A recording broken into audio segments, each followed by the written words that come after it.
Chapter 1. Awakening the System. And You Want Me Dead? Jiangnan University. Building 27. Dormitory 615. Chu Yuhan. I swear. With an anguished shout, Chen Fan abruptly sat up in bed, gasping for breath, his body drenched as if he had just emerged from water. Am I in the dormitory? I can't believe I'm alive. As Chen Fan regained consciousness, he looked around the familiar surroundings of the dormitory he had inhabited for 3 years. Strangely, he vividly remembered plummeting from the 30-story building. Surely, no one could survive such a fall. Chen Fan fiercely pinched his thigh, and a sharp pain shot through him. Yet, a jubilant smile broke across his face. I'm still alive. Have I been reborn? Overwhelmed with astonishment and joy, Chen Fan realized he must have been reborn. Suddenly, a thought struck him, and he quickly grabbed his phone, opening the online banking app to check his balance. Account balance, 2 million. A wave of relief washed over him. Thankfully, the money was still there. If he had been reborn and lost all his money, life would be meaningless. Chu Yuhan, you used my money to buy a house for Zhang Yao and push me off the building. I will not let you get away with this. Chen Fan gritted his teeth. Chu Yuhan was the belle of his class, and Chen Fan had been a devoted admirer for 3 years, tirelessly seeking her affection. That a month prior, the director of the orphanage who had raised Chen Fan passed away, leaving him a legacy of 2 million. Upon learning of this, Chu Yuhan manipulated him into purchasing an apartment, registering it solely in her name and refusing to give him a key. Chen Fan, enraged, sought the help of a locksmith to gain entry, only to be caught in the act. In the ensuing struggle, he was overpowered and shoved out a window on the 30th floor. And then, he had been reborn. I remember that in those rebirth novels, the protagonist always has a system. Why am I devoid of one? System? Hello? Chen Fan called out twice, but there was no response. He shook his head. It seemed fiction was fiction, and reality was reality. Ding. A soft chime. What the system? Chen Fan jolted in surprise, only to discover it was a WeChat message. He picked up the phone to see a profile picture of a ponytailed manga girl, the very person he had saved under the name Baby Chu Yuhan. Chen Fan, I'm in the classroom right now. I want to discuss the house purchase with you. It concerns our future. Can you come over early? Go to hell. Chen Fan's anger flared at anything related to Chu Yuhan. Just before his rebirth, she had summoned him to the classroom under the pretense of discussing the apartment, using it as a ruse to swindle him out of 2 million. He refused to respond and promptly blocked her on WeChat. In the classroom. Chu Yuhan set her phone down, a smug smirk playing at the corners of her lips. She believed that after sending that message, Chen Fan would sprint over within 5 minutes. Today, she had made a special effort to dress up, sporting a high ponytail, a white shirt, and a short skirt that accentuated her long, beautiful legs, exuding an air of innocence. And allured, hey, as long as I say you'll be his girlfriend after he buys the apartment, that devoted dog Chen Fan will surely hand over the 2 million with glee. She envisioned their future together, imagining a life filled with love and meals shared with Zhang Yao in their new apartment, and her face radiated happiness. However, 5 minutes passed, and Chen Fan did not arrive. 10 minutes. Half an hour. An hour later, more classmates trickled into the classroom. Chu Yuhan's expression darkened. How dare this devoted dog make me wait for an hour? Did he get hit by a car? She seethed. This was truly outrageous. Yuhan, you look stunning today. Just then, her close friend Li Lan entered the classroom and sat beside her. Lan, please move over there, Chu Yuhan said, her voice laced with irritation. Oh, Yuhan, are you saving a seat for that devoted dog? You dressed up so beautifully. It seems like you're preparing for a celebration. Li Lan teased, making room for the empty seat beside Chu Yuhan. As Chu Yuhan's friend, Li Lan was aware of her less-than-privileged background, yet she spent thousands each month on her appearance. All of that money came from Chen Fan's hard-earned part-time job, and even then, Chu Yuhan would feign aloofness, insisting Chen Fan plead with her to accept his gifts. As more students filed in, the atmosphere grew charged. Finally, Chen Fan strolled into the classroom, hands in pockets, seemingly indifferent. Upon spotting him, Chu Yuhan let out a cold huff, crossing her arms and lifting her chin defiantly. Looks like Chen Fan has stirred up the ire of the class beauty today. A spectacle awaits. Many classmates turned their mocking gazes toward Chen Fan, anticipating a familiar scene of him fawning over Chu Yuhan. Some even readied their phones to record the anticipated display of devotion. Yet, to everyone's astonishment, Chen Fan sauntered past Chu Yuhan without a glance and boldly took a seat beside Su Yuanyuan, renowned as the second beauty of the class. Instantly, the classroom fell silent. The atmosphere became palpably tense. What the hell am I seeing things? How dare Chen Fan sit beside Su Yuanyuan in front of Chu Yuhan? Has our infamous devoted dog from Jiangnan University finally awakened? Why do I feel a wave of emotion, as if witnessing a devoted dog return to its senses? This is groundbreaking. I must share this moment on the campus forum. Excited murmurs erupted throughout the classroom.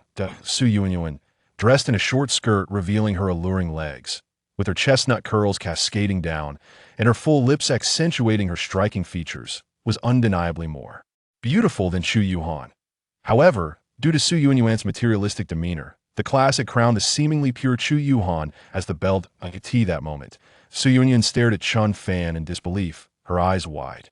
Meanwhile, Chen Fan appeared unfazed by the whispers, lost in thought as he finally recognized that Su Yuanyuan was, indeed, far more attractive than Chu Yuhan. He had been blind, wasting his efforts pursuing the wrong girl. Ding. Detected a girl with an attractiveness score of 85, Su Yuanyuan, activating the host's harmony system. An electronic voice echoed in Chen Fan's mind, filling him with elation. The system had finally arrived. But what was this harmony system? Ding. Harmony system activated. Binding with Su Yuanyuan. Life balance detected. Only 10 seconds remain. Please increase life balance immediately. Chen Fan was taken aback. What was happening? Had he just awakened the system only to discover he had 10 seconds left to live? How was he supposed to increase his life balance? He mentally cursed to the system. For every point of favorability gained with the binding target Su Yuanyuan, the host's life balance increases by 1 day. Current favorability, 10. Please increase Su Yuanyuan's favorability promptly to enhance life balance. Ding. Host is on the verge of death. 10-9-8. Chapter 2. Su Yuanyuan, I adore you 765. Oh no, I'm about to perish. The countdown echoed like a ticking time bomb, sending Chen Fan's mind into a frenzy. I have just been reborn, and I have yet to exact revenge on that wicked Chu Yuhan. I cannot die. Chen Fan had no time to ponder how to elevate a girl in damp Oppo's affection. He simply acted. With a sudden burst of resolve, Chen Fan stood up. Su Yuanyuan, in truth, I have always harbored feelings for you. Upon uttering those words, he immediately embraced Su Yuanyuan, who was clad in a short skirt and black stockings, leaving her utterly astonished. The classroom fell into a profound silence, as if everyone had turned to stone, mouths agape at the sight of Chen Fan embracing Su Yuanyuan. In that moment, they witnessed what seemed to be the most astonishing event in the world. At that very instant, Chen Fan noticed a red plus sign and the Arabic numeral 11 hovering above Su Yuanyuan's head. An electronic voice resonated in his mind. Su Yuanyuan, affection level 11. Current affection level, 1 ding. Detected that the host's life value is at 1. Please continue to increase the affection of the bound object to enhance life value. Host life countdown begins. 23 hours, 59 minutes, 59 seconds. Phew, that was close. I nearly met my end right at the outset. Chen Fan breathed a sigh of relief. At that moment, Su Yuanyuan finally regained her senses and pushed him away, a mix of embarrassment and indignation on her face. Although her expression was one of anger, her heart fluttered with excitement and a hint of pride. Many had pursued her, but none had confessed in front of their classmates, quite like Chen Fan, who was notoriously known as Chu Yuhan and Amp, Oppo's devoted admirer. Now, with her rival being openly declared affection, it was akin to delivering a resounding slap to Chu Yuhan and Amp, Oppo's face. In an instant, Su Yuanyuan and Amp, Oppo's affection for Chen Fan surged by 11 points. Chen Fan, you scoundrel! How dare you betray Yuhan? Chu Yuhan was still reeling in disbelief when Li Lan, with a shriek, charged forward, pointing an accusing finger at Chen Fan. How can you treat Yuhan like this? For you, Li Lan and Oppo's voice faltered as she struggled to recall any sacrifices Yuhan had made for Chen Fan. Betrayal? What relationship do I have with Chu Yuhan? Are we dating? You should ask her if she acknowledges it. Chen Fan retorted with a scoff. You, Setting aside the facts, do you not bear any responsibility? Did Hehuan not give you the chance to pursue her? It is merely that you did not exert sufficient effort. And did you not see that Hehuan is on the verge of tears? Li Lanlan launched a rapid series of accusations. Indeed, Chu Hehuan was close to tears, not from sorrow, but from the humiliation of witnessing Chen Fan confess to her nemesis in front of the entire class. She glared at Chen Fan, awaiting his explanation. Yet, Chen Fan chose to ignore her, instead sitting down beside Su Yuanyuan once more. This scene left their classmates in a state of disbelief. What was happening? Had Chen Fan undergone a transformation? Hey, Chen Fan, why are you no longer fawning over the class beauty, but pursuing me instead? Su Yuanyuan inquired, glancing at him. Because she is not as beautiful as you, Chen Fan declared loudly enough for the entire class to hear. Su Yuanyuan nodded with satisfaction, thinking, smart boy. She then casually cast a glance at the exasperated Chu Hehuan. Chen Fan, don't think I'm not giving you a chance. When you pursued Chu Hehuan, you spent so much money. Do you plan to win me over merely with words? By the way, my SK2 skincare products are running low. You need to figure that out. Su Yuanyuan stated bluntly. She was well aware of Chen Fan's financial situation. He could earn around 4,000 to 5,000 a month from his job, and a full set of SK2 cost nearly 10,000. Chen Fan felt no hesitation. He knew how expensive the SK2 products were, as Chu Hehuan had long coveted them, yet he had never had the funds to purchase them for her. But now, Chen Fan thought, money was secondary to his own life. If it meant increasing Su Yuanyuan's affection, he would spend not just 10,000, but 100,000. With that thought, Chen Fan dashed out of the classroom, as though fearing Su Yuanyuan might change her mind at any moment. His classmates were left in shock, while Chu Hehuan was fuming with indignation. Hehuan, this fool is actually going to buy Su Yuanyuan a full set of SK2 skincare products. He lives on steamed buns and pickles. Does he even have that kind of money? He is pretending to be a rich heir. Li Lanlan exclaimed, irate. Chu Hehuan clenched her teeth, but remained silent. Previously, Chen Fan could not afford such luxuries, but now, he had 2 million. Damn that Chen Fan. She could not even justify buying SK2 for herself. Yet, she convinced herself that Chen Fan was merely acting out due to her recent indifference. He would never spend so much on Su Yuanyuan. However, Chen Fan was blissfully unaware of any of this. He had arrived at a large shopping mall in Damp. Oppo's SSK2 counter. Ah, handsome, what brings you here alone today? No girlfriend accompanying you? The saleswoman, a woman in her 30s with an elegant demeanor, recognized Chen Fan immediately, as he had accompanied Chu Hehuan to the luxury stores many times. I do like to buy some skincare products, Chen Fan replied. Just in time. We received a batch of small sample bottles today, priced at 500 to 600 each. The saleswoman smiled as she presented a small bottle. Recognizing that Chen Fan was a poor student, she continued, but are you sure you want this? No, I want a full set, Chen Fan insisted, pointing to the beautifully packaged red box. You want the set? It costs over 9,000. The saleswoman looked at him incredulously. Ding. Detected that the host wishes to spend on the bound object. The host gains beauty cashback functionality. Name, Su Yuanyuan beauty score. 85 beauty cashback ratio. 1. Suddenly. The system's electronic voice echoed in Chen Fan's mind once more. What? Beauty cashback? So, spending on Su Yuanyuan will yield a 1-to-1 return? That is practically free. Initially concerned about the expenditure, Chen Fan's heart swelled with joy. Wait a minute. If an 85 beauty score offers a 1-to-1 cashback, wouldn't a higher score yield an even greater return? After a moment as contemplation, Chen Fan's eyes sparkled as he queried the system. Ding. This system is the Hehuan system. The higher the beauty score of the bound girl, the more life value gained from increased affection, and naturally, the higher the beauty cashback ratio. Chen Fan was overwhelmed with elation. Incredible. If I spend more on attractive girls, I'll earn more money. Previously troubled about how to continue increasing affection after exhausting his 2 million, he now saw a bright future ahead. Young man, actually those small sample bottles are quite economical. The contents are essentially the same, the saleswoman remarked, noticing Chen Fan's stunned expression, thinking he was shocked by the price. Give me 2 complete sets. No, make it 10 sets. Chapter 3. Use it up to soak your feet, excuse me? The female salesperson thought she had misheard. Her almond-shaped eyes wide as she stared at Chen Fan. Swipe your card. Chen Fan wasted no time, producing a somewhat worn bank card that had seen 6 or 7 years of use. Beep. The transaction was successful. Simultaneously, a notification appeared on Chen Fan and Oppo's mobile banking app, indicating a withdrawal of 98,000 yuan, leaving a balance of 1,902 million.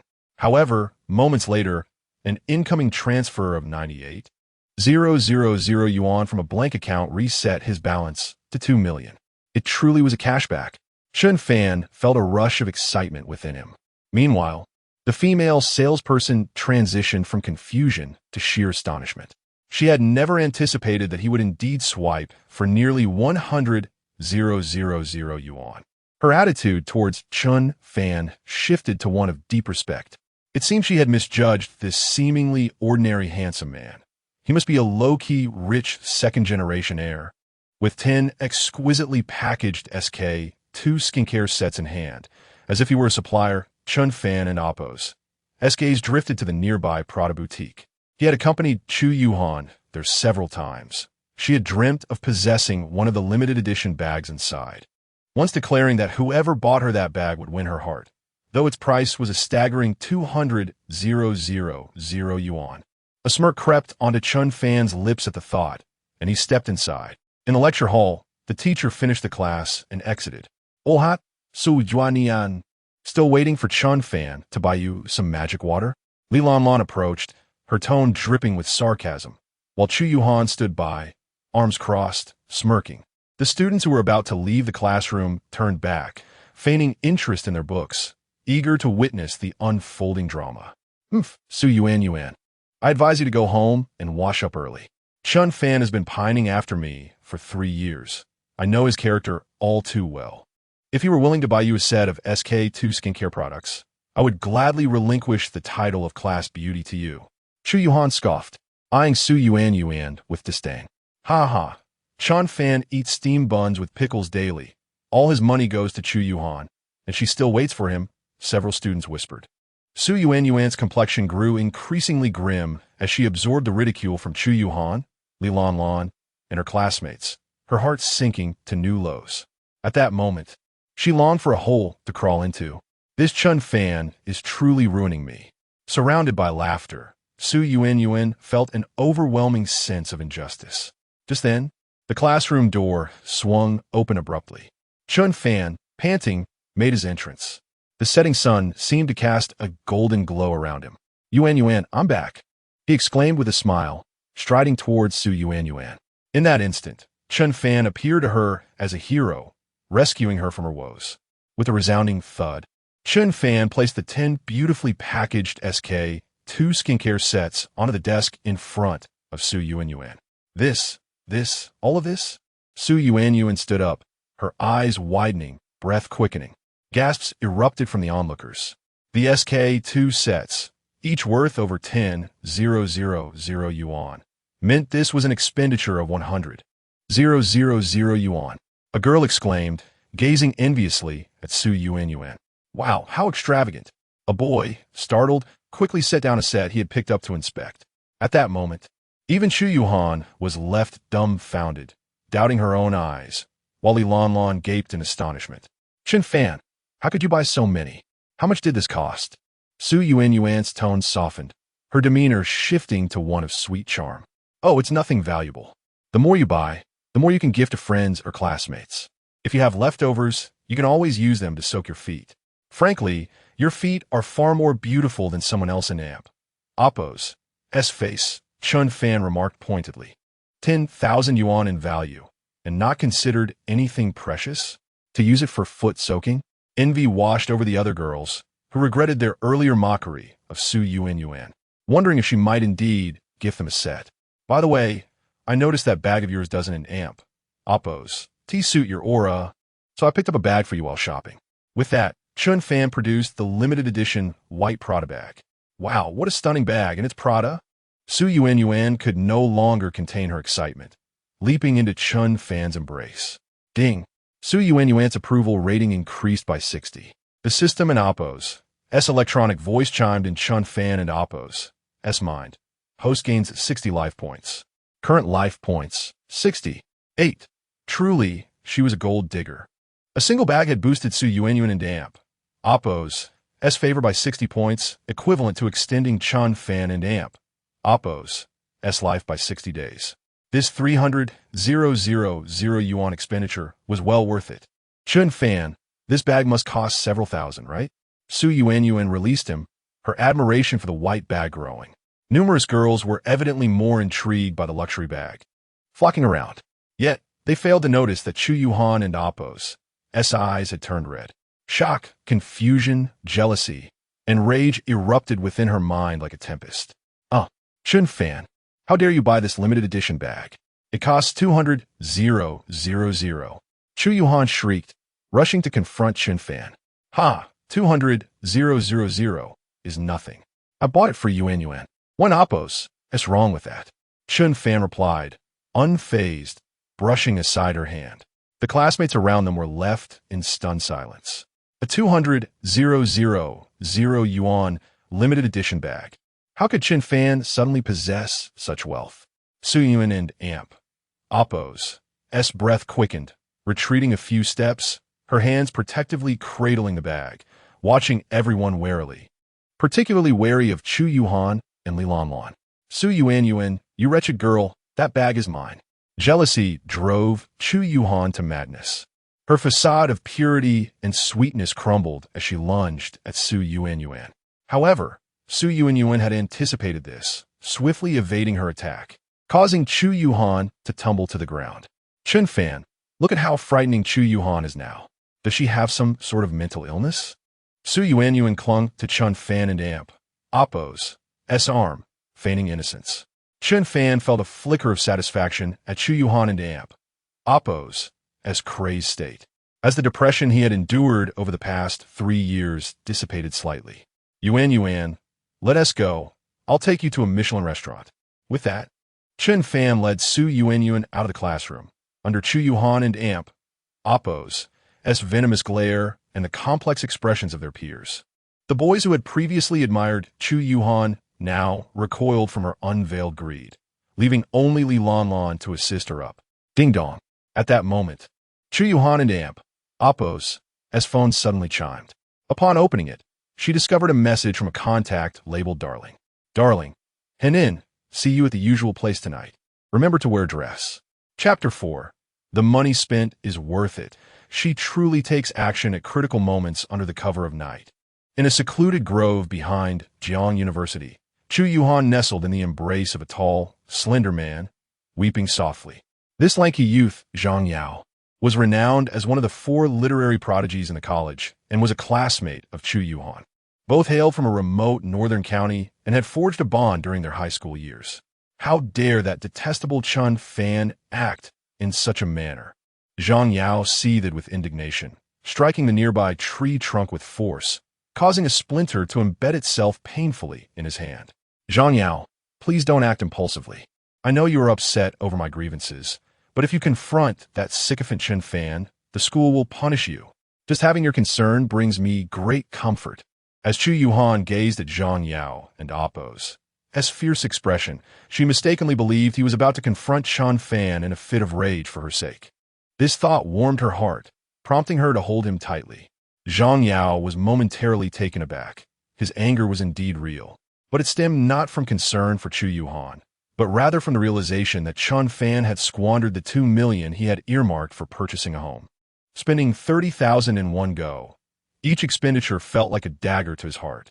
However, sensing Chu Yuhan's misunderstanding, he quickly feigned a sorrowful demeanor. Henin, it's my inadequacy that has left you vulnerable to that sycophant's treatment. Once we have wealth, I will buy you SK2 products and a luxurious bag worth 200,000. We should forego that 2 million from Chen Fan. I cannot bear to see you suffer such indignities. Is that truly how you feel, Zhang Yao? You are so kind to me, always considering my needs. Compared to you, Chen Fan is nothing. Chu Yuhan looked up, her gaze filled with affection. Zhang Yao and Oppo's heart tightened at her words, he regretted his casual remarks. He and Chu Yuhan both came from humble backgrounds, relying on Chen Fan and Oppos, meager wages for their daily expenses. Moreover, with Chen Fan and Oppos, inheritance of 2 million, if Chu Yuhan could be deceived into relinquishing it, he could secure a spacious apartment. With a home, he could bring his parents from the countryside to the city, fulfilling his ambitions. Yet, before Zhang Yao could voice his thoughts, Chu Yuhan took a deep breath, as if steeling herself. Zhang Yao, for the sake of our future happiness, I cannot abandon Chen Fan, that sycophant. That 2 million is crucial. With a home, we can remain in Jiangnan City after graduation, and our wonderful life will begin. All right, hand in. I am sorry for the distress I have caused you. It truly pains me, but please promise me, do not give yourself to him, not even a kiss. For you are mine, Zhang Yao declared passionately, though his hands wandered restlessly over Chu Yuhan's form. Zhang Yao, why don't we go to a hotel? She suggested shyly. Her cheeks flushed. And a hotel costs money. Every penny we save now is a building block for our future love nest. Besides, this secluded spot, imbued with the essence of nature, is far more romantic, don't you think? As he spoke, his impatience grew. Yet, someone had not purchased the items. No worries, I will take responsibility. A minute later, the two parted ways and exited the grove. At that moment, a plump figure emerged from behind a tree, holding a phone, capturing the scene. Damn, this couple. They vanished in under a minute. I almost didn't have time to start recording. A chubby silhouette darted away. In the presidential suite of a five-star hotel, Chen Fan awoke early, possibly due to the exhaustion from the previous night, while Su Yuanyuan remained fast asleep. It must be noted that Su Yuanyuan possessed an exquisite figure. She was slim in clothing yet curvaceous when undressed, boasting a slender waist and voluptuous hips. And her yoga practice was commendable. After enjoying a cigarette, Chen Fan opened the system panel in his mind, revealing his information. Name, Chen Fan, health 85, combat power 0, skills none. To his surprise, a redemption marketplace appeared beneath the data on the control panel. Upon entering the marketplace, Chen Fan noticed an icon representing combat power illuminated. The system explained that the average combat power of an adult male was 0, 1, and one could exchange 10 health points for an increase of 0, 1 combat power. This exchange feature was intriguing. With 100 health points, he could gain enough combat power to defeat 10 opponents. However, for now, it was of no use. Chen Fan promptly closed the marketplace and turned his attention back to the still sleeping Su Yuanyuan. After dining at a Michelin-starred restaurant and purchasing several garments from luxury brands like LV and Gucci, Su Yuanyuan's favorability rating soared to 60. Following their outing, her affection for him skyrocketed to 80. It turned out that a gold digger could be quite delightful. The money was well spent. Perhaps due to her exhaustion from the previous day, Su Yuanyuan did not awaken until the afternoon. After sharing lunch, Chen Fan escorted her back to her dormitory for a rest. Yuanyuan, remember what I said. Do not disclose our relationship. Just tell others you are my and Oppo's little sister and Oppo's. Chen Fan instructed her seriously. Oh, you cad. A passing girl in the dormitory overheard, casting disdainful glances at Chen Fan. Brother Chen Fan, did I not perform well last night? I can also dance many traditional dances, Su Yuanyuan replied, her voice tinged with regret. At that moment, Su Yuanyuan believed that despite Chen Fan's denials, he was undoubtedly a wealthy heir. His previous sycophantic behavior mirrored the tropes of romantic dramas, where he feigned an ordinary persona, yearning for love. However, after being hurt by Chu Yuhan, he reverted to his wealthy identity. For a rich heir like Chen Fan, it was inconceivable to sacrifice an entire forest for a single tree. Thus, she resolved to perform well, content even to be Chen Fan's clandestine lover. After dropping Su Yuanyuan off, the sky was darkening, and Chen Fan returned to his dormitory. Upon arriving at dormitory 615 in building 27, he was greeted by a joyful sight.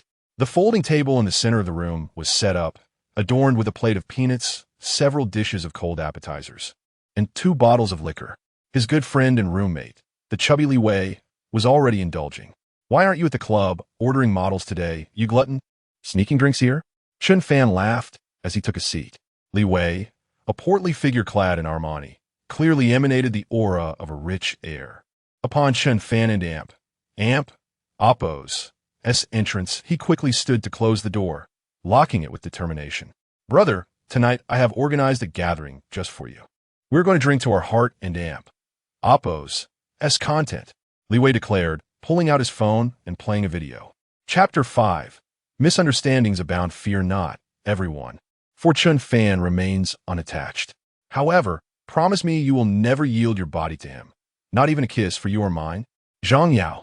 Shall we abscond for a private rendezvous? My dear Henin, such an escapade necessitates funds. Every penny we can serve now shall contribute to the edifice of our future love nest. Moreover, this locale offers a clandestine charm. Wouldn't you agree? Alas, I did not procure the necessary accoutrements. Then, let's employ the art of osculation. As the video concluded, Li Wei, fraught with apprehension, gripped the table and Oppo's edges, fearing Chen Fan and Oppo's imminent eruption. To his astonishment, Chen Fan remained remarkably composed. Fatty, forward the video to me post-haste, Chen Fan stated nonchalantly. Brother, are you quite all right? Li Wei inquired, his composure faltering at Chen Fan and Oppo's serene demeanor. Reaching out to touch his forehead. If grief overwhelms you, do not hesitate to weep. Among brothers, such displays are not shameful. Should you require it, I shall escort you to several upscale establishments this evening, procuring the companionship of alluring models. Should your preference lie with the innocent allure of a Chu Yuhan, I shall ensure they don the garb of schoolgirls. Each shall rival her charm. Li Wei, observing Chen Fan and Oppo's continued impassivity, grew increasingly frantic, regretting his actions. Could Chen Fan have suffered a mental fracture from a shock? Brother, do not alarm me so. Utter a word. Away with you, Chen Fan retorted, swatting away Fatty's hand with a smile. Henceforth, cease mentioning the name of Chu Yuhan. That chapter is closed. I share no connection with her, Chen Fan declared with conviction. Heavens, brother, after 3 years, you have finally awakened, Li Wei exclaimed, his heart soaring with elation, though tinged with disbelief. Chen Fan chuckled and shook his head, clinking glasses with Li Wei. They conversed at length that evening. Ultimately, Li Wei clapped Chen Fan on the shoulder, urging him to confide in him should any maiden capture his fancy, assuring him of financial support. Chen Fan, deeply moved, engaged in a night of revelry with his friend. The following morn, Chen Fan was roused from his slumber by cacophony outside. When the world is amiss. Has an earthquake struck? Li Wei bolted upright in bed, clad only in boxer shorts, his portly torso exposed, and flung open the door, only to be met with astonishment. Before him stood a vision in a short skirt and black stockings, her figure captivating, her countenance radiant with smiles. Behind her thronged a multitude of onlookers from other dormitories. Be beauty, may I assist you? Fatty stammered, scratching his head, unfamiliar with Su Yuanyuan due to his affiliation with the Foreign Language Institute. Greetings. Does Chen Fan reside in this dormitory? She inquired, her voice melodious. My calls go unanswered, and my WeChat messages remain unread. I grew concerned for Chen Fan, my apologies. Her words ignited a frenzy among the onlookers. Heavens, that exquisite beauty is here to seek Chen Fan. One exclaimed, curse him, is he not a mere sycophant? How did he ensnare such a stunning creature? And their relationship appears quite intimate. Libei, aquali volat, amita guslivail. Heavens, Fatty, why the poor sign cries? Chen Fan emerged from his bed, peering out from the dormitory. Ah, Chen Fan, you are indeed here. I sent you missives yesterday, but received no response. Causing me a night of worry, she exclaimed, flinging herself upon Chen Fan, embracing his neck. Chen Fan glanced at his phone, confirming a deluge of unread messages from Su Yuanyuan. Sensing the envious gazes of his peers, Chen Fan adopted a stern mien and gently disengaged Su Yuanyuan. Pray, maintain decorum. This is a male dormitory, Chen Fan admonished. Of course, dearest, she responded obediently. Li Wei, utterly dumbfounded, gaped in astonishment, his mouth agape. Was this the same obsequious brother he knew? Had he conquered this maiden, surpassing Chu Yuhan in beauty, in a single night? No wonder Chen Fan remained unfazed by Chu Yuhan and Appo's dalliance with Zhang Yao from the Literature Institute. At that moment, Li Wei was both astounded and elated by Chen Fan's awakening. The onlookers, too, were taken aback. How had Chen Fan achieved this transformation, ascending from sycophant to master in a single night? Among the crowd, a student from the business school recognized Su Yuanyuan and promptly captured the scene on camera. "Wait here a moment. I must visit the lavatory," Chen Fan declared, leaving Su Yuanyuan unattended. She, in turn, scrutinized Chen Fan and Appo's bed and desk, then proceeded to make the bed and tidy the blankets. Subsequently, she organized Chen Fan and Appo's desk and even gathered his discarded garments for washing. Li Wei was utterly petrified, convinced he was still inebriated, experiencing hallucinations. A beauty of Su Yuanyuan's caliber was humbly tending to his sycophantic brother's bed, desk, and laundry, a privilege even he, a scion of wealth, had never enjoyed. Had Chen Fan saved her life? Not only he, but the throng of onlookers were stupefied. The business school student, familiar with Su Yuanyuan and Appo's reputation for avarice, was particularly aghast.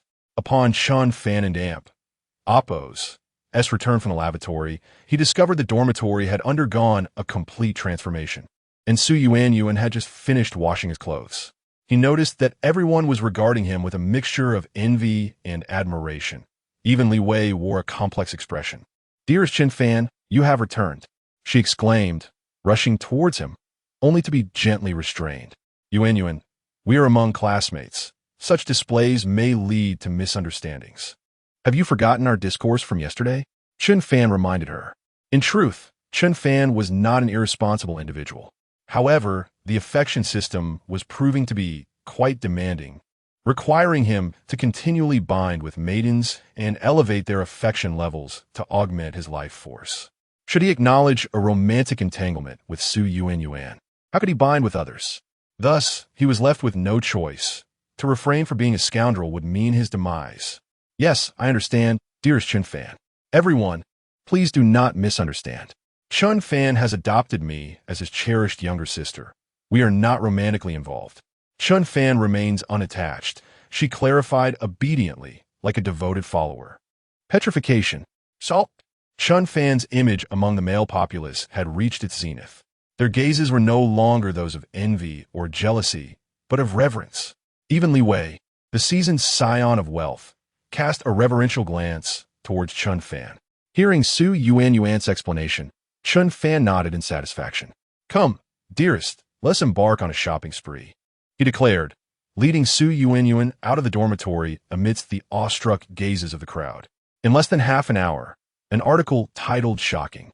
Renowned Gold Digger Su Yuanyuan Reduced to Sycophant of Mysterious Tycoon" appeared on the business school forum. At that moment, Li Lan, idly browsing the school forum in her dormitory, stumbled upon the post and leaped from her bed in excitement. "Yuhan, come quickly. A juicy tidbit. That harlot Su Yuanyuan has become a sycophant." Chapter 6. He just wanted to get my attention. Chuxian, who was sulking over Chen Fan and Su Yuanyuan, suddenly brightened at the news. I knew Su Yuanyuan was a gold digger. Chen Fan had just spent 300,000 on her, and she was already entangled with a wealthy, second-generation heir. A gold digger is indeed a gold digger. Chen Fan, that sycophant, is probably hiding in a corner weeping right now. A fleeting sense of delight washed over Chuxian, her lips curling into a smirk.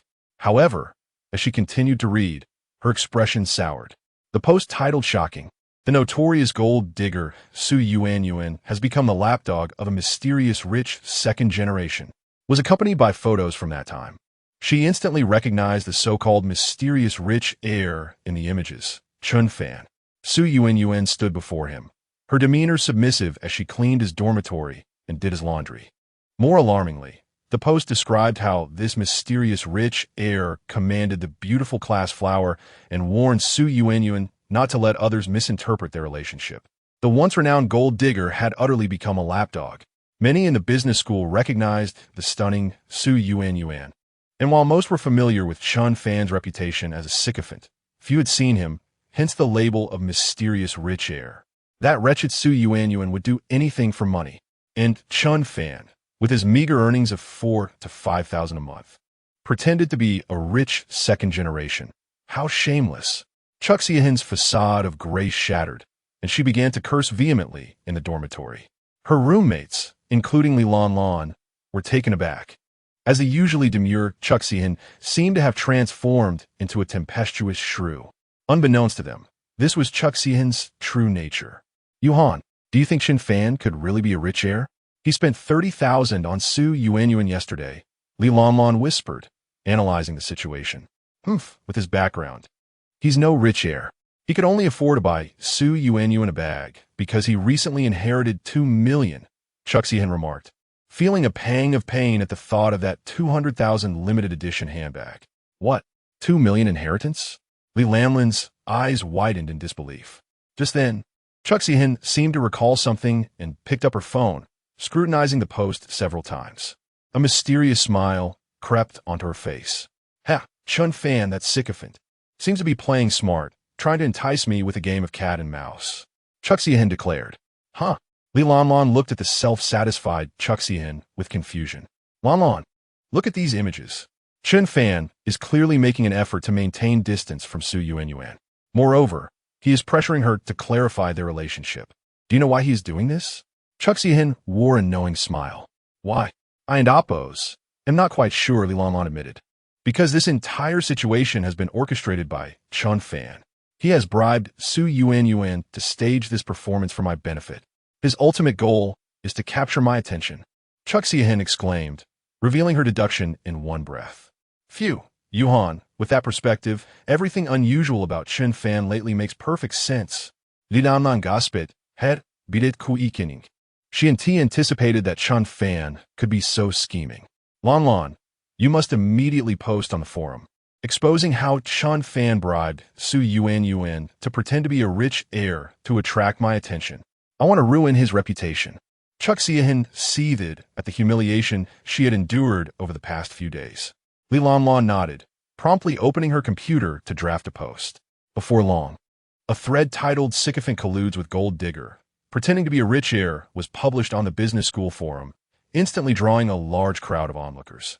Meanwhile, Zhang Yao, one of the so-called 4 literary prodigies of the College of Arts, had stitched together a love poem from the works of several great medieval authors and sent it to the department and Amp, Oppos, S-Flower, Zhao Ruoshi. He had been pursuing Zhao Ruoshi in a platonic manner, believing her to be tenfold more beautiful than Chuck Si-hin. Most importantly, she had a penchant for martial arts and was naive enough not to demand a single cent. He figured that a few more poems would be sufficient to win her heart. Moreover, he believed that Zhao Ruoshi had yet to lose her virginity, and he was determined to make her his bride. As for Chuck Si-hin, he planned to reveal the truth after using Chen Fan's money to buy a house. With his charm and prowess, she would inevitably become his clandestine lover. Just then, Chuck Si-hin called him.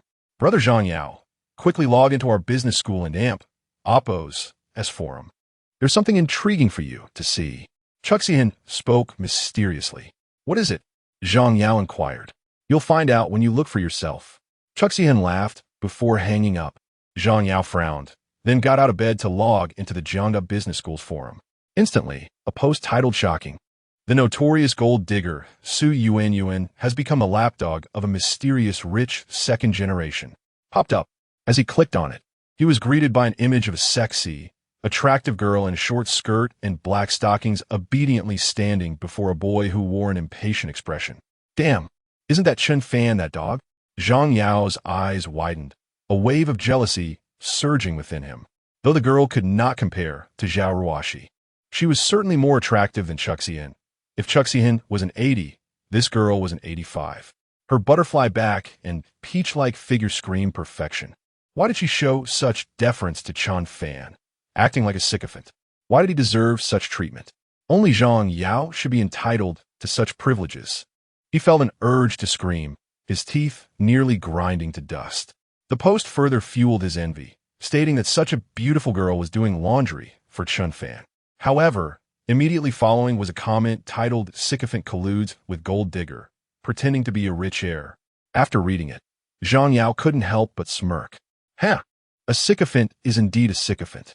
I thought you had become smarter, but everything you did was merely to attract Chuxian and Appo's attention. Chen Fan, you will never guess that your goddess, Chuxian, has been my lapdog since high school. Zhang Yao chuckled with pride. Despite Zhang Yao and Appo's literary talent and handsome appearance, he was fundamentally selfish and greedy, unable to tolerate anyone surpassing him. This trait was rooted in his upbringing. His family was known for their poverty, with a gambling father and a lazy mother who sold herself. At that moment, seeing Su Yuan and Appo's voluptuous figure stirred something within him. This girl was rather cheap, settling for someone like Chen Fan. If he showcased even a fraction of his talent, would she not fall at his feet? With that thought, Zhang Yao felt a surge of excitement as he searched for Su Yuan's WeChat ID on the forum and added her immediately. Huh! Added so quickly. She truly is a promiscuous woman. Still, that figure would be delightful to play with. A lewd smile crept across Zhang Yao's face as he contemplated sending the poem he had composed for Zhao Ruoshi to Su Yuan. Chapter 7. Su Yuan's affection level at 100. In the city of Jiangnan, at a Porsche dealership, Su Yuan stood before a pristine white Porsche 718 alongside Chen Fan. Chen Fan, you've just spent $2 million on an apartment for me. I can't let you spend any more of your money. Su Yuan's voice trembled. This gold digger was now gripped by fear. Earlier that day, Chen Fan had claimed he was taking her shopping. Yet he had led her directly to a property near her school, purchasing an apartment for $2 million. Now, he had brought her to the Porsche dealership to peruse luxury vehicles worth millions. If Chen Fan spent $300,000 on her, she could accept it, as she believed her looks and figure warranted such an expenditure. However, to spend $2 million in a single day was rather daunting. What could Chen Fan possibly want from her? Even if she were to be sold off, she wooed and Appo's fetched $2 million. Su Yuan felt tears welling up. She had no doubt that Chen Fan was a low-key rich heir, but did he not understand that money was meant to attract women, not to be spent on them? Spending over $200,000 in a day. Did he have his sights set on her kidneys? Sir, this Porsche 718 is currently on promotion. You can acquire it for under $1 million. A beautiful saleswoman in professional attire and heels spoke, casting a somewhat envious glance at Su Yuan. And no, Chen Fan, I don't want a car. Su Yuan gasped, hastily waving her hands. What? Is it too cheap? Chen Fan declared, beautiful lady, bring me a high-spec model. He presented a card with confidence.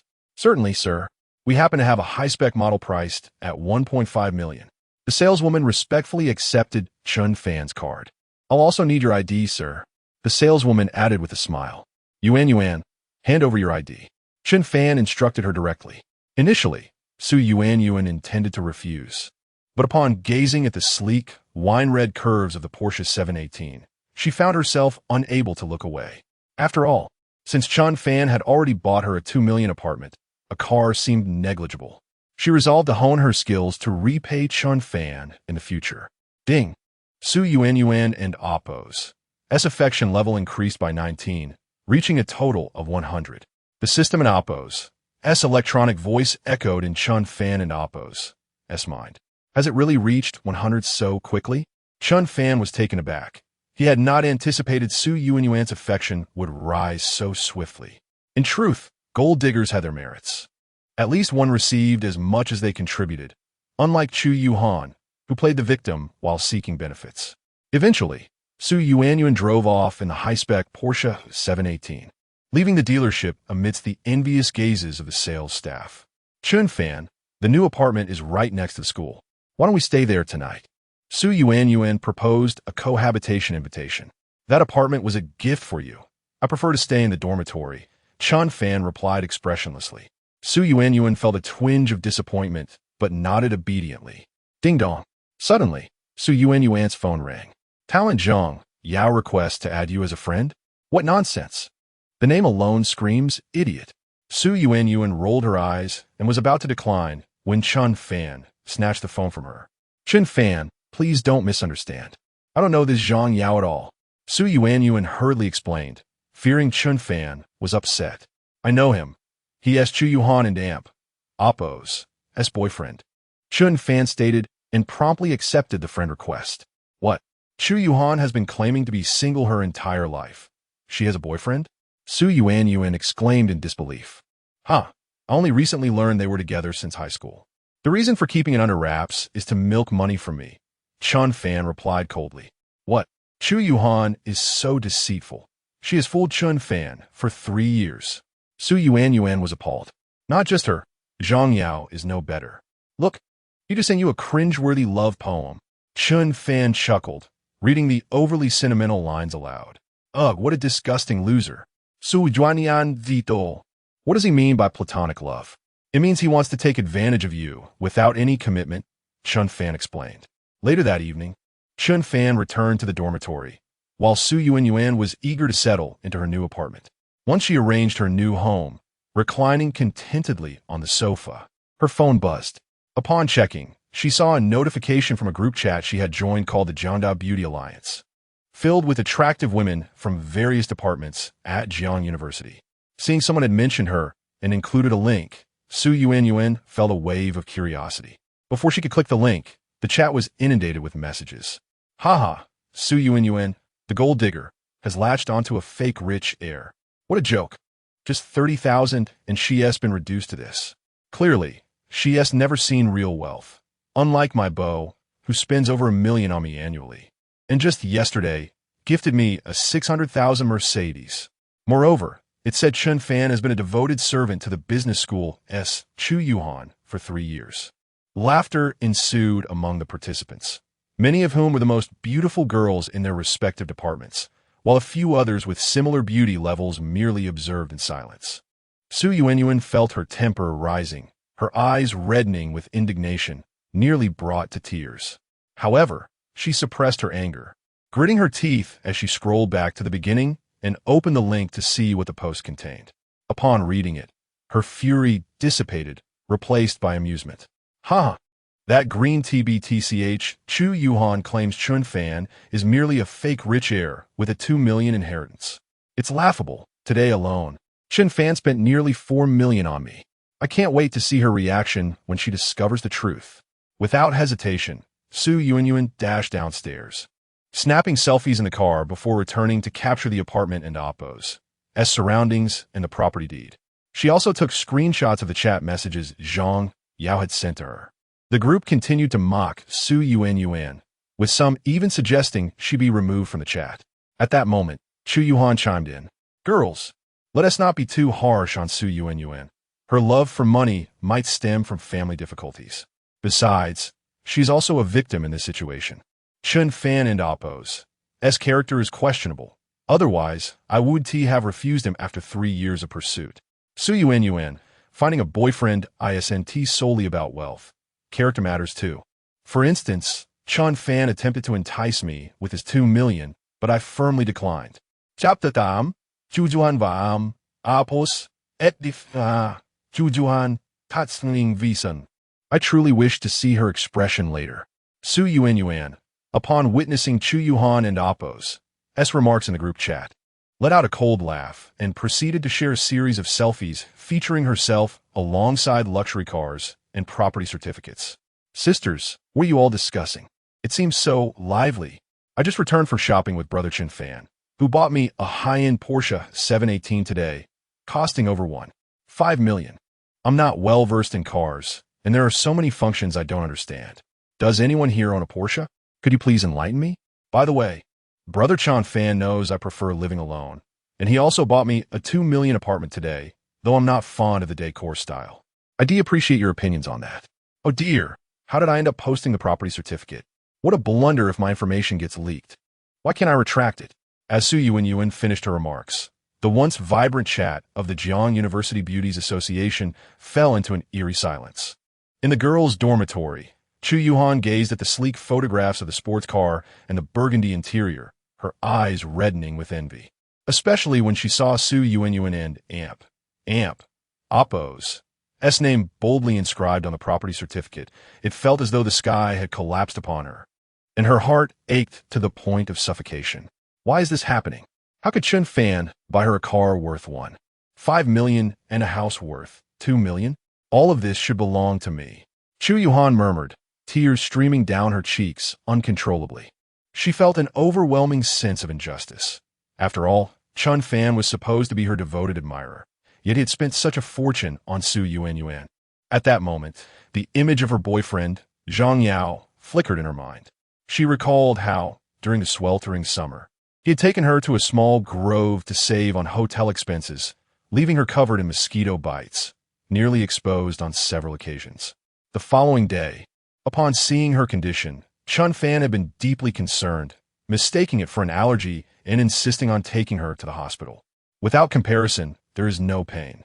At that moment, a flicker of realization dawned upon Chu Yuhan. Perhaps Zhang Yao did not love her as she had imagined.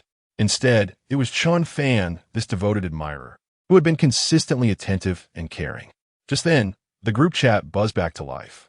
Wow, Yuanyuan, what a beautiful car. Your boyfriend truly dotes on you. When will you take us for a spin? Yuanyuan, the things we said earlier were out of concern for you.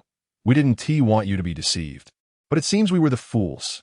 Honestly, it's all that Chu Yuhan's fault, spreading rumors that Yuanyuan spent 4 million in a day. Chen Fan is undoubtedly a genuine rich second generation. Those who had just criticized Su Yuanyuan now showered her with compliments. Su Yuanyuan basked in her newfound pride. Although the other beauties from various departments remained silent, they were now paying closer attention to the Group S exchanges, including Zhao Ruoshi. What a bunch of gold diggers. That Chen Fan isn't a good person either, pretending to be a simpleton while courting trouble. Unlike the devoted and romantic Zhang Yao, who remains untainted by worldly greed. Thinking of Zhang Yao, Zhao Ruoshi felt a rush of warmth. He had promised to confess to her the next day, and she was prepared to accept his proposal to become his girlfriend. However, the group chat chimed once more, and Zhao Ruoshi noticed it was Chu Yuhan speaking. Su Yuanyuan, your deception is rather convincing, but the car and apartment must be rented, right? The images are surely edited. You've overlooked a crucial detail. Chen Fan has only 2 million. How could he possibly spend 4 million? Is he expecting a cash rebate or something? This time, Su Yuanyuan did not immediately retort. Instead, the previously silent beauty from the foreign languages department, Jiang Yuchan, spoke up. Su Yuanyuan's car is not rented. That Porsche dealership belongs to my family. I personally selected the interior and options for that high-end Porsche 718, which I had intended to drive myself until Su Yuanyuan purchased it. Moreover, the apartment Su Yuanyuan bought was developed by my uncle. I just checked, and it is indeed in her name. After Jiang Yuchan's explanation, she fell silent. Her reasoning was not out of friendship with Su Yuanyuan, but rather her understanding of the importance of clientele, coming from a prominent business family. Since Chen Fan had spent 3 to 4 million in her family business, she felt obliged to defend him. The chat fell silent once more. Jiang Yuchan was a prominent figure, with an ethereal grace reminiscent of a snow goddess, and her words were beyond reproach. At that moment, Chu Yuhan was utterly devastated. She had never imagined that Su Yuanyuan's car and apartment were indeed real. Chu Yuhan, you are the true gold digger and heartbreaker. Brother Chen Fan told me that you and Zhang Yao from the literature department were involved in high school, pretending not to know each other to deceive him out of money. Brother Chen Fan yearned for genuine love and concealed his affluent background, working tirelessly to provide for you and Zhang Yao, until he recently discovered the truth and returned to his true identity as a rich second generation. With that, Su Yuanyuan finally released a significant amount of pent-up frustration. Chu Yuhan, this heartbreaker, had hurt Brother Chen Fan for so long, and she was determined to make her pay. Indeed, after Su Yuanyuan's statement, the already broken Chu Yuhan was left utterly speechless. Is this really how it is? Chen Fan is genuinely a rich second generation. As the realization struck Chu Yuhan, a wave of regret flooded her heart. The petty actions of Chen Fan, which she had once scorned, suddenly appeared endearing. He had so much wealth, yet he had tried to present himself as a humble person, fearing that she might feel inferior. Chu Yuhan, how foolish you are. Do you not see how much he loves you? Chu Yuhan wept, finally moved by Chen Fan's unwavering care over the past 3 years upon learning of his true identity. However, at that moment, Zhao Ruoshi, the beauty of the literature department, suddenly tagged Su Yuanyuan in the group chat. Su Yuanyuan, it's one thing for you and Chen Fan to seek revenge on Chu Yuhan, but why involve innocent people? Zhang Yao is one of the 4 talents in our literature department, recognized for his character and talent. I demand an immediate apology. Chapter 9. Binding Zhao Ruoshi Su Yuan. You and Chen Fan must apologize to Zhang Yao immediately. Zhao Ruoshi and Appo's message burst forth in a fit of anger. The group chat was instantly thrown into confusion, particularly among Su Yuan and Chu Yuhan. What was happening? I was talking about Chu Yuhan and Zhang Yao. And before Chu Yuhan could even speak, the department flower Zhao Ruoshi from the College of Arts had interjected. Su Yuan was bewildered, but since the challenge had been issued, she decided to confront it head-on. Regardless of titles, today she was committed, not only for herself but also to defend her brother Chen Fan and Appo's honor. Apologized to Zhang Yao. He was far worse than Chu Yuhan, a glutton who eyed both the plate and the pot, and he had even harassed her on WeChat today. Who would have thought that a talent from the College of Arts would display such behavior? With that, Su Yuan promptly screenshot the chat history between her and Zhang Yao and shared in the group before heading off to her bed for a well-deserved rest. Ignoring the ensuing chaos, Chen Fan slept soundly that night, but upon awakening to find his life points had dwindled to 97, he sighed in resignation. Sigh. I really do not wish to be a scoundrel. Su Yuan had already achieved a perfect score. Where could he find another high-scoring girl?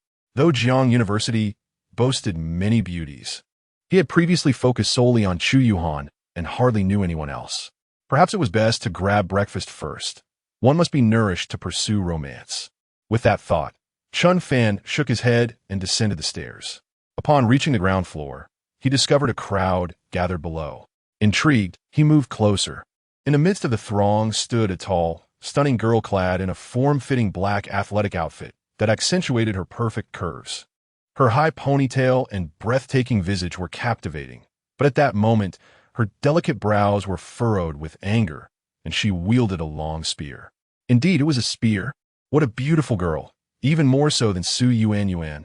Chen Fan's eyes widened in admiration. Just then, the girl with the spear spotted him in the crowd, her eyes flashing with intensity as she rushed towards him. What the heck? Is she coming for me? Chen Fan's eyes widened as he watched the girl approach, and the surrounding onlookers hastily dispersed. In an instant, the girl reached him, seized his arm, and executed a swift shoulder throw, leaving Chen Fan dazed. Before he could recover, she swiftly subdued him to the ground. Ding! Detected the 90-point beauty Zhao Ruoshi, initiating binding. Ding! Binding successful. Each point of affection for Zhao Ruoshi increases the host and amp. Appo's life points by 10. Ding! Gifted to the host. Beauty cashback feature. Name, Zhao Ruoshi, beauty score, 90. Cashback ratio, 110. Ding! Gifted to the host. 1 point of combat power. The combat power of an adult is 0, 1. 1 point is equivalent to the combined speed and strength of 10 adults. A series of electronic notifications echoed in Chen Fan's mind. Goodness.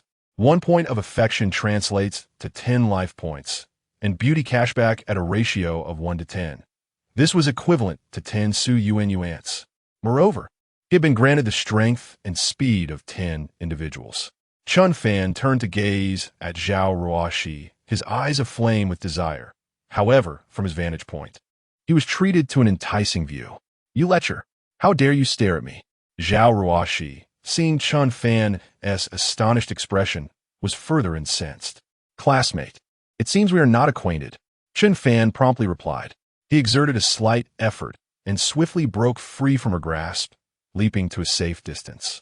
Zhao Ruoshi was taken aback, feeling as if the man she had just subdued had transformed into a beast of extraordinary strength, escaping her hold with ease. This was impossible. My techniques should have harnessed the strength of 3 individuals. How could he have slipped away so effortlessly? Zhao Ruoshi stared at Chen Fan in disbelief. I believe there may be some misunderstanding between us, Chen Fan said, then checked Zhao Ruoshi and Appo's affection points in his mind, only to be startled by the revelation. Minus 50 affection points. Had he desecrated her ancestral grave to earn such ire? What affection points? Aren't you Chen Fan? Zhao Ruoshi brandished her spear, her demeanor threatening. I am indeed Chen Fan, but I have no knowledge of you. Chen Fan raised his hands in surrender. Chen Fan, you're the spoiled, rich second generation I seek. Come with me. Zhao Ruoxi thrust the spear into the ground, asserting her dominance. With tenfold combat power at his disposal, Chen Fan felt unperturbed. Moreover, having bound Zhao Ruoxi meant that each affection point would extend his life by 10 days, an invaluable asset. Thus, he complied and followed her. As they departed, the crowd of onlookers, initially intimidated by Zhao Ruoxi, erupted in chatter. I know who she is. She's Zhao Ruoxi, the most beautiful girl in the College of Arts. Someone exclaimed, the most beautiful girl? She is indeed stunning, but how does she possess such formidable skills? Another queried, unbeknownst to you, Zhao Ruoxi hails from a family of martial artists, and they run a martial arts school. What? A martial arts school? That boy is in for a rough time. Zhao Ruoxi led Chen Fan to an empty stairwell classroom, where she seated herself and scrutinized him. Explain why you conspired with Su Yuan to defame Zhang Yao, fabricating false chat screenshots to tarnish his reputation.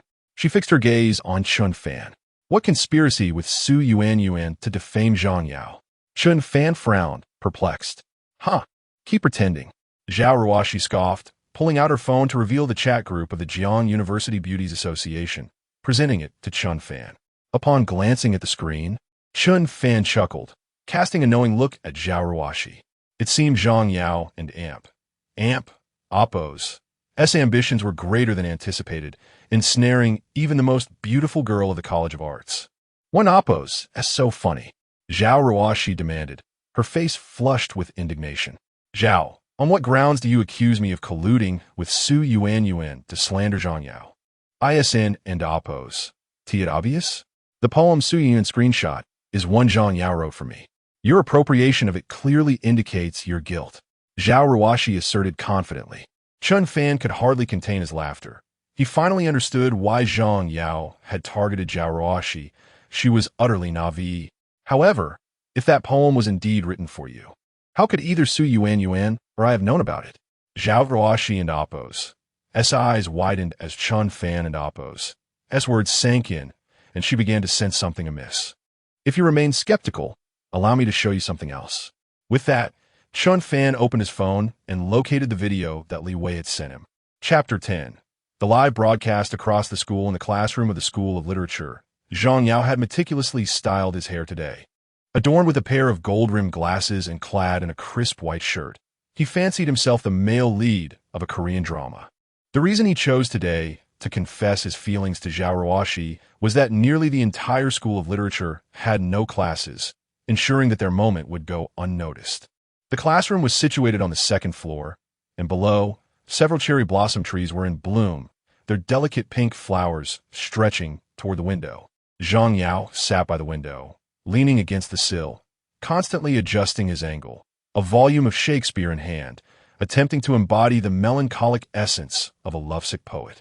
This angle is perfect. The backlight accentuates my brooding, poetic demeanor, he mused, convinced that his pose was flawless. Glancing at the time, he noted that it was almost the moment he had arranged with Zhao Ruoxi, so he maintained his stance, fearful that he might lose this perfect angle. Meanwhile, downstairs in the School of Literature, Chen Fan walked alongside Zhao Ruoxi. Ruoxi, the scene about to unfold will be broadcasted schoolwide. I advise you not to act impulsively, or you may find yourself in serious trouble with the administration, he cautioned. I understand, but is your roommate reliable? Can he really hack into the campus network and switch everyone's computers to the live broadcast? Zhao Ruoxi replied, a hint of skepticism in her voice. Rest assured, Li Wei, besides being a wealthy heir, is a genuine hacker. Breaching the campus network is child's play for him, Chen Fan assured her. Indeed, it seems that wealthy heirs are not to be trusted. However, to reveal Zhang Yao and Oppo's true nature to the girls of Jiang University and prevent them from being deceived, I shall reluctantly collaborate with you this once, Zhao Ruoxi retorted, rolling her eyes at Chen Fan. Zhao Ruoxi was aware of Li Wei, known colloquially as the young model king at Jiang University, and rumored to possess a VIP card to a high-end club in Jiangnan City, enjoying discounts on his expenditures. Chen Fan watched as Zhao Ruoxi ascended the stairs before contacting his friend. Shortly, a video window appeared on his phone, showcasing the live feed from the pinhole camera concealed on Zhao Ruoxi. In a nearby male dormitory, several students were engaged in an intense gaming session. One excitedly shouted, "I'm on a killing spree. Leave that low-health target to me. I'm aiming for my first pentakill." Just as he was about to secure his victory, the screen suddenly went black. "No, my pentakill. Curse this campus network," he lamented, nearly smashing his computer in frustration. Yet in the next moment, a live video feed popped up on his screen, revealing a pair of long, graceful legs ascending the stairs. The previously enraged student found himself seated, curiosity piqued by the captivating sight. Simultaneously, every individual connected to the campus network, including those attending a meeting in the conference room, found themselves confronted with the live broadcast. Secretary Zhang, was today's meeting supposed to discuss candidates for the ambassador of campus spirit? What is this video? The principal inquired, frowning. This isn't the material I prepared. It seems there is an issue with the campus network. Secretary Zhang replied, beads of sweat forming on his brow as he desperately clicked the mouse to close the broadcast, but to no avail. Quick, disconnect the power. It must be a virus in the computer or campus network system, exclaimed the director responsible for the school's network information. Wait, this appears to be from our school of literature, remarked the dean, an erudite and affable figure, adjusting his reading glasses to scrutinize the large screen. The School of Literature? Hold on, under Dean Zhuge and AMP. Oppo's guidance, our school has been a model of decorum and discipline. Let us first ascertain what is happening, the principal gestured. While I appreciate the compliment, our School of Literature indeed has a remarkable student who excels academically and embodies virtuous character, remaining untainted by greed. During a scholarship distribution, he even voluntarily relinquished his award to a financially disadvantaged classmate, Dean Zhuge proudly asserted, referring to his distinguished pupil. Oh, the School of Literature possesses such an exemplary student? What is his name? Asked the principal. His name is Zhang Yao, a major in Chinese language and literature, and he's indeed my student, Dean Zhuge replied, a hint of pride in his voice. I've heard of this Zhang Yao. He is reputed to be one of the 4 literary talents of our school. It's no wonder he is a student of Dean Zhuge, the principal exclaimed. Secretary Zhang, I believe this Zhang Yao would be an excellent representative for our school's campaign to promote a positive campus spirit. What does everyone think? The principal proposed, and the other school leaders, who had previously recognized the School of Literature and Oppos as commendable atmosphere, nodded in agreement. At that moment, the video revealed a classroom door being pushed open, and a figure leaning awkwardly against the window appeared. That silhouette seems familiar. Is that Zhang Yao? Dean Zhuge and Oppo's eyes widened in disbelief. Zhao Ruoxi, you were supposed to arrive at 2? It's already 2:30, and I've been sitting here on this narrow windowsill. My legs are going numb. Zhang Yao complained, feeling the sensation in his lower limbs fading. Just then, the classroom door creaked open, and Zhao Ruoxi entered, clad in a form-fitting black athletic outfit. Zhang Yao's eyes lit up. Typically, Zhao Ruoxi favored a more youthful and cute style, but today in her fitted attire, he realized her figure was astonishingly exquisite, even surpassing that of Su Yuan. Her broad shoulders, elegant neck, flat abdomen, and slender waist, combined with her stunningly beautiful face, made her a vision of perfection. Ruoxi, you've arrived, Zhang Yao exclaimed, hastily retracting his lecherous gaze, adopting a low, brooding tone while still holding the volume of Shakespeare. Zhao Ruoxi frowned slightly. Zhang Yao and Oppo's lanky build, coupled with his slight hunch, made him appear almost pitiful as he curled up by the window. How could I have ever found this pitiable figure attractive? He looks as if he is perpetually unwell, wallowing in a state of melancholia, especially when compared to the tall and handsome Chen Fan, Zhao Ruoxi thought disdainfully. At that moment, downstairs, Chen Fan, watching the live broadcast, suddenly heard an electronic synthesized voice chime. Ding! Zhao Ruoxi's affection level 50, current affection level 0. Chen Fan was utterly bewildered. What is happening? Zhang Yao is confessing to Zhao Ruoxi, yet the affection points are being attributed to me. In the classroom, Zhang Yao noticed Zhao Ruoxi standing in a daze and assumed she was awestruck by his charming appearance. A sly smile crept across his face. Little sister, are you feeling the heat? Can't wait to leap into my embrace. Zhang Yao thought triumphantly. He jumped down from the windowsill, brimming with confidence. Recalling how he had once won over Chu Yuhan using the same tactic, becoming her ideal in her heart.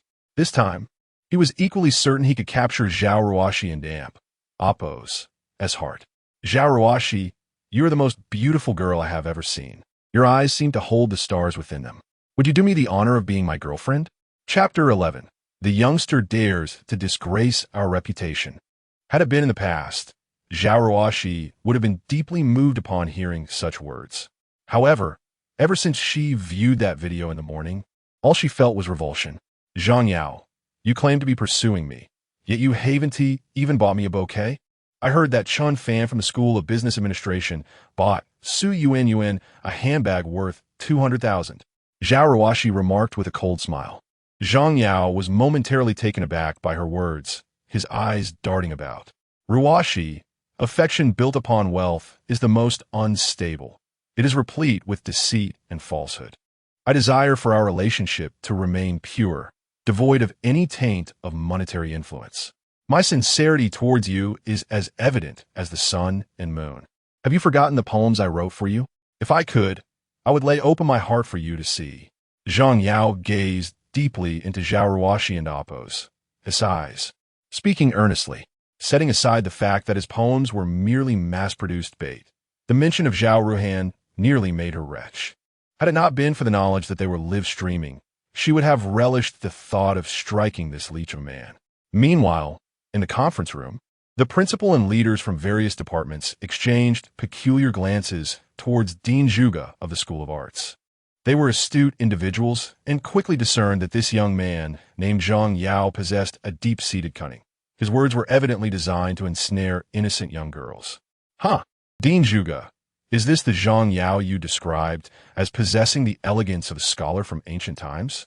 To me, he seems more akin to a scoundrel seeking to take advantage, remarked several older female leaders, their expressions revealing their disdain.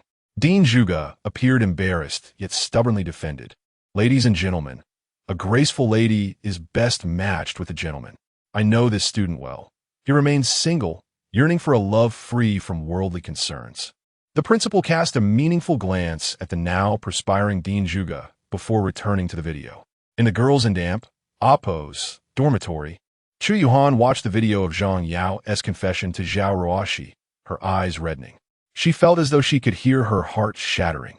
In that moment, she finally comprehended Chen Fan's feelings, the suffocating pain and hatred born from betrayal.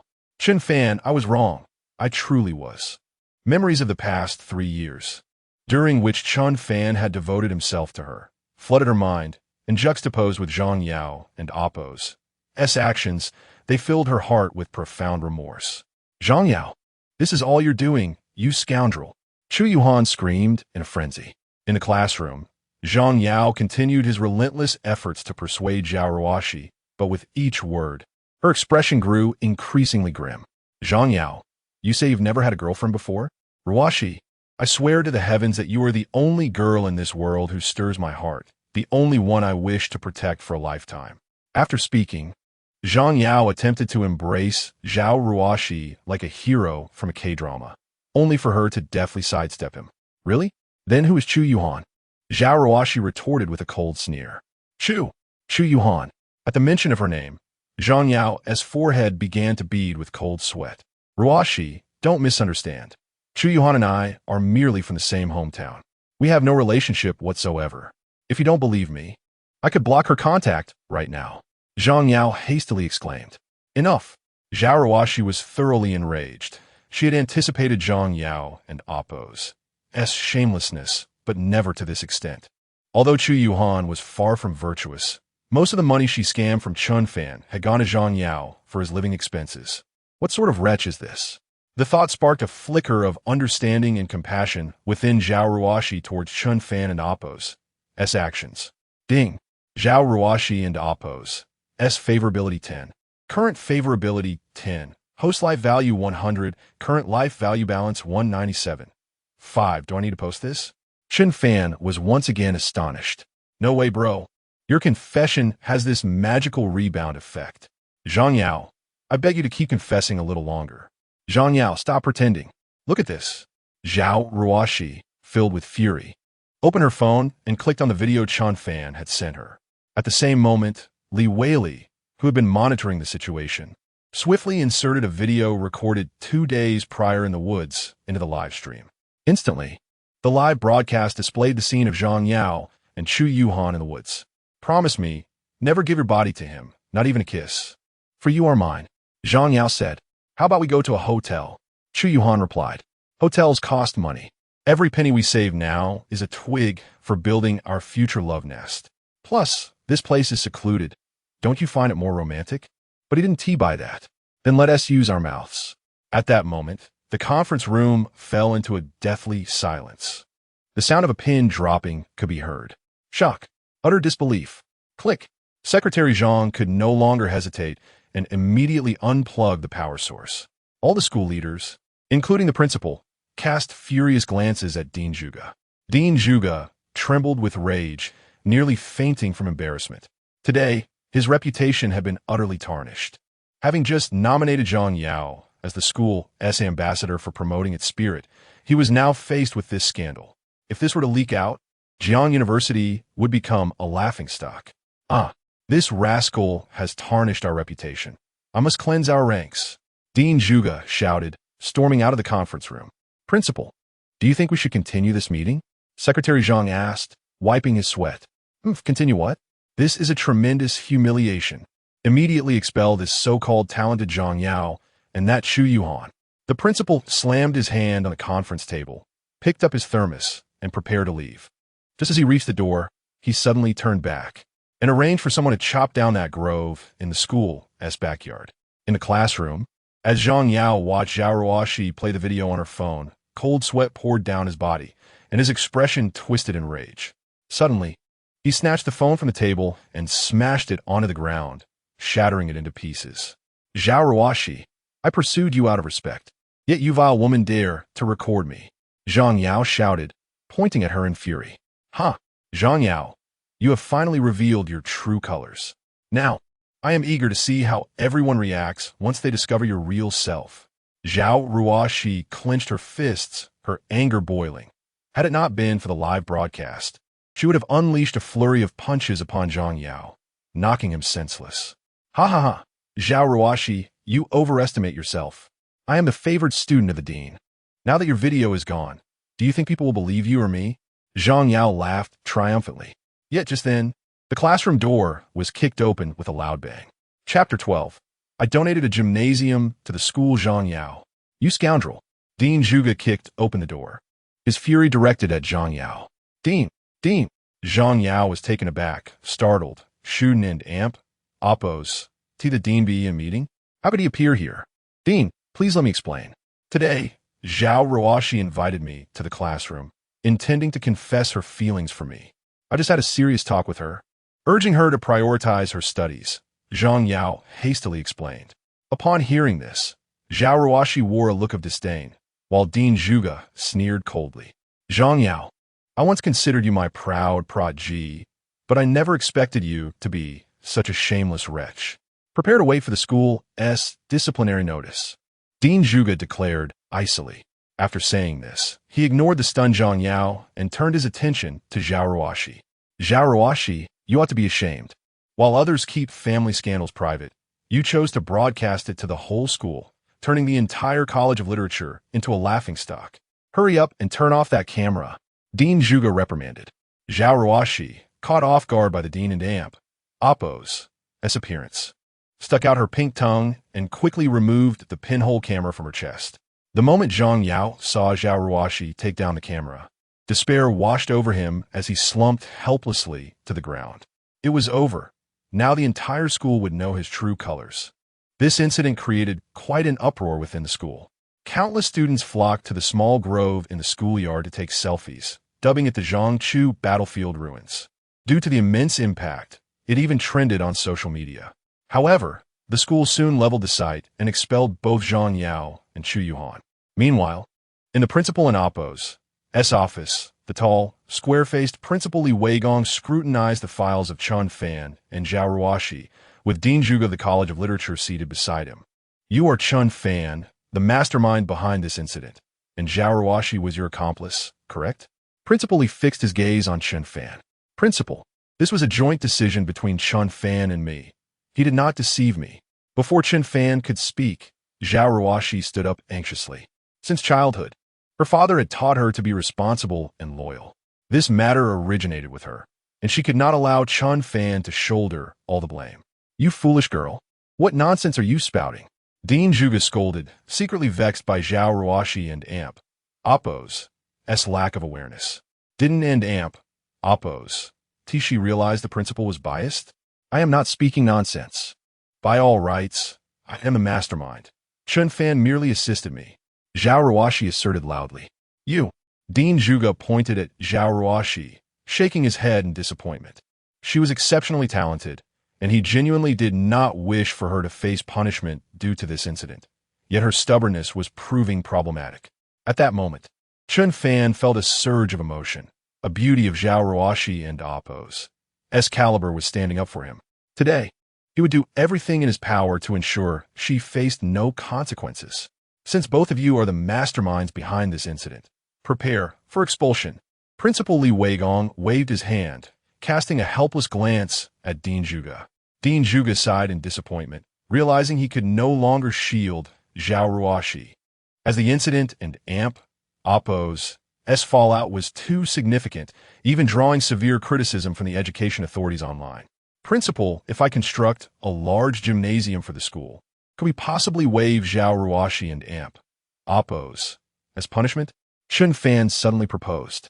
Principal Li Weigong and Amp, Oppo's had snapped up in disbelief, staring at Chen Fan. What did you say? I intend to build a large indoor gymnasium for the school in Zhao Ruoxi's name. Chen Fan raised his voice. This revelation left not only Principal Li, but also Dean Zhuge and Zhao Ruoxi in shock. Chen Fan, do you realize what you and Amp, Oppo's saying? An indoor gymnasium will cost around 20 million. Principal Li said gravely, having learned about Chen Fan's background, raised in an orphanage. He lived frugally and worked part-time jobs to support himself. Yet, the notion of a gymnasium resonated deeply with him. Jiangnan University desperately needed a proper indoor gym, and despite his numerous attempts to secure funding, all had been denied.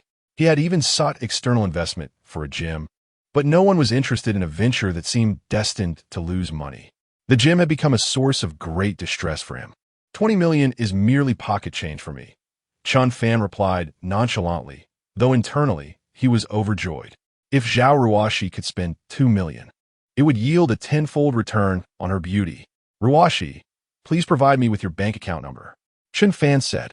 Zhao Ruoxi was taken aback, unsure of Chen Fan and Oppo's intentions, but she quickly gave him her account number.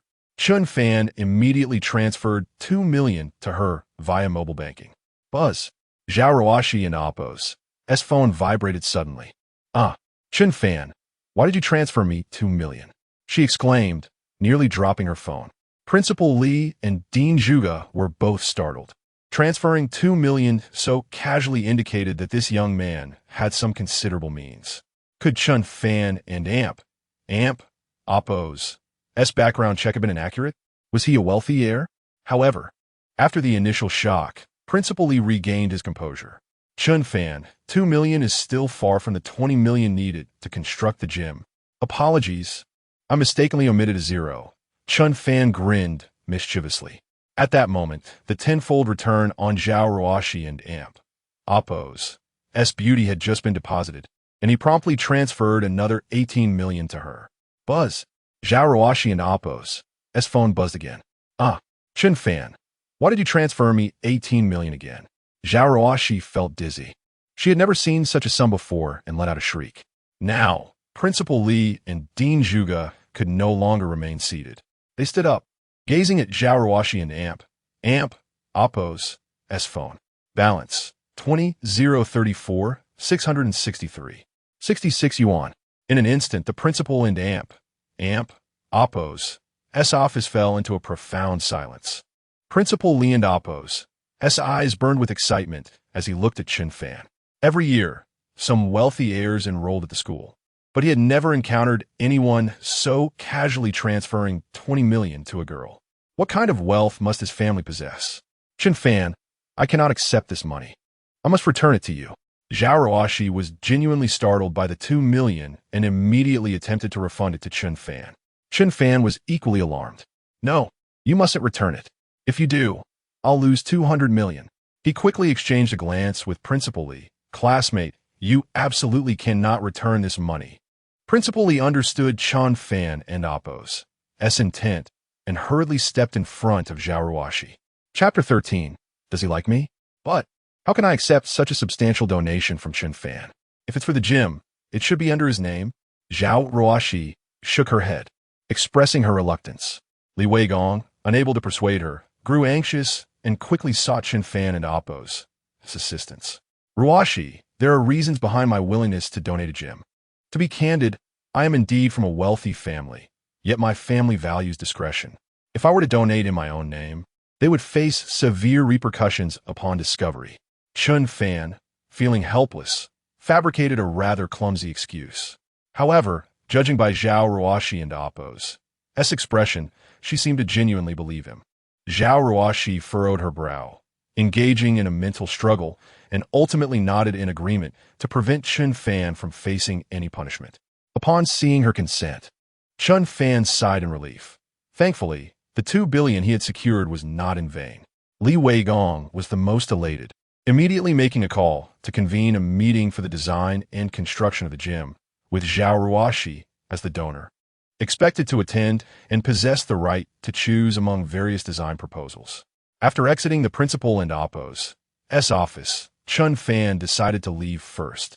But since Dean Zhuge and Zhao Ruoxi were to attend the meeting shortly, the two made their way to the conference room. Even now, upon viewing the string of numbers in her mobile banking app, Zhao Ruoxi felt somewhat dazed. You silly girl, make sure to express your gratitude to Chen Fan later. Dean Zhuge remarked with an enigmatic smile as they took their seats. Dean, why? Zhao Ruoxi asked, somewhat perplexed.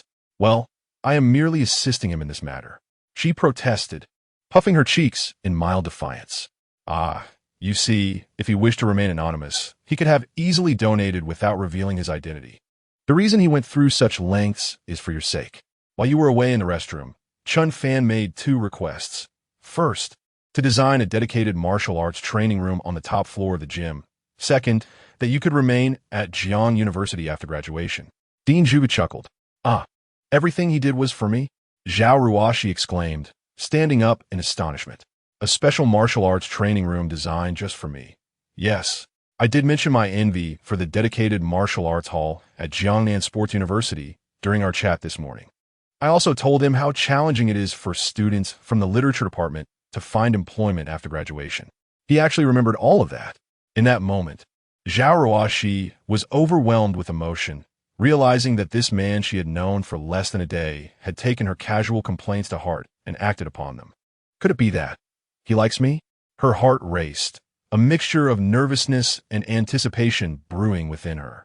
Upon discovering the truth, her instinct was to reject Chen Fan's generous gestures, for her father had ingrained in her the principle of not receiving favors without merit.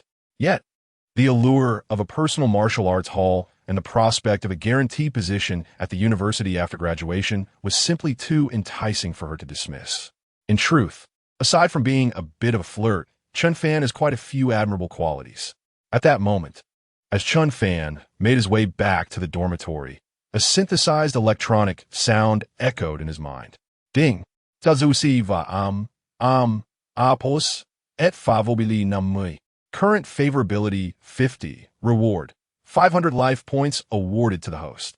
Host and Oppos' current life points balance 597. A sudden increase of 50 in favorability? Chen Fan was astounded. When he transferred money to Zhao Ruoxi, her favorability had not risen. So how had it inexplicably jumped now? After a moment of contemplation, he deduced the reason.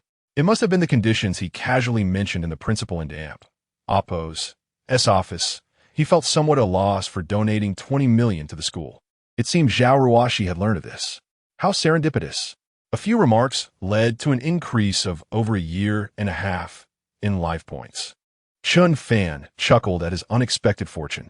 Just then, his phone vibrated, capturing his attention. Classmates, our class monitor Zhang Lu, who has been studying abroad in America, is back in Jiangnan City today. He is treating everyone to dinner at a 5-star hotel tonight. You must all come. It was Li Hao, Zhang Lu and Appo's sycophantic companion from high school. After Zhang Lu and Appo's announcement, a flurry of flattery ensued in the group chat. Chen Fan remained silent, remembering the altercation he had with Zhang Lu and Li Hao during high school, which stemmed from their incessant harassment of the class beauty. Initially, he had no intention of attending, but Zhang Lu had directly tagged him in the chat. Chen Fan, you absolutely must come. It's the perfect opportunity to clear up our past misunderstandings. Chen Fan found this amusing. He had heard that Zhang Lu's family had recently struck it rich in business. Clearing misunderstandings? It seemed more like an attempt to show off. However, a lavish meal at a 5-star hotel was an opportunity not to be missed. Of course, I would be remiss not to attend a gathering hosted by the class monitor. By the way, may I bring a guest? Chen Fan quickly replied, determined to bring along Li Wei. Sure thing, Zhang Lu responded promptly. Chen Fan could almost envision his disdainful smirk.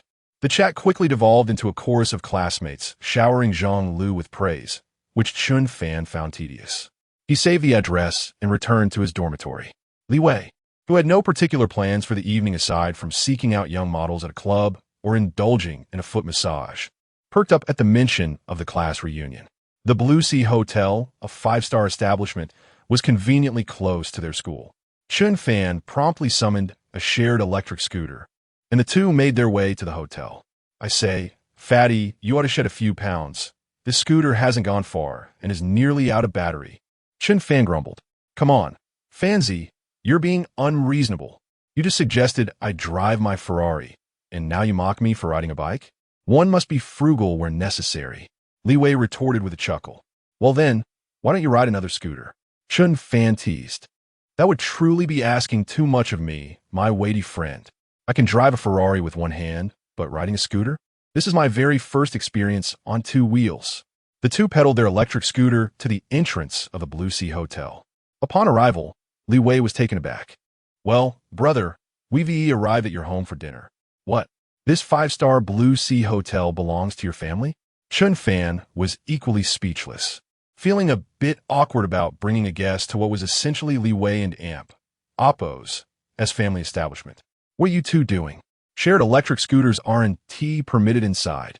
Suddenly, a security guard from the 5-star establishment barred their way. Seriously? Getting stopped by the security guard of my own family's hotel is beyond embarrassing. Li Wei nearly lost his temper, but Chen Fan restrained him. This is a 5-star hotel, not a place for you two paupers. Move along and don't block the entrance. The guard, noticing their ordinary attire and their electric scooter, hurriedly urged them to leave. At that moment, a BMW 5 Series pulled up beside their scooter, and the window rolled down to reveal Zhang Lu's smug face. Chapter 14 High School Reunion. Chen Fan. What on earth is going on? Why did you get into a spat with the security guard? Zhang Lu had yet to speak when Li Hao, the sycophant in the passenger seat, leaned over and mockingly addressed Chen Fan. Come on, Chen Fan, Don and Appo's, to make it difficult for the security guard. After all, the Blue Ocean Hotel is a 5-star establishment, a venue of high-end consumption. Zhang Lu scrutinized Chen Fan from head to toe, a knowing grin curling at the corners of his mouth. Well, I may not be as well off as you, but at least I'm not riding a scooter like a poor student while you drive a BMW. Chen Fan remained unperturbed. He was now a legitimate billionaire, and with wealth came confidence, rendering any superficial concerns trivial. Security, this is my classmate, not some idle drifter. I and Appo's am hosting today, so let them in. Zhang Lu tossed a cigarette to the guard, who nodded eagerly in compliance. See you later. With a wave, Zhang Lu sped away in his BMW 5 Series. Damn it, showing off in front of Fatty is simply intolerable. Having already been frustrated by his own security staff, The sight of someone flaunting wealth before him nearly pushed Li Wei over the edge. Come on, Fatty, they're here to spend money. Just let it go. Chen Fan patted Fatty and Appo's shoulder and led him inside. Zhang Lu's gathering was at the Binhai Hall on the second floor. As Chen Fan and Fatty entered, they discovered that most of their classmates had already arrived. Ah, Chen Fan is here. The security guard didn't he give you a hard time, did he? Li Hao, seated beside Zhang Lu, exclaimed loudly upon seeing Chen Fan and Li Wei. What happened outside? Can you fill us in? A female classmate inquired with curiosity. Oh, it's nothing. Chen Fan was mistaken for an idle drifter by the security guard. Luckily, Brother Lu and I arrived just in time. Otherwise, he might have ended up in a scuffle with the guard. Li Hao, harboring a grudge against Chen Fan, exaggerated the incident, hoping to embarrass him at the reunion. The moment he finished, the disdainful gazes of their classmates turned towards Chen Fan. Suddenly, the door to the private room swung open, and a stunning girl in a white dress entered. None other than Wu Tiantian, the belle of their high school class. Sorry, everyone, I and Amp. Oppos. Am late, she said with a bright smile. Here, Tiantian. Chen Fan waved to her, recalling the camaraderie they shared as desk mates, where he often tutored her in studies. It was also because of her that he had once fought Zhang Lu and Li Hao.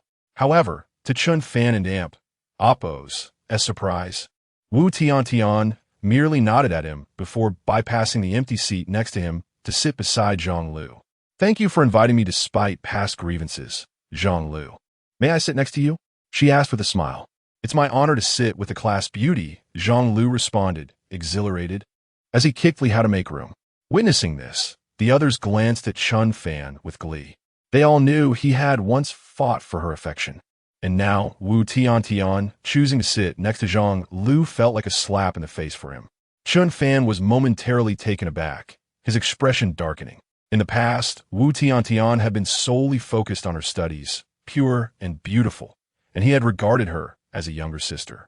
Yet, he was astonished to see how she had seemingly changed over their 3 years at university. Nonetheless, he shrugged it off, reminding himself that he was merely here to enjoy a meal with Fatty. Soon, the dishes arrived, lavishly presented, including Australian lobster. Most of the classmates, predominantly third-year students, had never dined on such exquisite cuisine, and they began to lavish praise on Zhang Lu. Brother Lu, you're amazing. This is my first time eating Australian lobster. Indeed, Brother Lu is now a bona fide wealthy heir, a pride of our class. His family business is flourishing. Perhaps we'll find ourselves working for him after graduation. The male classmates showered Zhang Lu with compliments, while the female classmates gazed at him with admiration and affection. Zhang Lu reveled in the flattery, bolstered further by Wu Tiantian's occasional service of tea, casting triumphant glances at Chen Fan, his eyes gleaming with mockery. Brother Lu, the incident from back then was a misunderstanding.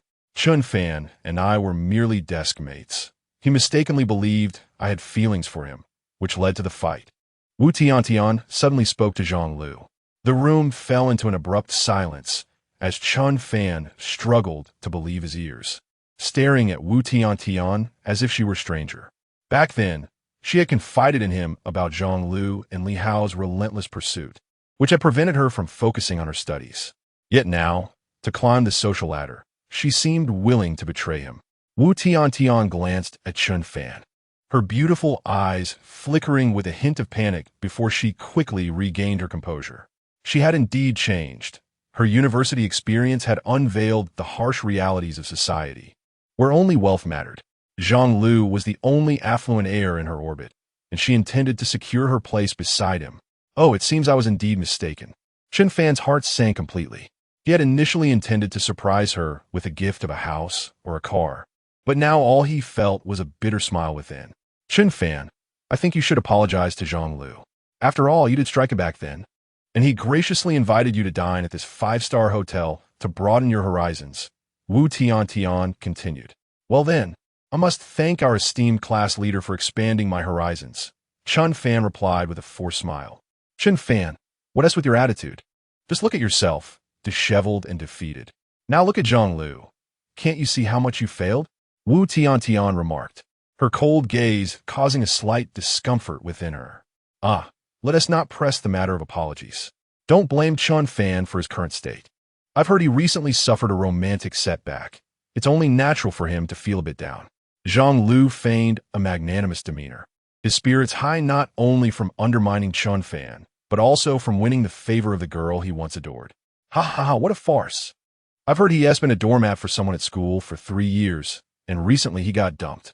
He couldn't even be a proper doormat. Li Hao laughed heartily. Chapter 15, what? A 3-year lackey? As soon as Li Hao's words left his lips, the entire private room erupted into a cacophony. According to my friend at Jiang University, Chen Fan works 2 jobs daily to support someone else, while he himself survives on steamed buns and pickles. Li Hao continued. Chen Fan, I never imagined you to be this kind of person. I was initially skeptical of Wu Tiantian's claims, but now I believe her. You should promptly apologize to Zhang Lu, or you can pay your share of the meal yourself. And as for that hefty companion of yours, you must also split the bill. Numerous classmates began to chastise Chen Fan. Come now, let us not make things difficult for Chen Fan. He is already pitiful enough and lacks funds. Besides, I don't have to pay for my meal here, Zhang Lu chimed in, relishing the scene as Chen Fan was besieged by the crowd, feeling vindicated for past grievances. However, Li Wei, who had been simmering with rage, suddenly lifted his head. What did you say? You don't have to pay to eat here?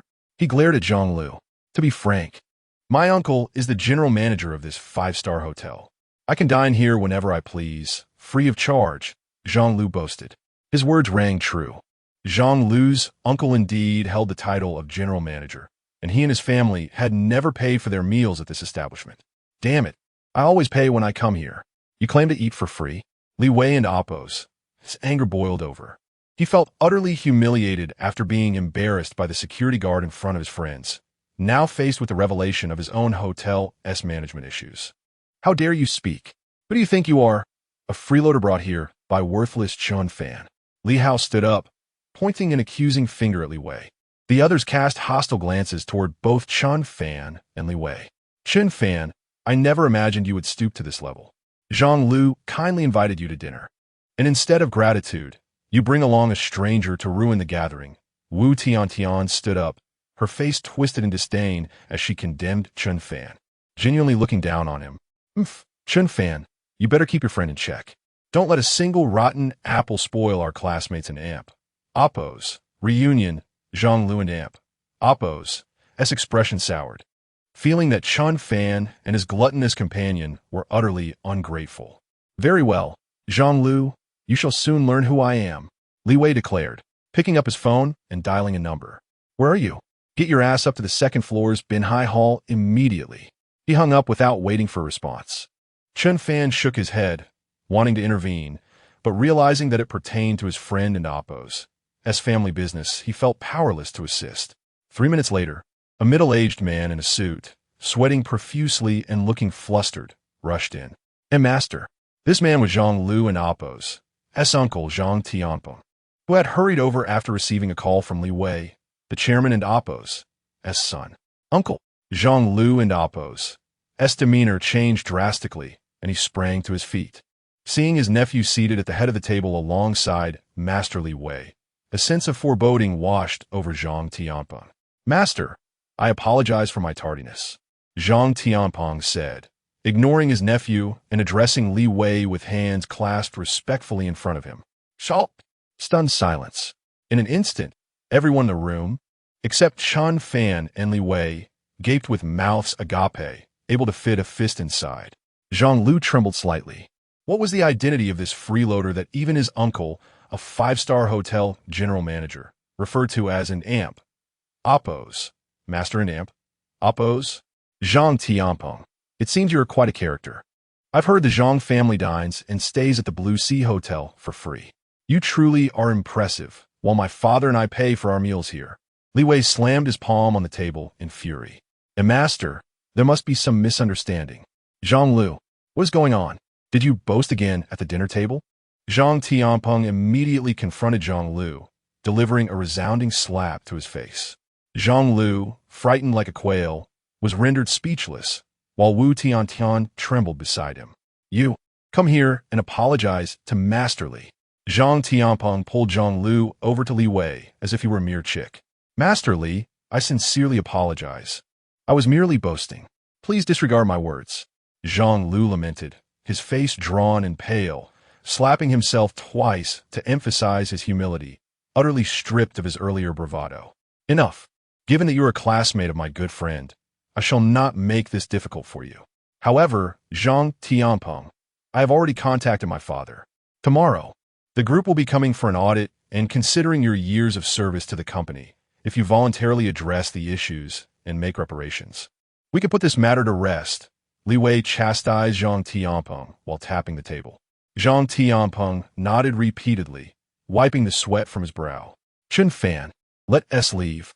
It's not that I'm saying this, but your classmates are truly unimpressive, the hefty friend remarked, shaking his head as he pulled Chen Fan toward the exit. Suddenly recalling something, he turned back, pointing at Chen Fan. This gentleman, Chen Fan, is my brother. From now on, any expenses he incurs at the Blue Sea Hotel shall be charged to my account.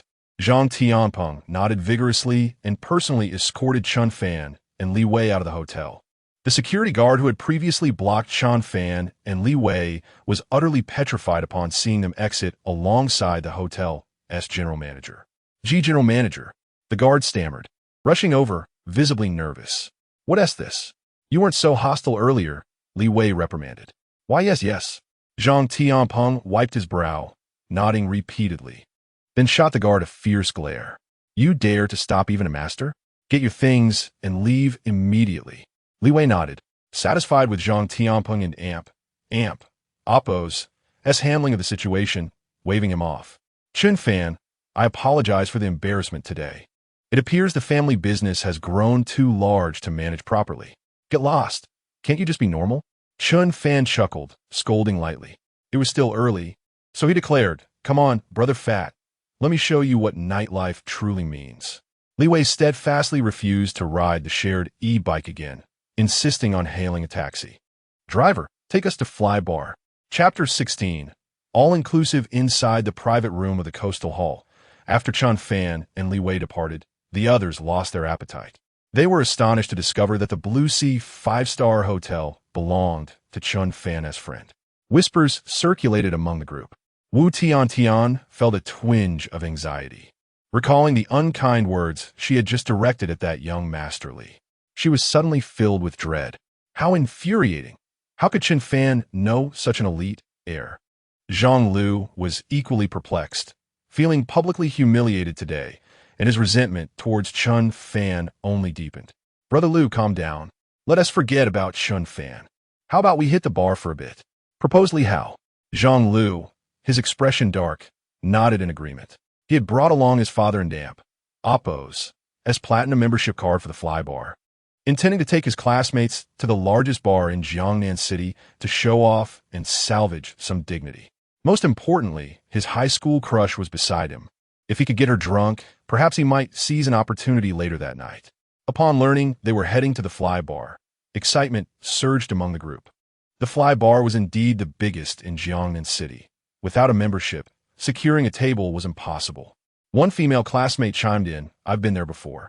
Not to worry, I possess a platinum membership for that bar and can go anytime, Zhang Lu replied with a smile.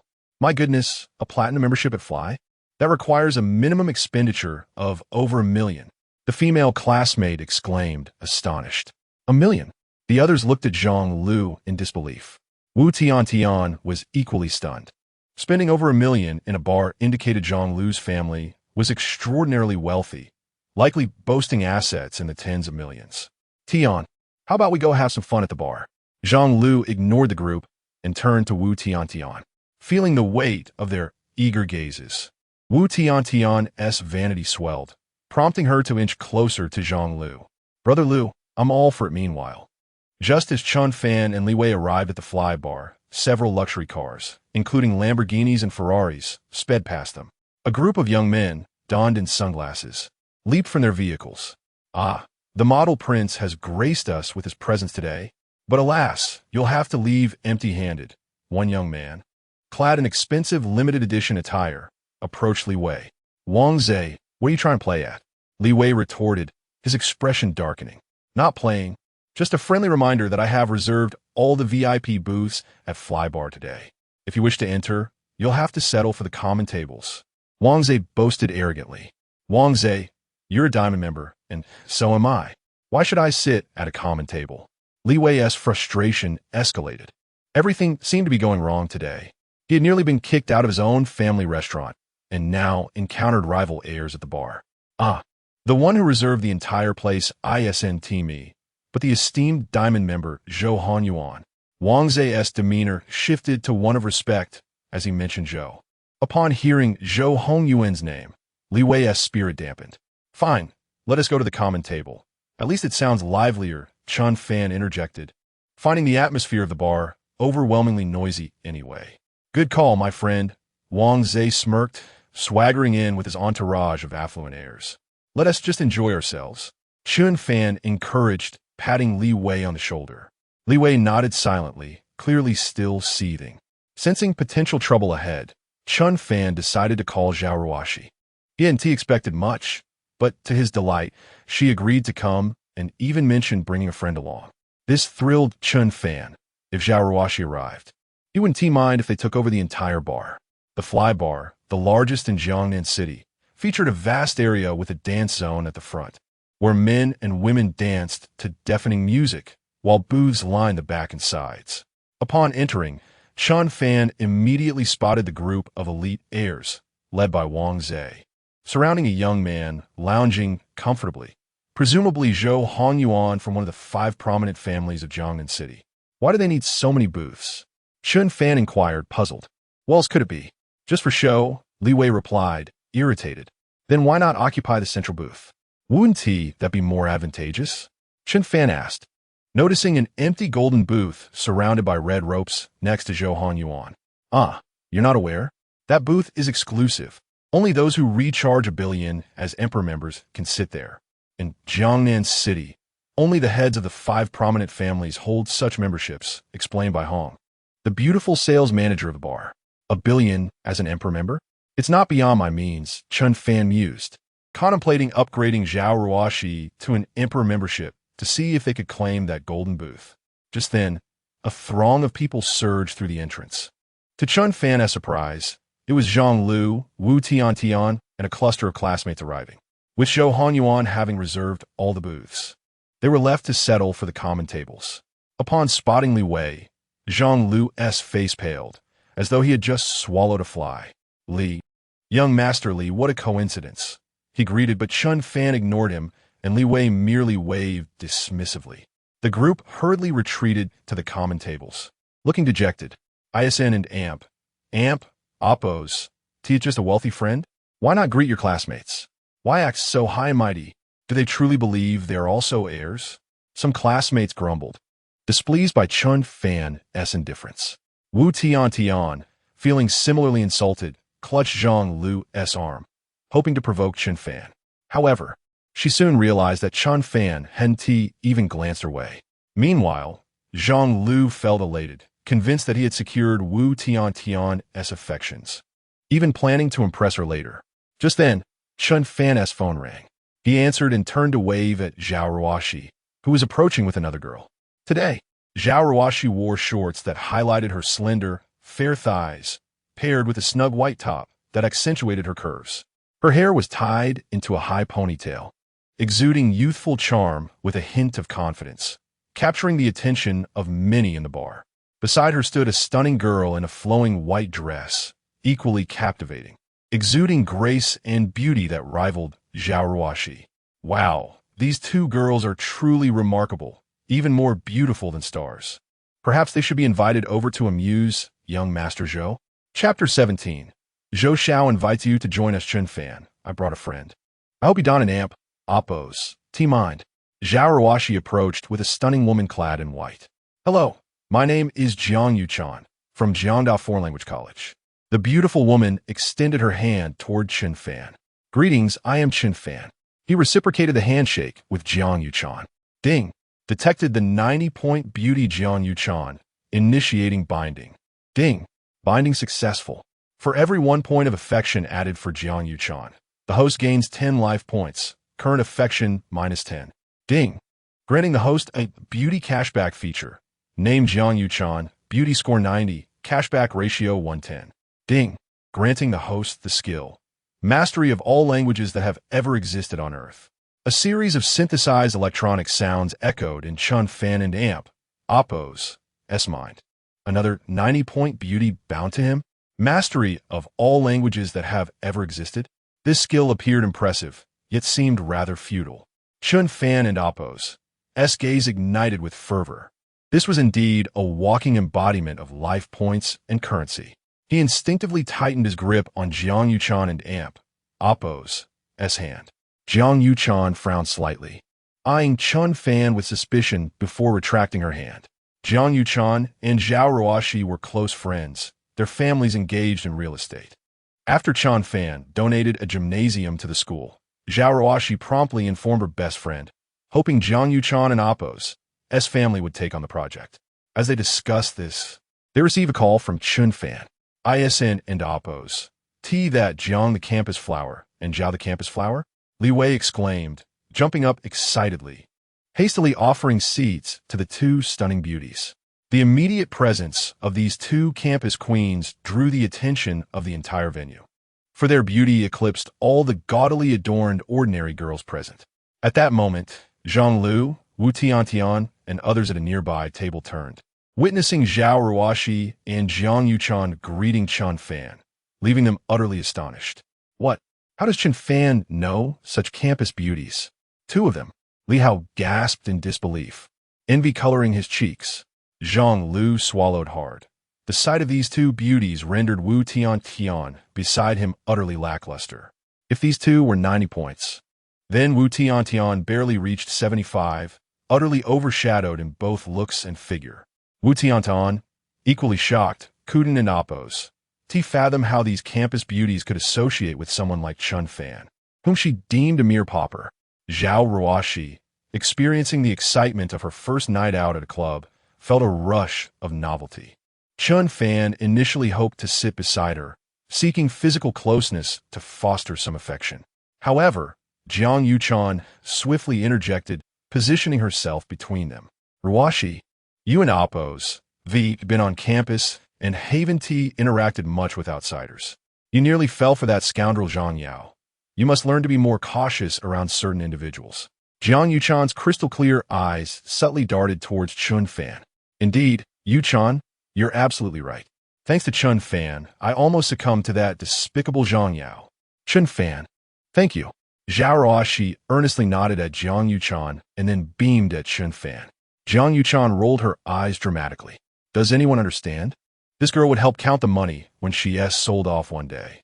Observing Jiang Yuchan and Oppo's guarded demeanor towards him, Chen Fan felt a tinge of exasperation. I merely wish to spend money for you. You think I covet your bodies. What a grave misunderstanding. At that moment, the plump fellow felt immensely proud. The arrival of the two campus beauties elevated his status, prompting him to toast familiar acquaintances repeatedly. Ruoxi, don't forget that Chen Fan gifted Su Yuan a car worth $1.5 million and a $2 million apartment. After a while, Jiang Yuchan continued to whisper about Chen Fan behind his back. I'm aware, Chen Fan told me that was to get back at Hehuan, and he also donated a $20 million gymnasium to my school. Zhao Ruoxi declared triumphantly. What? The gymnasium was donated by him? Jiang Yuchan was now the one taken aback. That was $20 million, not merely $2,000. He casually donated that to the school? Or was it under Zhao Ruoxi's name? Jiang Yuchan quietly sipped her juice, attempting to steady her astonishment.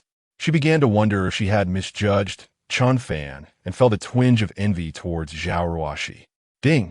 Jiang Yuchan and Oppo's affection 10. Current affection 0. Synthesized voice echoed in Chen Fan and Oppo's mind once more. Chen Fan, what? ISNT she gossiping about me with Zhao Ruoxi? How did my affection increase? Chen Fan was left speechless. Indeed, as Mr. Lu Sun once said, the heart of a woman is as elusive as the depths of the ocean. Just then, Wang Zhe, seated at a nearby booth with a group of wealthy heirs, approached Chen Fan's table. Ladies, why not join us? This table is small and cramped. We can offer you 2 premium booths over there. Wang Zhe blatantly ignored Chen Fan and Li Wei, addressing Zhao Ruoxi and Jiang Yuchan, gesturing towards the booth. Chen Fan, Jiang Yuchan, and Zhao Ruoxi turned to look at the booth, spotting a young man lounging with a smirk, raising his glass in their direction. We don't even know him. Why should we go over? Zhao Ruoxi frowned, visibly irritated. Haha, the sight of an angry beauty is truly captivating. I find it irresistible. Wang Ze's eyes glinted with desire as he reached for Zhao Ruoxi. In a flash, before Li Wei could intervene, he witnessed Wang Ze being hurled away, crashing into a row of tables. Wow, Chen Fan, you've trained. Li Wei gaped at Chen Fan, eyes wide with astonishment. Just a bit. I honed my skills by fighting over toys in the orphanage as a child. Chen Fan chuckled while explaining, though Li Wei and Jiang Yuchan were astonished. They accepted Chen Fan and Appo's explanation. However, Zhao Ruoxi regarded him with suspicion, recalling his extraordinary strength from their first meeting. Others may not know, but coming from a martial arts family, she recognized that Chen Fan and Appo's speed had nearly reached the level of advanced martial artists. Chen Fan felt somewhat uneasy under Zhao Ruoxi's scrutinizing gaze. He had only exerted a fraction of his strength. Could she have sensed it? Before they could ponder further, Zhou Hanyuan rushed in, accompanied by the bar manager and several bouncers, upon witnessing Wang Ze and Appo's defeat. Chapter 18. 3 Imperial memberships. Damn it. How dare they disregard my authority? Dispose of these 2 rascals and escort those 2 women to a private room to relieve my frustration. Zhou Hanyuan exclaimed, pointing at Chen Fan and Li Wei, his voice laced with fury as he addressed the bar manager. Li Hu. Manager, this is a misunderstanding. Young Master Li is a diamond member. We cannot resort to violence. Bai Hong attempted to intervene, but was met with a sharp slap from Li Hu. Foolish and blind. Young Master Zhou is the heir of the Zhou family, one of the 5 prominent families. A mere diamond membership means nothing. He is an imperial member. Attack! Li Hongria rolled viciously. Li Wei, feeling anxious and sweating profusely, recalled the notorious reputation of Zhou Hanyuan. His ruthless methods left countless adversaries in ruin. As the young master of the Zhou family, he was several tiers above Li Wei, and the women he took a fancy to rarely escaped his grasp. Chen Fan, we must hold them off while Zhao Ruoxi and Jiang Yuchan make their escape. Li Wei urged, clenching his teeth as a fierce determination flickered in his eyes, shouting at the approaching bodyguards. Hold on. At the brink of conflict, Chen Fan suddenly bellowed. Instantly, all eyes turned to him. Huh, what is this? Do you have any last words, or do you wish to kneel and plead for mercy from young Master Zhou? Wang Ze sneered, having regained his composure, his gaze filled with malice directed at Chen Fan. Ignoring Wang Ze, Chen Fan focused on Bai Hong, whose face had swelled from the earlier slap. Sister Bai, in this bar, is it true that the more prestigious the membership, the more authority one holds? Why, yes. I'm sorry. Young Master Zhou is an imperial member, and I cannot assist you, Bai Hong replied, her voice tinged with regret. Chen Fan waved his hand and, under the puzzled gazes of the crowd, produced a card. Charge each of these 2 ladies with an imperial membership. With an air of nonchalance, he declared, fully aware that he could easily overpower the bar and Appo's as thugs. In truth, these burly bodyguards seemed no more formidable than toddlers to him. But this was an extraordinary opportunity to spend money. What? An imperial membership? Bai Hong and Appo's eyes widened in disbelief as she stared at Chen Fan. Ha ha ha, this is hilarious. You plan to charge for 2 imperial memberships? Do you have any idea how much one costs? Zhou Hanyuan guffawed, scrutinizing Chen Fan's attire and laughing heartily. Li Bei, you truly are a gem, and your friend here is a treasure. If you can secure even 1 imperial membership, I will eat my hat. Zhou Hanyuan and Appo's entourage erupted in laughter. Chen Fan, stop joking. An imperial membership costs $1 billion. Li Wei's face drained of color as he pulled Chen Fan aside. Supervisor Bai, are you not going to process the card? Chen Fan frowned. The customer wishes to acquire imperial memberships. Did you not hear? Move swiftly. Bai Hong bit her lip, steeling herself as she directed her shout at manager Li Hu and the security guards. She was determined to take a gamble. Despite her doubts about this seemingly unimpressive university student being able to afford $1 billion, she was resolved to try. For too long, she had endured Li Hu's twisted rules and abuses, suffering greatly because Zhou Honyuan and Appo's father had once purchased an imperial membership through Li Hu. You filthy wench. Do you wish to perish? Li Hu seethed, enraged that a woman he typically exploited dared to confront him. Let him process the payment, Zhou Honyuan said, watching Chen Fan and his companions with a skeptical gaze, still not believing that a poor student could conjure $1 billion. Bai Hong returned 2 minutes later, accompanied by the accountant, who emotionlessly approached with a POS machine. Please let this transaction succeed. Bai Hong's palms were sweaty, her heart racing. If Chen Fan could not secure the imperial membership, not only would their plan fail, but she too might face severe repercussions from Li Hu. Li Wei, Jiang Yuchan, and Zhao Ruoxi all watched anxiously as the accountant processed the payment, while Chen Fan sat casually, munching on fruit. Ding! The transaction was successful. Bai Hong felt as though she had heard the most beautiful sound in the world. She nearly collapsed, sitting down in shock. They had truly secured $1 billion. Li Wei and Jiang Yuchan stared at Chen Fan, their eyes wide with disbelief. Li Hu stood there, dumbfounded, turning to Zhou Honyuan, whose expression darkened ominously. Unbelievably, this impoverished student, whose entire outfit cost less than 500, had actually produced $1 billion.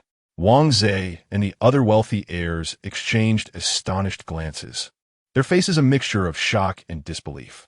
Supervisor Bai, I requested each of these ladies to receive an imperial membership. Why did you only charge for one? Oh, and please get this hefty fellow an imperial membership too, lest he accuse me of favoring beauty over friendship. Chen Fan added casually, as he had just received a tenfold return on the $1 billion spent on Zhao Ruoxi's membership. Dear father, are you serious? Li Wei exclaimed in excitement, practically jumping with joy. And no, I cannot accept this. It is far too extravagant. Jiang Yuchan stammered, waving her hands in refusal.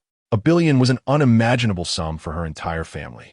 Yuchan, you need not decline. Chen Fan is a low-key wealthy heir, and this must be done in your name to prevent any fallout from his family. This is a favor to him. Zhao Ruoxi chimed in, her innocent eyes sparkling. Chen Fan felt an overwhelming affection for Zhao Ruoxi at that moment. If Jiang Yuchan refused, he would lose out on the $10 billion return. Well, all right then. Jiang Yuchan took a furtive glance at Chen Fan before nodding in agreement. Swiftly, the accountant, devoid of emotion, processed the transaction, and soon 3 imperial memberships were born. At that moment, Bai Hong nearly fainted from excitement. Li Hu's face turned ashen. Having offended 3 imperial members would surely cost him dearly, and Bai Hong would undoubtedly take her revenge for his past transgressions. Moments later, after the accountant reported the situation to the owner, Bai Hong and Appo's phone rang immediately. Bai Hong, well done. From now on, you are the senior manager of Flybar, and the entire venue is under your control. A deep voice resonated from the other end. Yes, boss, Bai Hong answered, her voice audible to all present. Yalat, take Li Hu away. How dare he offend our 3 imperial members? Break his legs first. Bai Hong glared at Li Hu with contempt. Young Master Zhou, save me. Li Hu, now terrified, fell to his knees. Yet no one paid him any heed. Bai Hong was now the boss. The security guards he had brought swiftly grabbed him and dragged him outside, where his anguished cries soon echoed back. Very well, Chen Fan, is it? I will remember you.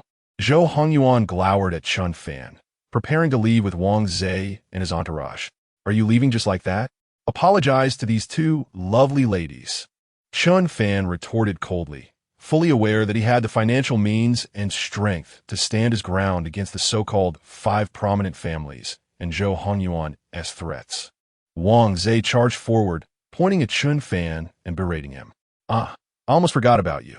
Did you not just declare that you wish to consume excrement? Manager Bai, please arrange for someone to escort him to the restroom for a generous serving of the freshest.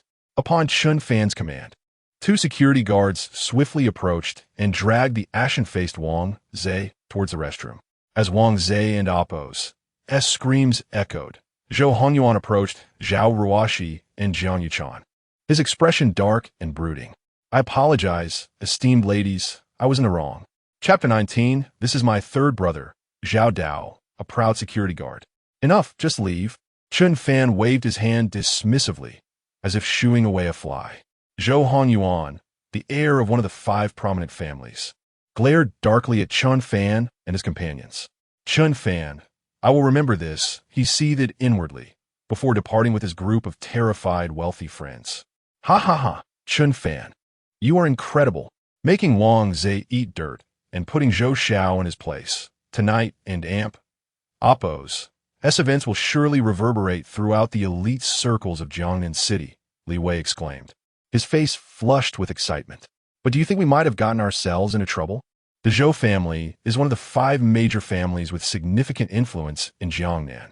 Could they retaliate against us? Jiang Yuchan recalled the look Zhou Hehuan had given before he left, her voice laced with apprehension. Do not fear, Yuchan. I will protect you. Zhao Ruoshi chimed in, her cheeks rosy with exhilaration as she playfully patted her ample bosom. If Zhou Hehuan decides to retaliate, just let me know, and I will handle it, Chen Fan assured them.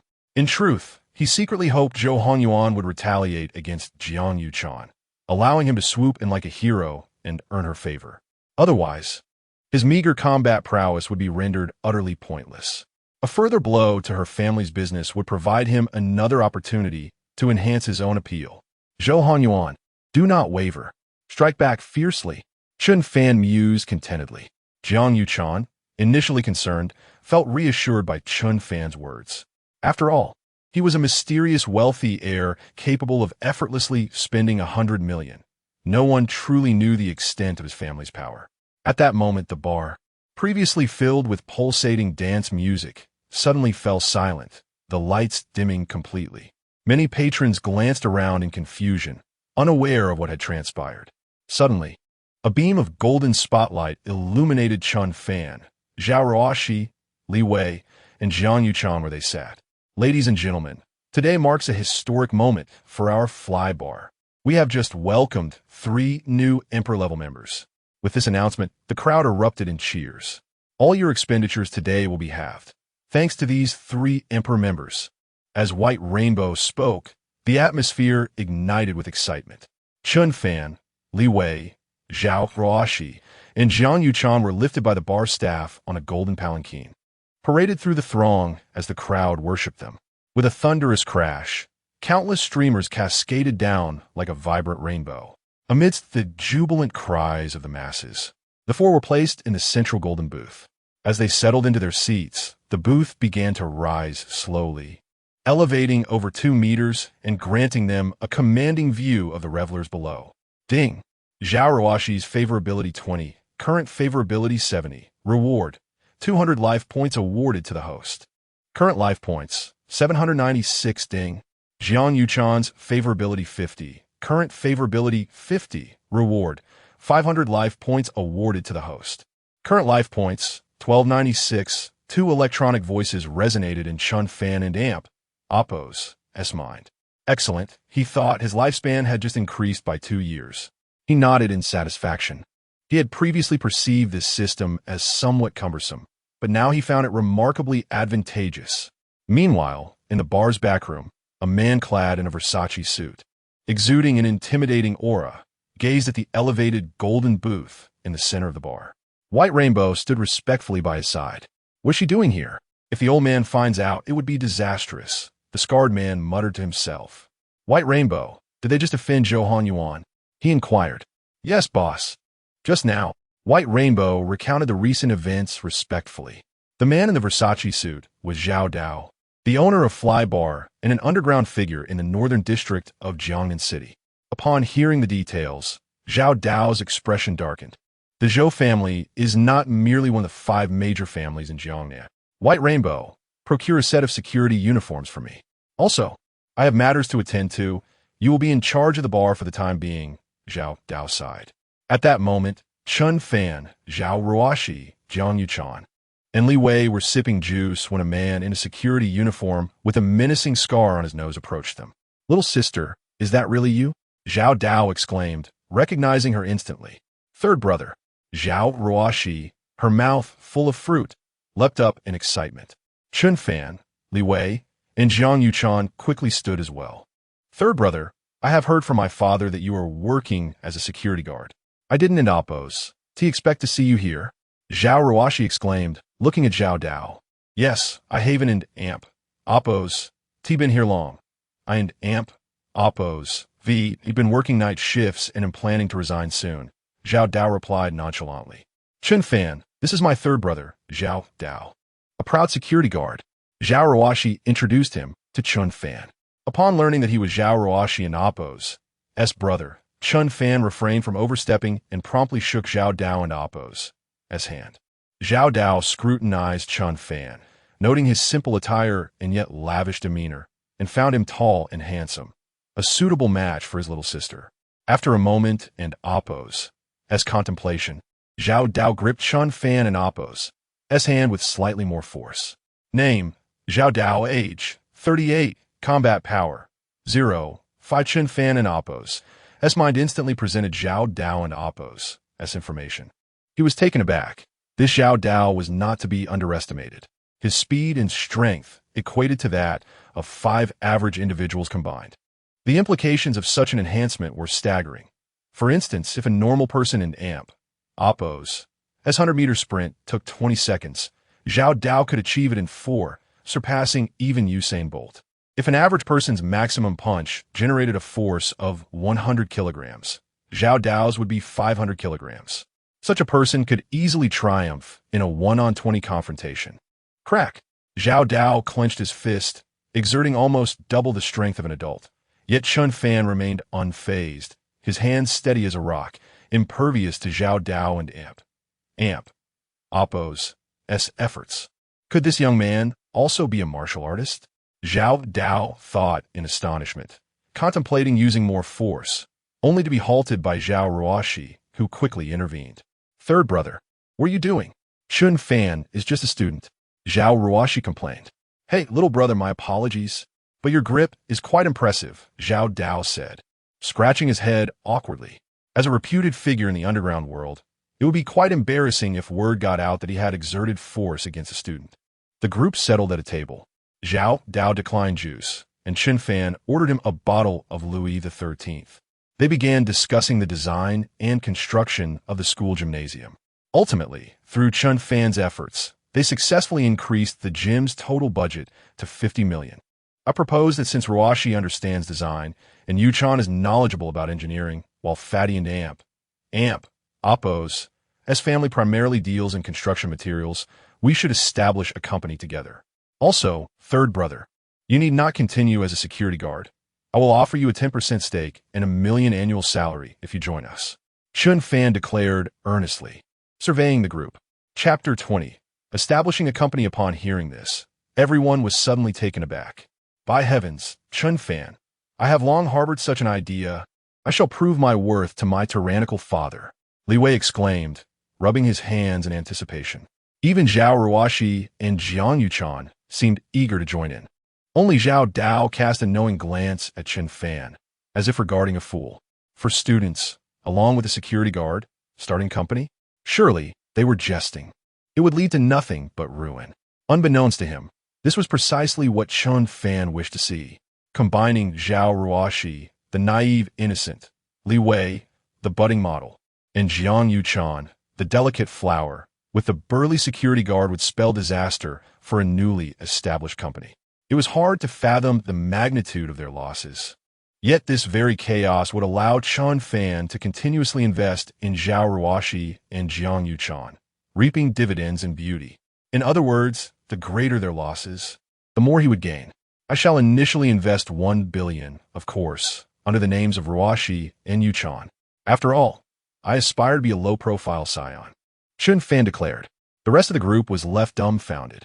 The more Zhao Dao observed Chen Fan, the more he perceived him as the foolish son of a landlord. This cannot be. I must not allow this lad to be with Ruoshi. He would squander any fortune. Zhao Dao silently vowed. Chen Fan, you need not invest so much. The total cost of the sports complex is less than 50 million. Even if you cover the entire expense, 1 billion is excessive. Jiang Yuchan and Li Wei, both from families involved in construction, immediately interjected. Indeed, Starting a business is fraught with challenges. Your approach lacks any sense of difficulty or intrigue, Zhao Ruoshi added, her brows furrowed in irritation. In the end, Chen Fan, with no other choice, decided to invest 10 million each in the names of Jiang Yuchan and Zhao Ruoshi as startup capital, granting them each a 40 stake. As for the stout fellow and Zhao Dao, Chen Fan refrained from asking them to contribute money, instead offering them each a 10 share in technical equity. After all, this company was destined for losses, and Chen Fan did not wish to see his brothers or Zhao Dao suffer. After their discussions, fearing the dormitory doors would close, they left the bar. Zhao Dao, concerned for their safety, insisted on driving them back to the school. Moments later, a Wuling Hongwang pulled up before them. Wow, Brother San, what an impressive car.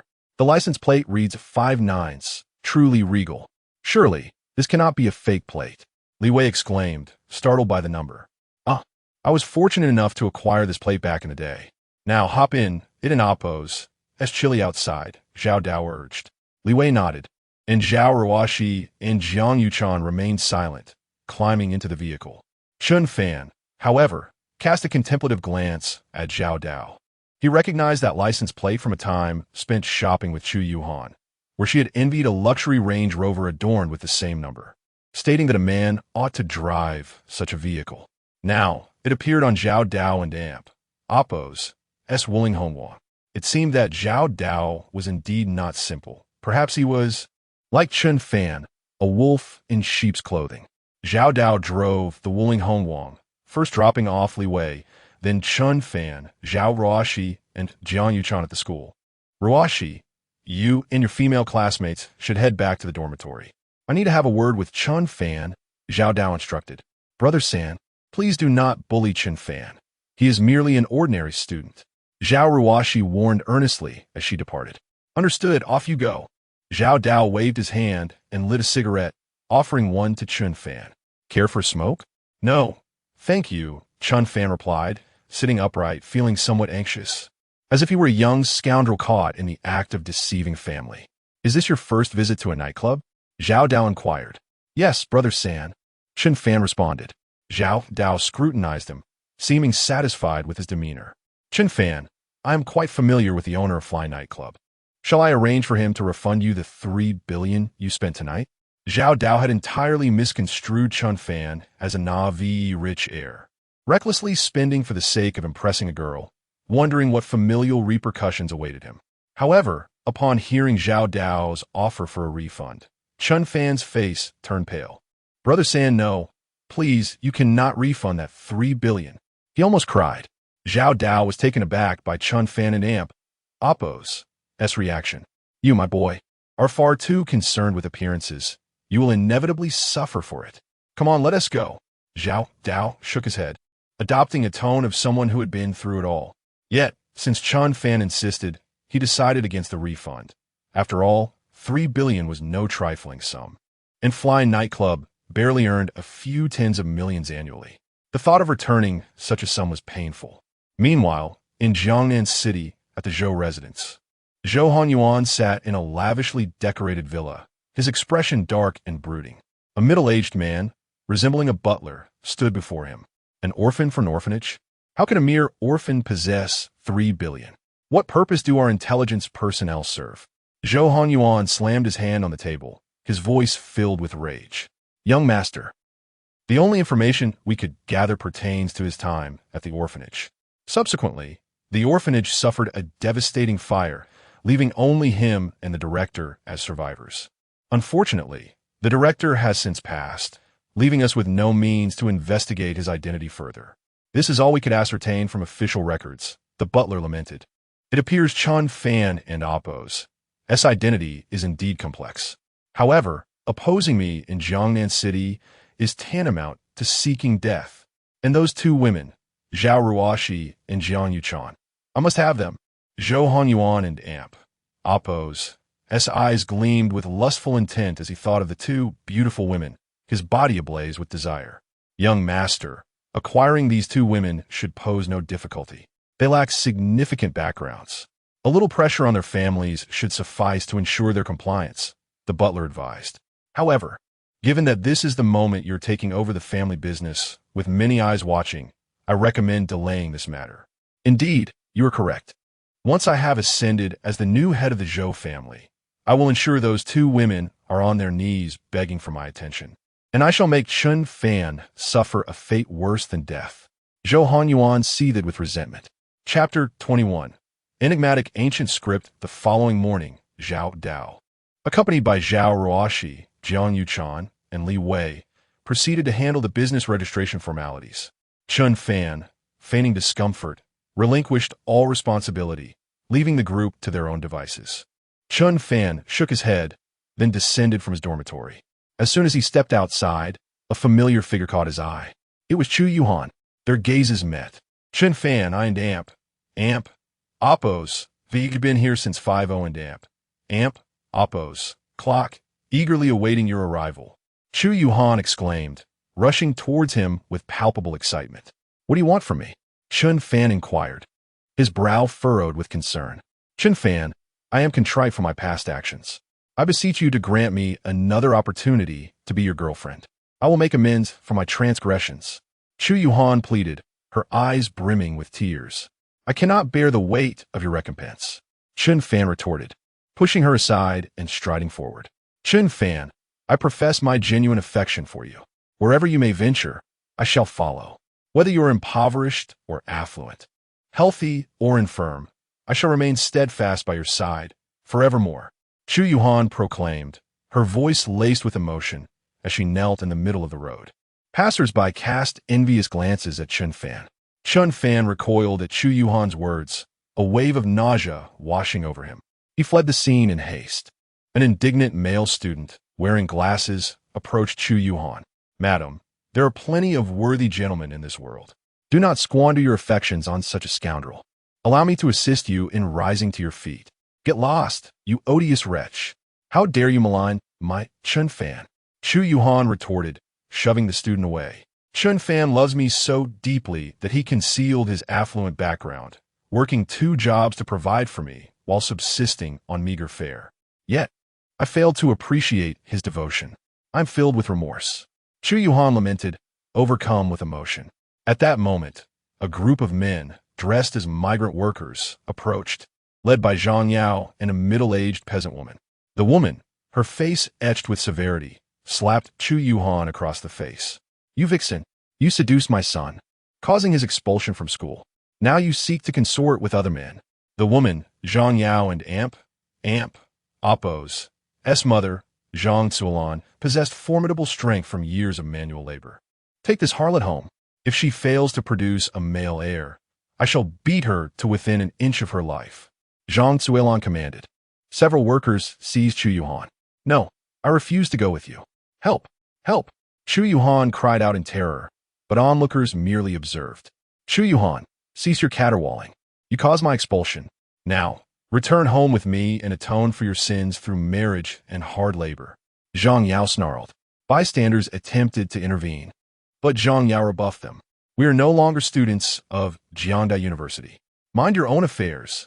Zhang Zuolan, growing impatient with Chu Yuhan and Amp, Oppos, as cries, removed her soiled sock and stuffed it into her mouth, rendering her unconscious. The group of workers, along with Zhang Yao and Zhang Zuolan, bundled Chu Yuhan into a van and departed for the remote countryside. Meanwhile, oblivious to the events that had transpired, Chen Fan sought refuge in the library. Fearing another encounter with Chu Yuhan, Jiangda University and Amp, Oppos, S library boasted the most extensive collection of books in Jiangnan City. On its uppermost floor resided rare, thread-bound tomes, some dating back centuries. These ancient texts, written in classical Chinese, were available for perusal only, not for lending. Chen Fan had visited the library once before, but the abstruse nature of the text had deterred him. Having acquired the skill of language proficiency after his encounter with Jiang Yuchan, he was eager to test its efficacy. Upon entering the top floor, Chen Fan was greeted by the musty aroma of aged books. He located several handwritten volumes on the back shelves and settled at a desk. The library's top floor was usually deserted, frequented only by a few professors from the Faculty of Arts. Chen Fan opened one of the ancient books. The cover and Oppos. S inscription was obscured by moisture damage. As he perused the pages, he encountered unfamiliar grammatical structures, but the meaning of the classical Chinese text materialized in his mind. A Qing dynasty edition of and Oppos. The plum in the golden vase and Oppos. Chen Fan exclaimed, astonished. He was captivated by the explicit content, which surpassed modern erotica in its intensity. These so-called ancient scholars were nothing but depraved libertines, indulging in the most perverse practices, Chen Fan scoffed, immersing himself in the ocean of knowledge. After reading several manuscripts, he was astounded by their scandalous nature. Historical accounts may not always be accurate, but they should be titillating. As Chen Fan prepared to leave, a piece of paper on the adjacent desk caught his attention. The paper was covered with bizarre symbols, reminiscent of Oracle bone script and Qing dynasty seal script. He set aside the racing novel and historical anecdotes and picked up the paper. Some of the symbols had been annotated with Chinese translations, but most were left blank. Chen Fan smiled, recognizing the meanings of the symbols at a glance. He noticed that half of the existing annotations were incorrect, driven by an impulse. Chen Fan took a pen and corrected the erroneous annotations. He then proceeded to fill in the missing translations. Done. Time for dinner. 10 minutes later, Chen Fan stretched his neck, carelessly discarded the annotated paper, and headed to the cafeteria. Shortly after Chen Fan and Oppos' departure, a woman with her hair pulled back, wearing glasses, and exuding an air of intellectual refinement, rushed to the desk where Chen Fan had been sitting. Such confidential material must not be misplaced. The woman sighed with relief upon spotting the paper. However, upon closer inspection, her countenance underwent a dramatic transformation. Chapter 22. Academician Su Nanxiang. Upon his arrival at the cafeteria, Chen Fan promptly ordered the luxurious fried rice, with eggs priced at 15 yuan. With his newfound wealth, he indulged in an extra sausage and 2 additional eggs. Just then, his phone rang. It was Zhao Ruoshi calling. "Where are you, Chen Fan?" "I'm at the school cafeteria," he replied, but before he could finish, Zhao Ruoshi abruptly hung up. In less than 10 minutes, a Wuling Hongwang with a license plate and Oppos 99999 and Oppos pulled up at the entrance of the cafeteria. Zhao Ruoshi, Zhang Yuchan, Li Wei, and Zhao Dao disembarked and made their way to the second floor, where Chen Fan was seated. "Is this all you and Oppos? Having just fried rice?" Zhang Yuchan, having witnessed Chen Fan and Oppos' extravagance before, was taken aback to see him settling for a mere plate of fried rice. "This is no ordinary fried rice. It's a luxurious version with an added sausage and 2 eggs. Chen Fan explained. The others remained silent, observing that several of them hadn't eaten yet. Chen Fan ordered several of the most expensive side dishes, believing that any extra expense would yield a return in visual appeal. At that moment, Zhao Ruoshi triumphantly presented a business license. Chen Fan glanced at it. Hehuan Group Company, Limited? What a ridiculous name. It clearly suggests a money-losing venture. He mused internally. I came up with it. Isn't it quite extraordinary? Zhao Ruoshi beamed. Well done, Ruoshi. The name certainly sounds unique. Chen Fan responded promptly. The construction team has already been arranged, and I have prepared the materials as per the design. We can start work after coordinating with the school in the next couple of days. Li Wei declared enthusiastically, clenching his fists. Chen Fan yawned, feeling drowsy. You all can do whatever you like. The more losses, the better. However, Zhao Dao, who had initially underestimated the group, was increasingly impressed. He had thought they were merely students engaged in frivolity, but now recognized their impressive organization and execution. Even Zhao Ruoshi, whom he had regarded as merely a naive girl wielding a stick, had surprised him with her imaginative yet practical designs. At that moment, he felt a strange sense of anticipation, envisioning the potential rise of their Hehuan group in Jiangnan City. As the group enjoyed their meal, fervently discussing the future of their newly established company, Zhao Ruoshi's phone rang again. Hello, counselor? What? We are to gather in front of the College of Arts. Zhao Ruoshi frowned before hanging up. To the College of Arts? I'll give you a ride, Zhao Dao offered. No, you all have worked hard this morning. The dishes have just arrived, and I'm already full.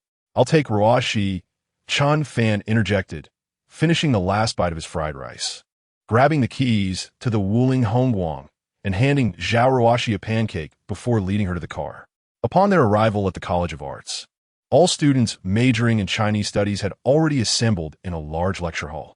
Chen Fan stealthily followed Zhao Ruoxi inside. At the podium stood two individuals, the dean of the College of Arts, Zhuge, and a strikingly beautiful intellectual woman clad in a simple, elegant suit, her delicate features accentuated by rimless glasses. The male students in the audience gazed at her with fervent admiration, captivated by her beauty, which rivaled even that of Zhao Ruoxi. Is she beautiful? Chen Fan, lost in admiration, was jolted back to reality by Zhao Ruoxi's cold huff as she crossed her arms. He quickly lowered his gaze, adhering to the principle of observing with modesty. That's more like it, Zhao Ruoxi remarked, sensing an inexplicable surge of jealousy at Chen Fan's momentary distraction. Just then, Dean Zhuge cleared his throat, signaling the beginning of his address. Students, I have gathered you here urgently to inquire about something. Has any student from the College of Arts visited the top floor of the library? Please raise your hand. As he spoke, the intelligent woman beside him scanned the crowd with eager anticipation. After a moment, only one hand was raised. Dean Zhuge's eyes lit up upon recognizing the student. Oh Chen, it's indeed you. He beckoned Oh Chen to come to the podium. This is Oh Chen, one of the four prodigies of our College of Arts, the top student in the Oracle Bone Inscriptions program, who was exceptionally admitted to our college based on a perfect essay on Oracle Bone Inscriptions during the entrance examination. The audience gasped collectively at the respect Dean Zhuge displayed towards the woman beside him, realizing that she was an esteemed academician. She appeared to be under 30, eliciting murmurs of disbelief from the students below. Standing before Su Nanxiang, Oh Chen was exhilarated, captivated by her beauty. So stunning, more beautiful than Zhao Ruoxi. Despite being one of the four prodigies, Oh Chen had largely gone unnoticed due to his unremarkable appearance. A balding head, cross-eyed gaze, and dark complexion. Wu Shen, our decision to grant you admission was undoubtedly wise. Who would have thought you could decipher ancient texts that even academician Su could not? Dean Zhuge proudly patted Oh Chen's shoulder. Students, these texts are ancient, predating Oracle Bone inscriptions and linked to prehistoric civilizations. How did you manage to decode them? Academician Su gazed at Oh Chen with excitement, her beautiful eyes betraying a hint of envy. Oh Chen, however, was taken aback. Decode ancient texts? Me? He was bewildered, having only spent time reading novels in the library before deciding to go to the less crowded top-floor restroom. Realizing the dean's expectant look and the astonished gazes of his classmates, especially the admiring gaze of the beautiful academician, he hesitated but then resolutely declared, "Yes, I did indeed decode those texts." A wave of murmurs erupted among the hundreds of students in the lecture hall, their eyes now brimming with respect for Oh Chen. Oh Chen, you are a pride of our College of Arts. No, a pride of Jiang University. Dean Zhuge exclaimed, giving his shoulder a hearty pat. Oh Chen, you are remarkable. I wish to grant you an exceptional admission, allowing you to transition directly into a Master S program under my mentorship, becoming my protege. Academician Su also expressed her admiration. Hearing these words, Oh Chen was almost overcome with excitement, feeling as though he had won the lottery. Direct admission into a Master S program under such auspices was a dream come true. Meanwhile, Zhao Ruoxi gazed at Oh Chen with a mix of admiration and envy. Truly a prodigy. He got into Jiang University based on a perfect essay on Oracle Bone inscriptions, and now has caught the attention of the esteemed academician Su, becoming her disciple. Is this what genius looks like? Zhao Ruoxi murmured. Such nonsense. The so-called four prodigies of the College of Arts are all of the same ilk. Chen Fan rolled his eyes, muttering under his breath. He felt no anger towards Oh Chen for impersonating him. In fact, he felt somewhat relieved. If a mere business management student were discovered to have the ability to decipher such advanced ancient texts, it would be a dilemma beyond words. And if he were to be taken under academician Su's wing to pursue graduate studies, he would have no time for romance. You're just jealous of Oh Chen's talent. Zhao Ruoxi rolled her eyes and remarked while several girls from the College of Literature cast disdainful glances at Chen Fan. Just then, a bespectacled staff member from the logistics department burst in, holding a USB drive with palpable excitement. Dean Zhuge. The surveillance hard drive at the library and Oppo's top entrance has been repaired. Chapter 23, How Could It Be Him? Ha ha ha. Director Li, you have worked hard, but it is no longer needed. We have already found that person. Dean Zhuge said with a smile. Found him already? Director Li from the logistics department was taken aback. The school places great importance on academician Su, with the principal personally overseeing the matter. Director Li tirelessly visited over a dozen maintenance points. And although he only managed to repair the surveillance at the entrance of the top floor, this morning, apart from academician Su, only 2 others had entered the top floor library. He originally thought he could take credit in front of the principal, but unexpectedly, Dean Zhuge had already located the person in advance. Indeed, the one who deciphered academician Su and Oppo's ancient script is none other than Ochen, one of the 4 literary prodigies from our College of Literature. Dean Zhuge's gaze towards Ochen was filled with pride. Following Dean Zhuge's gaze, Director Li nodded. He had indeed seen the balding, cross-eyed young man in the surveillance footage. Director Li, since the video surveillance has been restored, let us view it. Dean Zhuge directly took the hard drive from Director Li and plugged it into the computer in the lecture hall. Ochen and Oppo's face instantly turned pale, and he instinctively wanted to stop it, but upon realizing it was merely the surveillance of the entrance to the top floor, he felt relieved. Who would know he had gone to the library restroom? The projector in the classroom immediately displayed a windowed scene. At 10 minutes past 9 in the morning, Ochen and Oppo's figure appeared at the entrance of the top floor library, holding a pack of unopened tissue. Haha, academician Su, look. It is indeed our Ochen from the College of Literature. Dean Zhuge nodded with satisfaction towards Su Nanxiang. Su Nanxiang nodded slightly, but felt an unsettling sense that something was amiss. Also, what could Ochen possibly need tissues for in the library? The video was played at an accelerated speed. Soon, at 20 minutes past 9, Ochen and Oppo's figure exited the library and Oppo's top floor door, but at that moment, he was leaning against the wall, trembling slightly, and the pack of tissues he held was reduced to a third. It seems Ochen exerted considerable effort to decipher those ancient characters. His legs seemed weak. Ochen, make sure to eat a couple of eggs and a sausage in the cafeteria to recuperate, Dean Zhuge said with a look of concern. Below, Chen Fan, who saw through everything, suddenly chuckled. Chen Fan, what kind of antics are you up to? Look at Ochen. Not only is he talented, but he also neglects his health while delving into academics. What are you doing all day, apart from indulging in pleasures and chasing girls? When will you be like him? Zhao Ruoshi pinched the soft flesh at Chen Fan and Oppo's waist in frustration. Like him in the library. That a no-go. Chen Fan replied with a laugh. You drive me crazy. Zhao Ruoshi and Oppo's face flushed red, and she spat. Meanwhile, the girls from the College of Literature, who were filled with admiration for Ochen, turned to glare at Chen Fan fiercely. Academician Su, what do you think? I did not make a mistake in identifying him. Ochen entered the library and exited in just 10 minutes, meaning he deciphered those ancient characters in that short time. At the podium, Dean Zhuge's face was filled with pride, and the more he looked at Ochen, the more satisfied he became. However, Su Nanxiang and Oppo's brows furrowed, and her expression darkened. She ignored the somewhat complacent Dean Zhuge and Ochen and turned to Director Li. Director Li, apart from myself, was there only this one person who entered the top floor library this morning? Academician Su, there was another student. Director Li was somewhat puzzled, not understanding why, since they had already found the decipherer Ochen, she would still ask.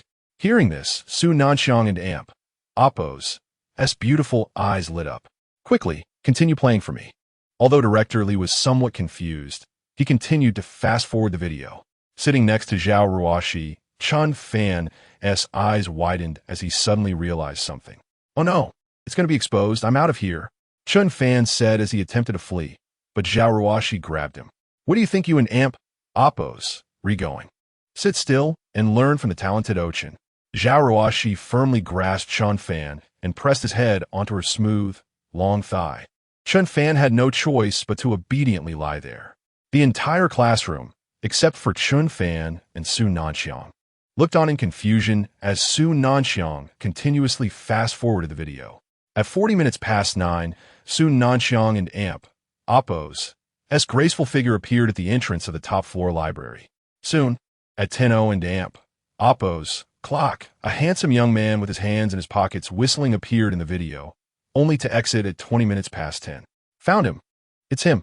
Su Nanxiang and Appo's beautiful eyes sparkled, and she pressed the pause button, enlarging the boy and Appo's face. This is Chen Fan? Dean Zhuge recognized him at a glance, his eyes widening in shock. Academician Su, are you mistaken? This student may have also entered the top-floor library, but he is from the Business Administration College. He cannot possibly decipher ancient characters. Ochen, speak up. You were the one who deciphered Academician Su and Appo's ancient script. Dean Zhuge, in a panic, grabbed the guilty-looking Ochen. Yes, it was indeed me, Ochen said with a stiff resolve. Dean Zhuge, I believe it is high time for your College of Literature to rectify the atmosphere of academic fraud, and regarding this so-called 4 literary prodigies, I think expulsion is warranted. Su Nanxiang, with her academic background, spoke very directly. Upon hearing this, Dean Zhuge turned red with indignation, disregarding status to defend his proud protege. Academician Su, I admit that I am far inferior to you in the field of academia, but when it comes to recognizing talent, I have consumed more salt than you have rice. I know better than anyone what kind of person Ochen is. Dean Zhuge huffed. Ochen is lying. Before Su Nanxiang could respond, Director Li reacted first, pointing at Ochen. Ochen left the library at 20 minutes past 9, while Academician Su arrived at 9:40. It is impossible for Ochen to have deciphered the ancient script left by Academician Su. The person on the video is the true decipherer of the ancient script. Once Director Li finished speaking, everyone suddenly understood, and the lecture hall erupted into a clamor. Ochen, you deceitful scoundrel, do you have no shame? Shameless.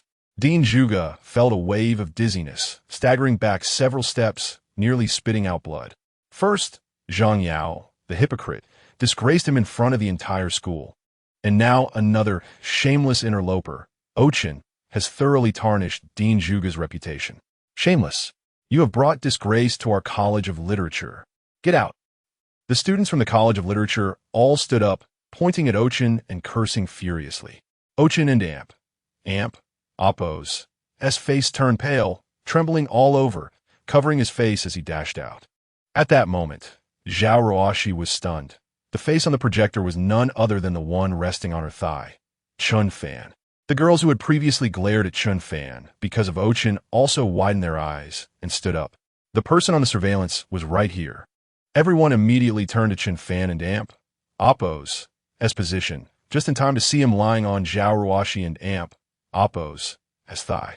Chapter 24. Entwined with Su Nanxiang. Witnessing Chen Fan burying his face in her slender, jade-like legs, Zhao Ruoxi exclaimed in surprise. Her exquisite face flushed crimson, resembling a ripe tomato, and she promptly pushed Chen Fan away. What an Appo's wrong. Chen Fan, still immersed in the tender and fragrant sensation, was taken aback by Zhao Ruoxi and Appo's sudden action and the envious gazes of the surrounding male students. Clack, clack, clack. The sound of high heels echoed as Su Nanxiang, with her straight and elegant legs, approached Chen Fan and Zhao Ruoxi. Her beautiful eyes burned with an intense fervor as she gazed at Chen Fan.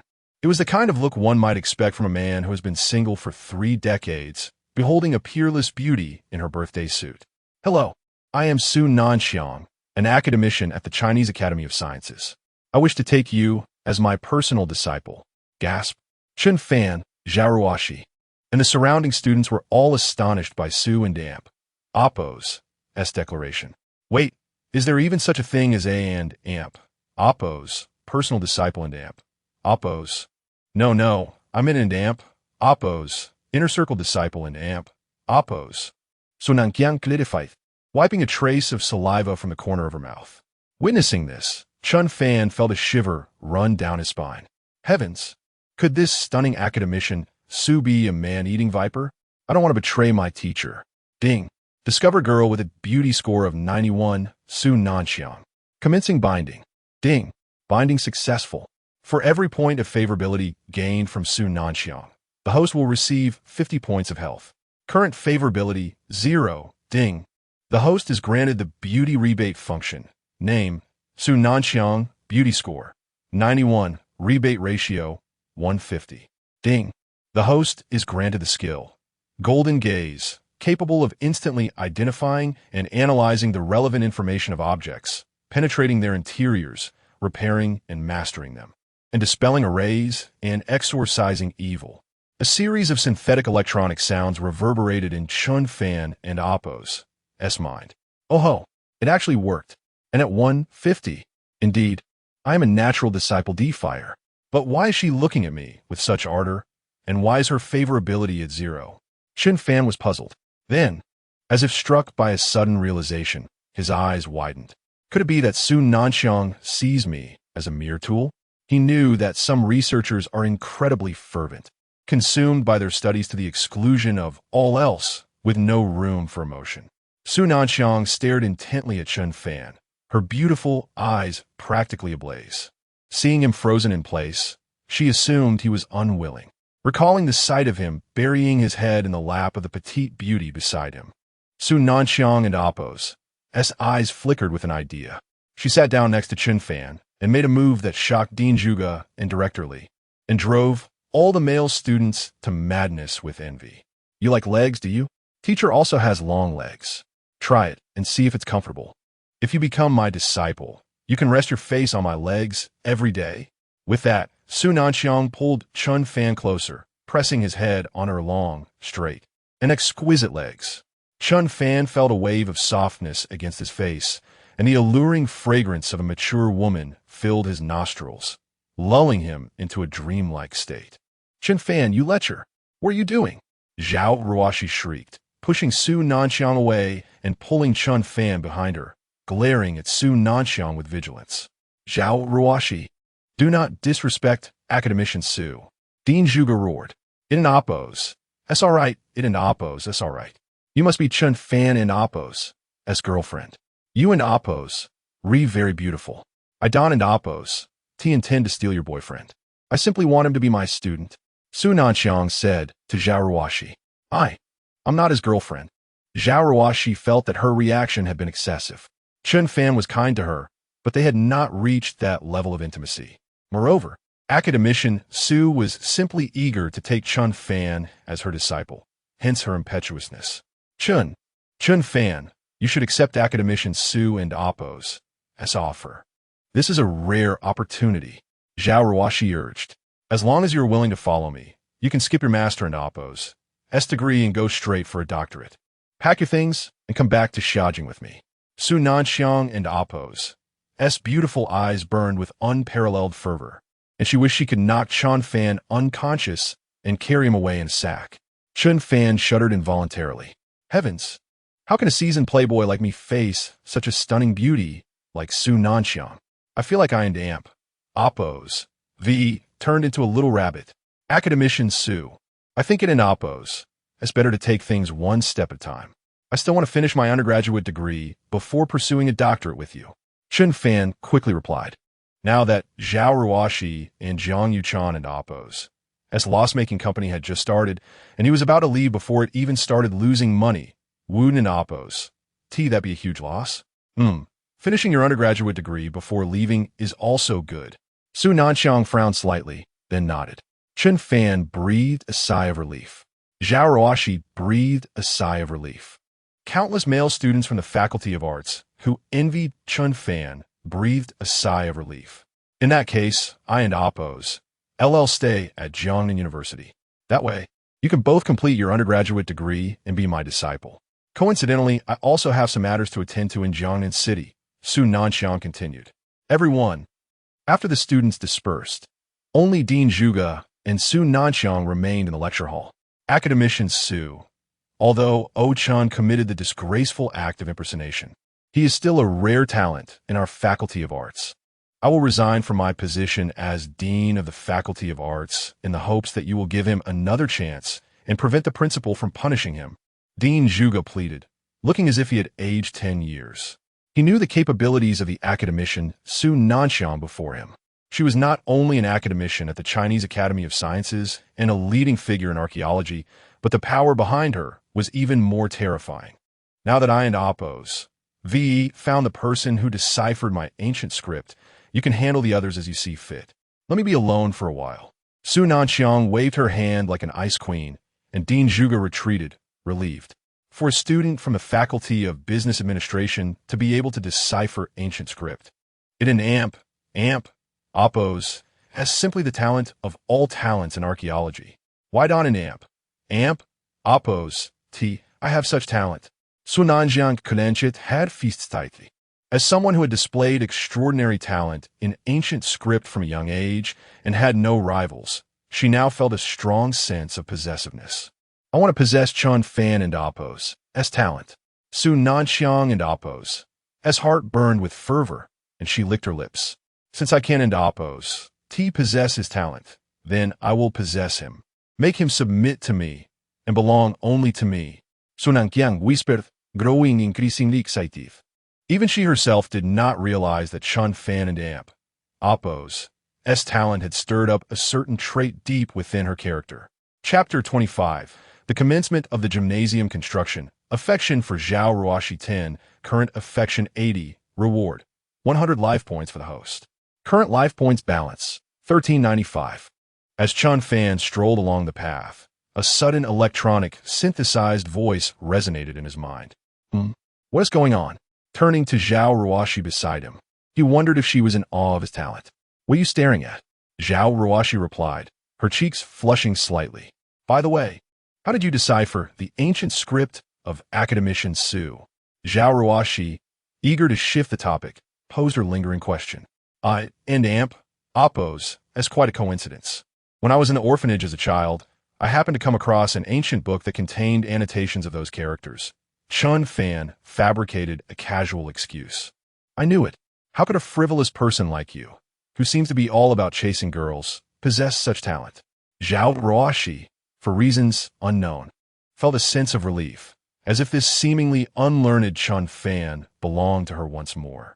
Chen Fan refrained from retorting and instead escorted Zhao Ruoxi back to her dormitory before returning to his own. At 9:00 and Oppos, clock that evening, just as Chen Fan lay down, his phone buzzed with a WeChat notification. Upon checking, he found it was a friend request. Chen Fan, I am your mentor, Su Nanxiang. The profile picture displayed the silhouette of a woman by the seaside. Chen Fan clicked on the avatar and was immediately captivated. On the azure expanse of the sea stood a graceful woman in a sea blue gown, her delicate ankles and exquisite feet visible, exuding an unparalleled beauty even in profile. Without hesitation, Chen Fan accepted the request. Su Nanxiang was a stunning beauty with a score of 91 and possessed 20 times the life points. Although it was morally questionable to exploit a mentor-student relationship, the thought thrilled him.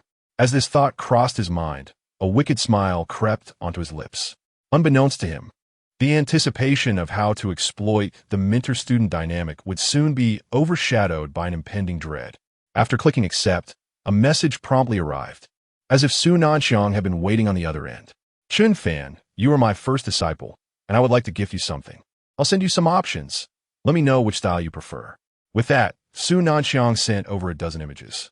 Upon viewing them, Chen Fan was taken aback. While they were labeled as necklaces, they appeared rather peculiar. Have you made your choice? Once you do, I will craft one for you in 24K gold. Su Nanxiang promptif. 24K gold. Chen Fan, who had initially found the odd-looking necklaces off-putting, suddenly felt a surge of excitement. Who would ever turn down more money, regardless of its appearance? It was gold. After a moment in Oppos, as consideration, he selected the largest one and sent his choice back. On the other end, Su Nanxiang was anxiously awaiting his response. Her heart raced. The reason for sending such necklaces was something she had learned from a particular forum, serving as the initial stage of insinuation. What if Chen Fan reacted poorly? Would he be difficult to train in the future? However, to her astonishment, less than a minute later, Chen Fan sent a picture back. Wonderful. I didn't expect it to go so smoothly. Su Nanxiang felt an overwhelming rush of excitement, nearly jumping for joy. Clearly, her extensive research from the previous night had not been in vain. She was now intensely eager to possess Chen Fan. Please send me a selfie as well. Su Nanxiang added, sending a voice message infused with a commanding tone. Chen Fan frowned upon hearing her request. What did she want with this photo? Although her voice was pleasant, her tone felt somewhat strange. Shaking his head, he took a selfie and sent it to Su Nanxiang before heading off to sleep. Meanwhile, Su Nanxiang, gazing at Chen Fan and Appo's selfie, smirked and opened a photo editing app, superimposing Chen Fan and Appo's head onto that of a corgi, setting it as her new avatar. The following morning, Zhao Ruoxi called. Chen Fan, wake up. The construction of the gymnasium begins today. We are all here. All right, I know. Chen Fan sluggishly got out of bed, brushed his teeth, washed his face, and finally made his way to the dining hall for breakfast, before ambling toward the site of the former Zhang Chui battle. At that moment, in a smoke-filled office within the school, an individual addressed as Wu Peng, the vice principal responsible for logistics, exclaimed, "That girl Zhao Ruoxi and those students dare to disregard your authority and hand the project to someone else? Do they truly believe that with Principal Li Weigong backing them, they can escape unscathed? I will take care of them." A rotund man with a bald head adorned with a large gold chain continued, "Humph. Li Weigong is nothing now.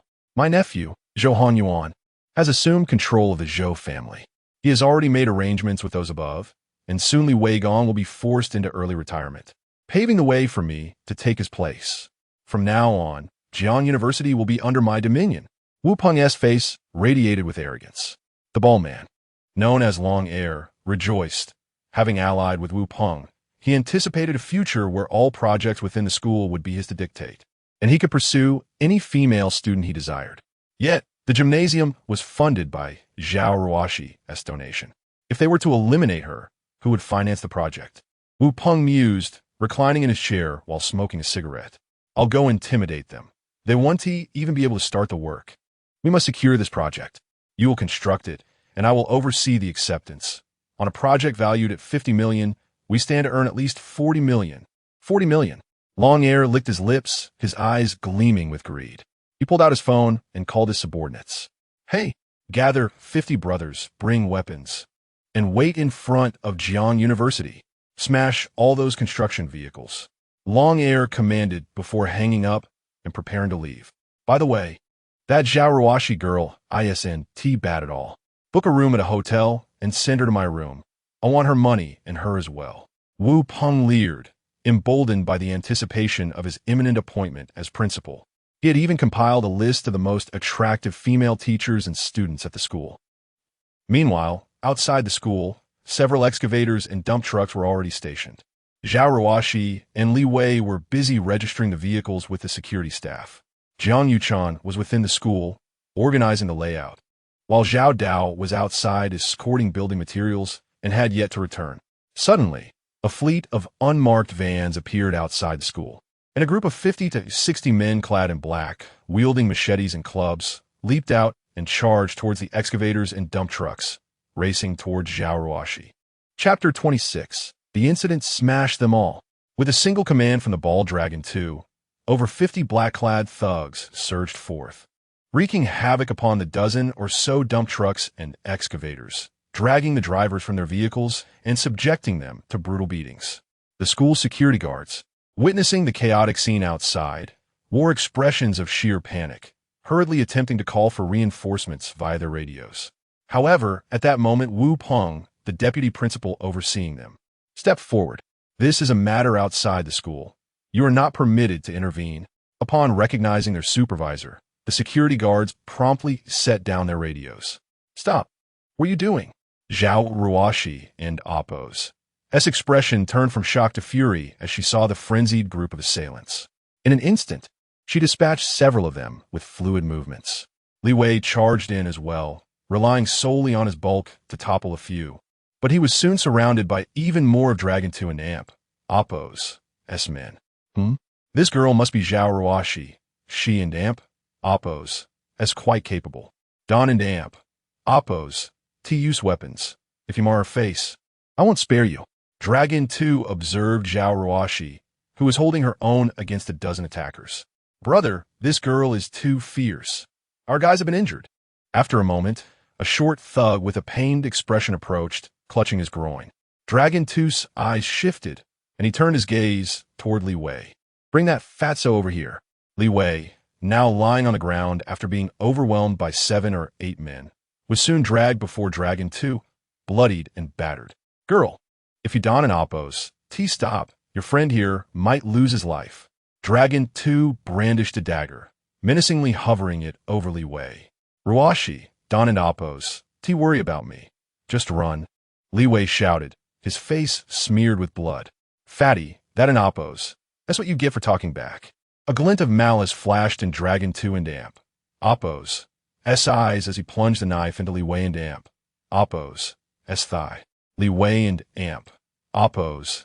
S eyes widened in agony, his face contorting in pain. Yet he bit down hard on his lip to suppress any sound, unwilling to let Zhao Ruoshi see him suffer. Nevertheless, Zhao Ruoshi witnessed the brutal act. No, stop. Her eyes reddened at the sight of Li Wei and Oppos as torment, and she instantly ceased her resistance. Though Li Wei presented himself as a lecherous, rich heir, Zhao Ruoshi had come to realize that he genuinely valued friendship, and they had formed a strong bond as business partners and friends. 2 burly men swiftly restrained Zhao Ruoshi and Amp. Oppos, S hands behind her back and brought her before Dragon 2 and Wu Huashing. This girl has spirit. After Principal Wu is done with her, I'll teach her how to be a compliant woman. Dragon 2 leered, gesturing for his men to tape Zhao Ruoshi and Amp. Oppos, S mouth shut before shoving her into Mercedes and driving away. In the cafeteria, Chen Fan was leisurely enjoying breakfast when his phone suddenly rang. Chen Fan, something's happened. Hurry to the western gate of the school. A weak voice belonging to Li Wei came through, and after uttering those words, the line went silent. A chill gripped Chen Fan's heart, accompanied by an ominous premonition. The western gate was close to the cafeteria, and he soon arrived at the entrance. Not far from the gate, he observed a scene of devastation. Several excavators and dump trucks lay in ruins, while a number of drivers were sprawled in pools of blood. The school gate was tightly shut, with armed security guards wielding rubber sticks, shields, and forks standing guard, preventing anyone from exiting. I demand you open the door at once. Do you not understand human language? Can't you see those people are injured? Principal Li Weigong, accompanied by the school doctor, pointed at the guards and their formidable captain, who had a face like a bulldog. Principal Li, please don't make it difficult for me. Principal Wu just called and instructed us to close the gates to protect the students from the gang violence outside. The logistics director, Li, replied with a forced smile, fully aware that he had just received the news of a change in leadership. Li Weigong was no longer the principal, and Wu Peng was now the rightful head of Jiang University. You, Li Weigong and Oppos. S face fell, his fury rendering him speechless. What? I thought you were the principal. If you don't leave, you'll be next. The security captain, a loyalist to Wu Peng, sneered, pointing aggressively at Li Weigong. Fine. But there is a student outside who is seriously injured. If we don't tend him soon, he may bleed out. I beg you, let the school doctor go treat him. Li Weigong and Amp. Oppos. S gaze fell on the bloodied Li Wei, desperation overwhelming him as he held back his rage and softened his tone. Beg me? Principal Li, is this how you plead for help? Director Li smirked, relishing the moment. One must kneel to plead. The security captain guffawed. Li Weigong's expression shifted through various shades of indignation, his body shaking with fury. Ultimately, in a bid to save Li Wei outside, he felt compelled to bend his knee. However, a pair of strong hands caught him. Turning to see a face as dark as stormy water, he gasped, Chen Fan? Principal Li, speaking to these mongrels in civil terms is futile. Chen Fan declared. Who the hell left their pants undone, exposing a creature like you? The captain barked, advancing toward Chen Fan to seize his neck. He is our student at Jiang University. Do not lay a hand on him. Li Weigong exclaimed, alarmed. The security captain loomed nearly 2 meters tall and weighed over 200 pounds, with a reputation as a fighter. It was said that 3 or 4 men could not approach him without getting hurt. If he caught Chen Fan, the latter would undoubtedly pay a heavy price. Yet Chen Fan merely scoffed and swiftly seized the captain's massive fist, exerting a subtle force with his right hand. Crack! The sharp sound reverberated in the ears of Li Weigong, Director Li, and the entire cadre of guards. The captain and Amp, Appo's face contorted in agony as he fell to his knees. Chen Fan had broken his wrist with ease. Li Weigong was stunned. Director Li was stunned. The guards were stunned. They could hardly believe that this titan of a man was effortlessly bested by a mere student. Why are you standing there? Charge at him. If anyone escapes, everyone is fired. Director Li quickly regained his composure and commanded the guards to attack Chen Fan. As the guards rushed toward him, Chen Fan activated his combat prowess, and their movements appeared to slow to a crawl. He navigated through them as if strolling through a garden, and in mere moments, all the guard were sent flying, sprawled on the ground, cradling their dislocated arms in agony. Li Weigong, the school doctors, and Director Li stood there dumbfounded. Is this speed achievable by a human? Li Weigong's eyes widened in disbelief at the terrifying scene he had just witnessed. Chen Fan's speed had been so extraordinary that he left behind mere afterimages. Within 5 seconds, every guard had been knocked down. In truth, this was merely a display of restraint on Chen Fan and Appo's part. Had he unleashed his full strength, equivalent to that of 10 men, he could have effortlessly dispatched them all in a single breath. Open the door. Chen Fan cast a glance at Director Li, who nearly fell to his knees in fright, promptly obeying and unlocking the gate. The school doctor rushed out to attend to Li Wei and the injured drivers. At that moment, a Wuling Hongguang with a license plate consisting of 5 nines, accompanied by several trucks transporting building materials, arrived at the school gate. Chapter 27. Wu Peng becomes Wu Yeye. What is happening? Where's my sister? Zhao Dao jumped out of the car and frowned as he looked at Li Wei, who was bandaging his wounds. At that moment, Chen Fan also approached. Fatty, are you all right? Do you need to go to the hospital? I'm fine, don't worry about me. You guys hurry and save Zhao Ruoshi. She has been taken away by that group of thugs in Wu Peng. Li Wei's face was covered in blood as he recounted the recent events to Chen Fan and Zhao Dao. Damn it, how dare they touch my sister? I and Amp, Appo's, LL chop him up. Zhao Dao and Amp, Appo's body suddenly radiated a chilling aura, causing the temperature around him to drop several degrees. Without hesitation, Zhao Dao attempted to jump into the car, but Chen Fan pulled him back. Third brother, calm down. We still Don and Appo's. Do you know their whereabouts? After saying this, Chen Fan turned to Director Li, Wu Peng and Amp, Appo's lackey. Where are they now? I don't know. Director Li feigned ignorance at Chen Fan and Amp, Appo's question, but Zhao Dao was far from gentle.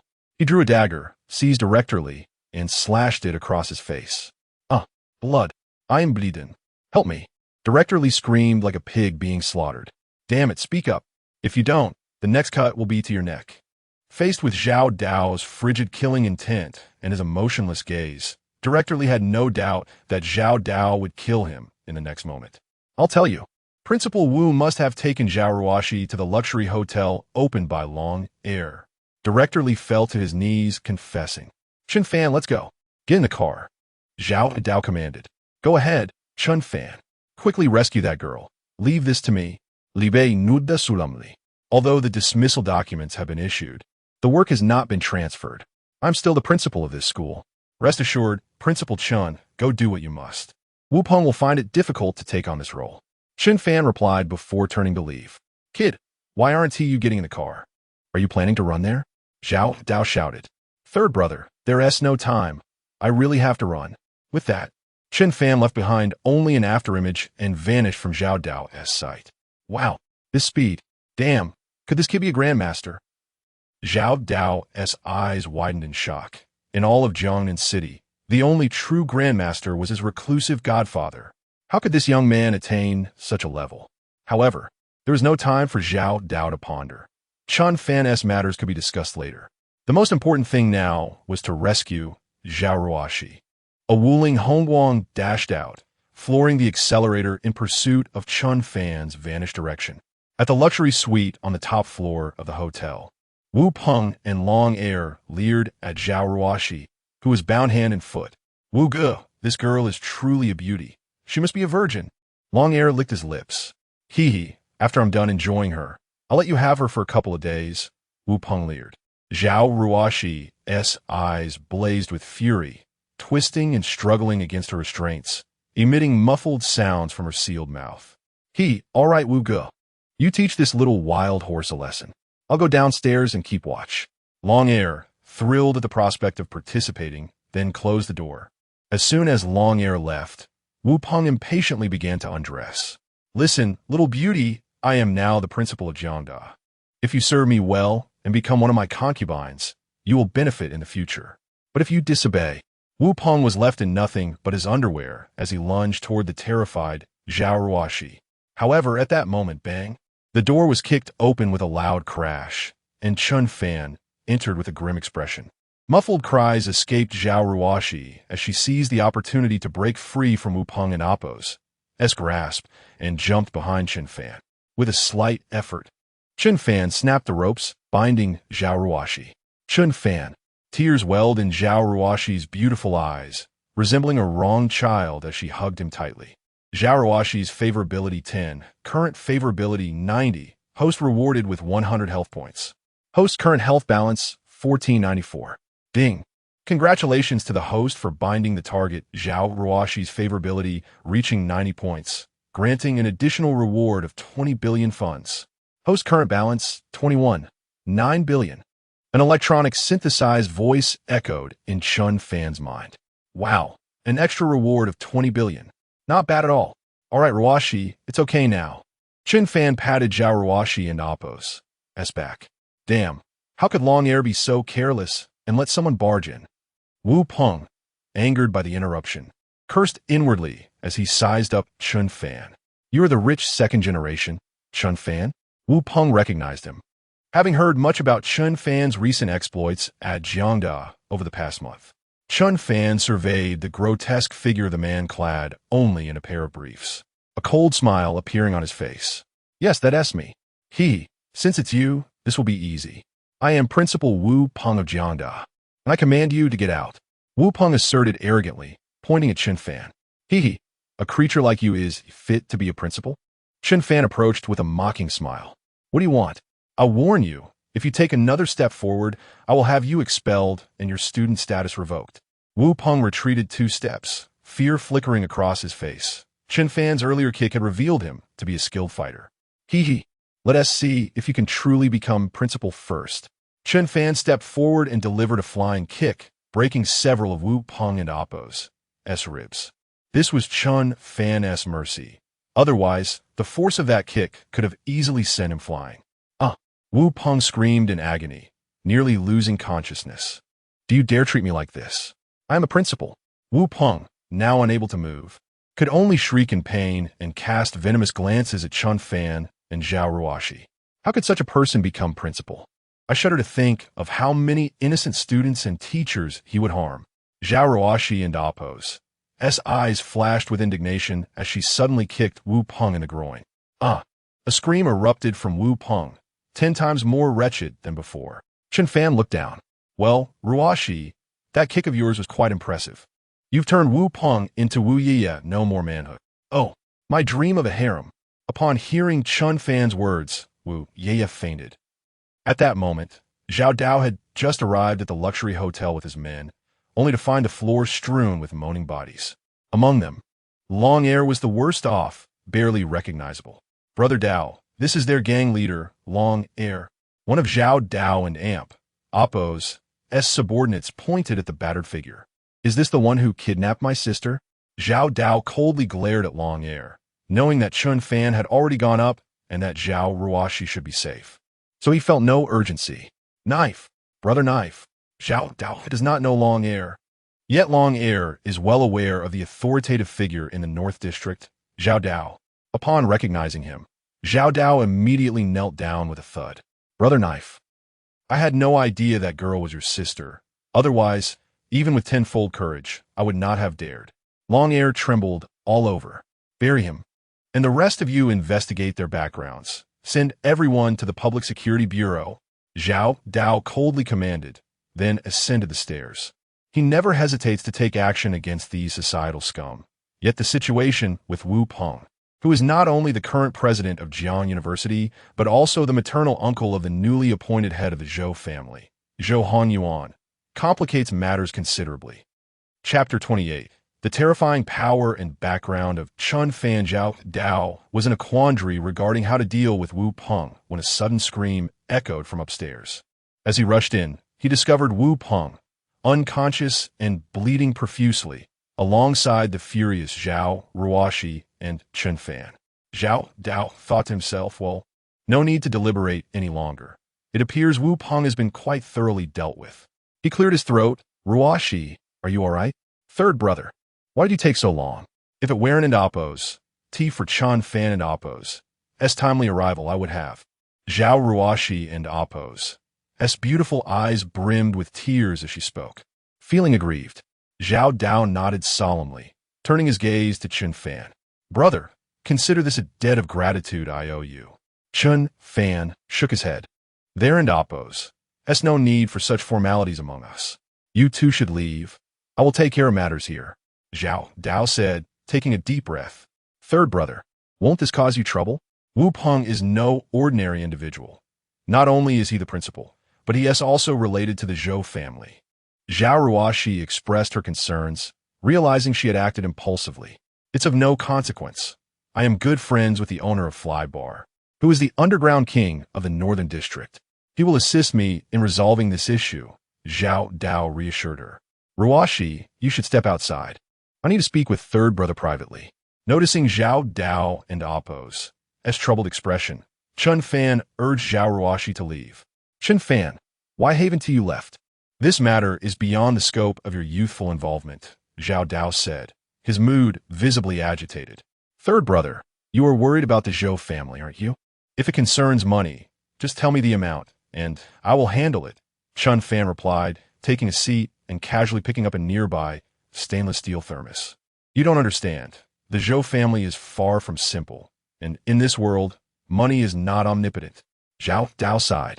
The northern district of Jiangnan City had recently been designated as a new area, and the four prominent families had begun to take notice of him. With this incident, the Zhou family and others would likely seize the opportunity to make things difficult for him. Zhao Dao did not regard the ordinary henchmen of the four families with any concern, but each family had a junior master-level warrior, combat power 0-5, in their ranks. If they were to join forces against him, he would be doomed. As he pondered his troubles, he looked up and was astounded. Chen Fan was effortlessly peeling the stainless steel thermos apart, as though it were mere orange peel. This was 0.5 centimeters of stainless steel. Chen Fan, you? Zhao Dao stared in disbelief, his mouth agape. In my childhood at the orphanage, my director was actually a hidden master, and I learned martial arts under his guidance. Chen Fan casually fabricated a story, knowing that the fire that destroyed the orphanage had left only him and the old director alive, who had since passed away. Thus, no one could contradict his tale. Indeed. Zhao Dao nodded, deeply shaken. Chen Fan undoubtedly possessed an extraordinary background. Just days ago, he had investigated Chen Fan and Oppos' background, only to find that he had grown up in an orphanage that had been consumed by a fire, leaving only him and the old director alive. Chen Fan and Oppos' explanation made everything plausible. Some prominent families concealed their young heirs to protect them from rival families and Oppos' machinations. The orphanage must have been established to hide Chen Fan's identity, and the director was his protector and mentor in martial arts. The more Zhao Dao considered it, the more astonished he became, and his gaze toward Chen Fan filled with reverence. He even began to worry that Zhao Ruoshi might not be worthy of Chen Fan. However, if Chen Fan were aware of Zhao Dao's thoughts, he would undoubtedly be speechless. Chen Fan, what is your current level of mastery? Have you reached the advanced master level?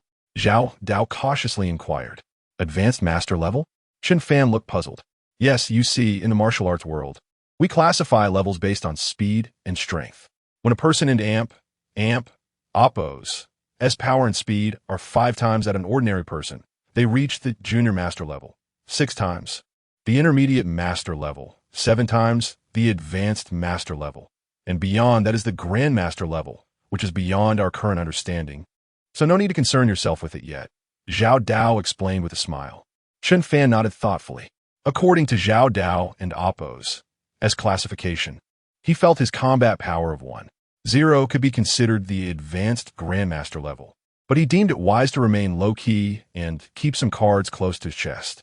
Then I suppose I'll reluctantly consider myself an advanced master. Chen Fan replied. What? An advanced master? Zhao Dao sprang to his feet, incredulous as he looked at Chen Fan. However, recalling Chen Fan and Appo's terrifying speed at the school gate, he quickly accepted the reality. If anything arises, be it financial or combat-related, I hope you will include me. You are Roashi's third brother, hence my third brother. If you consider me an outsider, then disregard my words. Chen Fan said earnestly to Zhao Dao before rising to leave. Once Chen Fan departed, Zhao Dao was flooded with profound emotion. He realized Chen Fan must have known his true identity, although he was the leader of the northern district of Jiangnan City. To someone like Chen Fan, who wielded such terrifying influence, he felt like an insignificant ant. After all, for Chen Fan to reach the master level at such a young age, his protector must be at least a grandmaster-level warrior, perhaps even a powerful advanced master. Who would have thought that I would turn misfortune into fortune? I may have just aligned myself with a powerful ally. Zhao Dao chuckled to himself. The Zhou family. With my advanced master brother-in-law Chen Fan, what do you amount to? Zhao Dao felt the dark clouds that had loomed over him dissipate, and he burst into laughter. Someone, carry this birdless Wu Peng to the car. We're heading to the Zhou family. Chapter 29. The Zhou family is worthless. Zhao Dao drove a Wuling Hongguang with a license plate reading 59s, directly taking Wu Peng to the entrance of the Zhou family's estate. With a loud crash, the van's door swung open, and Wu Peng was unceremoniously tossed out like a lifeless dog. The commotion immediately attracted the attention of the security guards, who quickly surrounded Zhao Dao. Unfazed, Zhou Dao Kezreli Asiga. I suggest you hurry and get this fellow to the hospital. Otherwise, not only will he lose his manhood, but his life may also be in jeopardy. The noise at the entrance soon drew the attention of the Zhou family, and Zhou Hongyuan emerged. What? Uncle? Zhou Hongyuan exclaimed, staring at Wu Peng, who lay on the ground, struggling to breathe. Hey, Zhou Xiao, you can stop calling him uncle. You should address him as Annie now. This scoundrel attempted to kidnap and humiliate a female student, and he ended up getting himself incapacitated. I figured such a despicable creature must be related to your Zhou family. So I kindly brought him back, only to find out he's your uncle. Zhao Dao grinned. Both Zhou Hongyuan and the butler, who had followed him out, were momentarily stunned before taking note of the pool of blood beneath Wu Peng. Instantly, they both gasped in shock, instinctively protecting their lower regions. Zhao Dao, do you know the consequences of provoking our Zhou family? Even if you possess some power in the northern district, you are merely a larger ant before us. Zhou Hongyuan said coldly. Indeed, I am provoking your Zhou family. What's the Zhou family worth? Zhao Dao spat, hurling a glob of phlegm onto Zhou Hongyuan and Appo's Versace suit before driving away. Zhao Dao, I will kill you, Zhou Hongyuan bellowed. Master, do not act impulsively. Your father and the family elders are in seclusion. Your most important task now is to secure the development rights for the 2 financial centers at the auction in a week. Butler's son urged in a hushed tone. I understand, but I cannot swallow this humiliation. Being insulted by a student named Chen Fan is one thing, but now this Zhao Dao has come to provoke me. Zhou Hongyuan slammed his fist against the gate. Endure for another month. Once your father and the elders have absorbed their treasures, your father will attain the rank of a high-level master, and the elders will be promoted to initial grandmasters. At that point, crushing Zhao Dao and that Chen Fan will be as easy as squashing an ant. We will be able to unify Jiangnan City and make the other 3 prominent families bow to us. Butler's son encouraged in a softer tone. I understand Butler's Sunday. I, Zhou Hongyuan, am not one to disregard the bigger picture. Let them prance around for a couple of days. I will personally kill Zhao Dao and that Chen Fan, Zhou Hongyuan declared with a venomous glare. What about your uncle? Butler's son inquired, glancing at Wu Peng, who lay on the ground, barely clinging to life. Quickly take him to the hospital. Even if he has only a breath left, he must continue as the principal.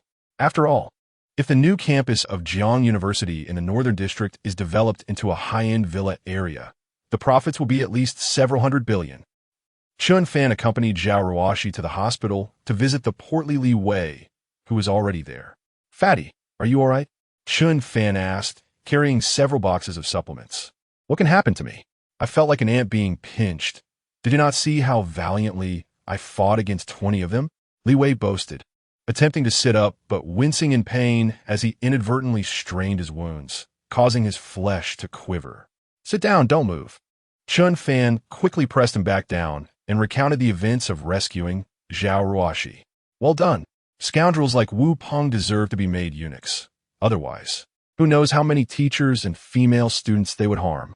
But how could Principal Li, who performed so admirably, be replaced by that beast Wu Peng?" Li Wei said, anger flaring. "This matter is likely connected to the Zhou family. The Northern District is being developed into the new area of Jiangnan City, and the new campus of Jiang University is part of that plan. I suspect the Zhou family has recognized the commercial value of the new campus and supported Wu Peng as principal, intending to use his authority to gradually encroach upon it. I estimate the profits could reach hundreds of billions." Zhao Yuchan adjusted her exquisitely crafted glasses, analyzing the situation. Everyone nodded in agreement. The Northern District in Oppo's designation as Jiangnan City and Oppo's new area was no longer secret. Almost everyone in business was strategizing to stake their claim in this trillion-yuan project. While they also wished to enter the Northern District, their newly established extraordinary group was merely a fledgling company, and should they enter, they would be devoured by the capital giants. However, their hesitations did not deter others, such as Chen Fan, whose eyes suddenly gleamed with determination. The new area is teeming with capital giants. Wouldn't they incur massive losses? Such a lucrative opportunity for losses is hard to find. I have decided. Our extraordinary group will enter the Northern District. Chen Fan proclaimed. Enter the Northern District? Both Li Wei and Zhao Yuchan were taken aback, while Zhao Ruoxi appeared excited. Chen Fan, do not act impulsively. The Northern District is not a place where newly established companies like ours can meddle. There, hundreds of billions in assets are merely entry tickets. Zhao Yuchan quickly cautioned. Chen Fan, if you truly wish to enter the Northern District, I can speak to my father and have him arrange for us to undertake some minor projects. Li Wei offered, hoping to prevent disappointment. His father, Li Daxiong, had assets worth billions and had recently entered the Northern District, but even with that, he was merely following in the wake of the powerful families to reap the benefits. No need. Have you all forgotten that I am actually a super-rich second generation? Chen Fan chuckled. Chen Fan, this is not a matter of 1 or 2 billion. This is a business that could easily involve hundreds of billions. Even if your family is substantial, it cannot allocate such funds for you to experiment. Even my father needs to partner with others to gain entry. Li Wei cautioned with earnestness, despite his usual unreliability. Chen Fan remained silent, merely lowering his head to transfer funds. Ding dong, ding dong. The text message alert sound from Zhao Ruoxi and Zhao Yuchan's phones rang almost simultaneously.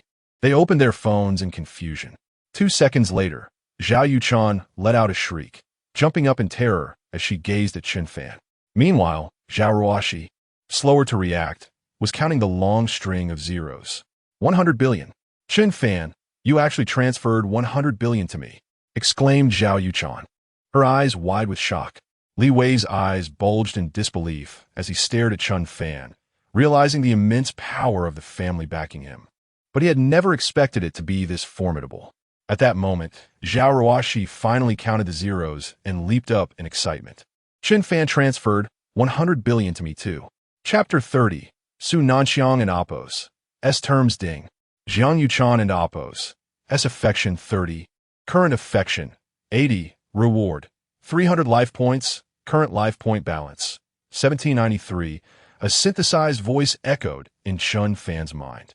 He gazed at Jiang Yuchan, who was already looking at him, her beautiful eyes brimming with ardor and admiration.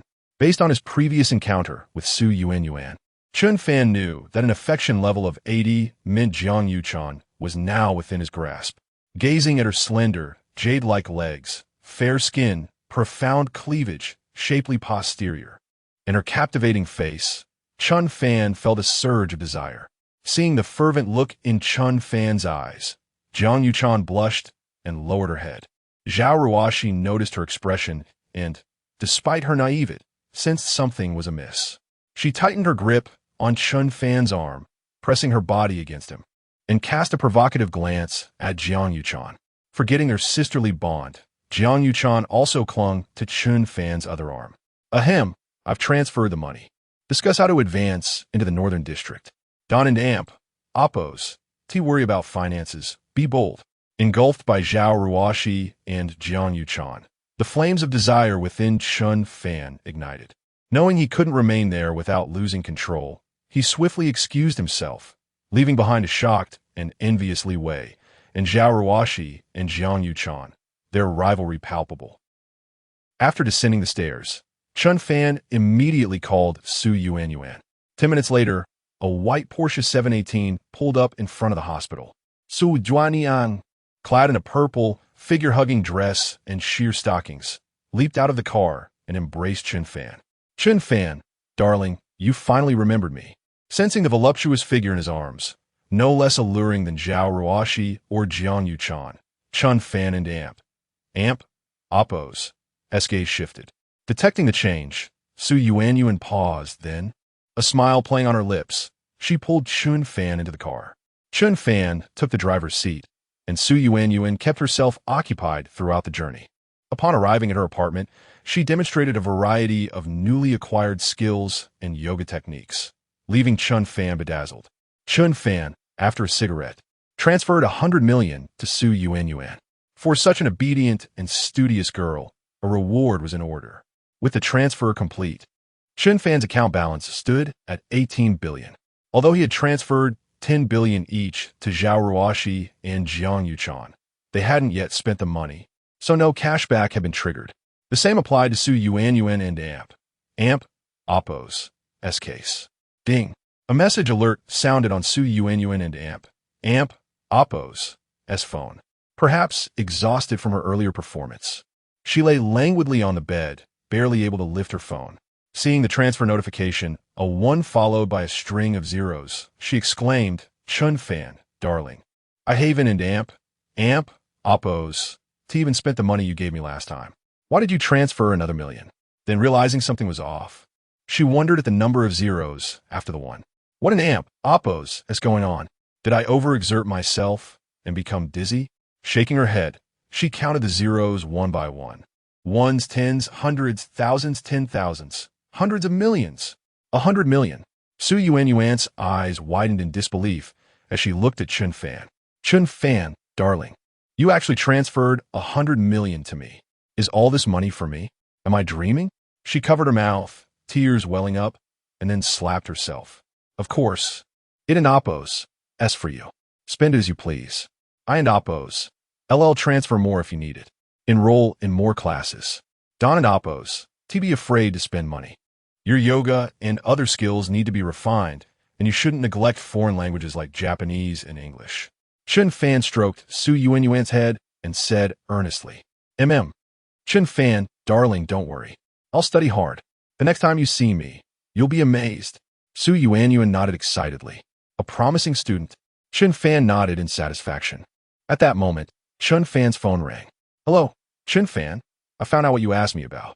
The Zhou family from Jiangnan City used connections in the province to have Wu Peng transferred to Jiang University as the principal, said Su Nanxiang and Amp, Oppos' mature voice from the other end. Then, teacher, is there a solution? If that scum Wu Peng becomes the principal, Jiang University will be in chaos. If money is needed to smooth things over, I can provide it. Chen Fan frowned. Matters involving the industry were indeed difficult to handle. There's no need to spend money. I can have someone from Xiajing make a call. But I have a condition. Come to my place and help me decipher the remaining ancient text from last time. Su Nanxiang said. Chen Fan thought, deciphering that type of text? With his mastery of all languages, it would be a cinch. Without hesitation, he agreed. Following the location sent by Su Nanxiang, he drove off in Su Yuanyuan's car. Inside a luxurious villa in Jiangnan City, a dormitory specially prepared for Su Nanxiang by Jiang University, Su Nanxiang put down her phone, her eyes gleaming with excitement. Her heart was filled with anticipation. About 15 minutes later, the doorbell rang. Su Nanxiang hurried to open the door. Su teacher?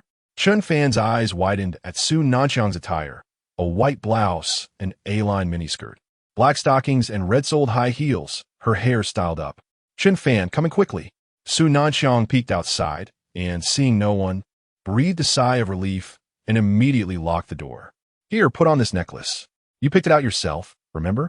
Before Chen Fan could react, Su Nanxiang produced a pure gold necklace, the one Chen Fan had chosen online. What the hell? Chen Fan was dumbfounded. Great, so beautiful, my precious disciple. You're mine now.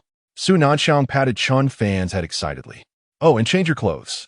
She pointed to the outfit on the sofa. Chen Fan was utterly stunned. Su Nanxiang, such an intellectual beauty, was into such extravagant games? But he was a normal person. Chen Fan, you don an amp, oppos, do you want Wu Peng to become the principal, do you? What will happen to your little girlfriend then?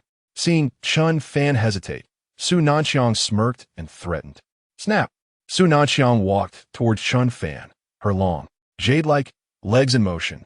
Chapter 31. Celestial Abode of the Azure Hills, Qi practitioner indeed. That's more like it. Su Nanxiang and Oppos. Eyes sparkled as she gazed at Chen Fan and Oppos. Transformation, imagine the attire yourself, embracing him and planting a kiss on his cheek. Ding. Osunanyang Oppos, Savikshan Tridisit. Current affection, 30, reward a host, 1,500 life points, host current life point balance, 3293. A synthesized electronic voice echoed in Chen Fan's mind. Heavens! Merely changing his appearance garnered 30 affection points. Is Su Nanxiang's attribute that pronounced? After the initial shock, Chen Fan was inwardly ecstatic. An immediate increase of 1,500 days of life. Even being her devoted admirer was a worthwhile endeavor. Moreover, Su Nanxiang was an erudite and stunning beauty. With just a beckon of her finger, countless men would covet Chen Fan and amp Oppos as position. So be it then. This was a role he was well versed in. Observing Su Nanxiang's silk-clad legs, Chen Fan lunged forward to massage them. Master, from now on, I am your precious disciple. You must cherish me dearly.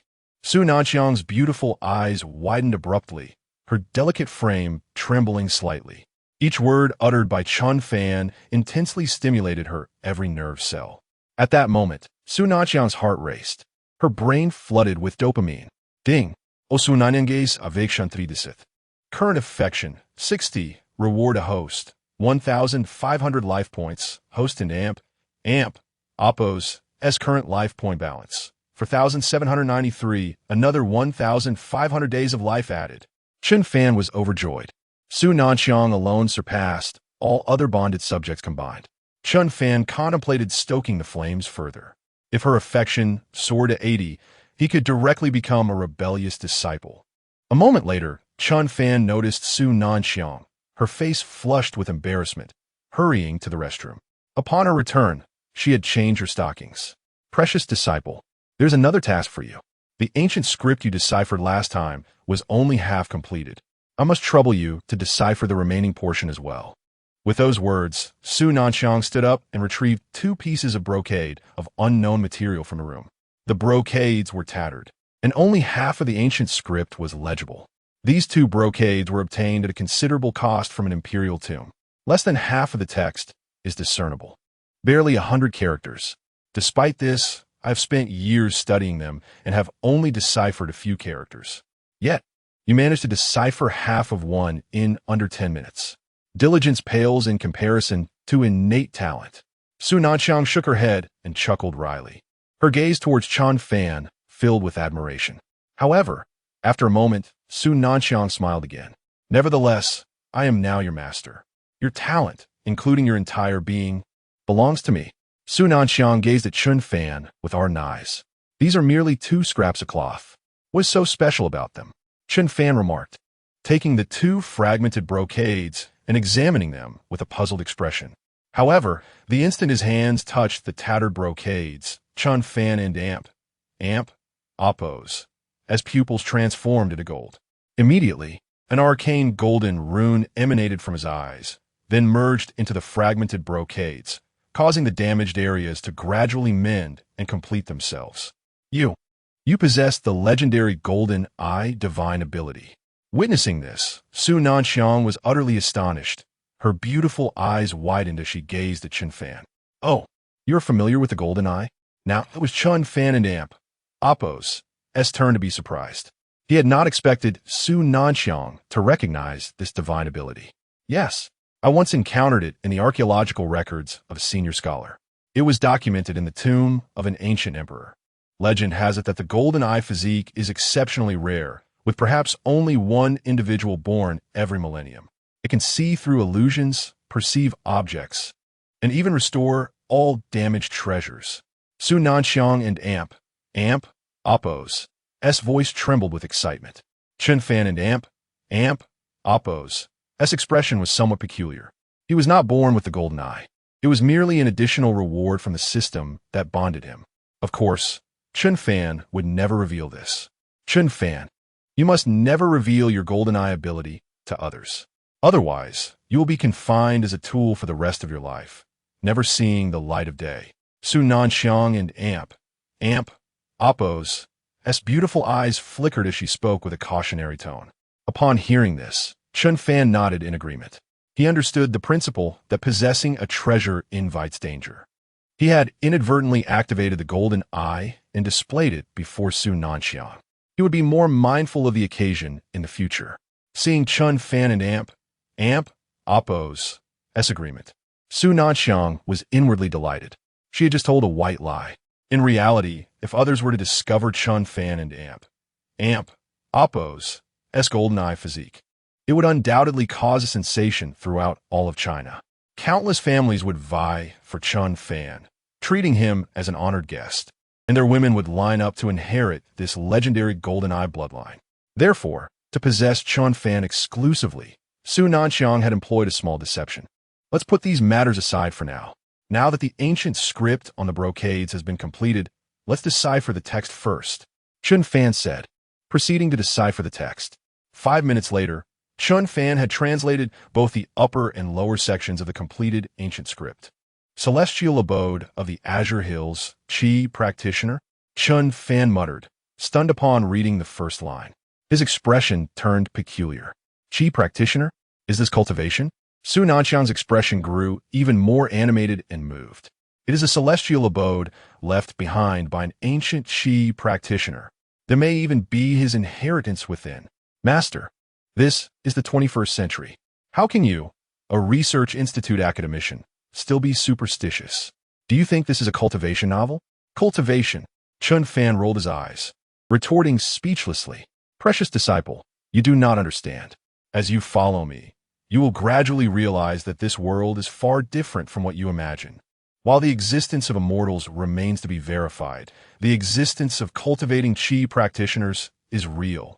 Legend has it that the most powerful Qi practitioners can fly through the air, move mountains, and fill seas. The families at the apex of China and Appo's power have become powerful because they obtained the inheritance of some ancient Qi practitioners. Sonanqiang stati vernistri. Chen Fan curled his lip, remaining silent. What Su Nanxiang described were ancient myths. In any case, he was a staunch materialist. Yet, Su Nanxiang became increasingly delighted, and then retrieved a map of Jiangnan City. Chen Fan, you're a native of Jiangnan City, correct? I have located the Azure Hills Qi practitioner and Appo's celestial abode. It is located in Jiangnan City. Can you show me where this is? Su Nanxiang asked, drawing a circle on the map of Jiangnan City and Appo's northern district, based on the coordinates marked in the ancient text. This is... Chen Fan paused, taken aback by the location on the map. Are you certain that this is the celestial abode of that Qi practitioner? Chen Fan asked with a peculiar expression. Yes, I am certain. The coordinates inside were determined using Zi Wei Do Shu positioning, so there is absolutely no mistake. So Nankian de fermth. Upon hearing this, Chen Fan's expression became even more peculiar. There was no other reason. He was too familiar with this place. Was it not the Azure Hills orphanage where he had grown up? Chapter 32. A night visit to the Qingshan orphanage. What's wrong? Are you quite familiar with this place? Su Nanxiang inquired, casting a puzzled glance at Chen Fan. Familiar to the point of intimacy. This is the very place where I grew up, the Qingshan orphanage, Chen Fan replied with a wry smile. You grew up here? Su Nanxiang pondered thoughtfully, nodding as the implications dawned on her. That certainly makes more sense. It suggests that this place is indeed a land of exceptional people and auspicious spirits, which would explain the emergence of someone as gifted as you, possessing the golden eyes. Exceptional people and auspicious spirits? If it weren't for the system he possessed, Chen Fan might have almost believed her. To him, it was merely a desolate mountain, though the architecture within was quite ancient, now reduced to ashes by a great fire. Shaking his head, he conceded, well, think what you will. However, Su Nanxiang and Appo's S-word stirred memories within Chen Fan, pulling him back to that strange night 10 years ago when the orphanage caught fire. It had been a night shrouded in dark clouds, with thunder and lightning raging as if to obliterate the entire Qingshan. Yet, amidst the tempest, all the children of the orphanage remained soundly asleep, oblivious to the chaos. When Chen Fan awoke, he found himself on the mountain and Appo's rear, and by the time he reached the orphanage, it was engulfed in flames. All the children had perished, and the headmaster was missing. It was a week later that the headmaster returned, bloodied, claiming he had encountered wild beasts on the mountain. Since then, his health had deteriorated, leading to his passing last year, leaving Chen Fan with a legacy of 2 million and a solemn request never to return to Qingshan Orphanage. Dear disciple, shall we pay a visit to Qingshan Orphanage now? Sonankiang Segyisti Excitively. Today had brought her immense joy. Not only had she gained a disciple with golden eyes, but she had also discovered the ancient site of the alchemists on the ancient brocade, and this place was where Chen Fan had grown up. The coincidences felt almost eerie. In the future, if I, Su Nanxiang, acquire the teachings of those alchemists, it will herald the downfall of the Su family. The memory of her mother and Appo's, as tragic fate tightened her fist and a glint of fierce determination ignited in her intelligent eyes. Indeed, a visit to Qingshan Orphanage seems fitting, as it is not far. I must go there as well. Chen Fan nodded, recalling that the headmaster had instructed him, before his demise, to visit the orphanage room where some items were kept for him. However, Chen Fan had neglected this after becoming infatuated with Hehuan. Su Nanxiang nodded and went to change into a set of climbing attire. Her figure was already exquisite, and the snug outdoor gear accentuated her perfect curves, leaving Chen Fan momentarily spellbound. Thus, Chen Fan drove Su Nanxiang toward the Qingshan Orphanage. As night had fallen and the location was remote, they encountered few people along the way, arriving at the foot of the mountain in under half an hour. Let me open the roof. I want to assess the terrain, Chen Fan declared. Su Nanxiang, with her hair tied in a high ponytail and sporting a pair of light yellow goggles perched on her straight nose, presented a stunning profile with her fair jawline and elongated neck, causing Chen Fan to swallow hard. Once the roof was opened, Su Nanxiang consulted her compass, diligently calculating and observing the directions, but the more she calculated, the more astonished she became. The Qingshan was not particularly high, merely a spur of the Fulong Mountain in terms of geomancy. Yet upon closer inspection, she discovered that this place resonated with celestial alignments, exuding a subtle aura of ascension. Truly a celestial paradise, a land of extraordinary fortune. Su Nanxiang exclaimed in awe. Chen Fan parked the car beside the orphanage, now a desolate ruin save for a large gate, and took out an ancient key to unlock the iron door. You still have a key to this place? Su Nanxiang asked, surprised. Yes, before the headmaster passed, he left me not only a legacy, but also this orphanage as a keepsake, Chen Fan replied, a hint of melancholy crossing his face as he reminisced about the headmaster, who had treated him like a beloved grandson. On the way, Chen Fan had shared his experiences at the orphanage, and seeing him lost in thought, Su Nanxiang felt a pang of sympathy. She stepped forward and embraced him, pressing him against her soft, snowy form. Dear disciple, all of this is in the past. Master, shall we head inside? Chen Fan extricated himself. He did not wish to act inappropriately in such a solemn setting, as it would be disrespectful to the late headmaster and the children who had perished. Once inside the orphanage, they found the remnants of charred remains, with little left to salvage. Strange, there is nothing here. After a thorough search, Su Nanxiang expressed her disappointment. Chen Fan grinned. Given the extent of the fire, what could remain is indeed a mystery. Let us first visit my headmaster's office. He left some things for me there. But didn't it amp? Oppose, the orphanage burned down? Su Nanxiang asked, puzzled. Indeed, but my headmaster and amp. Oppo's office is located in a cave that was unaffected. Chen Fan explained. At the mention of the cave, Su Nanxiang and amp. Oppo's eyes lit up, and together they made their way to the rear mountain. The cave entrance was obscured by creeping vines, and Chen Fan had to exert considerable effort to clear it. The cave was modest in size, carved into the mountainside, where the headmaster would work and rest, never allowing other children near, with Chen Fan being the sole exception. Upon entering, Chen Fan felt a wave of nostalgia wash over him as he beheld the familiar arrangement within the cave. However, dust had settled thickly on the desk and bookshelf. On the desk lay a large red wooden box. Upon opening it, Chen Fan discovered his childhood garments and the beloved tambourine from his youth. A wave of emotion swept over him, and he lamented his lack of conscience, realizing too late that the headmaster, Zhang Chufeng, had been more of a family to him than his own grandfather. During the years of the headmaster's illness, he had been preoccupied with pursuing Hehuan, neglecting his true guardian. Chen Fan, you truly are unworthy. He chastised himself sharply. At that moment, while Su Nanxiang was examining the furnishings, she unintentionally shifted a bookshelf. Suddenly, a thunderous rumble echoed behind them. The stone wall parted, revealing a tunnel of considerable height. What is this? Chen Fan and Su Nanxiang exchanged astonished glances, both recognizing the shock mirrored in each other and Oppo's eyes. Dear disciple, I can't shake the feeling that your headmaster was no ordinary person. A mere stone chamber concealing a secret passage. Perhaps it leads to the Qingshan alchemist's paradise. Su Nanxiang remarked, her face alight with excitement and anticipation. Chen Fan furrowed his brow slightly. Over the years, even until his death, the headmaster had never mentioned this passage to him. This suggested that it might not hold treasures, but rather potential dangers.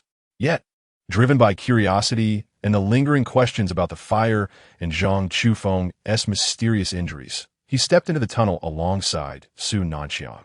The corridor stretched endlessly, shrouded in an oppressive darkness.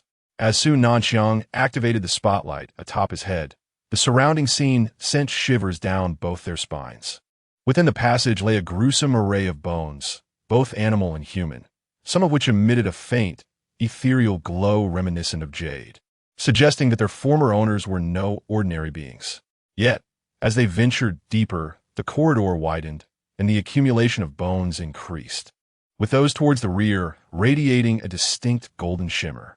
Ultimately, before them stood a magnificent ancient temple, crafted from bronze, its grandeur undeniable. The entire structure was ensnared by a sprawling golden web, reminiscent of spider silk, upon which danced numerous enigmatic runes. Chapter 33. The Legacy of Ancient Qi Refiners. These are Formation Pattern. Upon witnessing the intricate array of golden symbols, Su Nanxiang gasped in astonishment. Formation patterns? What are those? They resemble a sparkling spider web. Chen Fan, filled with curiosity, reached out to touch them. Do not move, Su Nanxiang exclaimed, attempting to pull Chen Fan back, but it was too late. A tremendous force enveloped them, drawing both Chen Fan and Su Nanxiang into its depths. Buzz. As the two opened their eyes once more, they found themselves surrounded by countless identical paths, each leading to the same scene. I can end amp. Oppose. Believe we have stumbled upon the cave abode of a formidable Qi refiner capable of arranging such formations. Su Nanxiang said, still shaken. What is this formation? It sounds impressive, yet it seems devoid of lethality. Chen Fan remarked, this is an illusion formation. While it cannot directly harm us, It can ensnare us here indefinitely. Look at those white bones outside. They are likely the remains of those who perished trapped within. Su Nanxiang rolled her eyes. Alas, I acted recklessly this time, putting my precious disciple in danger. Su Nanxiang said, gazing at Chen Fan. Do you have any wishes, even if? Master, are you serious? Chen Fan stood up. Indeed. Su Nanxiang and Appo's cheeks flushed slightly. She certainly did not wish for her beloved disciple to depart this world with regrets. 2 days later, Chen Fan donned his attire. My dear disciple, you are truly remarkable. Even if I were to perish now, I would have no regrets. Su Nanxiang said shyly. Perish? With me here, how could that be? I shall lead you to the legacy of this ancient qi refiner. With that, Chen Fan playfully slapped Su Nanxiang and Appo's flawless figure, wrapping his arm around her waist.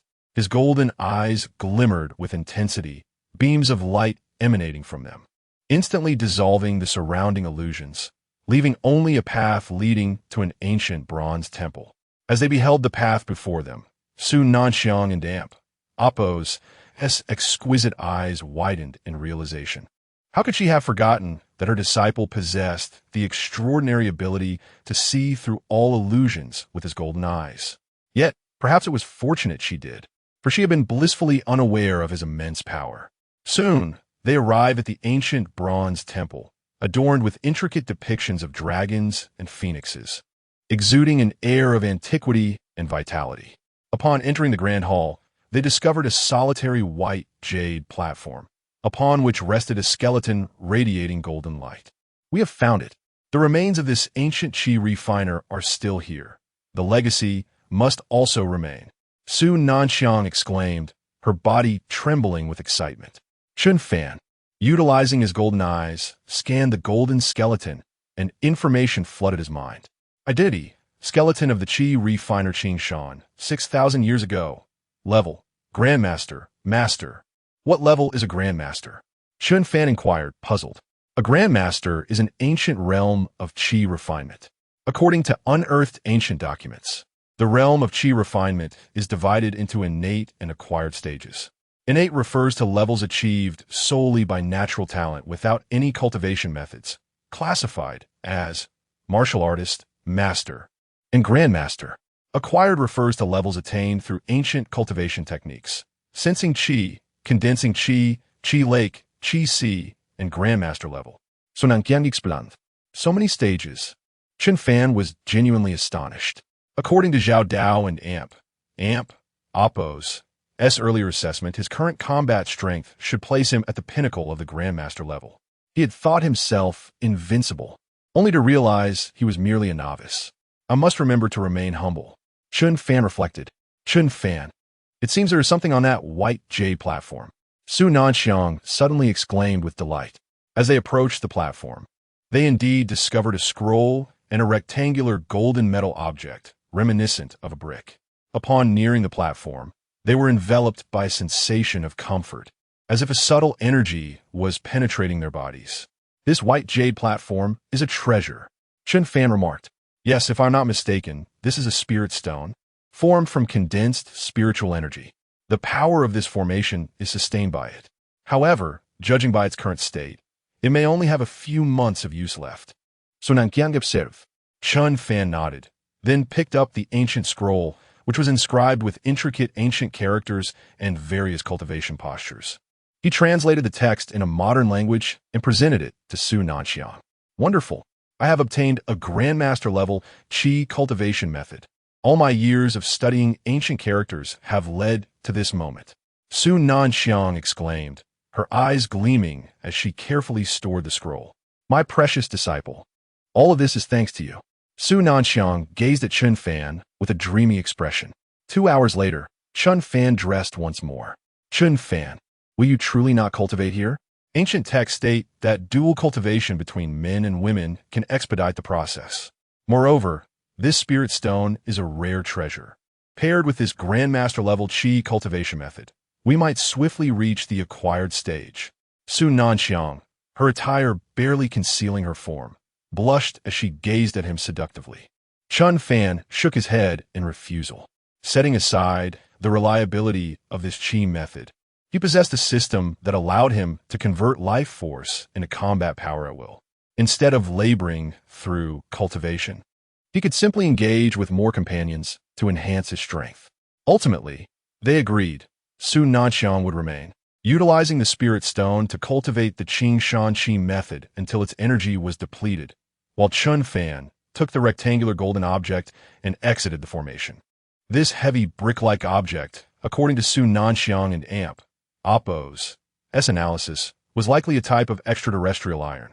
Its presence alongside the scroll indicated that its value was surely on par with it. Chen Fan found it manageable and tucked it away as a weapon. Having exited the illusion formation, Chen Fan returned directly to the office of Dean Zhang Chufeng. He searched thoroughly but found nothing of significance. The injuries the old man sustained and the fire at the orphanage were undoubtedly not mere coincidences. Although Chen Fan could not find concrete evidence, the hidden cave of the ancient Qi refiner suggested that the events of the past were shrouded in mystery and likely connected to the legacy of the Qi refiner. Unfortunately, he had yet to uncover any relevant leads. Perhaps in Appo's, it's best to return to school for now and enjoy a couple of sausage and egg dishes. After these few days, I feel as though. Chapter 34. It is your honor to be desired grandfather. I have already told you, I have a boyfriend. There is no possibility with that Lin Xiao.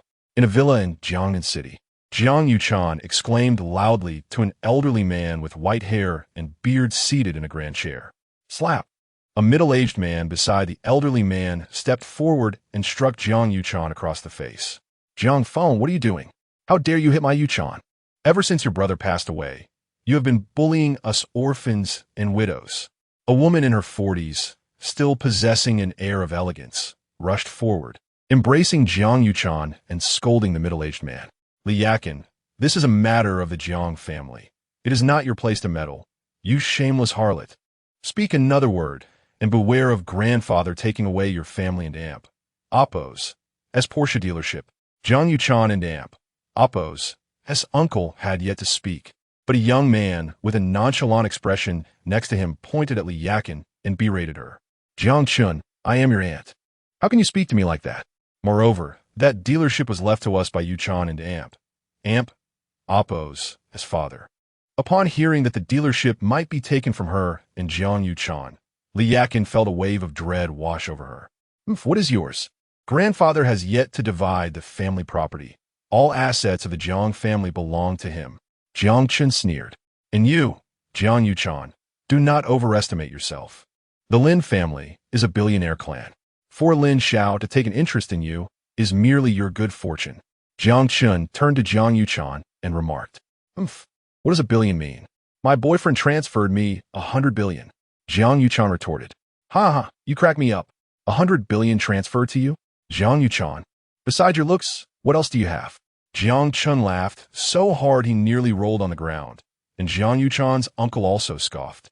As everyone regarded Jiang Yuchan and Appo's declaration as a mere jest. Yuchan, Lin Xiao is young and accomplished with a powerful family background. The Lin family will participate in the development of the Jiangnan New District. If you become involved with him, our Jiang family will ride the coattails of the Lin family, and our assets will multiply. The elderly patriarch of the Jiang family, Jiang Huayan, finally spoke. Father, you know what kind of person Lin Xiao is. He indulges in vice and debauchery. I beg you, for the sake of your deceased son, spare Yuchan. Liyakin Kriya. Ho, Liang, Fargato mention.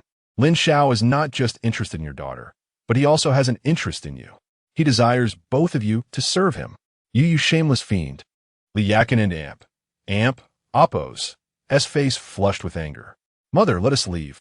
We no longer want the dealership. From now on, we sever ties with the Jiang family. Jiang Yuchan, seething with indignation, grabbed Li Yakin and attempted to leave. At that moment, two burly men in black blocked their way. Yuchan, our Jiang family has not mistreated you and your mother. We have supported you for so long. Now is the time for you to contribute to the Jiang family.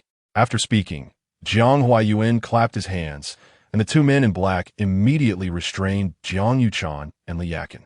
Let's take them to Fly Bar. We must not keep Lin Xiao waiting.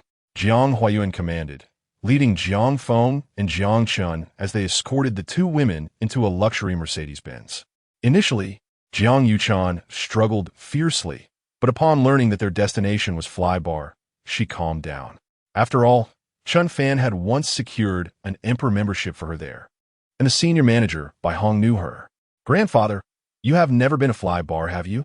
It is the hottest nightclub in Jiangnan City," Jiang Chun remarked with a hint of envy. "Hee, as long as you young people enjoy it. I mainly wish to discuss matters with young Master Jiang." Hoping to secure an entry pass for the upcoming land auction in the Northern District, Jiang Huayuan said, "Father, that may not be easy. It is said that only those with verified assets exceeding $1 billion are eligible for an entry pass." Jiang Feng frowned slightly, thinking his father was being overly ambitious. "That depends on Yuchan and Yakin. If we can enter the auction, we could meet many influential figures." Jiang Huayuan spoke with glimmering anticipation. However, what Jiang Huayuan did not realize was that at that very moment, Jiang Yuchan possessed an entry pass for the Northern District auction in her pocket. He was also blissfully unaware that his decision today would lead to immense regret in the future. The car sped along, arriving at Flybar in under 15 minutes.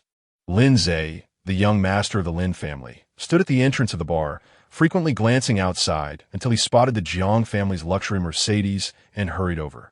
"Hello, Lin Xiao. I am Jiang Huayuan, the head of the Jiang family." Jiang Huayuan adjusted his attire and greeted Lin Zhe with a beaming smile. However, Lin Zhe merely nodded and bypassed him, leaving Jiang Huayuan feeling embarrassed, though he dared not voice his discomfort. "Jiang Chun, where are your sister and your aunt? Don't tell me you forgot to bring them." Lin Zhe glared at Jiang Chun, his expression darkening. "I brought them, Lin Xiao. These two lovely ladies are in the car." Jiang Chun, bowing and scraping, pulled Jiang Yuchan and Li Yakin out of the vehicle. Upon seeing Jiang Yuchan and Li Yakin, Lin Zhe's eyes sparkled with lust. "Excellent. Truly a stunning mother and daughter. Let's go inside and discuss." With that, Lin Zhe led Jiang Chun, Jiang Huayuan, and Jiang Feng into Flybar. At the entrance, a facial recognition system scanned Jiang Yuchan and Appo's face as they stepped inside. Instantly, the booming music ceased and all lights dimmed, causing a stir among the patrons. A spotlight illuminated Lin Zhe, Jiang Yuchan, Li Yakin, and the other members of the Jiang family, attracting the gaze of thousands in the venue. "Welcome our Emperor member. Enjoy a 20% discount on all purchases today." A booming voice echoed through the speakers as the lights brightened. With a bang, countless streamers erupted from above, and the crowd erupted in cheers. "No wonder Lin Xiao is so impressive. He is an Emperor member of Flybar," Jiang Chun exclaimed, excitement coursing through him. "Chun and Appo's. What is an Emperor member?" Although Jiang Huayuan did not understand, he was astonished by the grand welcome and regarded Lin Zhe with great respect. "Grandfather, you do not know? An Emperor member means Lin Xiao has spent over 100 million here," Jiang Chun said, brimming with excitement. "What? 100 million spent in a bar? Our entire Jiang family and Appo's assets combined do not amount to that." Jiang Huan was shocked, yet elated. It seemed he had indeed allied himself with the right person. He had not anticipated the Lin family and Appo's strength to surpass his expectations. "Yuchan, Yakin, do you see? This is Lin Xiao and Appo's power. Do not take it lightly. Serve him well. You both will surely be grateful to us in the future," Jiang Huayuan instructed Jiang Yuchan and Li Yakin. Jiang Yuchan remained silent, merely casting a cold smile at them.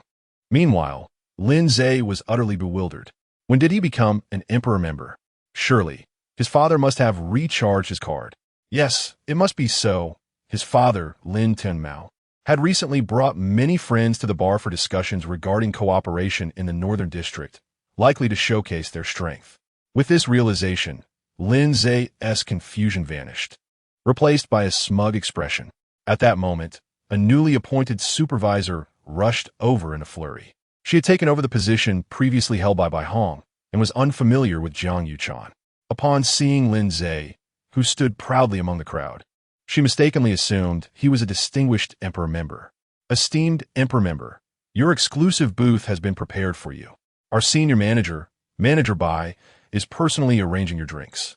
Please hold on for a moment. With that, the supervisor led a group of people to the bar and Oppo's central golden booth, crafted from gold. Lindsay plopped down onto the opulent seat, feeling a sense of sovereignty wash over him. This was the booth he had longed to occupy. Previously, only members of the four great families had such a privilege. To his astonishment, today he, Lindsay, could finally experience this sensation. Please have a seat. He casually gestured to the others while reclining with one leg crossed over the other. Jiang Hehuan, Jiang Feng, and Jiang Chun gazed at the golden chairs, cautiously perching on the edge, barely seated. The booth was not spacious, and soon it was filled to capacity. Yuchan, Yakin, you two mother and daughter should refrain from sitting. Stand and serve young Master Lin instead. Jiang Huayuan remarked. Young Master Lin, I have brought you the people you requested. Do you think you could assist the Jiang family with our business in the North District? Also, could you possibly secure a ticket for the auction for me? I wish to broaden my horizons. Jiang Huayuan said, his face painted with flattery. An auction ticket? Huh. Old Jiang, you truly dare to dream. That requires a verification of 100 billion to obtain even a single ticket. My father possesses only one, and even I cannot enter. Lincha retorted. While I may be able to bring you some business, how much assistance I can offer depends on your performance tonight. As he spoke, Lindsay cast a lascivious glance over Jiang Yuchan and Li Yakin, contemplating the idea of spending a night with such exquisite beauties. What a worthy endeavor indeed. Young Master Lin, I implore you, Yuchan is still young. Allow me to attend to you instead, and spare her. Li Yakin pleaded, collapsing to the floor. Mother, please get up. Don't beg him. Jiang Yuchan rushed to pull Li Yakin up, but her mother continued to plead for mercy from Lindsay, inadvertently dragging Jiang Yuchan down as well. Damn it, you two shameless women. It's your good fortune that young Master Lin has taken an interest in you, and yet you dare to dampen his spirits. Jiang Chun moved forward, ready to kick Jiang Yuchan and Li Yakin. Stop. At that moment, Bai Hong, dressed in professional attire with high heels and black stockings, hurried over. Chapter 35. I never occupied this emperor's box stop. What are you doing? Bai Hong's expression turned ashen as she observed Jiang Yuhong sprawled on the floor. Li Yakin pleading on her knees, and Lindsay nonchalantly seated with his legs crossed in the Emperor and Oppo's S-box. Ah, Manager Bai has personally come to deliver drinks. I recall that you refused to share a drink with me yesterday. Lindsay remarked with an insinuating smile, having long harbored desires for the stunning Bai Hong. Now contemplating whether he could leverage his Emperor membership to indulge in a night of debauchery. Face, do you even deserve it? Bai Hong Vito, helping Jiang Yuchan and Li Yakin to their feet before turning to the female supervisor beside her. What happened? The supervisor approached and whispered the recent events to Bai Hong, who quickly grasped the situation. Heh, Bai Hong, I am now an Emperor member. Do you think I am unworthy? Come over and pour me a drink. Lincha, noticing Bai Hong's grim expression after her conversation with the supervisor, smugly pointed at her. Huh, I see the service at this fly bar is quite lacking. Jiang Huan added with a sneer, seeing that Bai Hong remained unmoved. You filthy waitress, why are you pretending? Did you not hear when Lin Xiao asked you to pour the drinks? Jiang Chun, unfamiliar with Bai Hong, insulted her directly. Fine, you want to pour drinks? I shall oblige. Bai Hong, seething with rage, seized a bottle of Hennessy and approached Lindsay. Pour it, Manager Bai, Lindsay said, watching her with amusement. Bang! With a resounding crash, Bai Hong brought the bottle down forcefully on Lindsay and Oppo's head. He let out a horrified scream as the liquor mingled with blood, flowing down his face. Arrest them all. Before Jiang Huayan, Jiang Feng, and Jiang Chun could react, several bouncers rushed in, restraining the dazed members of the Jiang family. Miss Jiang, I sincerely apologize. I never expected such a mix-up, allowing this Lindsay to impersonate your Emperor membership. Bai Hong bowed apologetically to Jiang Yuchan. At her words, everyone turned in shock to regard Jiang Yuchan. No, you must be mistaken. How could this shameless woman possibly be an Emperor member who spent 100 million? Jiang Chun blurted out. Bang, bang, bang. Bai Hong had shown some restraint with Lindsay, a diamond member, but she exhibited no mercy towards Jiang Chun. immediately smashing 3 bottles over his head before retrieving a crate of beer. Father, grandfather, Lin Xiao, save me. Jiang Chun wailed in despair. How dare you insult Miss Jiang? You are courting death. Bai Hong ignored him, smashing another bottle over Jiang Chun and Appo's head. Seeing his only grandson in such a state, Jiang Huaiyuan grew frantic. Jiang Yuchan, that and Appo's your brother. Quickly, make this madwoman stop. Brother? Apologies, I have no such sibling. Jiang Yuchan scoffed coldly. Bai Jia, do continue. Do not stop. Jiang Yuchan and Appo's heart had turned cold towards the Jiang family after their treatment of her and her mother, now filled solely with resentment. You unfilial daughter, if you do not cease, I shall seize your and your mother's 4S store, casting you both out of the Jiang family to beg on the streets. Jiang Huayan threatened, breathless with anger, pointing at Jiang Yuchan and Li Yakin. Yuchan, let's not go that far. Without the 4S store, how will we survive? Li Yakin Tarifia pleaded. Stop, Bai Jia, please do not strike anymore. Li Yakin and Appo's words Bai Hong halted, allowing Jiang Huaiyuan and Jiang Feng to breathe a sigh of relief as they tenderly lifted the unconscious Jiang Chun. Jiang Yuchan, I now declare, as the head of the Jiang family, that you and your mother are hereby disowned. Jiang Huaiyuan shouted angrily at Jiang Yuchan. Father, do we not agree, just now? Li Yakin whispered in despair. Bai Jia, today my mother and I did not occupy this emperor box. It was these individuals who did, Jiang Yuchan said, seeing Jiang Huaiyuan and Appo's ruthlessness. Upon hearing this, Bai Hong immediately understood. Jiang Yuchan did not intend to spare these individuals. In truth, even if Jiang Yuchan were an emperor member, her actions had already sufficed. However, the connections of Chen Fan, Zhao Ruoxi, and Zhao Dao, the owner, were anything but ordinary, and this incident was originally Bai Hong's oversight. Oh, so this emperor box does not belong to Miss Jiang, but to you few?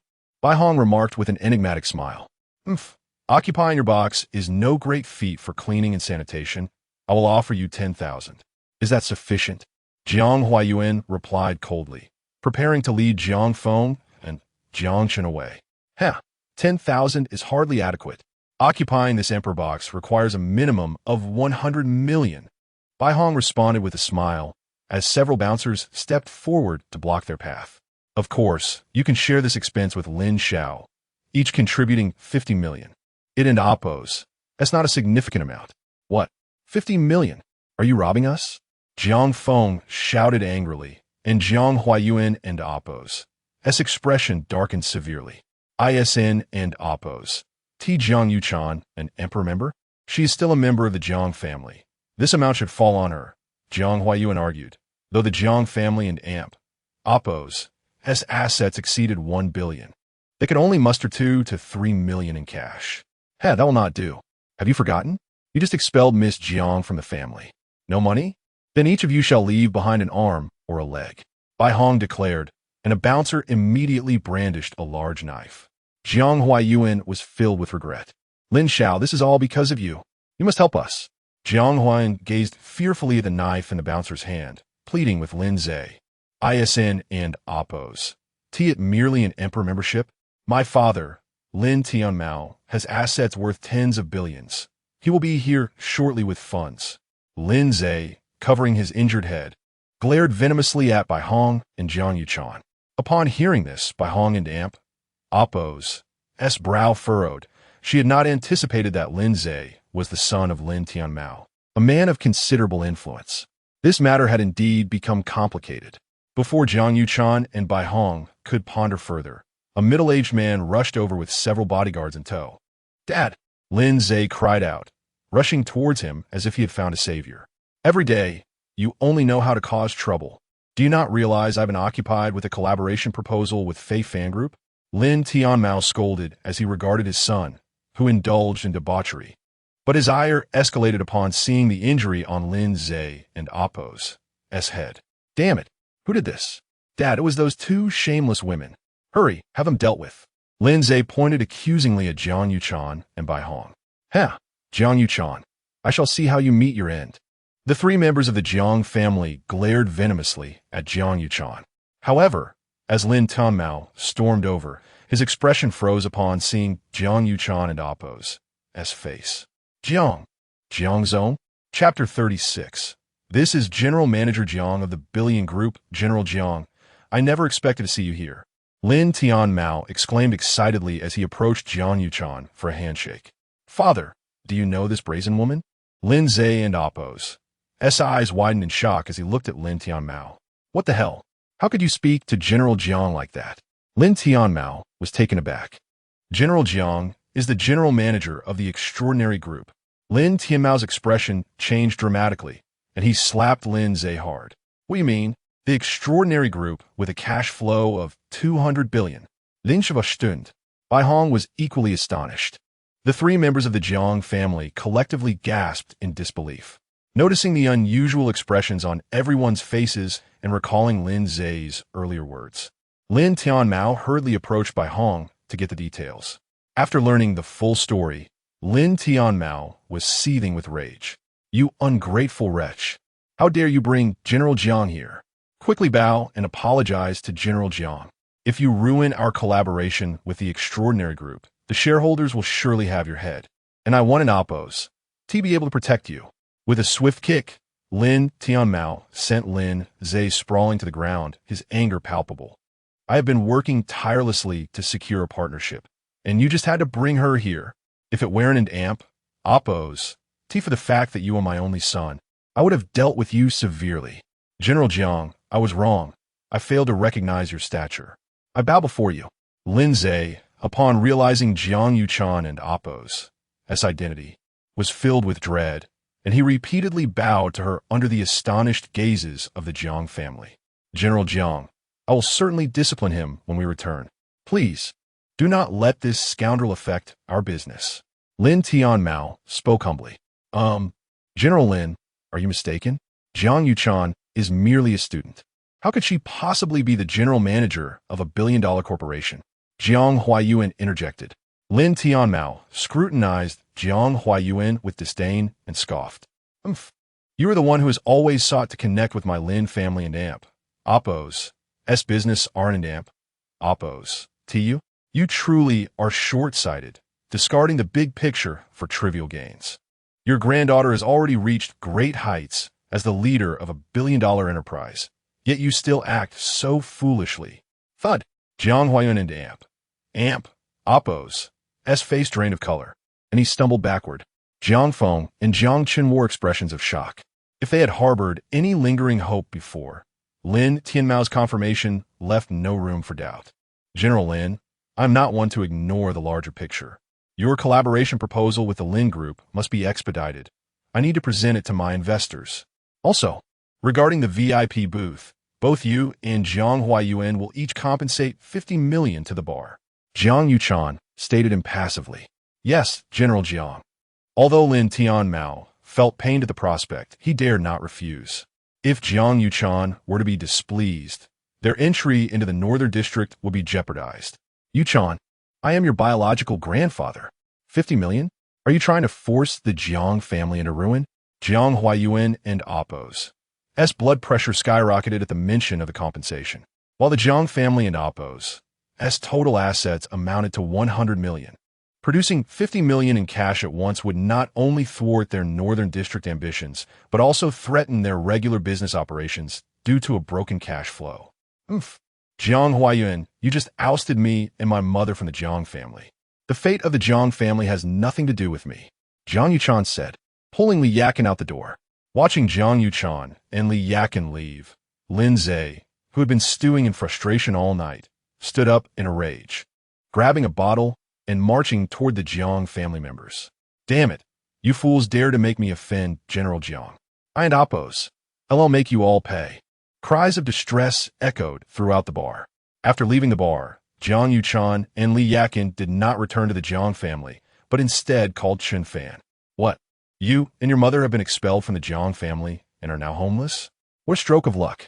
Chen Fan, who had been napping, suddenly perked up at the news, realizing it was an opportunity to spend money. A good thing? Jiang Yuchan was taken aback, her beautiful eyes widening in confusion at Chen Fan's words. Just wait for me. I will be there in 15 minutes. Chen Fan hurriedly hung up the phone. Yuchan, are we really leaving the Jiang family like this? How will we live from now on? Li Yakin had just vented her anger, but now felt that Jiang Yuchan might have acted impulsively. The two of them were left with nothing. Originally, Jiang Yuchan had not intended to call Chen Fan, as no girl wishes for the man she likes to see her in a destitute state. However, she genuinely found herself in a financial bind. Although Chen Fan had given her 100 billion, she had invested it all in the extraordinary group. Li Yakin, who managed a 4S dealership, spent lavishly and frequently bought luxury items, leaving them nearly broke. Thus, the billion-dollar heiresses found themselves truly on the streets. Mother, you need not worry. I am now the president of a billion-dollar enterprise.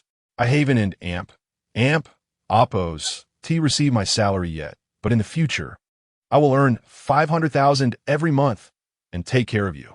Jiang Yuchan reassured her. By the way, who is that Chen Fan you just called? Your classmate? Li Yakin Kidat. Mother, Chen Fan is my good friend. He is very kind. Jiang Yuchan blushed at the mention of Chen Fan. Li Yakin noticed her daughter and oppos' expression and immediately adopted a serious demeanor. Yuchan, is this Chen Fan your boyfriend? Why didn't it oppos till you tell me about your boyfriend? Without me to look out for you. What if you encounter some deceitful men? Mother, Chen Fan is not like that. He treats me very well. Jiang Yuchan retorted, displeased. You child, don't be so easily swayed by a man's sweet words or a few trivial gifts. I've experienced more than you can imagine. This Chen Fan doesn't and oppos. He sound like a good person just from his name. Mother, Chen Fan is the one who invested 100 billion in my company. Jiang Yuchan replied. Li Yakin. Yuchan, did my hair look messy? Did my makeup run from crying? And should I prepare a gift for my future son-in-law? Now, it was Jiang Yuchan's turn to be speechless. 15 minutes later, a Wuling Hongguang pulled up in front of Li Yakin and Jiang Yuchan. Chen Fan jumped out, his face brimming with excitement. Mother, this is Chen Fan. Jiang Yuchan introduced him to Li Yakin. Hello, Auntie. Chen Fan greeted warmly. However, Li Yakin and oppos' smile froze on her face. Yuchan, is this the Chen Fan who gave you 100 billion for investment? He drives a Wuling Hongguang? Chapter 37. Yujing Manor Mom. Why do you say that? Chen Fan is just a modest person. Jiang Yuchan felt displeased upon noticing her mother's condescension towards Chen Fan. However, Chen Fan remained unfazed, warmly welcoming both Jiang Yuchan and Li Yakin into the car. Annie, this car actually belongs to a friend of mine, Chen Fan remarked, glancing at Li Yakin, who, despite being in her 40s, exuded the charm of a mature woman. Oh, I see. I thought, according to Yuchan, you would never drive a Wuling Hongguang. Li Yakin's expression softened slightly. As the owner of a Porsche dealership, she drove a Porsche 911 and had never been in such a humble van. Initially, she had suspected her daughter was involved with a fraudster. Well, I usually don't drive a Wuling Hongguang.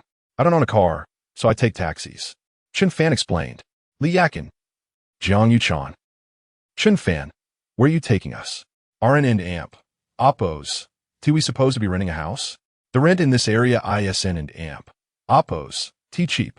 Jiang Yuchan questioned. Rent a house? What are you talking about? You are an executive at my extraordinary group. Of course, I will provide you with a house. Chen Fan declared. What? A house? Jiang Yuchan was taken aback. Li Yakin pursed her lips, thinking it absurd that someone who drove a dilapidated van would speak of providing a house, reinforcing her belief that Chen Fan was a fraud. Perhaps he had already colluded with the sales department, and once they arrived, they would be told the houses were sold out.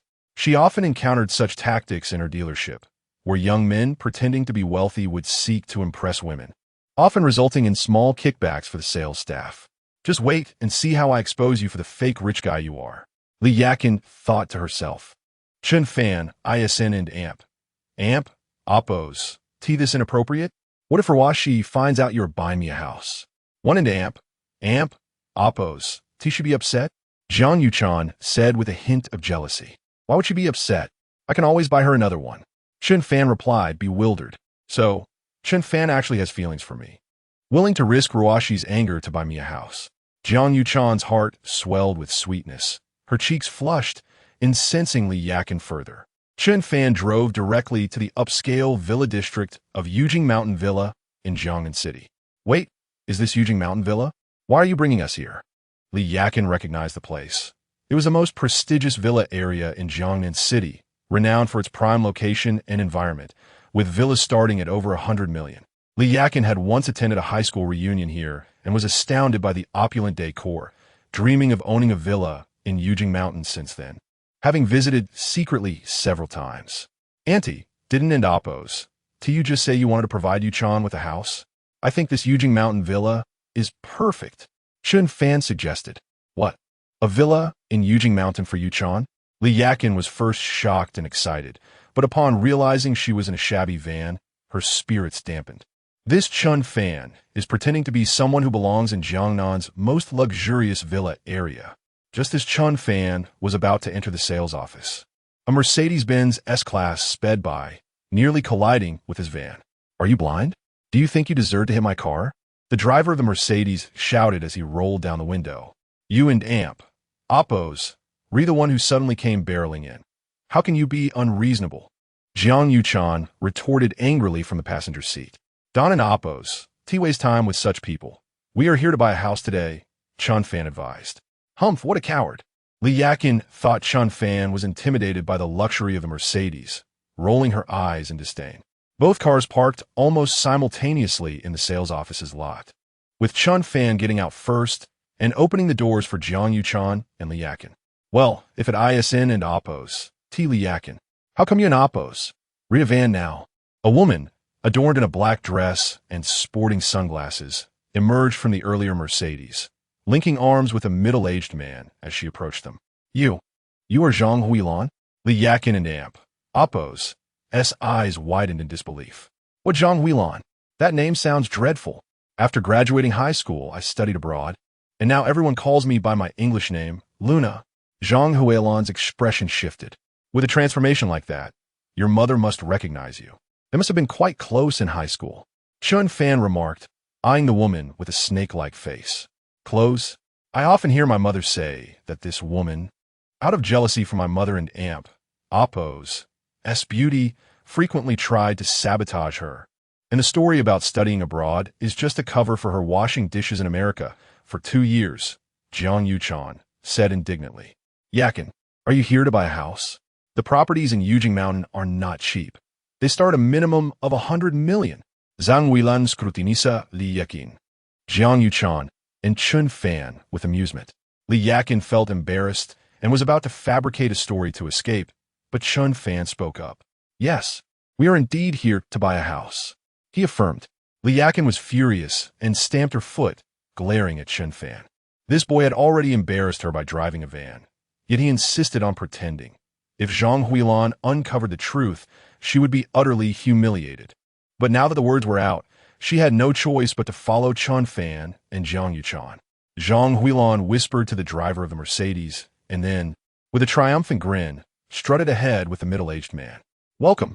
A group of female sales representatives rushed forward, eager to serve Zhang Huilan and her companion with tea and refreshments, while none approached Chen Fan, Jiang Yuchan, or Li Yakin. What's going on? Is no one attending to us? Chen Fan frowned. Heh, reduced to driving a van and still expecting service? Do you think you deserve it? The saleswomen scoffed. Rolling their eyes, Zhang Huilan, along with the middle-aged man, threw a mocking glance back at Li Yakin, Jiang Yuchan, and Chen Fan. Witnessing the scene, Li Yakin wished she could vanish into thin air, and her impression of Chen Fan plummeted even further. Once they left, she vowed to sever her daughter's ties with him. Hello, esteemed customers. Are you here to view properties? Did you have an appointment? Just as everyone ignored Chen Fan and his companions, a girl in a floral dress approached them. The girl, clearly an intern, wasn't he even wearing the standard black high-heeled uniform. We don't have an appointment. Chen Fan replied. That's all right. I'm the intern, Hulan. If you don't mind my inexperience, I can guide you through our properties at Yujing Manor. Chapter 38. Is there nothing more expensive? How about I take you to see the model first? It will help you understand the overall layout of our Yujing Manor. Hulan suggested. However, she did not truly believe that the individuals before her could afford the villas of Yujing Manor. Instead, She was unable to tolerate the superficial judgments of the salespeople, as well as the cold mockery from Hehuan and the middle-aged man accompanying her. Thus, she decided to lead the group toward the distant model as a means of escape. Upon hearing this, Li Yakin was eager to leave the place and quickly tried to pull Jiang Yuchan toward the model. However, she was stopped by Chen Fan. There and amp, oppos, no need for such trouble. Just tell me which is the most expensive unit here. Chen Fan said loudly, intending to support Li Yakin. Yet, as soon as his words left his mouth, the entire sales office fell silent for a few seconds, only to erupt into laughter. How amusing! A man driving a van dares to ask for the most expensive villa. Someone jeered. Is everyone nowadays so pretentious? Does he not know that even the cheapest villa in Yujing Manor costs 100 million? Where does he find his audacity? The sales staff pointed and laughed at Chen Fan, causing Li Yakin's expression to darken visibly. Yuchan, let's go. Once we return, you must sever ties with this deceiver. Li Yakin exclaimed, pulling Jiang Yuchan away. How can you say that about Chen Fan? He and amp, oppos, here to help us buy a house. Jiang Yuchan retorted angrily, shaking off Li Yakin's grip. Meanwhile, Chen Fan stood by, speechless. I was merely trying to support you. If you don't appreciate it, fine, but to label me a fraud? At this moment, Li Huilan approached with the middle-aged man and the sales supervisor, surnamed Huang. Oh, Yakin, your son-in-law is quite extraordinary. He boldly requests the most expensive villa. It shows great filial piety. Li Huilan remarked. The most expensive unit is the one in the center of Yujing Manor, covering 2,000 square meters. Priced at 500 million. Only 500 million? Surely, there must be something pricier? Chen Fan frowned. This time, not only the salespeople, but even Hulan Lan found herself a loss for words, thinking that Chen Fan was being excessively pretentious, refusing to acknowledge the obvious. Young man, do not mistake your ignorance for leverage. Yujing Manor is the premier villa district of Jiangnan City, and the central unit is the epitome of luxury. Sales supervisor Huang sneered. Do you understand what 500 million means? In cash, you wouldn't amp, oppos. T finished counting it in 3 days. The middle-aged man beside Zhang Huilan mocked. Who uses cash anymore? It and amp, oppos. That's all bank transfers now. Chen Fan replied, regarding the man with a look of pity. Fine. I look forward to seeing if you can produce this 500 million. The middle-aged man scoffed. His name was Wang Cheng, owner of a small company worth millions. He could not afford a villa in Yujing Manor, but had conspired with sales supervisor Huang to deceive Zhang Huilan into bed. Having already been informed that the unit she was interested in had been sold, is there truly nothing more expensive? Chen Fan asked Hulan Lan, his disappointment evident. No, this is indeed the most expensive unit. Hulan Lan replied, exasperated. Very well, I shall take this one. Let us proceed with the card. Chen Fan declared, pulling out a card. What? You can't swipe a card for such a large amount. Hulan Lan exclaimed, still hoping to provide Chen Fan a way out. For who could believe that a young man dressed like a university student and driving a van could afford a 500 million villa? Who says it can't be swiped? Our Yujing Manor has specially applied for high-limit POS machines. You can swipe up to 1 billion. Supervisor Huang said with a smirk, snatching the card from Chen Fan and Oppo's hand and entering a series of zeros into the POS machine. At once, except for Li Yakin and Hulan Lan, everyone turned away, not wanting to hear the dreaded sound of insufficient funds. Beep. Transaction successful, rang out a mechanical voice. Li Yakin whipped around, her eyes wide with disbelief. Staring at Chen Fan, Li Huilan was astonished. Wang Cheng was stunned. Supervisor Huang was shocked. Hulan Lan was in disbelief. The entire sales office fell silent. Is it successful? Li Yakin felt as though she were in a dream. No, it can't be. How could a man driving a dilapidated van possibly possess 500 million? Zhang Huilan exclaimed, jumping to her feet. You must be colluding to deceive me. This must all be a ruse. Zhang Huilan accused, pointing at Li Yakin and Chen Fan. Mind amp, oppos. Who are you to claim that I am in collusion to deceive you? Chen Fan retorted. His words struck a nerve, causing Zhang Huilan to lose her composure. Wang Cheng, this brat insulted me. Make him pay, she cried, grabbing Wang Cheng. Wang Cheng wore a look of despair. After all, This was a person who had just casually spent 500 million on a house. He likely had powerful backing, and offending him could be disastrous. Just then, a well-dressed, portly man hurriedly rushed in from outside. Whose Wuling Hongguang is parked at the entrance? That's mine. What's the matter? Chen Fan responded, walking over. What? You are Zhao Dao, Brother Dao? How can you be so young? The man said reverently. Brother Dao? I am Chen Fan. Zhao Dao is my brother, Chen Fan clarified. Oh, so you're Brother Fan.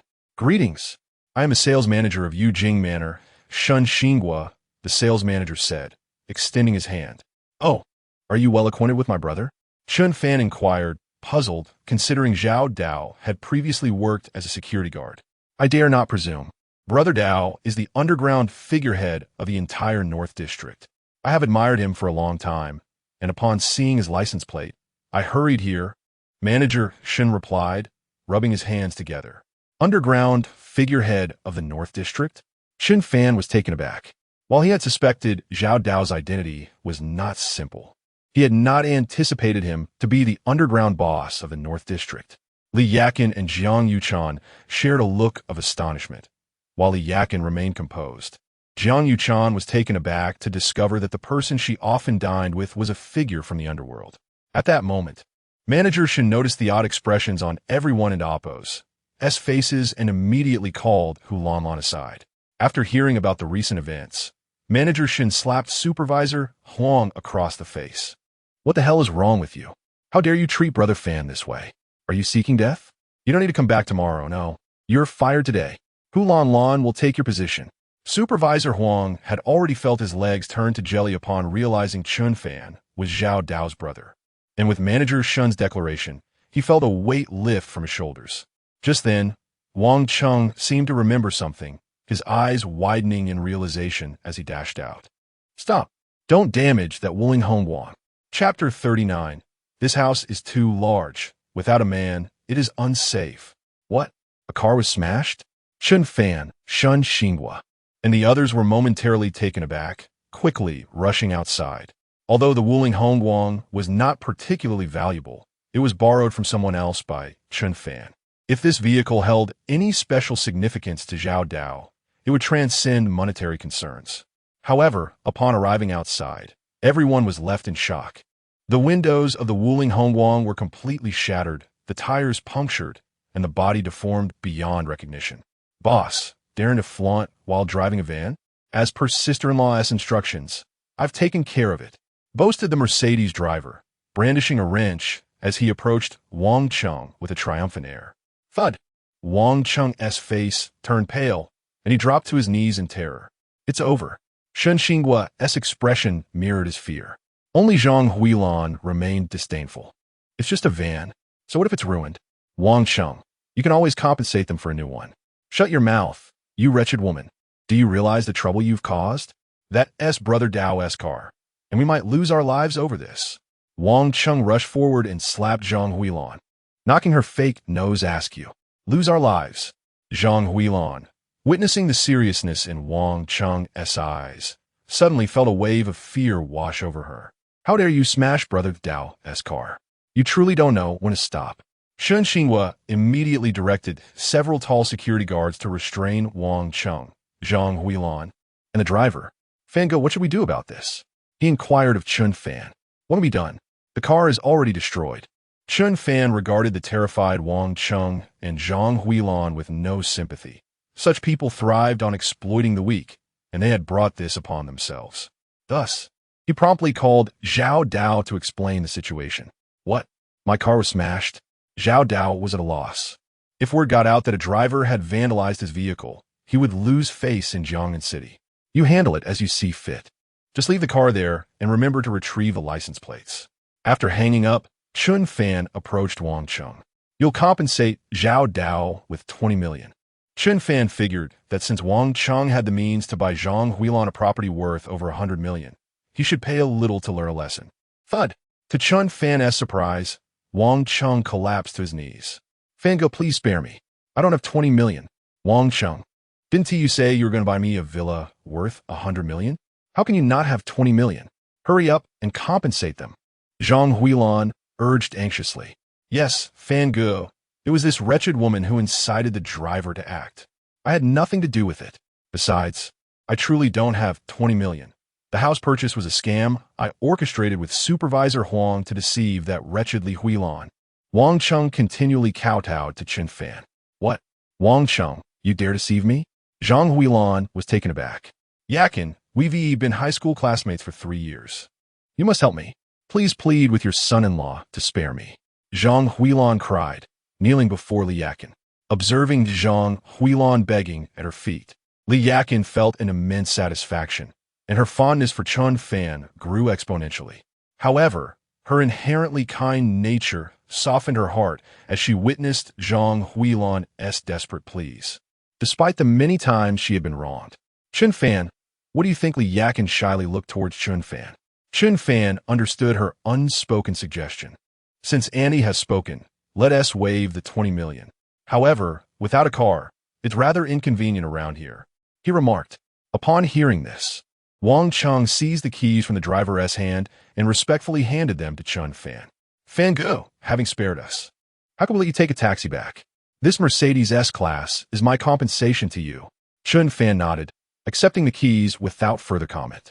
Wang Cheng and Zhang Huilan expressed their profound gratitude as they left. At that moment, Li Yakin's spirits soared.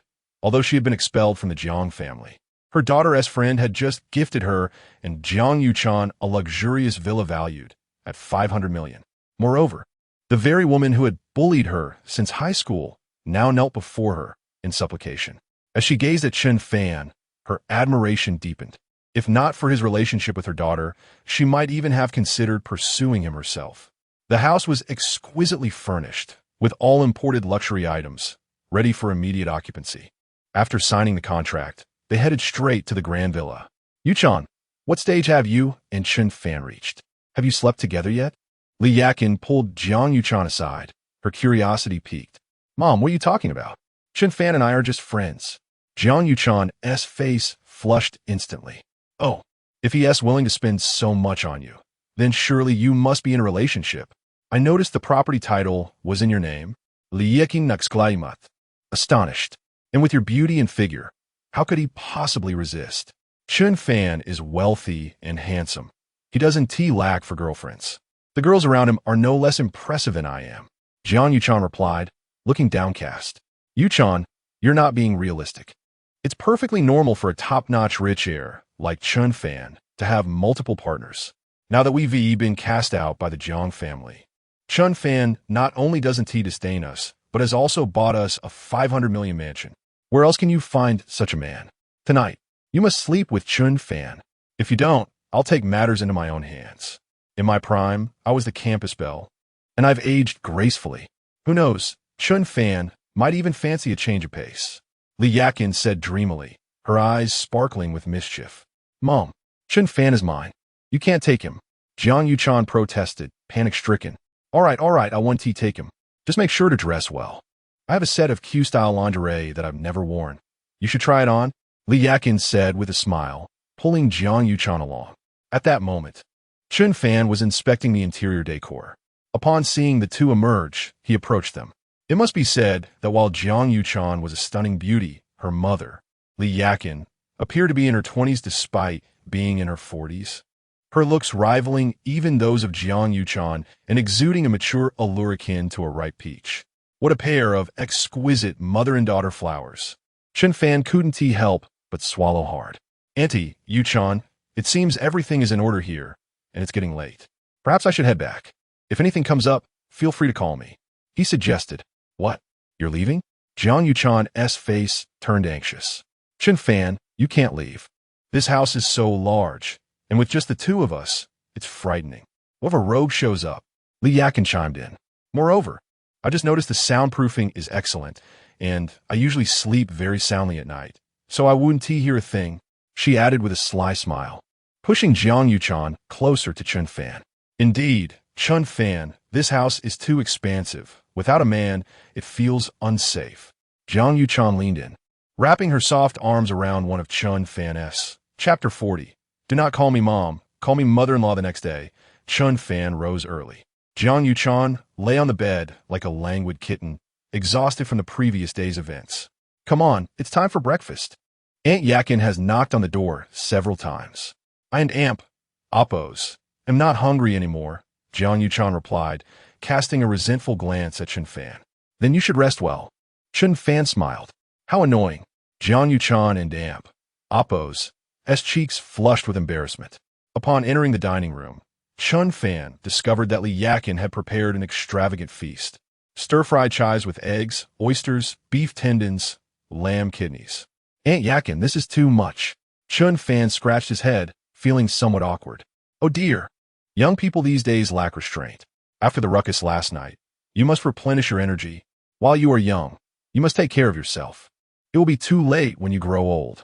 Li Yakin admonished, casually tossing a handful of goji berries into Chen Fan's bowl. Didn't T.U. say that the room had excellent soundproofing and that you sleep very soundly? Even Chen Fan, with his thick skin, felt a tinge of embarrassment. Andy, could you give me your bank account number? Chen Fan inquired. Huh? Why do you need my account? Although puzzled, Li Yakin complied. Ding. Li Yakin's phone chimed with a message. Huh? Did you just transfer money to me? 100 million. Li Yakin shrieka, springing up in disbelief as she stared at Chen Fan. Calm down, Aunt Yakin. It an amp, Oppos, that's just a little pocket money. After all, we just moved in and there are many things to purchase. If you run short, just let me know. Although Li Yakin could not return the favor, a token of gratitude was indeed warranted. After all, we are family. Who spends what is not the same? Chen Fan, you have truly moved me. I have spent over 20 years raising Yuchan alone, only to be cast out by the Jiang family and left homeless. And here you are, buying Yuchan a house worth 500 million and giving me 100 million in pocket money. From today onward, you shall be my son, and Yuchan will be my daughter-in-law. Li Yakin wept tears of gratitude, and Jiang Yuchan, who had just emerged from the restroom, widened her eyes in shock.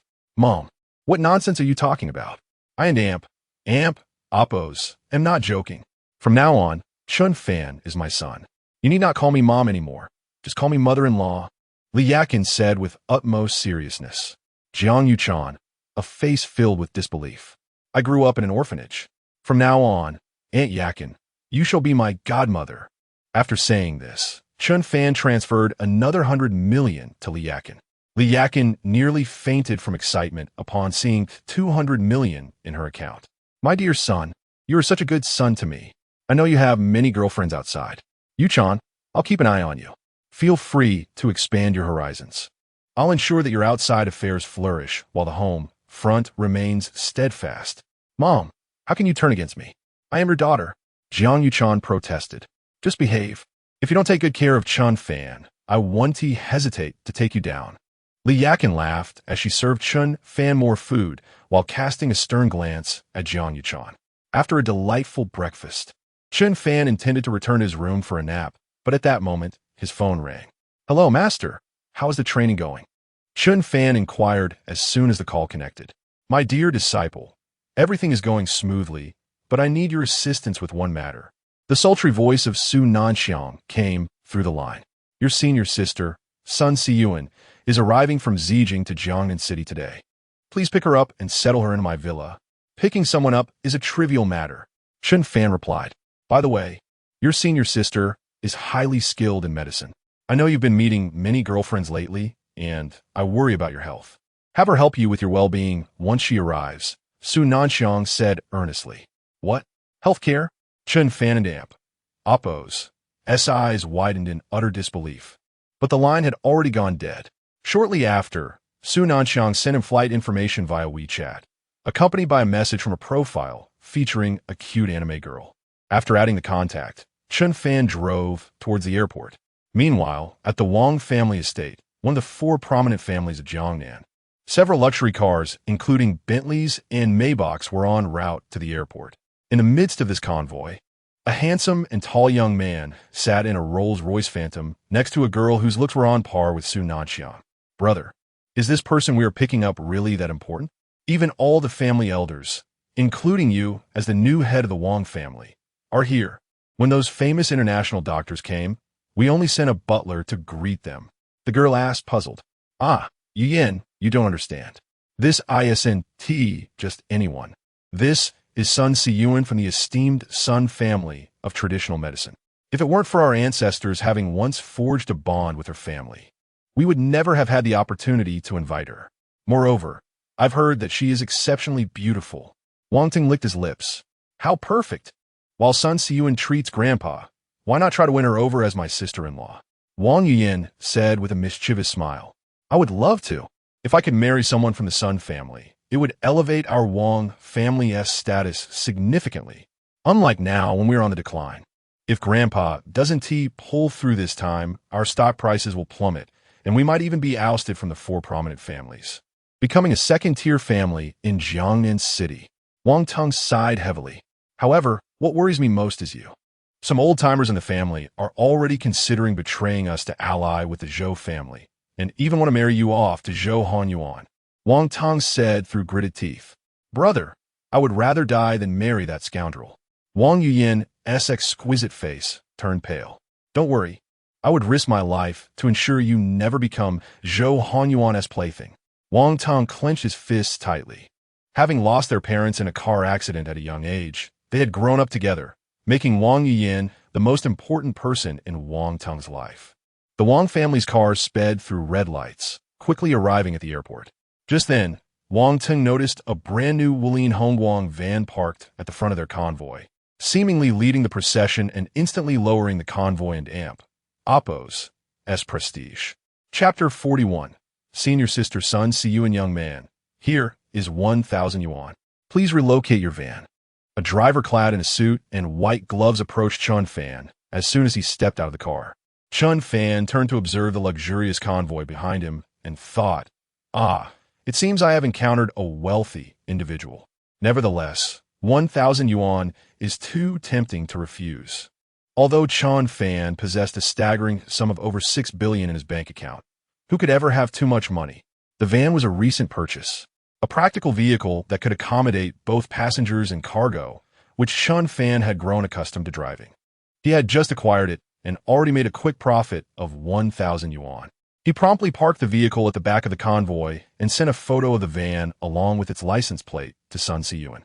Inside a Rolls-Royce Phantom, Wang Tung seized the opportunity to impart wisdom to his sister, Wang Yuyin. Did you see that? When you are out in the world, it is wise to solve many problems with money whenever possible. Look at his ordinary attire and the van he drives. He must be struggling financially. If you engage with him on his level, it could be the final straw that breaks the camel and amp. Oppo's back, and he might resort to personal harm against you. This is what we call the principle of retreat for the fortunate, Wang Tung explained. Wang Yin nodded in agreement, her eyes filled with admiration for her brother. Just then, a stunning woman clad in a beige trench coat, her long legs accentuated by high heels, emerged from the entrance, drawing the gaze of countless men along her path. Here she comes, Wang Tung exclaimed, pulling Wang Yuyin out of the car to greet Sun Siyuan. Despite the black mask that hugged her cheeks, obscuring her features except for her enchanting eyes and smooth forehead, it was evident that beneath the mask lay an unparalleled beauty. Miss Sun, I am Wang Tung, head of the Wang family in Jiangnan, and this is my sister, Wang Yuyin. Our grandfather specifically sent us to escort you. Wang Tung and Amp, Oppo's heart raced as he beheld Sun Siyuan and Amp, Oppo's ethereal presence, realizing she was even more exquisite than a sister. Wang Yin and Amp, Oppo's eyes sparkled. Beauty is adored not only by men but also by women. However, Sun Siyuan merely nodded, her gaze momentarily resting on Wang Yuyin before scanning the surroundings. Her attention was soon captured by Chen Fan, who was swaying nearby, holding 2 ice creams and glancing over occasionally. You, my wayward apprentice, come here at once. Sun Siyuan had seen Chen Fan and Amp, Oppo's photograph before, and upon recognizing his foolish demeanor, she felt a mix of amusement and annoyance. Are you calling me? You are my senior sister? Chen Fan asked uncertainly, pointing to himself. He had previously seen Sun Siyuan and Amp, Oppo's avatar, which depicted a cute cartoon girl, and had assumed she was an adorable JK girl, not realizing she was a strikingly beautiful and aloof woman, seemingly even more attractive than Su Nanxiang. Ding! Detected a 92-point beauty Sun Siyuan, binding initiated. Ding. Binding successful. For each point of favorability gained with the binding target Sun Siyuan, the host and amp, Oppo's, life value increases by 100 points. Current favorability, -10. Gift to the host, beauty cashback feature. Name, Sun Siyuan, beauty score, 92, cashback ratio, 1/100. Gift to the host, ultimate medical skill, 13 needles of the ghost gate, capable of resurrecting the dead and curing all ailments. A series of electronic synthesized sounds reverberated through Chen Fan's mind. Yet, before he could revel in this newfound excitement, more electronic sounds chimed in. Ding! Detected a 91-point beauty. Wang Yuyan, binding initiated. Ding! Binding successful. For each point of favorability gained with the binding target Wang Yuyan, the host and amp, Oppo's, life value increases by 50 points. Current favorability, 0. Gift to the host, beauty cashback feature. Name, Wang Yuyan, beauty score, 91, cashback ratio, 150. Gift to the host, elite computing skills. Chen Fan was momentarily stunned, realizing there was another person present. He then noticed the girl in a pink dress standing behind Wang Tung, whose innocent and sweet appearance belied her skills as a hacker. Young rascal, can't you move when faced with a beauty? Sun Siyuan scolded, playfully kicking Chen Fan in the rear. Wang Tung and Wang Yuyan's eyes widened in shock. ISN and Oppo's. This the guy who drives the van? Yes, actually Sun Siyuan and Oppo's junior brother. We just offered him money to move his car. We might have offended Sun Siyuan and amp, Oppo's little brother. Moreover, the contrast in Sun Siyuan and amp, Oppo's demeanor was striking. She was an ice queen to others, but was now playfully reprimanding Chen Fan. Chen Fan found himself bewildered, caught between Sun Siyuan's grip on his ear while she tapped his head with her other hand, a high-heeled shoe print on his backside, holding ice cream in his hands. He dare not resist. Come on, hurry up and take me away. Let me tell you, while Master dotes on you, I will not spoil you. Sun Siyuan snatched one of the ice creams from Chen Fan and amp, Oppo's hand, removing her mask to reveal her stunningly beautiful and cold countenance. Striding towards Chen Fan's van, without sparing a glance at Wang Tung's luxurious convoy. Brother, may we ride along with you? Wang Tung asked Chen Fan, his tone exceedingly polite as he swallowed hard while watching Sun Siyuan and Oppo's retreating figure. Don't you have a car? Chen Fan, still reeling from Sun Siyuan and Oppo's earlier actions, dared not take the initiative and instead transformed into a servant beside her. Senior sister, what do you think about this? Well, let us go together. We need to head to the Wang family anyway. Sun Siyuan nodded, casting a glance at the eager Chen Fan, thinking to herself that this wayward apprentice was indeed spoiled. And with a little guidance, he was more obedient. Ding! Favorability with Sun Siyuan 10. Current favorability, 0. Reward, 0 life value.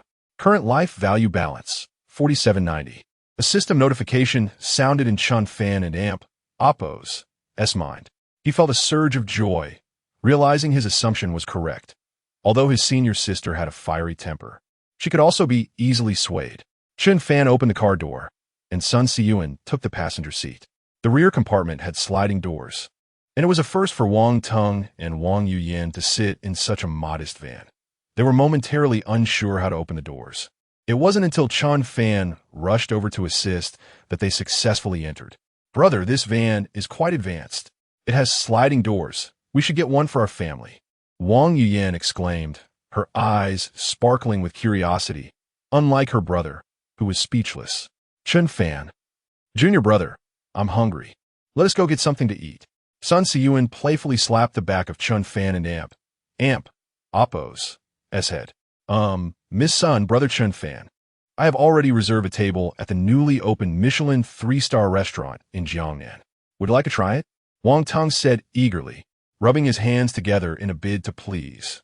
While a Michelin 3-star restaurant might be considered upscale for a small city like Jiangnan, it held little allure for Sun Siyuan, who had access to master chefs from various cuisines at her family and Oppo's private kitchen in Shanjing. Junior brother, aren't you also from Jiangnan? Is there a restaurant with unique local flavors? Sun Siyuan turned to Chen Fan and inquired. Indeed, I know just the place. I will take you to Aunt Fat and Oppo's. S for spicy tripe. Chapter 42. The first hot pot experience. Chen Fan navigated his van through the bustling streets of an old district, occasionally swerving through narrow alleys and executing drifts. He often leaned out of the window to engage in spirited discussions with pedestrians on electric bikes and vehicles that cut in front of him.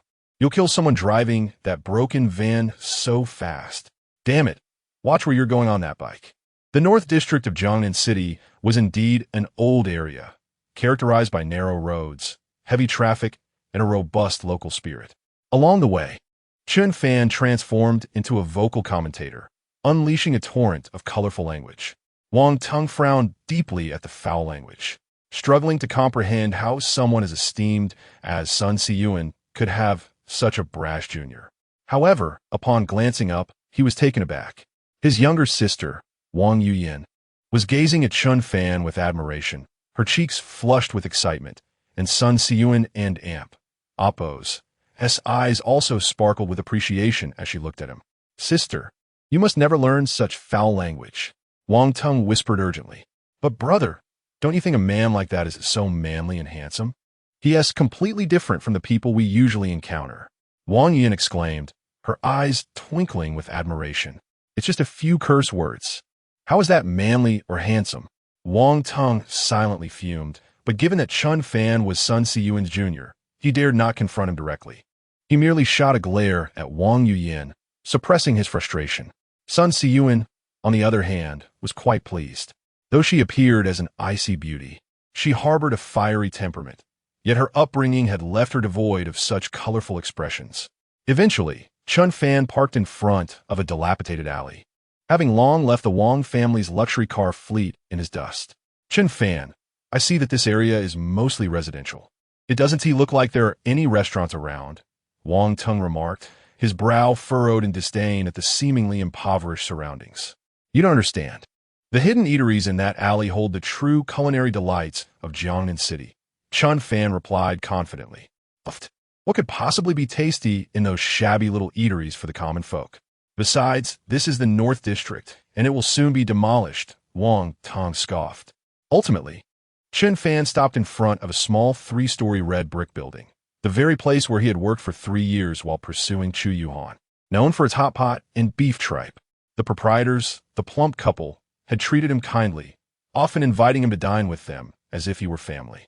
However, the usually bustling hot pot restaurant was eerily empty today. Furrowing his brow, Chen Fan stepped out of the van, followed by Sun Siyuan, Wang Tung, and Wang Yuyin. The sight of this group of striking young individuals immediately drew attention from onlookers nearby. Upon entering, Chen Fan was met with an empty restaurant, save for a middle-aged woman in a red apron, slightly plump, who sat there in a daze. Annie, why are there so few customers today? I brought some friends to dine. Chen Fan, it's been so long since you last came. Please sit down, I'll get you some tea. Auntie wiped a tear from her eye, forcing a smile as she welcomed them warmly. Auntie, has something happened? Why are there so few patrons? After taking a seat, Chen Fan glanced around, frowning as he spoke. And no, nothing has happened. Perhaps it's just not mealtime yet. Auntie stammered. Chen Fan nodded slightly, refraining from pressing further, aware that every family has its struggles. Before long, the hot pot arrived, accompanied by beef tripe. Chen Fan ordered 3 portions immediately, along with fresh-cut beef and lamb, handmade beef balls, and all the specialties available. Watching the bubbling hot pot filled with spices and a variety of ingredients, Wang Tung frowned and promptly picked up a slice of beef with his chopsticks, putting it directly in his mouth. To Chen Fan's astonishment, Wang Tung began to chew. This beef truly has a unique quality. It is sliced thinly and slightly frozen to lock in the moisture, making it tender and flavorful. With no trace of cooking skills, comparable to a Michelin 3-star chef's artistry. Wang Tung's eyes lit up as he gave Annie a thumbs up. Child, why are you so reckless? Eating raw meat, Auntie exclaimed, her expression one of shock as she quickly grabbed Wang Tung by the neck, urging him to spit it out. You gotta be kidding me. Have you never had hot pot before? Chen Fan laughed so hard he nearly cried, noticing Wang Yuyin looking at him in confusion. Smack! Sun Siyuan delivered a swift slap to the back of Chen Fan and Appo's head. Quickly explain how to eat this. Chen Fan stared at the group in disbelief. It was astonishing that in the 21st century, he had encountered 3 people who had never tried hot pot. He proceeded to teach them as if they were elementary students. First placing some beef rolls and lamb rolls into the pot, followed by a slice of beef tripe. Cooking beef tripe requires a delicate balance, otherwise, it will become tough and unpalatable. With that, Chen Fan deftly stirred the beef tripe in the hot pot, then dipped it in rich sesame sauce before placing it in his mouth. Instantly, a burst of fragrant, spicy flavors exploded on his palate. Ah, delightful. This is the taste. Chen Fan closed his eyes in bliss. Is it that delicious? Let me try. Wang Yuyin blinked her beautiful eyes and mimicked Chen Fan's actions. Wow, this is so delicious. I've never tasted anything so exquisite. Wang Yuyin exclaimed, fanning her mouth as she added, Ah, it's so spicy. Sun Siyuan, after tasting, was equally captivated and couldn't stop using her chopsticks. Wang Tung, why don't you give it a try? Chen Fan suggested. I only eat beef cooked to medium. How could overcooked meat possibly taste good? Wang Tung scoffed, shaking his head dismissively. 10 minutes later, observing the 3 of them devouring the food ravenously, Chen Fan ordered more beef tripe and beef. Wang Tung, while chewing, kept his eyes glued to the pot, nearly rolling his eyes for being so full. Wow, this is incredible, brother. What kind of life have we been living all these years? Wang Yuyin cried in delight, her dress accentuating her visibly rounded belly. Meanwhile, Sun Siyuan remained silent, solely focused on her meal. Ding. Sun Siyuan's favorability 20, current favorability 20, reward 2,000 life points. Current life points 6790. Ding. Wang Yin's favorability 20, current favorability 20, reward 1,000 life points. Current life points 7790. An electronic voice echoed in Chen Fan's mind. What a bargain. A single hot pot meal had garnered him 3,000 life points from 2 stunning beauties. Yet at that moment, a commotion erupted outside the hot pot restaurant. Bang! With a loud crash, the restaurant door was violently kicked open. A burly man clad in a black tank top, adorned with tattoos of dragons and tigers, stormed in, flanked by a group of thugs wielding clubs. Auntie, have you made your decision? If you don't sign the contract today, I'll have no choice but to smash your restaurant. Chapter 43. A snack treat for your sister, the imposing figure clad in a black vest, along with his entourage of thugs, immediately drew the attention of Chen Fan, Wang Tung, Sun Siyuan, and Wang Yuyin. Brother, these people are quite terrifying, Wang Yuyin remarked, a hint of fear in her voice. Don and Amp, Appo's, be afraid, sister, Sun Shini, you needn't Amp, Appo's, worry. Our family and Amp, Appo's, bodyguards will arrive shortly. Wang Tung reassured them, though a sense of unease gnawed at him internally. At that moment, Aunt Fatty, having heard the commotion, emerged from the kitchen, tears streaming down her face. Please do not disturb the guests. Is it so difficult for me to sign? She sobbed. Everyone, continue eating. I and Appo's, LL go take a look, Chen Fan declared as he rose. I and Amp, Appo's, LL accompany you. Wang Tung, despite being a wealthy heir, felt a bond with Chen Fan after their recent meal together, and he did not wish to appear cowardly in front of the beautiful Sun Siyuan. Aunt Fatty, what is going on? What contract? Let me see, Chen Fan said, reaching for the transfer agreement in Aunt Fatty and Amp, Appo's, hand. Who are you little white face? What business is it of yours? The burly man in black barked, brandishing a baseball bat at Chen Fan and Wang Tung.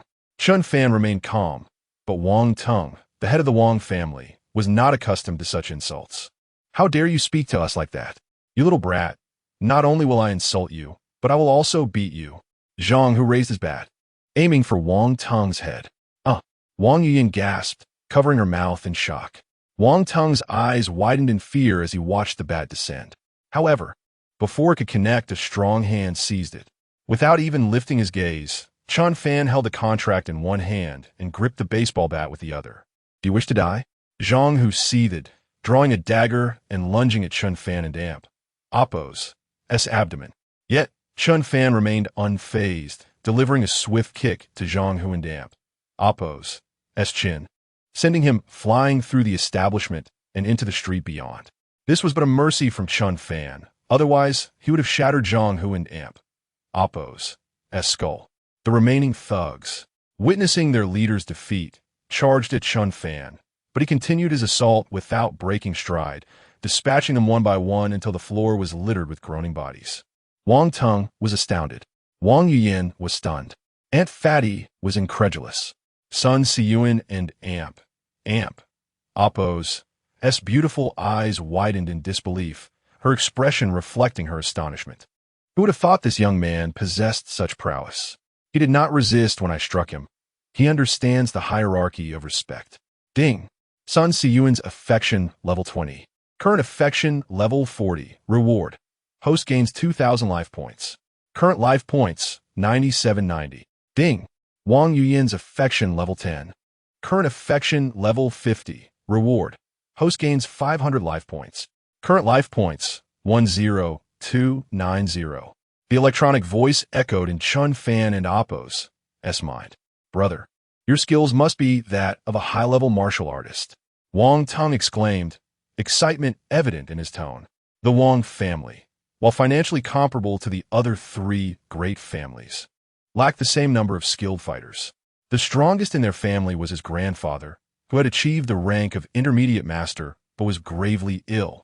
If he did not survive, they could lose their chance at the Northern District project and risk being obliterated by the other three families. Martial artist? I'm a grandmaster, Chen Fan declared. Wang Tung scoffed. You flatter yourself. Is there even a single grandmaster in Jiangnan City? Besides, I doubt you and Oppo's older than I am.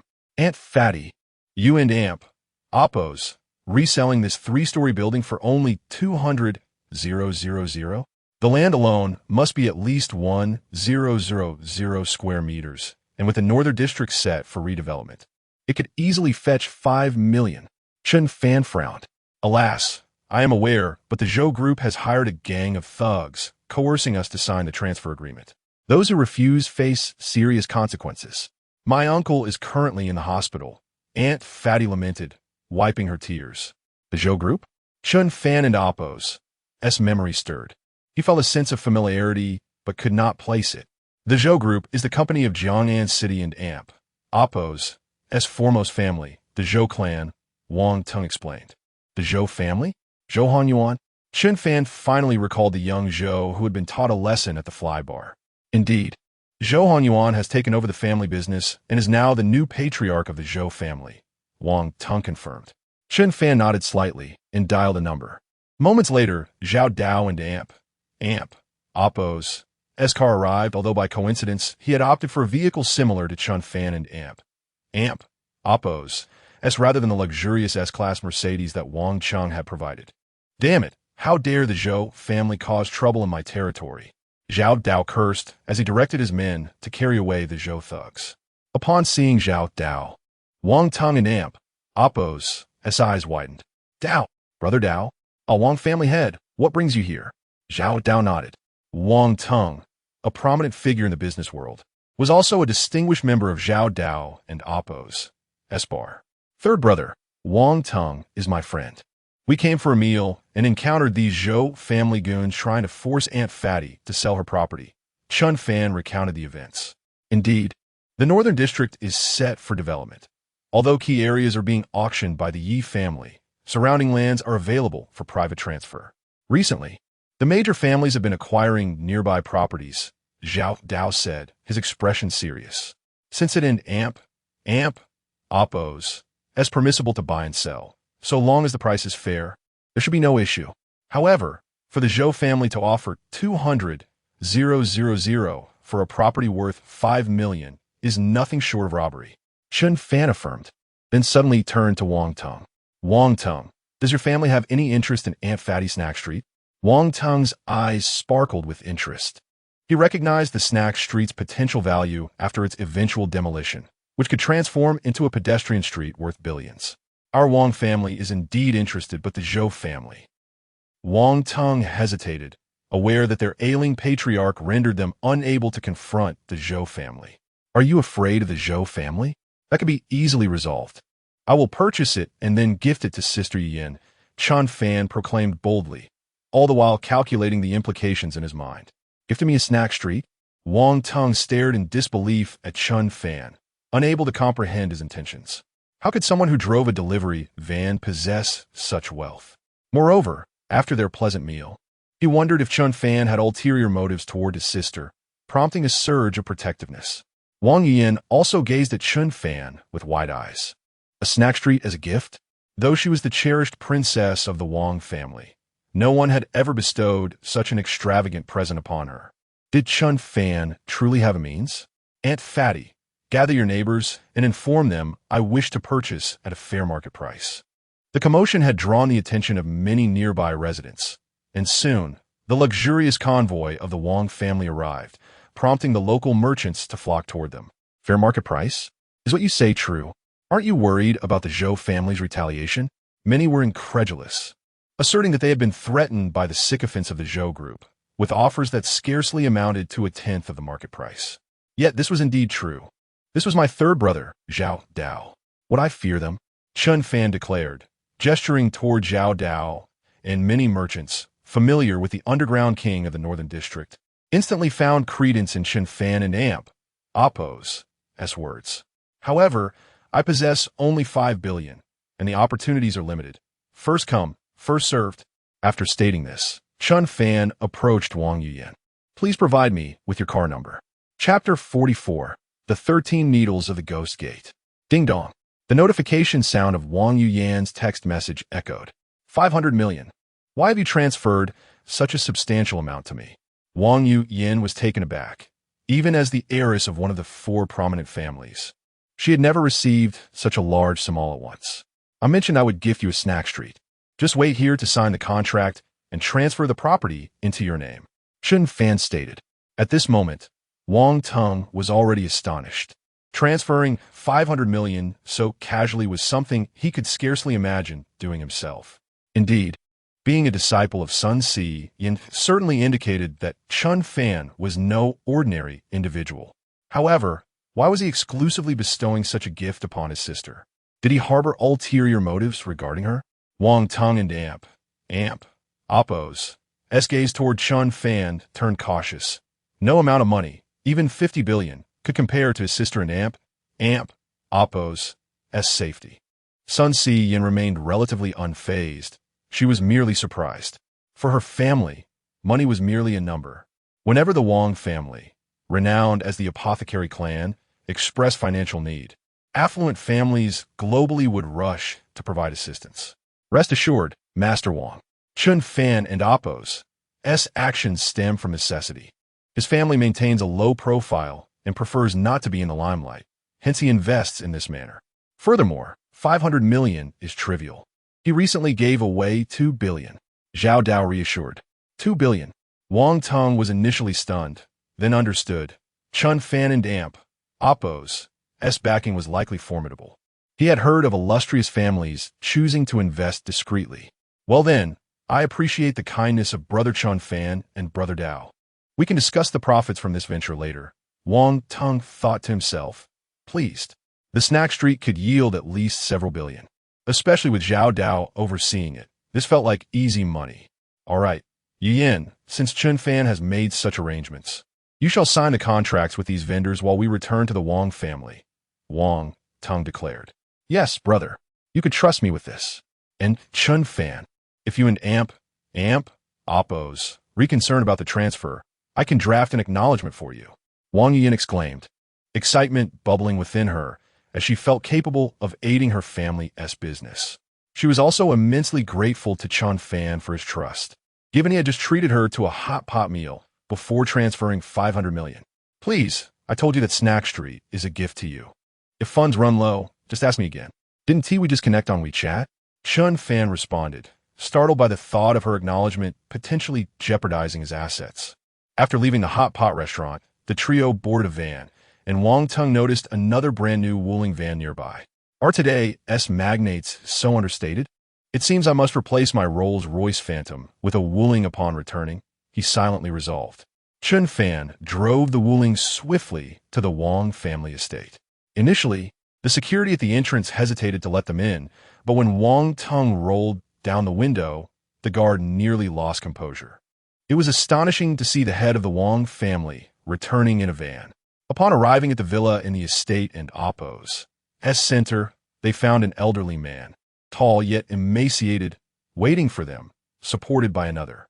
"Grandfather, why have you come out?" Wang Tung rushed to assist Wang Zhenhai as soon as he exited the vehicle. "Is Dr. Sun here?" Wang Zhenhai inquired, coughing slightly as he approached. "Mr. Wang, no need for such formality. I and Oppo's heard much about you from my grandfather during my childhood," Sun Si-yin replied, exchanging pleasantries. Once they had assisted Wang Zhenhai into the house, Sun Si-yin felt his pulse and immediately furrowed her brow.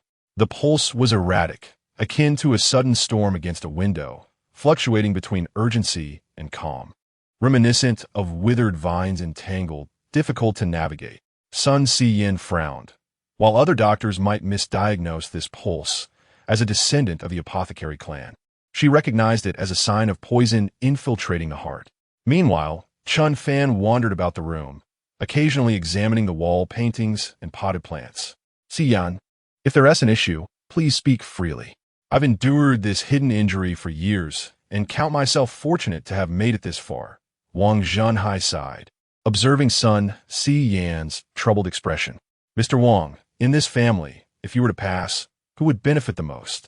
Sun Si-yin subtly posed. Are you suggesting?" Wang Zhenhai and Oppo's eyes suddenly gleamed with insight. "Based on my previous diagnosis and treatment, you could live for at least 5 more years, but now, just a year later, your condition has deteriorated due to an unknown toxin, rendering it untreatable," Sun Si-yin disclosed candidly.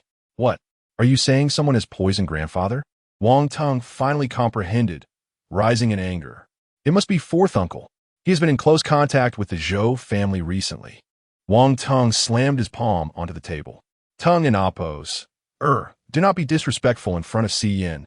Wan Zhenhai at monits. Si-yin, how much longer do I have?" Wang Zhenhai, accustomed to adversity, momentarily masked his sorrow with tranquility. 2 days. Even with my Ghost Gate's 3rd needle applied, Sun Si-yin sighed. 2 days? The auction by the Yi family is in 2 days. The Zhou family is certainly cunning, Wang Zhenhai scoffed, recalling their long-standing enmity with the Zhou family, which dated back to the injuries inflicted by Zhou Hongyuan's grandfather upon his ancestors. "If I could master the 4th needle of the Ghost Gate, I could expel the poison from grandfather's body. With the 5th needle, he could be restored to his prime. Alas, as a collateral descendant of the apothecary clan, I am permitted only to wield 3 needles." Sun Si-yin expressed her disappointment. At her words, everyone except Chen Fan wore somber expressions. "The 13 needles of the Ghost Gate? I can perform that," Chen Fan exclaimed, suddenly enthusiastic. He had been yearning for an opportunity to test his new skill. "Brat, what nonsense are you meddling in?" Sun Si-yin scolded, smacking the back of Chen Fan's head. "No, senior sister, I truly can. My family members also practice the 13 needles of the Ghost Gate." Chen Fan fibbed with bravado. Sun Si-yin found his audacity amusing, throughout China and beyond. Who was unaware that the 13 needles were exclusive to the apothecary's son family? To claim his family could perform them was preposterous. Wang Tung and Wang Zhenhai shook their heads. They might believe Chen Fan could do other things, but the mystical medical technique of the 13 needles was well known as the apothecary clan and Oppo's proprietary secret. Seeing the skepticism around him, Chen Fan said nothing further. Seizing the silver needle box Sun Si-yin had opened, he swiftly began. Swish, swish, swish. Chen Fan and Oppo's hands moved with an ethereal grace, deftly inserting the silver needles into Wang Zhenhai's acupoints at various angles and sequences. "Chen Fan you!" Sun Si-yin instinctively sought to intervene, but upon witnessing his technique, she was rendered speechless with astonishment. It was indeed the 13 needles of the Ghost Gate. 1st needle, 2nd needle, 3rd needle, 4th needle, 5th needle. Chapter 45. Let the bullets fly. For a while after Chen Fan completed the 5th needle, he ceased his actions. Just moments prior, Sun Siyuan had mentioned that reaching the fifth needle would restore Wang Zhenhai to his peak condition.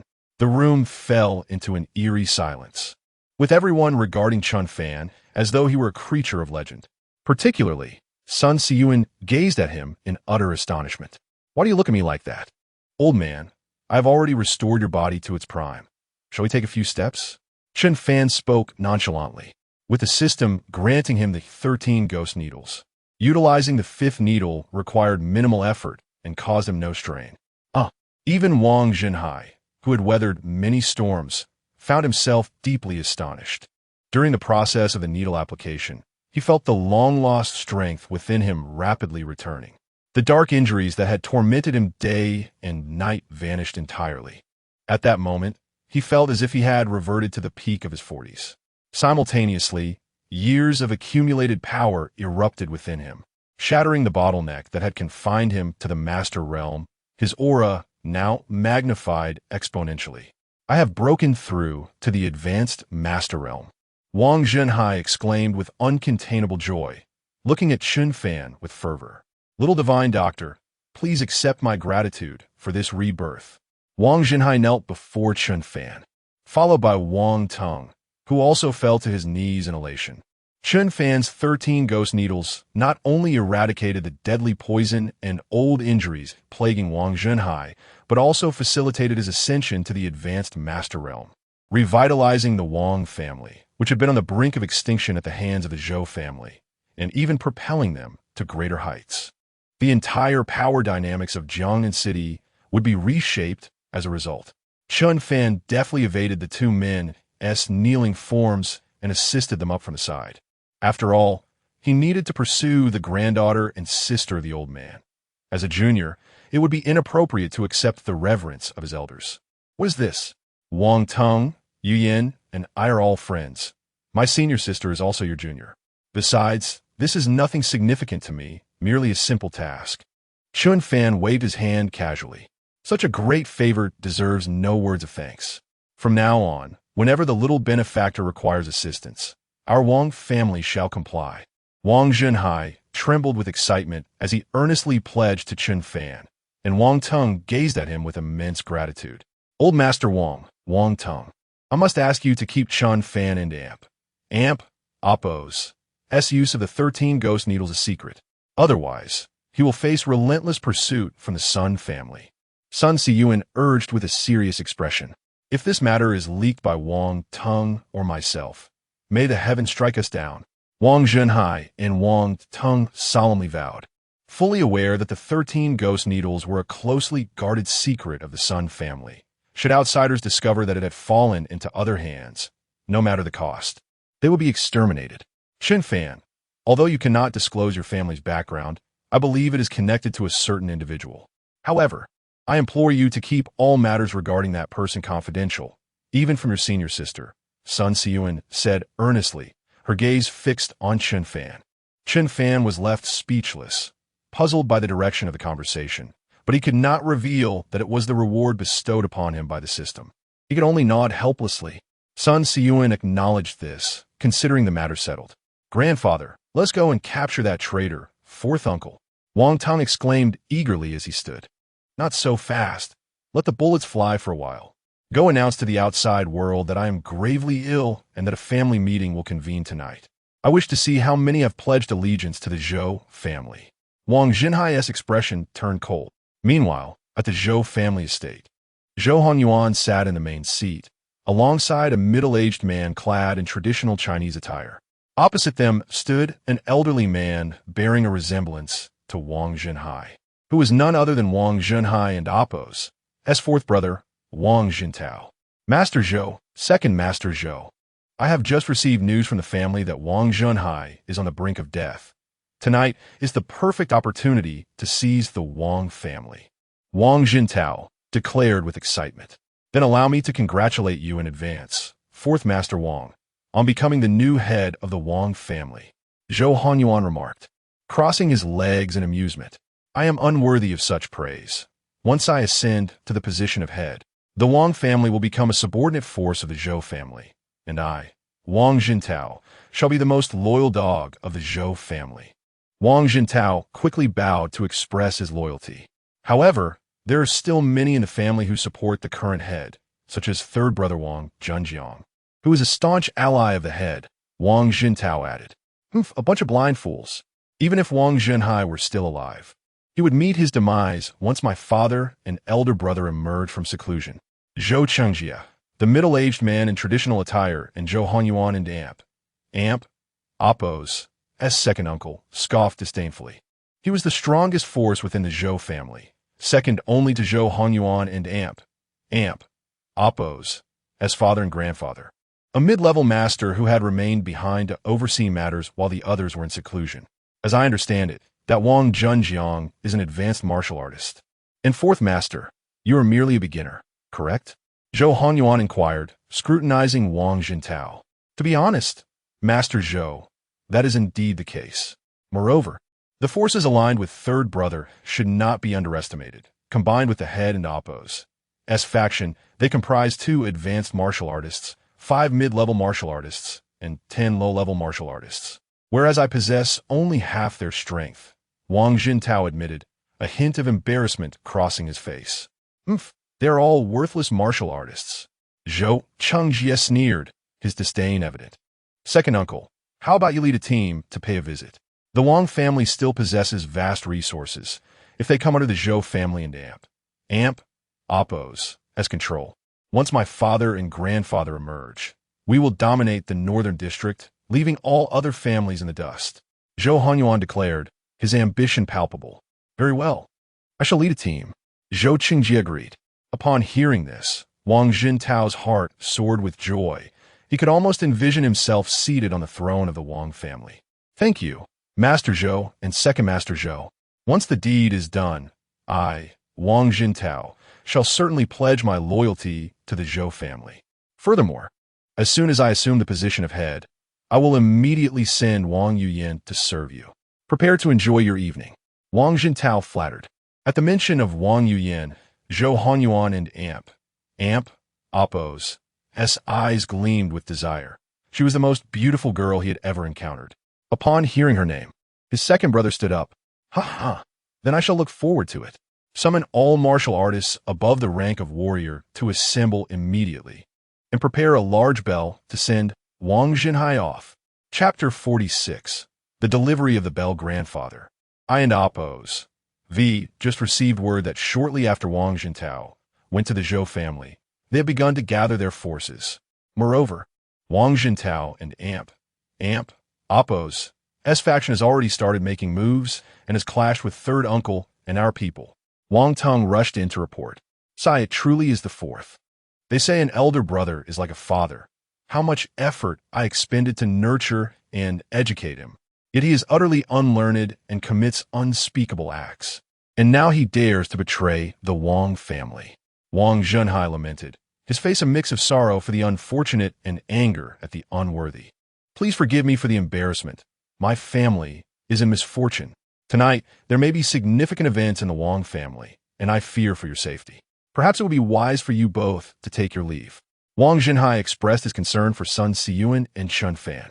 Though he had regained the strength of a senior master, even with the Zhou family's 2 experts in seclusion, their remaining forces were formidable, especially since nearly half of the Wang family and Appo's power had defected to the Zhou family. Thus, the outcome of the impending confrontation was uncertain. Even a victory would likely be a Pyrrhic one, and he feared for the safety of the 2 guests. Not to worry, it is an opportune moment to witness the spectacle. Moreover, old Master Wang, please refrain from calling me benefactor, or I would find it difficult to enjoy playful moments with Wang Tong and Yu Yan. Chen Fan responded with a smile. Rest assured, Wang grandfather. Chen Fan is quite capable. There is no need to concern yourselves with us, Sun Siyuan added. Just then, the sound of a car approached from outside. The young lady has returned, someone exclaimed. The group hurried outside to see a van parked nearby. Wang Yin excitedly jumped out of the vehicle, followed by Zhao Dao, who emerged from the driver and Appo's seat. Chen Fan, Miss Wang has brought you back. Today, not only did we secure the nearby snack street, but we also acquired the 2 old neighborhoods beside it, Zhao Dao informed Chen Fan. Thanks, third brother, Chen Fan replied. Let us not dwell on such formalities. Zhao Dao waved dismissively. At that moment, he spotted Wang Zhenhai, and his eyes widened in surprise. "Old Master Wang, I thought you were on the brink of death. You seem full of vitality now." Zhao Dao boldly approached and patted Wang Zhenhai's shoulder, instantly sensing the robust strength within him. Despite the casualness of his action, Wang Zhenhai, the de facto leader of the Wang family, did not take offense. Instead, he felt a sense of joy. Zhao Dao was the underground overlord of the entire northern district, a senior master in his own right, and held a status not far removed from the four prominent families of Jiangnan. Especially seeing him and Chen Fan refer to each other as brothers, he was careful not to overstep. "Brother Dao, it is good to see you. Thanks to Sun the Divine Doctor and Brother Chen Fan, I have regained my health. However, with your esteemed status, it is inappropriate for you to personally escort my granddaughter home," Wang Zhenhai said, clasping his fists in respect. Wang Tung hurriedly approached to recount the day's events to Wang Zhenhai. Upon hearing the news, Wang Zhenhai's eyes sparkled with intent as he looked at the flushed, excited face of Wang Yuyan and then at Chen Fan, a knowing smile crossing his features. It seemed that Chen Fan held some affection for his little granddaughter. Although Tung Air mentioned that Chen Fan had many girlfriends, a young man from a family as formidable as the Medicine King family would be a considerable match for Wang Yuyan, even if it were merely as a concubine. Moreover, he had saved his life, effectively altering the fate of the Wang family. "Third brother, do not rush off just yet. There will soon be a grand spectacle to behold," Chen Fan remarked. "A spectacle? What sort of spectacle?" Zhao Dao inquired, puzzled. "Among our own, I fear not to jest. My fourth uncle is leading the Zhou family and Oppos experts to attack the Wang family and seize the position of the family head." Wang Tung replied with bitterness. "Oh, the Zhou family is coming? Damn it, these rascals have been causing trouble in my territory, and I've been searching for a chance to deal with them." Zhao Dao's expression darkened at the mention of the Zhou family. "Old Master, would it be acceptable to spill some Zhou blood in your home? Brother Dao, if you could assist us, the Wang family would owe you a great debt," Wang Zhenhai said excitedly, gripping Zhao Dao's hand. If Zhao Dao were to lend his strength today, they could eliminate as many Zhou family members as dared to come. Then let us speak no more of it. In the development of the northern district, I find myself in closer alignment with your Wang family compared to the other prominent clans, Zhao Dao affirmed, tightening his grip on Wang Zhenhai and Oppos' hand. Joy spread across the faces of the Wang family members. This effectively signified an alliance between the Wang family and the underground forces of the northern district, greatly enhancing their leverage in the division of the northern district's wealth. However, just then, a resounding crash echoed from outside. Suddenly, a bloodied elder burst through the door. "Tung Er, Yuyan, you must flee. Wang Zhentao has attacked with the Zhou family." "Third uncle, are you all right?" Wang Tung and Wang Yuyan rushed to support the bloodied elder. "Do not worry about us. Flee quickly. I and your uncles will hold them off. Should you rise again, ensure you avenge us." With that, the severely wounded Zhang Zhenjiang attempted to charge back out, but a strong hand pressed down on his shoulder. "Brother, you are not supposed to be gravely ill," Zhang Zhenjiang exclaimed, staring wide-eyed at the healthy and vibrant Zhang Zhenhai. "Third brother, I owe my recovery to Sun the Divine Doctor and Brother Chen Fan. They have healed my injuries, and now I'm not only restored but have ascended to the level of a senior master." Zhang Zhenhai spoke, feeling emotional as he looked at his injured brother. "Wonderful. The Wang family is saved. The Wang family is saved." Zhang Zhenjiang shouted into the heavens with excitement. "Ha ha ha! The Wang family is saved? Even the Heavenly King cannot save the Wang family today." A loud, arrogant laugh resonated from outside, followed by the sounds of fierce combat and anguished cries. Then, Wang Zhentao and Zhou Chengjie strode in, laughing heartily, accompanied by several Zhou family experts carrying a large black iron bell taller than a man. "Where's that old fool Wang Zhenhai? YISN and Oppos. Te rushing out to kneel and welcome Second Master Zhou. The Second Master has brought you a bell." Wang Zhentao boomed with laughter. Today, his spirits were at an all-time high. Just moments ago, Zhou Qingjie led 2 low-level masters and over 30 advanced warriors from the Zhou family to storm into the Wang family, decimating the experts of Wang Zhenhai and Wang Zhenjiang and Amp, Oppo's S faction, leaving the remaining members completely subdued. It could be said that he now held absolute control over the Wang family. Wang Jintao, you scoundrel! How could you betray your elder brother after all he has done for you? Zhang Zhenjiang shouted furiously, pointing an accusing finger at Wang Jintao. Third brother, times have changed. The wise recognize the tides. From the moment our elder brother was injured by the Zhou family and Amp, Oppo's S ancestor, the Wang family was doomed. I allied with the Zhou family to ensure our survival, Wang Jintao replied. Bah, you traitor! I, Wang Zhenjiang, would rather die than conspire with you, he retorted vehemently. Third brother, do not cling to delusions. Otherwise, do not blame me for what comes next. Wang Jintao sneered, a glint of murderous intent flickering in his eyes. Blame you for what? At that moment, Wang Zhenhai, who had been facing away from the group, slowly turned around, exuding a chilling aura of murderous intent. Chapter 47, Annihilation. Eldest brother. No, it can't be. I used the most potent poison on the market. How could you still be standing? Wang Jintao exclaimed, his face etched with horror as he retreated several steps, utterly incredulous. Wang Jintao, what is the meaning of this? Didn't you assure me the old man wouldn't survive the night? Zhou Qingjie hissed, his expression turning grave. Wang Zhenhai's prowess was on par with his own, perhaps even surpassing him in combat experience. It's a final blaze of glory. Yes, it must be his deathbed rally, Wang Jintao retorted, pointing at Wang Zhenhai, unwilling to believe anyone could survive the poison he had personally administered. Huh, a final blaze of glory? Wang Zhenhai scoffed. Wang Jintao, I see you will not concede until faced with irrefutable proof. With that, he stamped his right foot, shattering the floor as his figure blurred, leaving only an afterimage. Crack! The sound of bones snapping filled the air as Wang Jintao's limbs were pulverized, leaving him writhing on the ground like a mangled cur. Bang! Wang Zhenhai then clashed palms with Zhou Qingjie, the impact resonating like thunder. Wang Zhenhai remained unmoved, while Zhou Qingjie staggered back, blood trickling from his lips. You've broken through to the advanced Grandmaster realm. Zhou Qingjie gasped aghast.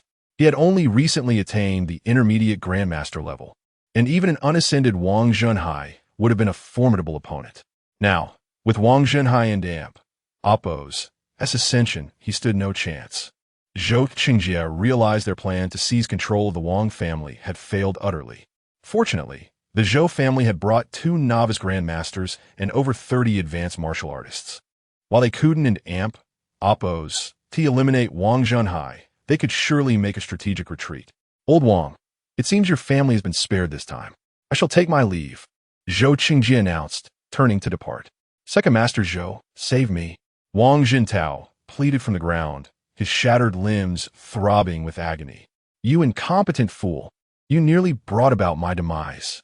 Zhou Qingjie, still seething from the injury inflicted by Wang Zhenhai, vented his fury on the instigator, delivering a lethal kick to Wang Jintao's heart.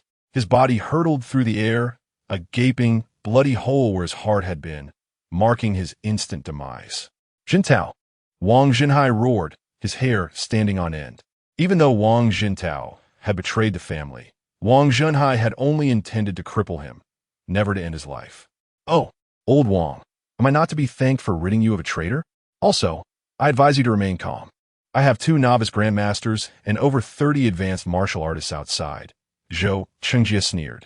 I regret to inform you that your experts are no more, Zhao Dao announced. Emerging from the entrance, drenched in blood, a predatory grin on his face. Zhao Dao, what are you doing here? Zhou Qingjie demanded, his face paling. He had been puzzled by the lack of intervention from his men, despite the commotion.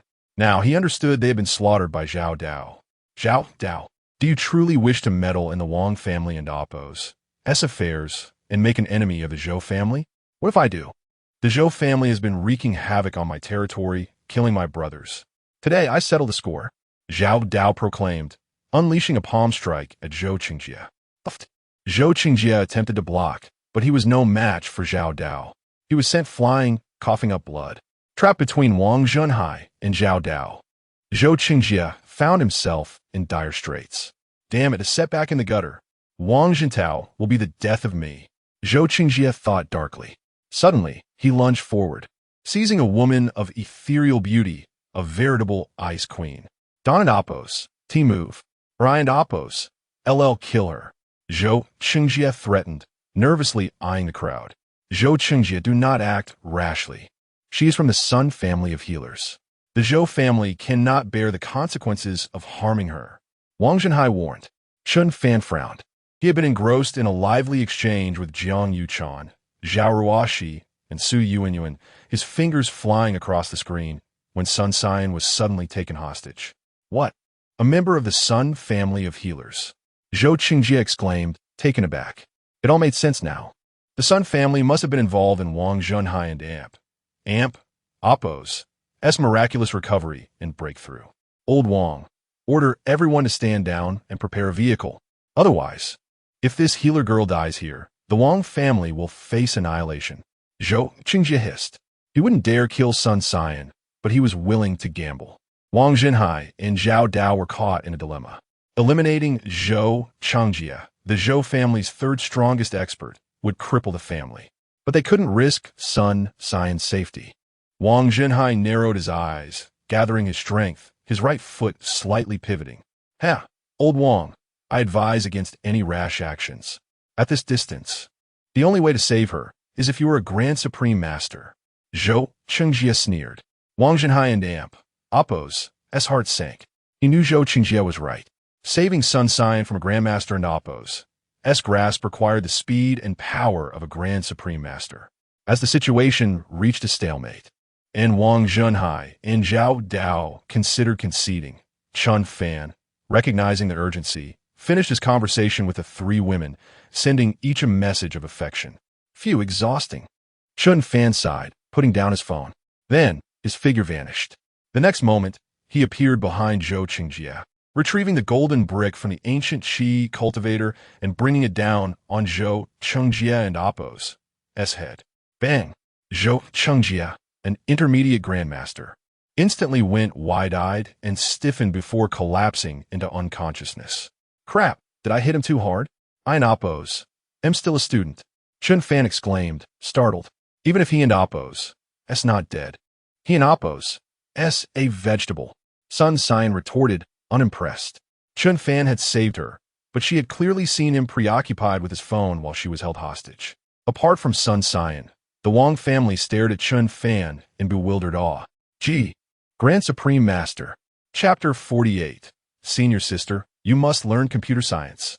Why the astonishment? Did I not inform you earlier that I am a Grandmaster? Chen Fan cast a baffled glance at the Wang family.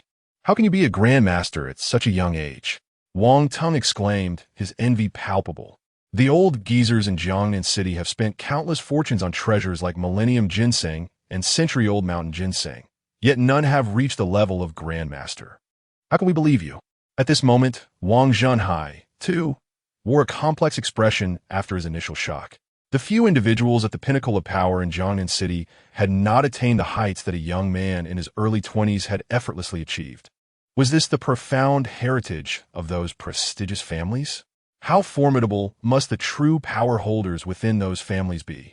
Perhaps the influence of the four great families of Jiangnan appeared as mere trifles in their eyes. No, we must seize the opportunity presented by Chen Fan's powerful family. Even if I cannot marry him, securing his lineage would suffice. Wang Zhenhai's gaze burned with intensity as he looked at Chen Fan and Wang Yuyan, his mind already plotting. Indeed, achieving the Grandmaster level at such a young age is quite impressive, comparable to the young successors of the Sun family, Sun Siyuan remarked, a glimmer of intrigue flashing in her beautiful eyes. With matters concerning the Wang family settled, Wang Zhenhai suggested, why not have Siyuan and Brother Chen stay at our Wang residence for a couple of days, allowing me to extend my hospitality and discuss the auction happening the day after tomorrow? At that moment, Wang Zhenhai smiled and casually nudged Wang Yuyan with his elbow. He had already spoken with her about this rare opportunity, which would not come again. Wang Yuyan, who harbored feelings for the tall and handsome Chen Fan, felt an immense gratitude towards him for healing her grandfather and saving the entire Wang family. Thus, she readily accepted the idea of offering herself to Chen Fan. Yes, Sister Hehuan, please do stay at our home for a few days. And Brother Chen, during lunch, you mentioned needing to take the Level 2 computer science exam soon, right? I can tutor you tonight since I am majoring in computer science at university. Wang Yuyin said, her cheeks flushed as she lowered her head. Chen Fan and Damp, Oppo's eyes brightened at her words, his gaze wandering over Wang Yin and Damp, Oppo's long, graceful legs and the alluring curves of her figure, which he could easily envision even through her clothing. However, before he could respond, Sun Hehuan, who saw through everything, interjected, "Thank you for your kind offer. But we have already arranged our accommodations, haven't we, Chen Fan?" She shot a sidelong glance at him. Yes, senior sister is right, but I must study computer science. And I need to cram tonight, Chen Fan replied, his demeanor obsequious as he transformed into Sun Hehuan's devoted follower, massaging her shoulders and making subtle advances. Fine. Then I shall have you drop me off at the teacher's villa first, and then you can come back to review computer science with me. Sun Hehuan replied with a cold smile. Certainly, senior sister. Allow me to assist you, Chen Fan said, personally opening the car door for her. Sun Hehuan, with her alabaster neck held high, gracefully climbed into the passenger seat of the van. Shortly thereafter, Zhao Dao bid farewell to Wang Zhenhai and boarded a similar van as Chen Fan's. Wang Tong gazed at the two vans, filled with admiration. So the Wuling van is the true hallmark of the elite. Its understated yet elegant exterior, commanding presence, and spacious interior reveal the gap between myself and these influential figures. Listen, sell all those Rolls-Royces and Bentleys. From now on, every vehicle in the Wang family will be replaced by Wuling vans. Wang Tong instructed the family steward with solemnity. Meanwhile, at the Zhou family manor, Zhou Hehuan leisurely puffed on a cigar, swirling a glass of red wine, while a provocatively dressed young woman, a minor celebrity, sat before him. I am currently quite popular, she exclaimed. Allow me to help extinguish some of that popularity, she said, only to be left dumbfounded. Is this all you have? Suddenly, a bloodied, black-clad enforcer from the Zhou family staggered in. Master, an amp, Oppos, Esbad. They are all dead. Everyone is dead. What do you mean they all dead? Stop screaming. Zhou Hehuan rebuked, his interest piqued. Master, the ones we sent to the Wang family have all perished. Even second uncle. The enforcer knelt, trembling. What? How is that possible? Second uncle is a mid-level grandmaster, accompanied by 2 junior grandmasters and over 30 senior martial artists. Who in Jiangnan could kill him? Zhou Hehuan stood in shock. It was Zhao Dao and Wang Zhenhai. Not only has Wang Zhenhai fully recovered, but his strength has also surpassed that of a senior grandmaster. The enforcer recalled, shaking at the thought of Zhao Dao and Wang Zhenhai's terrifying prowess. It's over. Our Zhou family is finished. Second uncle, the 2 grandmasters, and those 30 senior martial artists comprised our entire fighting force. Zhou Hehuan slumped in his chair, his gaze vacant. Do not panic, my son. At that moment, a man clad in black martial arts attire, exuding a powerful aura, stepped forward. Father, you and grandfather have emerged from seclusion. Zhou Hehuan exclaimed joyfully. Indeed, with such a significant incident at home, how could I remain idle? I emerged early. Although your grandfather is still in seclusion, Zhou Qingde replied. Father, second uncle was killed by members of the Wang family and Zhao Dao. I'm already aware. They are but 2 minor senior grandmasters. Once I conclude the tasks assigned by that prominent figure, I shall personally avenge your second uncle. Zhou Qingde and Amp, Oppos, expression darkened. Father, what is your current strength? Are you also a senior grandmaster? Zhou Hehuan felt a compelling urge to prostrate himself before Zhou Qingde due to the overwhelming aura he radiated. What does a senior grandmaster mean? After utilizing the spiritual stones provided by that esteemed individual, I have now ascended to the early stages of grandmaster. And your grandfather is on the verge of breaking through to the mid-level grandmaster. Zhou Qingde laughed heartily. What? Then you and grandfather are the strongest in all of Jiangnan.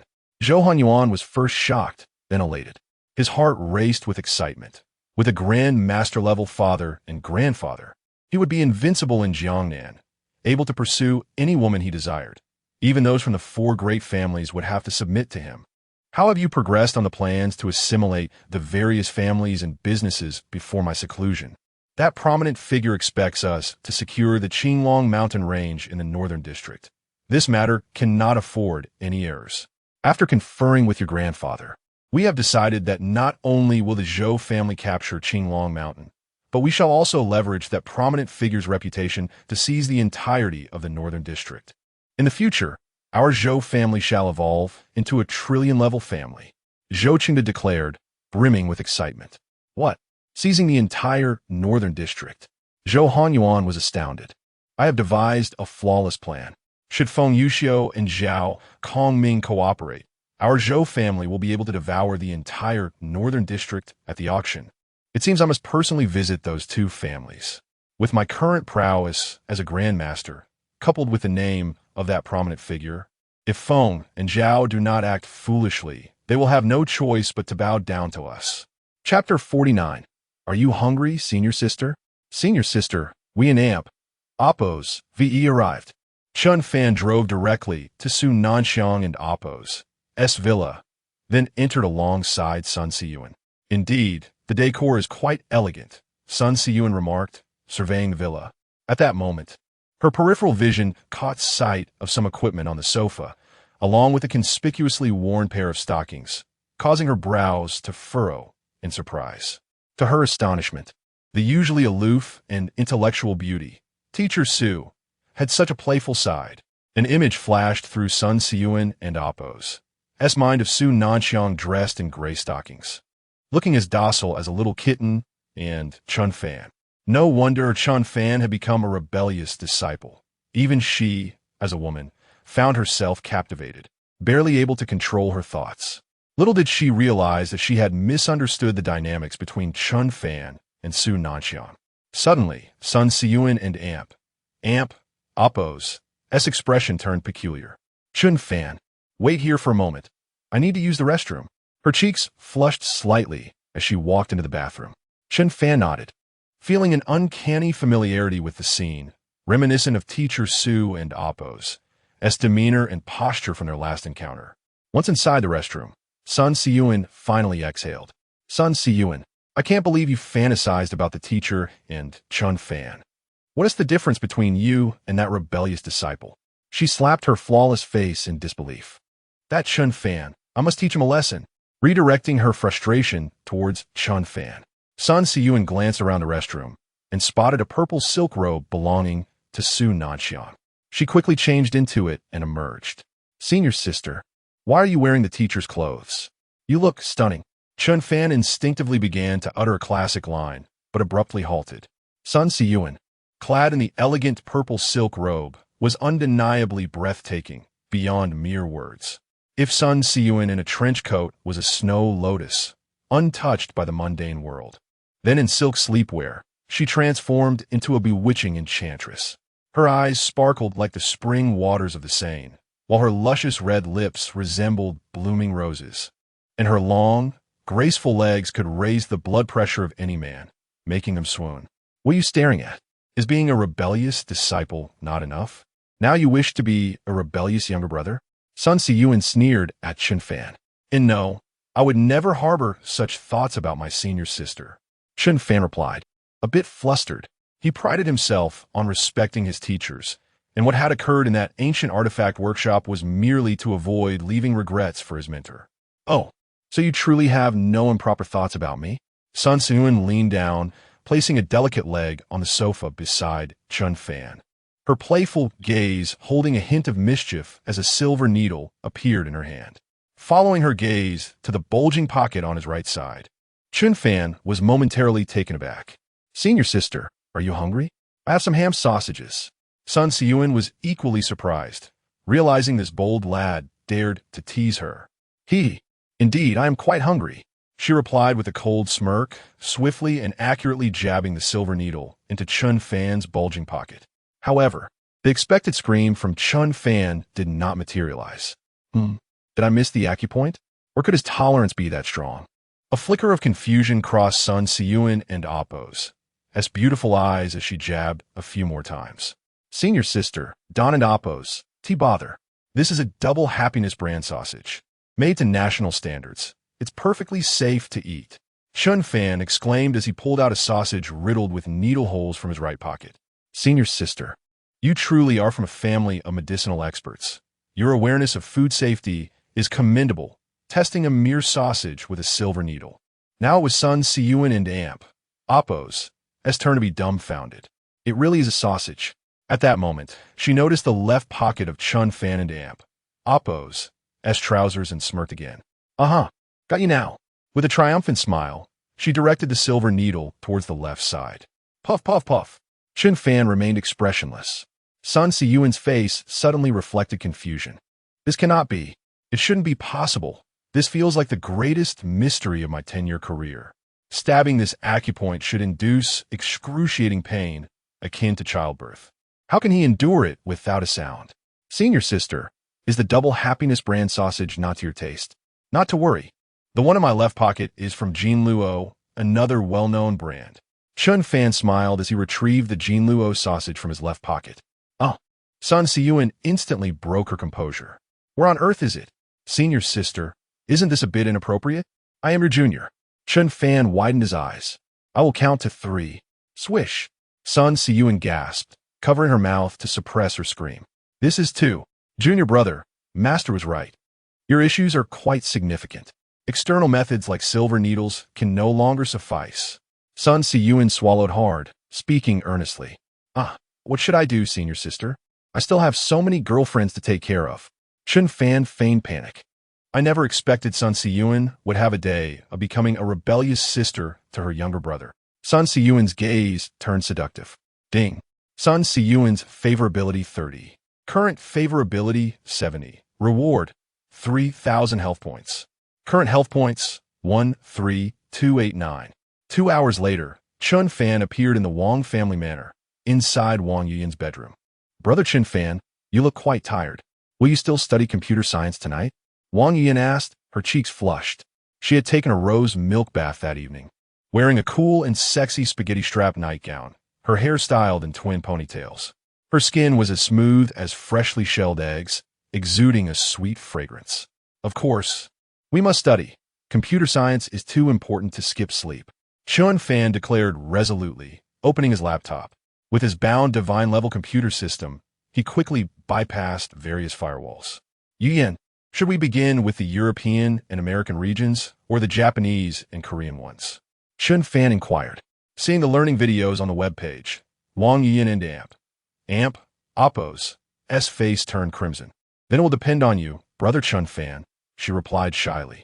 Let Appo's start with the domestic region. It suits our constitution better. Ding. Wang Yiyan and Appo's favorability 30, current favorability 80, reward 1,500 health points. Current health points 14789.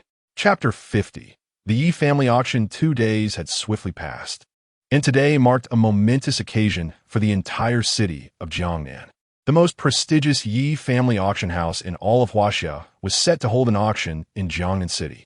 The Yi family's influence extended to the upper echelons of the Huaxia War Department, which parallels the military in this alternate reality. Their auction business encompassed antiques, jewelry, and vast tracts of land.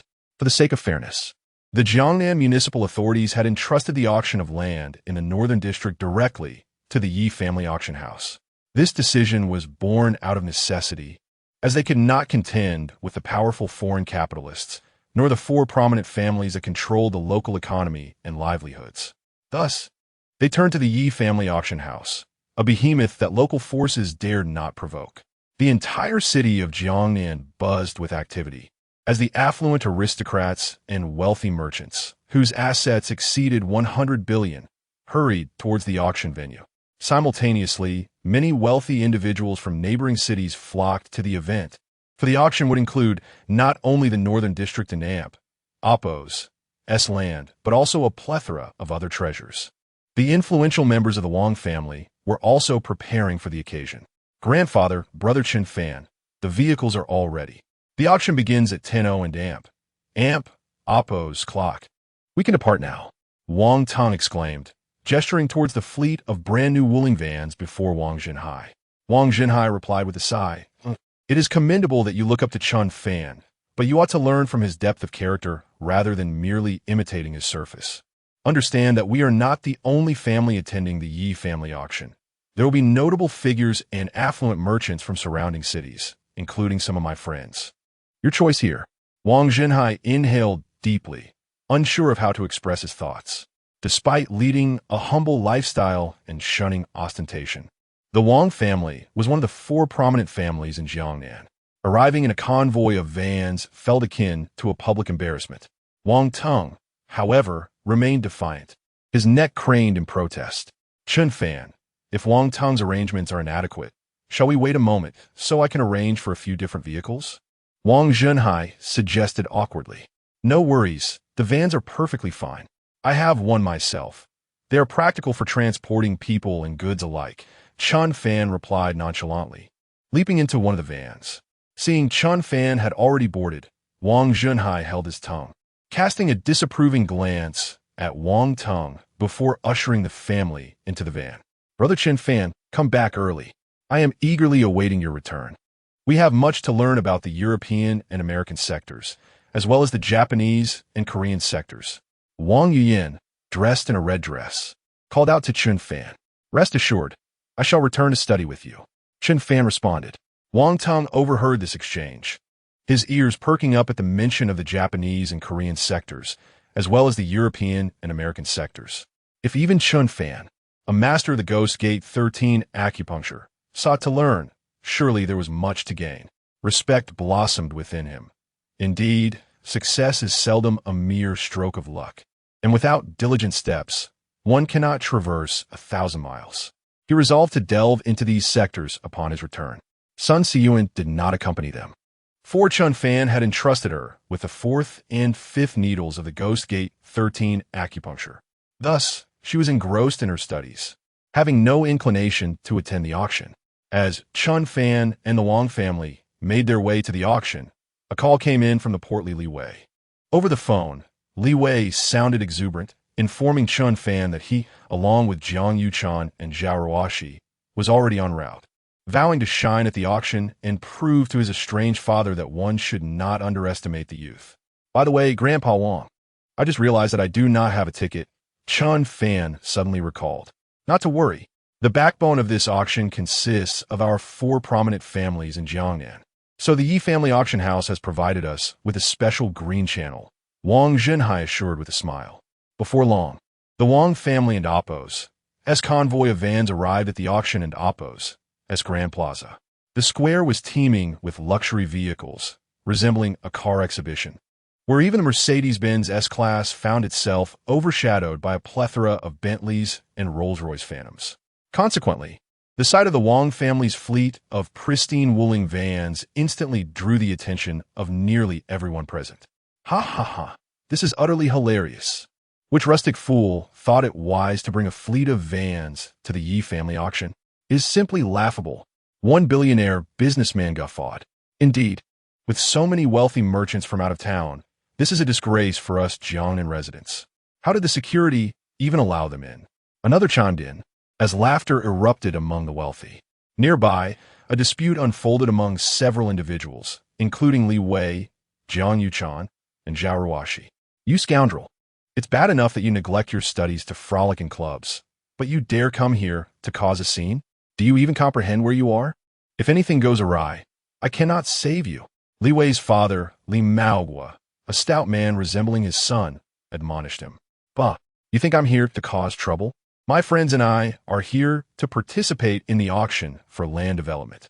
Li Wei retorted, clad in a colorful striped polo shirt and sunglasses, his hands casually tucked into his pockets. With whom? These 2 young ladies? Do you have any notion of how much capital is required to enter the auction? It starts at 100 billion. Even if I pooled all my funds with your cousins, we would barely scrape together that amount. Limowu Barca. How dare you? If you insult me, that's one thing, but if you insult my friends, I will not stand for it, Li Wei declared, rolling up his sleeves. Goodness, brother. Look at how spoiled Li Wei has become, utterly oblivious to reality. Chimed in Li Yin, his second cousin, a slender woman adorned in shimmering jewelry. Unlike our Su Lei, who, at only 20, has taken charge of our family's business and is thriving. I foresee that the family legacy should be entrusted to Su Lei rather than to Li Wei, who would inevitably squander it. Li Yin boasted as the tall, handsome Su Lei smirked disdainfully at Li Wei. Damn it, Li Yin. Don't think I'm unaware that you've been eyeing our family business for quite some time. Li Bei spat angrily. Watch your tongue, you wretch. That is your aunt. Li Maoguo retorted, his blood pressure rising as he shook his head in despair. He had contemplated nurturing his son, yet Li Wei and Amp, Oppo's daily escapades and clubs left him feeling hopeless. Meanwhile, his nephew Su Lei was a promising young man, adeptly managing the family business at a mere 20 years of age. It dawned on him that his sister and Amp, Oppo's words held merit. It would be better to entrust the family legacy to Su Lei than to watch Li Wei squander it. Father, the biases in one's heart are as weighty as mountains. I wish to convey that your son has transformed.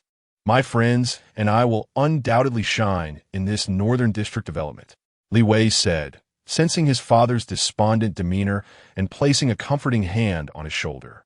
Hee, cousin, spare us the charade. Your true character is well known to your family. As for these two lovely ladies, you would be better off accompanying me rather than him. Su Lei let out a cold laugh, his gaze burning as it fell upon Zhao Ruoshi and Jiang Yuchan. He had just noticed these two stunning campus beauties, and his lascivious desires surged within him.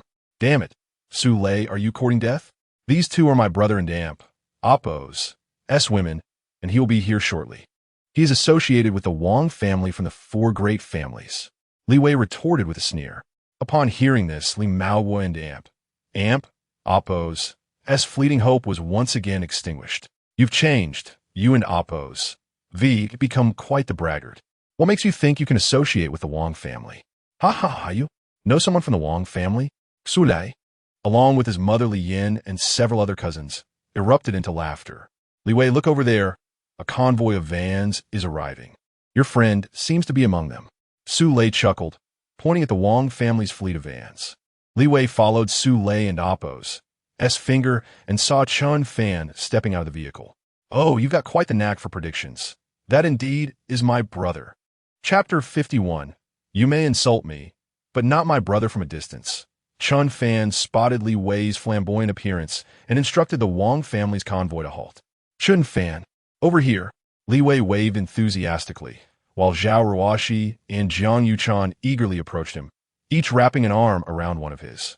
Su Lei, witnessing the two stunning beauties flocking to a seemingly impoverished youth stepping out of a van, felt his expression darken. Father, allow me to introduce my good friend Chen Fan, an exceptionally discreet, rich second generation, and a guest of the illustrious Wang family. Li Wei proudly draped an arm over Chen Fan and Amp, Oppo's shoulder as he introduced him to Li Maoguo. Hello, Uncle Li. I and Amp, Oppo's heard much about you from Li Wei. Chen Fan extended his hand in greeting. Li Maoguo furrowed his brow. He had often heard about Chen Fan, who was said to have grown up in an orphanage while juggling two jobs to support his education.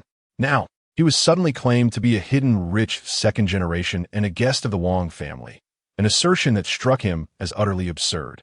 Nevertheless, he managed a strained smile and shook Chen Fan and Amp, Oppo's hand. And these individuals? Chen Fan, unaware of the prior altercation, presumed they were Li Wei and Amp, Oppo's family. Unfamiliar, irrelevant. Li Wei waved dismissively, clearly agitated. However, Su Lei had no intention of letting Chen Fan off easily. So you must be my useless cousin and Oppo's friend. It seems the only company a waste of space like you deserves is with the poor driving a van. And what is this about being a guest of the Wang family? Are you here with them? Su Lei sneered, casting a contemptuous glance at the Wang family's convoy nearby. You and Amp, Oppo's, re-asking for it, aren't and Amp, Oppo's to you? Li Wei, incensed by Su Lei and Amp, Oppo's insult towards Chen Fan, swiftly slapped Su Lei across the face. How dare you hit me? I'll make you pay. Su Lei, filled with rage after being struck by his cousin whom he had always looked down upon, lunged at Li Wei. Li Wei, you dare strike your cousin? I and Amp. Oppos. LL, claw your eyes out. Li Wei and Amp. Oppos. S cousin, Li Yin, immediately rushed in upon seeing her son attacked, shrieking as she slapped at Li Wei and Amp. Oppos. S face. Xulai, tall and imposing, found Li Wei, though robust, to be no match for him in a physical confrontation. Enough! Chen Fan shouted, delivering a forceful blow that sent Su Lei spinning like a top, his cheeks swelling grotesquely. How dare you strike my precious son? Security! Security! Li Yin and Oppos. S eyes reddened as she yelled, prompting several security guards to rush to the scene. Quickly apprehend this impoverished wretch. He must have snuck in. Li Yin pointed at Chen Fan, her voice shrill. The security guards scrutinized Chen Fan, noting his casual and unremarkable attire, which hardly resembled that of affluent young men. Sir, please present your entry ticket. I was invited by the Wang family. Hence, I do not possess a ticket, Chen Fan replied candidly. Bah, invited by the Wang family? Don't believe him. I saw him get out of that van. Li Yin screamed, while Su Lei glared at Chen Fan. Despite his anger, he was intimidated by Chen Fan's earlier strike and dared not retaliate, hiding behind Li Yin. Li Yin, let's let this go. They are just children, Li Maogua said, though he too was displeased with Chen Fan. Brother, you must intervene. He dared to strike my son. Not only must he be thrown out, but he should also face imprisonment. Li Yin skraka, Fangming Mudnas. At that moment, the commotion drew the attention of the Wang family convoy. Wang Zhenhai, along with Wang Tong and several significant figures, descended from the van. Chen Fan, my young brother, what is happening? Wang Zhenhai asked, his brows furrowed in concern. Who the hell is this old man? Mind your own business, or I'll send you 6 feet under. Li Yin raged, pointing accusingly at Wang Zhenhai, mistaking him for Chen Fan's ally. However, she quickly realized something was amiss as the atmosphere turned eerily silent. Turning her head, she saw the terror in Li Maogua's eyes, while Su Lei trembled uncontrollably, and the security guards stood at attention, displaying utmost respect. With a resounding slap, Li Maogua struck Li Yin across the face. Brother, you actually hit me, Li Yin exclaimed, her eyes wide in disbelief. She had always been the favorite of this cousin, and now he had humiliated her in front of everyone. You foolish woman. This is the esteemed Wang Zhenhai of the Jiangnan Wang family. Apologize immediately. Li Maogua was frantic, despite his affection for his cousin. Her reckless behavior had caused a grave misstep, and he wished to sever ties with her immediately. Wang family, Li Yin and Su Lei collapsed, their bodies weak. They had not anticipated that the individual sharing a vehicle with this impoverished youth was indeed a significant figure from the Wang family. Realizing the truth of Li Wei's claims, both mother and son trembled in fear. Chen Fan, how should we handle these two? Wang Zhenhai, insulted by a vulgar woman, felt his reputation at stake, yet he knew these individuals were connected to Chen Fan and thus awaited his direction. Li Wei, as they're your relatives, you decide. Chen Fan turned to Li Wei. Under the scrutiny of all, Li Wei felt a rush of exhilaration, as though he had reached the pinnacle of life.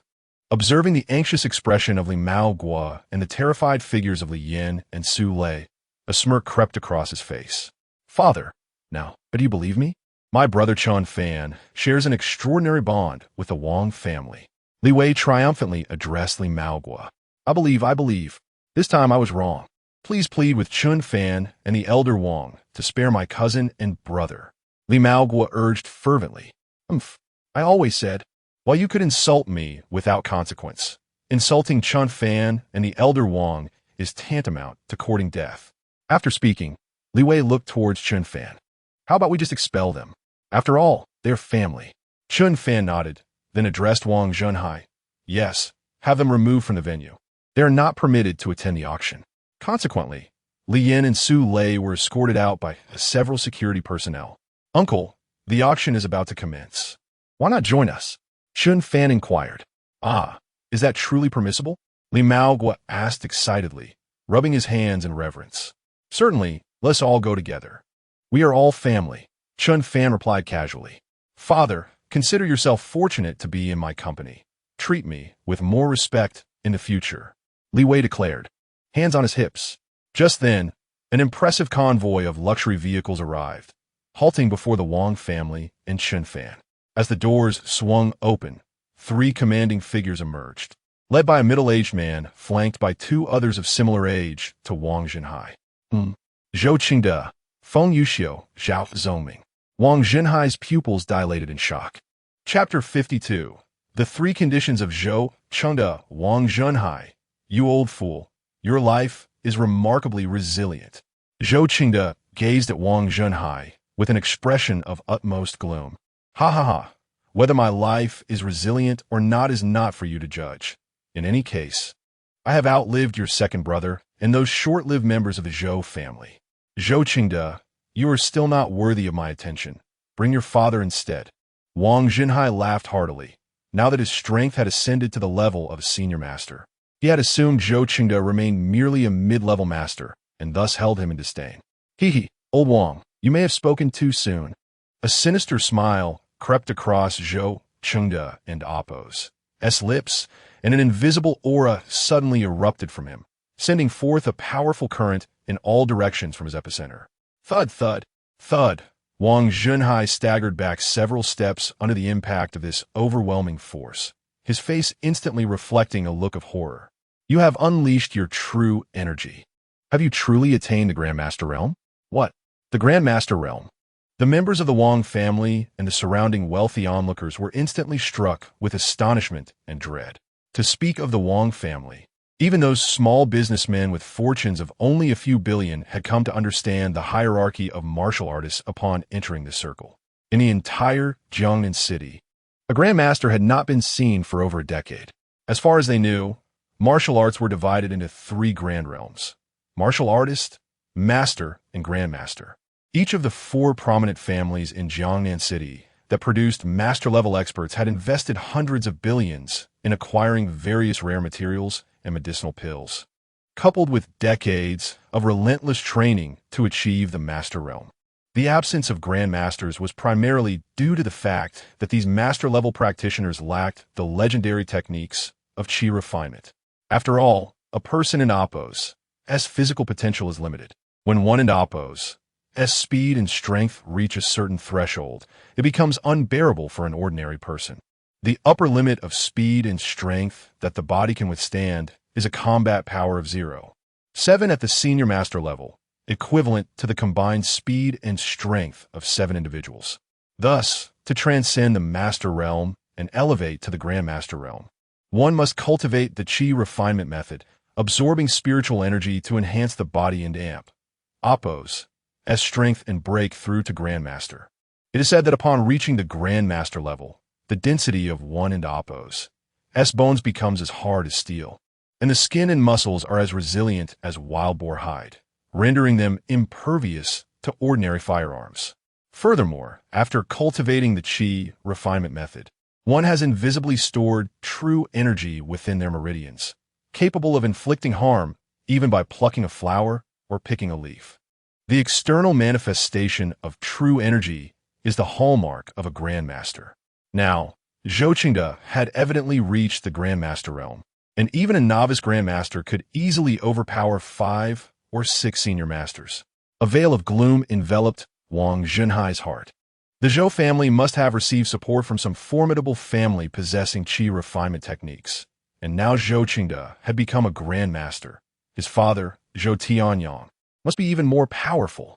Yet, upon seeing the indifferent expression of Chen Fan, he felt somewhat reassured. Thankfully, he had the foresight to utilize his granddaughter Wang Yuyan to connect with this unfathomable grand master-level powerhouse, Chen Fan. It seemed imperative upon returning to ensure that the experienced women of the family properly train Yuyan to win Chen Fan and amp Appo's favor, as securing this golden son-in-law was crucial. Otherwise, the entire Wang family would face ruin.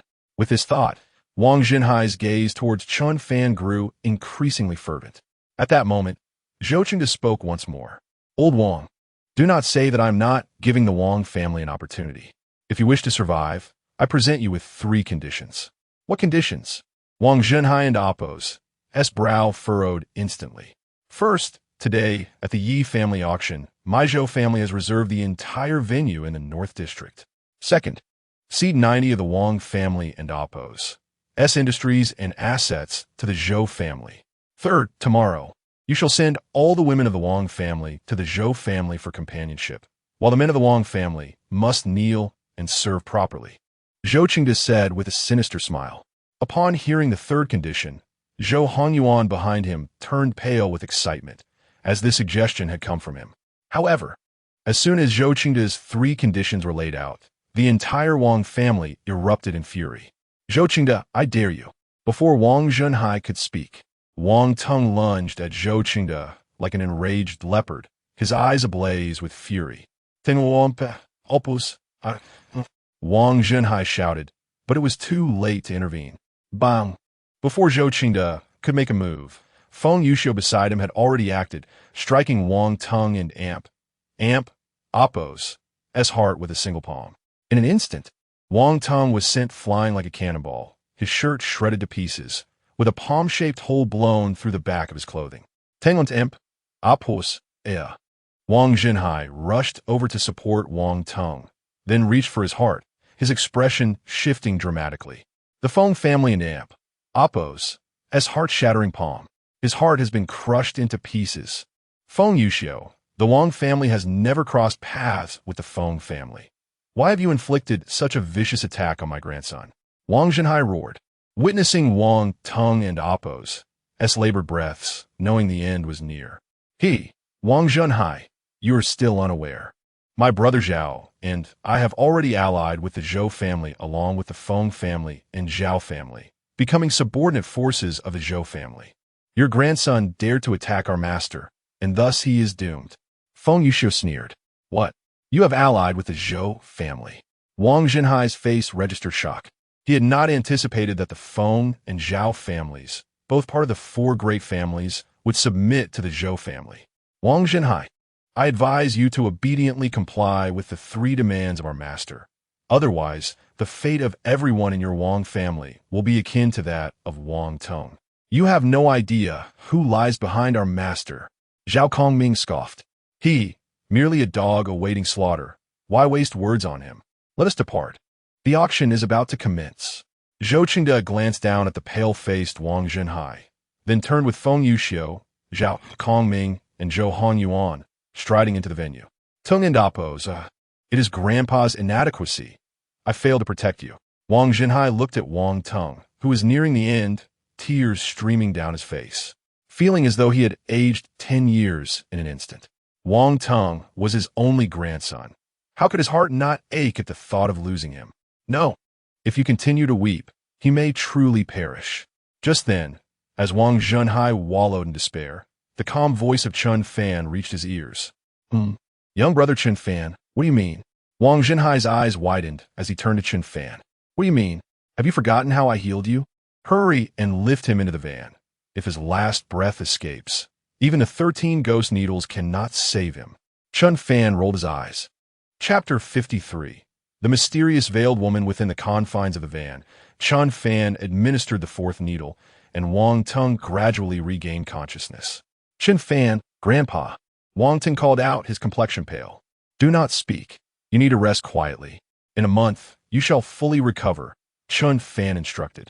Wang Zhenhai approached, placing his hand over Wang Teng's heart, his expression one of incredulity. The shattered heart has indeed healed.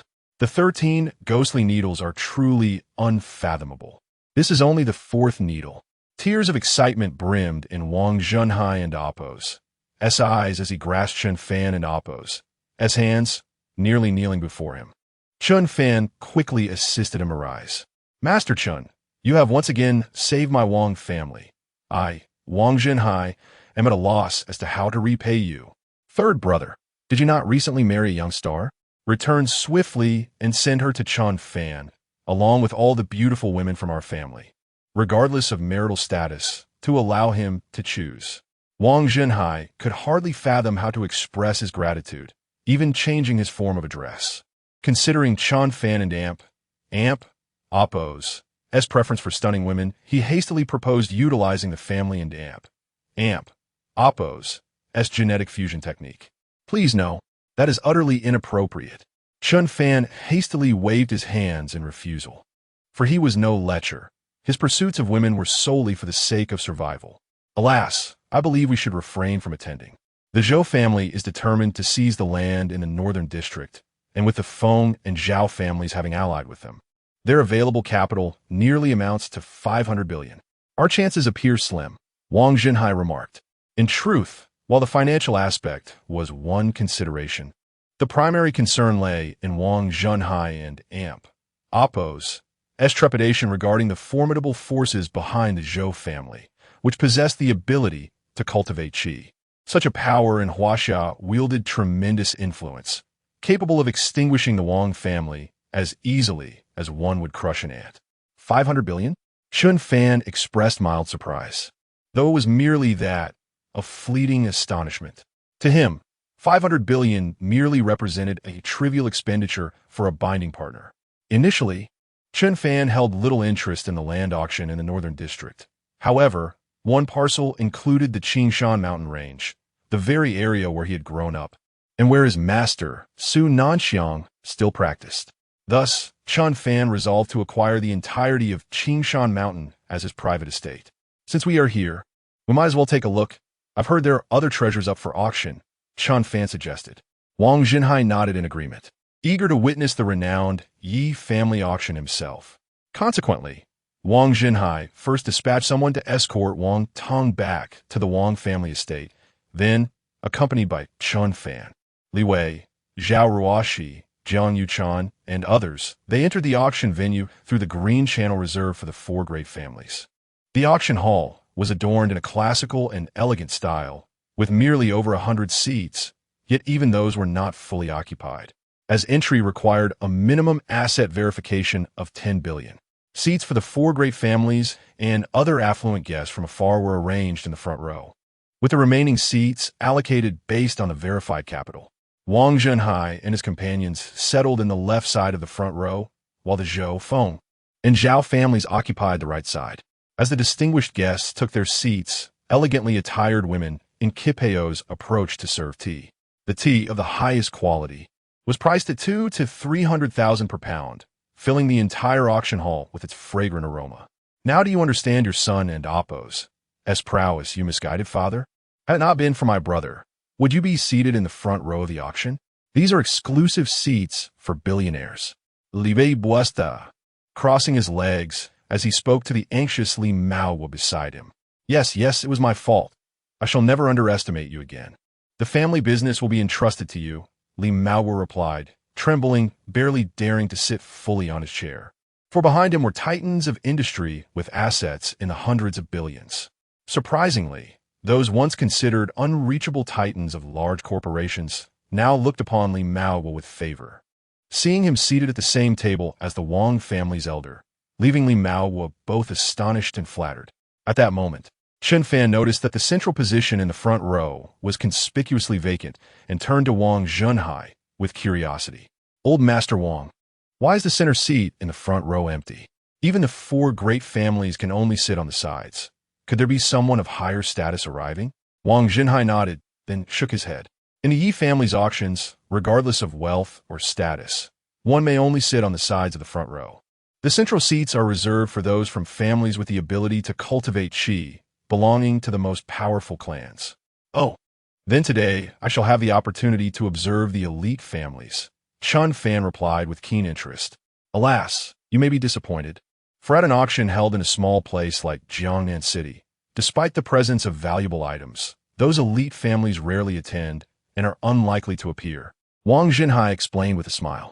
I see, Chen Fan nodded in understanding.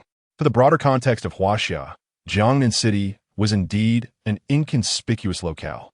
Although its location was relatively favorable, it paled in comparison to Tianhai City, the foremost international metropolis in the country, located just hundreds of kilometers away.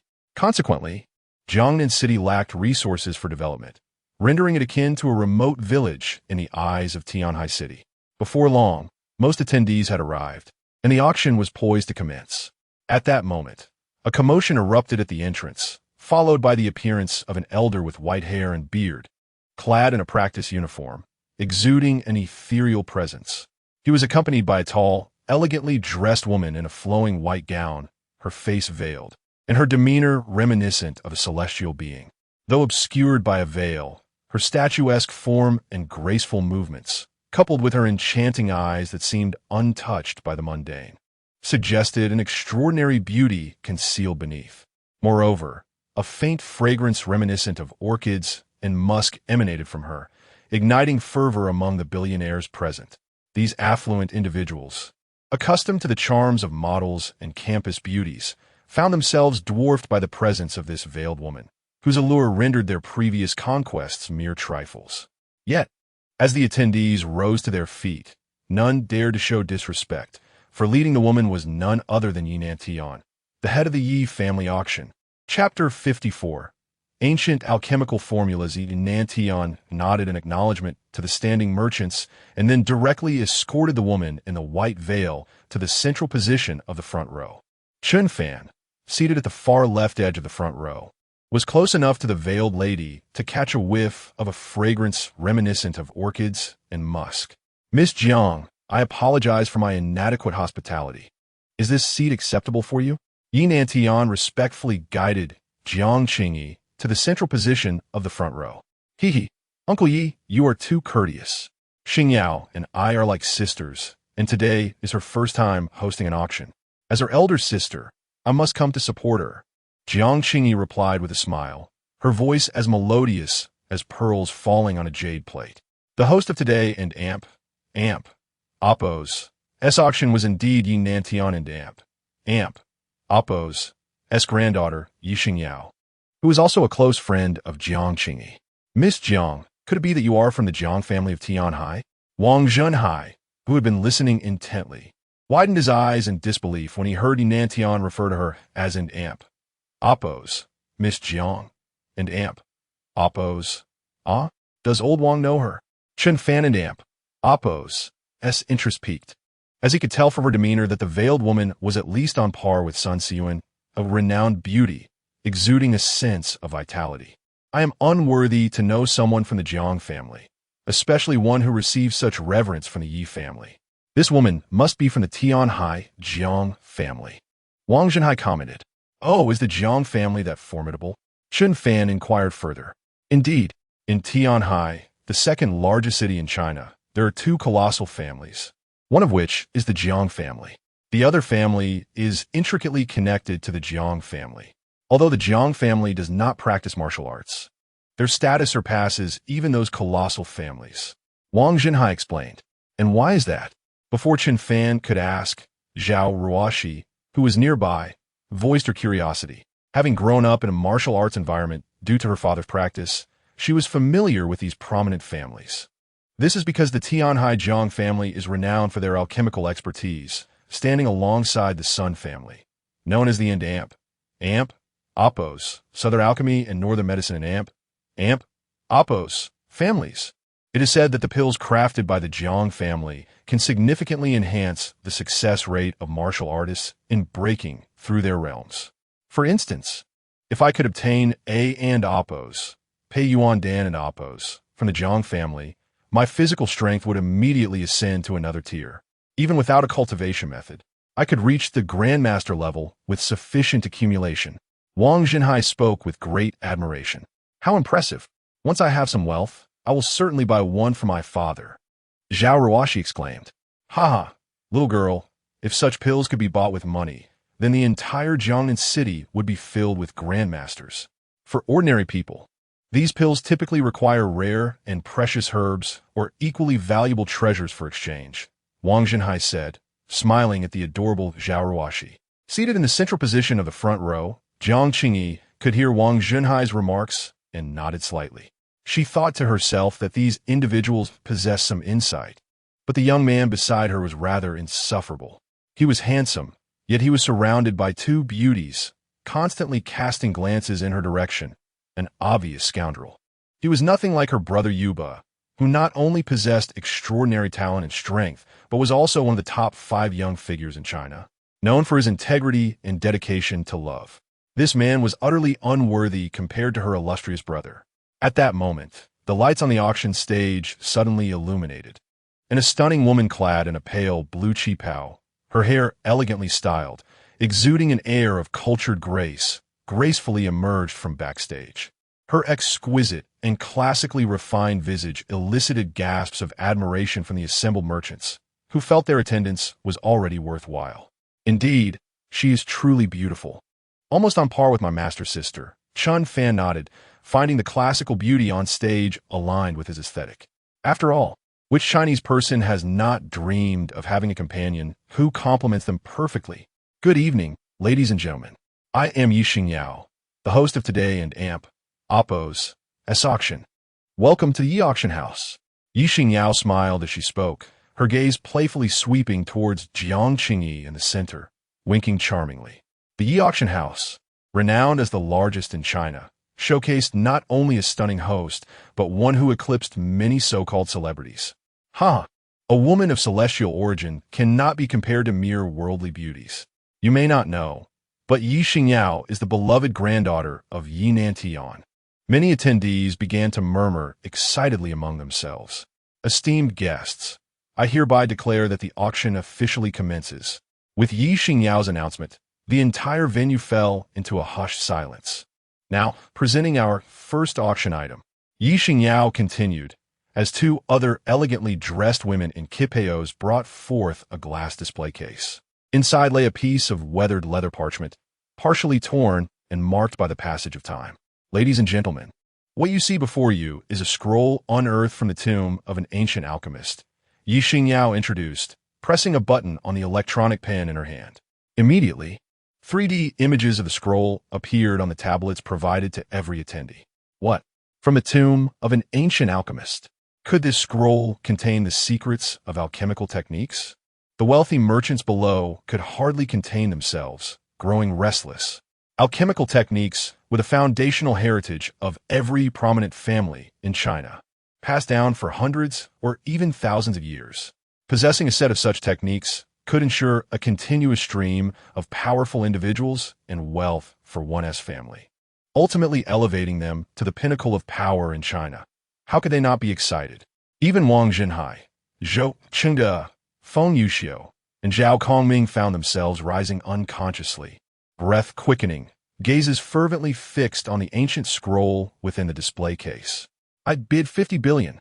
The Zhou family of Jiangnan must have that scroll, Zhou Qingde exclaimed, disregarding everything else.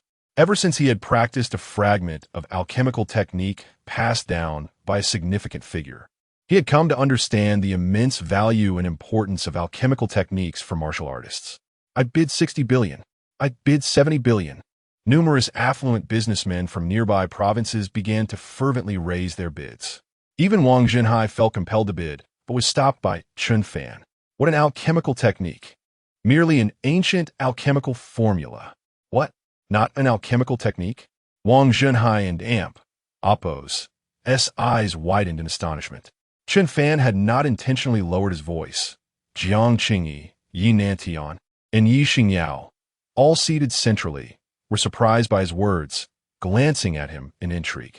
This young man possesses some discernment, Jiang Qingyi thought, casting Chen Fan an appreciative glance, though that was all. Ladies and gentlemen, the esteemed guest just now was correct. This is not an ancient alchemist in AMP, Oppos, S technique, but rather an ancient alchemical formula. Chapter 55, Binding Jiang Qingyi and Yi Xingyao what? Not a qi refinement technique? Instantly, all the wealthy merchants in the venue were filled with disappointment and took their seats. As their initial excitement faded, they gradually regained their composure. Indeed, a qi refinement technique has the potential to establish a colossal family. Such a treasure could hardly be brought to an auction, let alone be within their reach for bidding. Although this unearthed scroll was not a qi refinement method, our Yi family auction house had previously taken it to the esteemed Jiang family for appraisal, where it was deemed an exceedingly precious alchemical formula. However, the ancient script on it remains undeciphered to this day, which is why we are putting it up for auction, starting at 5 billion. Yi Xingyao concluded, casting her gaze over the audience. 5 billion? Upon hearing this, the assembly of affluent merchants shook their heads vigorously. To them, an alchemical formula, especially one that could not be deciphered, was utterly devoid of value. It could neither appreciate in worth nor foster powerful individuals within their families. Chen Fan, however, regarded the alchemical formula with interest, for he possessed the skill to master all languages on earth, enabling him to decipher it. I bid 5 billion. Just as Chen Fan prepared to speak, the previously silent Jiang Qingyi suddenly interjected. At once, all eyes turned to Jiang Qingyi. Very well, Miss Jiang bids 5 billion. Is there anyone willing to raise the bid? Yi Xingyao said with a charming smile. In truth, the primary reason the Yi family auction house showcased this ancient alchemical formula first was for Jiang Qingyi. Yi Xingyao was aware that Jiang Qingyi had been diligently gathering ancient alchemical formulas recently, hoping to concoct elixirs to aid Jin Yuba in his breakthrough. 10 billion. Chen Fan raised his paddle decisively. What? Someone bid 10 billion? Is he mad? Disbelief rippled through the crowd as many turned their attention towards Chen Fan. Humph, truly reckless. To dare compete with someone from the Jiang family for an ancient alchemical formula is tantamount to courting death. I wager he won into Amp. Amp, Oppos, T survived the repercussions from the Wang family. Zhou Qingda scoffed, casting a derisive glance at Chen Fan, who sat with the Wang family. Yi Xingyao on stage was momentarily taken aback, and Yinan Tian and Amp, Oppos, S expression shifted. Sir, this ancient alchemical formula is of great importance to me. Might I persuade you to relinquish it? I can offer you an additional 1 billion. Jiang Qingyi and Oppos, S tone was frigid. With her noble lineage and breathtaking beauty, she was accustomed to being fervently pursued wherever she went, even by the younger generations of powerful families. The audacity of a mere rustic youth to intercept her infuriated her pride. Mr. Chen, perhaps you should reconsider your bid? Seeing her dear friend at a disadvantage. Yi Xingyao disregarded the auction protocols, her voice laced with faint menace. Chen Fan, it may be best to let this go. After all, she is from the Jiang family, and Missy has offered you a way out, Wang Zhenhai urged anxiously. Whether it be the Jiang or Yi family, either could crush the Wang family as easily as squashing an ant. Indeed, Chen Fan, while it is said that a strong dragon cannot overpower a local snake, they are true dragons, and we cannot afford to provoke them. Li Wei, Jiang Yuchan, and Zhao Ruoxi joined in the council. Upon hearing this, Chen Fan fell into contemplation. His life force could be effortlessly converted into combat power, rendering him unafraid of the Jiang or Yi families. However, he was concerned that his friends might suffer retribution due to his actions. Ding. Detected a girl with a beauty score of 92, Jiang Qingyi, initiating binding. Ding. Binding successful. For every point of affection gained with Jiang Qingyi, the host and Amp, Oppos, S life force increases by 100 points, current affection level minus 100. Granting the host a beauty cashback feature. Name, Jiang Qingyi, beauty score, 92, cashback ratio, 1/100. Granting the host the skill, True Fate Purple Fire, required to ignite the True Fate Fire for alchemy. The level of True Fate Fire is categorized by color from low to high: red, orange, yellow, green, cyan, blue, purple. Ding. Detected a girl with a beauty score of 92, Yi Xingyao, initiating binding. Ding. Binding successful. For every point of affection gained with Yi Xingyao, the host and Oppos, S life force increases by 100 points, current affection level 0. Granting the host a beauty cashback feature. Name, Yi Xingyao, beauty score, 92, cashback ratio, 1/100. Granting the host the skill, mind reading, capable of reading the thoughts of individuals weaker than oneself. A series of synthesized electronic sounds resonated within Chen Fan and Amp, Oppos, S mind. He was momentarily stunned. Through his experiences with these bindings, he deduced that any girl with a beauty score exceeding 90 would automatically bind with him upon verbal or physical contact. This peculiar system, quite advantageous. Having established the bindings, the matter became far more manageable. Chen Fan and Oppos, S eyes twinkled as he turned his attention towards Jiang Qingyi. I beg your pardon, Miss Jiang, but I truly must acquire this ancient alchemical formula. I shall raise my bid to 10 billion. Chen Fan proclaimed with a smile. Jiang Qingyi regarded Chen Fan with an icy stare for a prolonged moment before finally turning away. To her, 10 billion was a trivial sum. Even 20 billion would merely require a flick of her finger. Yet, her pride was deeply wounded. She was accustomed to having others vie for her favor, not competing with a man for something she desired. This was an affront to her self-esteem that she could scarcely tolerate. 10 billion once, 10 billion twice, 10 billion thrice. Bang! The gavel struck heavily. Mr. Chen, congratulations on securing the ancient alchemical formula. Yi Xingyao and Amp, Oppos. S words were laced with a chilling undertone despite her congratulatory tone. Yi Nantian also let out a heavy, disdainful huff. Ha ha! The heavens will eventually reclaim those who are arrogant. This Wang Zhenhai must have found this foolhardy youth from some backwater place, daring to offend both the Jiang and Yi families. He truly does not know the meaning of danger. Zhou Chengde laughed uproariously, while nearby affluent merchants shook their heads, instinctively distancing themselves from the Wang family out of fear of being associated with them. At that moment, Wang Zhenhai was sweating profusely. Yet with Chen Fan having successfully acquired the ancient alchemical formula, he dared not voice his concerns. He could only pray that Chen Fan and Oppos' family possessed the strength to stand against the might of the Jiang and Yi families. Yet, as the crowd mocked Chen Fan and the Wang family, Chen Fan quickly perused the ancient scroll he had just obtained, deciphering it in an instant and committing it to memory. Suddenly, Chen Fan rose and, under the watchful eyes of the crowd, approached Jiang Qingyi with the scroll in hand. Miss Jiang, greetings. This ancient alchemical formula was specifically acquired for you as a token of our first meeting. A woman of your celestial beauty should never be tainted by such mundane matters as wealth. Thus, I, Chen Fan, have taken the liberty to present it to you. Ding. Jiang Qingyi affection 100, current affection level 0, host and Oppos. Current life force balance 14789. Ding. Yi Xingyao affection 20, current affection level 20. Rewarded host 2000 life force points. Host and Amp, Oppos, current life force balance 16789. Chapter 56. A $1 trillion cashback in eerie silence descended upon the entire venue. Everyone was utterly dumbfounded by Chen Fan and Amp, Oppos' audacious maneuver. Wang Zhenhai, Li Wei, Li Maogua, Jiang Yuchan, and Zhao Ruoxi all breathed a collective sigh of relief. You think you can capture my attention with such antics? I and Oppos, encountered countless individuals like you, who, in their self-conceit, attempt to display petty cleverness, only to further repel me. Jiang Qingyi remarked with a slight lift of her alabaster chin, adopting a condescending posture. Damn, Chen Fan mused inwardly. I never imagined this ethereal beauty, Jiang Qingyi, was also a master of pretense. If I hadn't unlocked the mind-reading technique, I might have fallen for it. But if she enjoys putting on airs, that an Amp, Oppos, that's no problem for me. With 3 years of experience as a devoted admirer, I and Amp, Oppos, am more than capable of satisfying her whims.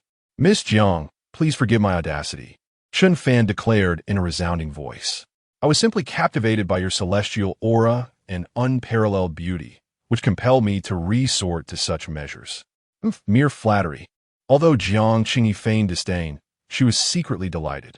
She reveled in the admiration of others, and Chen Fan and Oppos' unconventional gesture had instantly warmed her heart, making her view him with newfound favor. Thus, she nodded and accepted the ancient pill formula from Chen Fan's hand. Ding. Jiang Qingyi's affection 30. Current affection level 30. Reward 3000 life points. Current life point balance 19,789. Ding. Detected that host has spent 10 billion for Jiang Qingyi, rewarding host with $1 trillion cashback for his charm. Chen Fan and Amp, Oppos' heart skipped a beat. $1 trillion reward. At that moment, his wealth surpassed that of all the tycoons present combined.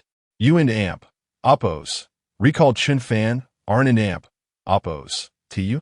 Jiang Qingyi said, given your station, you are not worthy of presenting me with gifts, nor should I be indebted to you. Here are 2 qi cultivation pills, consider an exchange. Jiang Qingyi handed over 2 jade vials, her beautiful eyes fixed on Chen Fan, with a hint of anticipation flickering within them. Then I thank Miss Jiang, Chen Fan replied, accepting the vials without further ado. A flicker of disappointment flashed across Jiang Qingyi and Appo's eyes. The scene she had envisioned, of Chen Fan receiving the qi cultivation pills and prostrating himself before her in excitement, had failed to materialize. Perhaps he is unaware that the qi cultivation pill is capable of creating a grandmaster-level expert. Otherwise, he wouldn't Appo's to be so composed. Alas, individuals from humble backgrounds lack sophistication. I overestimated him. He's merely a slightly wealthy nouveau riche. Compared to my Yuba brother, he doesn't even measure up to his toenail. Jiang Qingyi shook her head in disappointment. Fortunately, many discerning individuals in the venue recognized the value of the pills. The mere mention of Jiang Qingyi bestowing qi cultivation pills upon Chen Fan sent ripples of excitement through the crowd. Even Zhou Qingde, Zhao Kongming, and Feng Yuxiu rose to their feet, their eyes gleaming with avarice as they gazed at the jade vials in Chen Fan's possession. Some even offered to purchase the qi cultivation pills from Chen Fan for 50 billion. Why didn't I think of bidding for that pill formula and presenting it to Miss Jiang? Many lamented, their hearts filled with regret. Are these qi cultivation pills really that valuable? Chen Fan muttered, observing the reactions of the crowd. Chen Fan, you must safeguard these pills. Such elixirs cannot be acquired with mere money. Wang Zhenhai exclaimed, swallowing hard as his gaze remained fixed on the jade vials. Oh, is it just that they can help martial artists become grandmasters? If you like it, you can have one. Chen Fan casually tossed a vial to Wang Zhenhai. Wang Zhenhai and Appo's eyes widened, his hands trembling as he clutched the small jade vial. At that moment, he felt an overwhelming urge to kneel and exclaim, Godfather. Chen Fan then gifted Zhao Ruoshi with another vial, saying, my uncle is also a martial artist. Please give this to him for me. Zhao Ruoshi accepted the gift with elation, pecking Chen Fan on the cheek like a happy little bird. As the auction continued, several other treasures were put up for sale. Many individuals observed Jiang Qingyi and Appo's reactions, preparing to emulate Chen Fan and Appo's tactic and make a move on her at any moment. However, Jiang Qingyi remained fixated on the ancient pill formula, not even bothering to raise her head. Now, we proceed to the final item of the auction. By mandate of Jiangnan City, this final item is the land in the northern district of Jiangnan City. We have divided the land into 50 parcels, to be awarded to the highest bidders. Yi Xingyao announced. The flat screens in front of everyone immediately displayed a map of the northern district of Jiangnan City, divided into 50 parcels, each marked with a different color. Chen Fan focused on the plot where Azure Dragon Mountain was located. It wasn't in the core area of the northern district, so the price shouldn't be too high. Since he now possessed $1 trillion, he intended to acquire it himself. Miss Yi, one moment. Just then, Zhou Chengde, who had been silent until now, suddenly stood up. Oh, Mr. Zhou, do you have any questions? Yi Xingyao asked, puzzled. Huh? Miss Yi, dividing the land in the northern district of Jiangnan City into 50 parcels for auction is simply too cumbersome. If we were to bid on them individually, we and Appo's be here until midnight. I have a better idea, Zhou Chengde said with a smile. Oh, then please share your idea, Mr. Zhou, Yi Xingyao replied, intrigued. After all, dividing the northern district into 50 parcels would require her to call out bids until she was exhausted. Zhou Chengde surveyed the crowd, his gaze lingering on Wang Zhenhai and Chen Fan and Appo's group before letting out a cold laugh. I propose that instead of dividing the land into 50 parcels, we sell it as a single unified lot. Zhou Chengde and Appo's words caused another uproar in the venue. Selling the entire plot of land, acquiring the entire northern district of Jiangnan City would require over 400 billion, not to mention the subsequent development and construction costs. No one could afford that, not even the Zhou family. The crowd erupted in discussion. Yi Xingyao, who had never encountered such a situation before, was at a loss. She turned to Yi Nantian with a questioning look. After receiving a nod from Yi Nantian, Yi Xingyao regained her composure. Mr. Zhou, According to the rules of Yi and Appo's auction house, bundling items for sale is permissible, provided it does not infringe upon the interests of the original owner of the items. However, it requires the consent of at least 80 of the attendees. I consent to the bundled sale of the Northern District land, Feng Yuxiu declared, taking the lead. I also consent, Zhao Kongming added. The venue erupted in an uproar. It was clear to everyone that the Zhou, Feng, and Zhao families had formed an alliance. Consequently, the followers of the three families, as well as wealthy merchants with business ties to them, all expressed their consent. In the end, only Wang Zhenhai and Chen Fan and Appo's side remained. Damn it, those three families are playing dirty. With this move, we have 1,000 billion in funds. But we wanted Appo's to be able to acquire a single plot of land. Li Wei cursed angrily. Li Maohua, on the other hand, wore a blank expression. He had originally believed that he could benefit from Wang and Appo's influence, potentially doubling his wealth by following the Wang family. However, he never expected the Wang family to be targeted by the three families in a coordinated scheme. Now, all his hard work and preparations had gone to waste, and he might even become cannon fodder in the conflict between the Wang family and the three families. All eyes turned to the Wang family. Even Jiang Qingyi, who had been engrossed in studying the pill formula, raised her head to look at Wang Zhenhai and Chen Fan. Wang Zhenhai. Now that over 90 of the attendees have agreed, will the Wang family consent? Zhou Qingda asked, staring at Wang Zhenhai with a cold smile. Such a wonderful opportunity. Of course the Wang family consents. Chapter 57. Malicious bidding. A calm voice resonated through the air, drawing the attention of all present to its source. To their surprise, the speaker was not Wang Zhenhai, but Chen Fan, who had initially purchased the alchemical formula for Jiang Qingyi. Chen Fan, you are quite perceptive. Acknowledging your own limitations and accepting your fate is commendable. But can you truly represent the Wang family? Spoke Zhou Hanyuan, who had recognized Chen Fan and seized the opportunity to belittle him. It seems the Wang family is on a downward spiral, resorting to letting a mere outsider with a knack for tricks lead them. Zhao Kongming and Feng Yuxiu chimed in, laughing heartily. Chen Fan, do not act impulsively. If the entire North District is put up for sale, the starting bid will likely be 400 billion. At that point, we may not even get a sip of soup, exclaimed Li Wei, Jiang Yuchan, and Zhao Ruoshi, their faces filled with urgency. Wang Zhenhai opened his mouth to speak but ultimately shook his head in silence. At that moment, nearly everyone in attendance chose to agree, including the formerly allied families of the Wang clan, who upon witnessing the united front of the three major families, realized that the Wang family's downfall was imminent. Therefore, whether Wang Zhenhai agreed or not, the tide had turned irreversibly. Chen Fan speaks for the Wang family. We consent to the complete auction of the North District. Wang Zhenhai reluctantly declared. With Wang Zhenhai and Appo's words, the atmosphere in the auction hall shifted dramatically. It became clear that the Wang family was utterly finished. Severed from a North District and likely to be expelled from the four major families of Jiangnan in the future. The former subordinate families of the Wang clan sighed in relief, grateful they had switched allegiances in time to avoid sharing the same fate as the Wang family. Originally anticipating some intrigue, they were instead met with surrender. Is this it? I expected more from you. You are not even worthy to compare with my brother Jin Yuba? Jiang Qingyi mused, casting a brief glance at Chen Fan before dismissing him from her thoughts. Very well, since all esteemed guests at the auction agree. We shall proceed with the overall auction of the North District land, Yi Xingyao announced, nodding in response to Wang Zhenhai and Appo's remarks. Brother Chen Fan, let us depart. There is nothing more of interest, Wang Zhenhai stated as he prepared to leave. Wait a moment, Chen Fan interjected. Wang Zhenhai and Appo's face twisted into a bitter smile.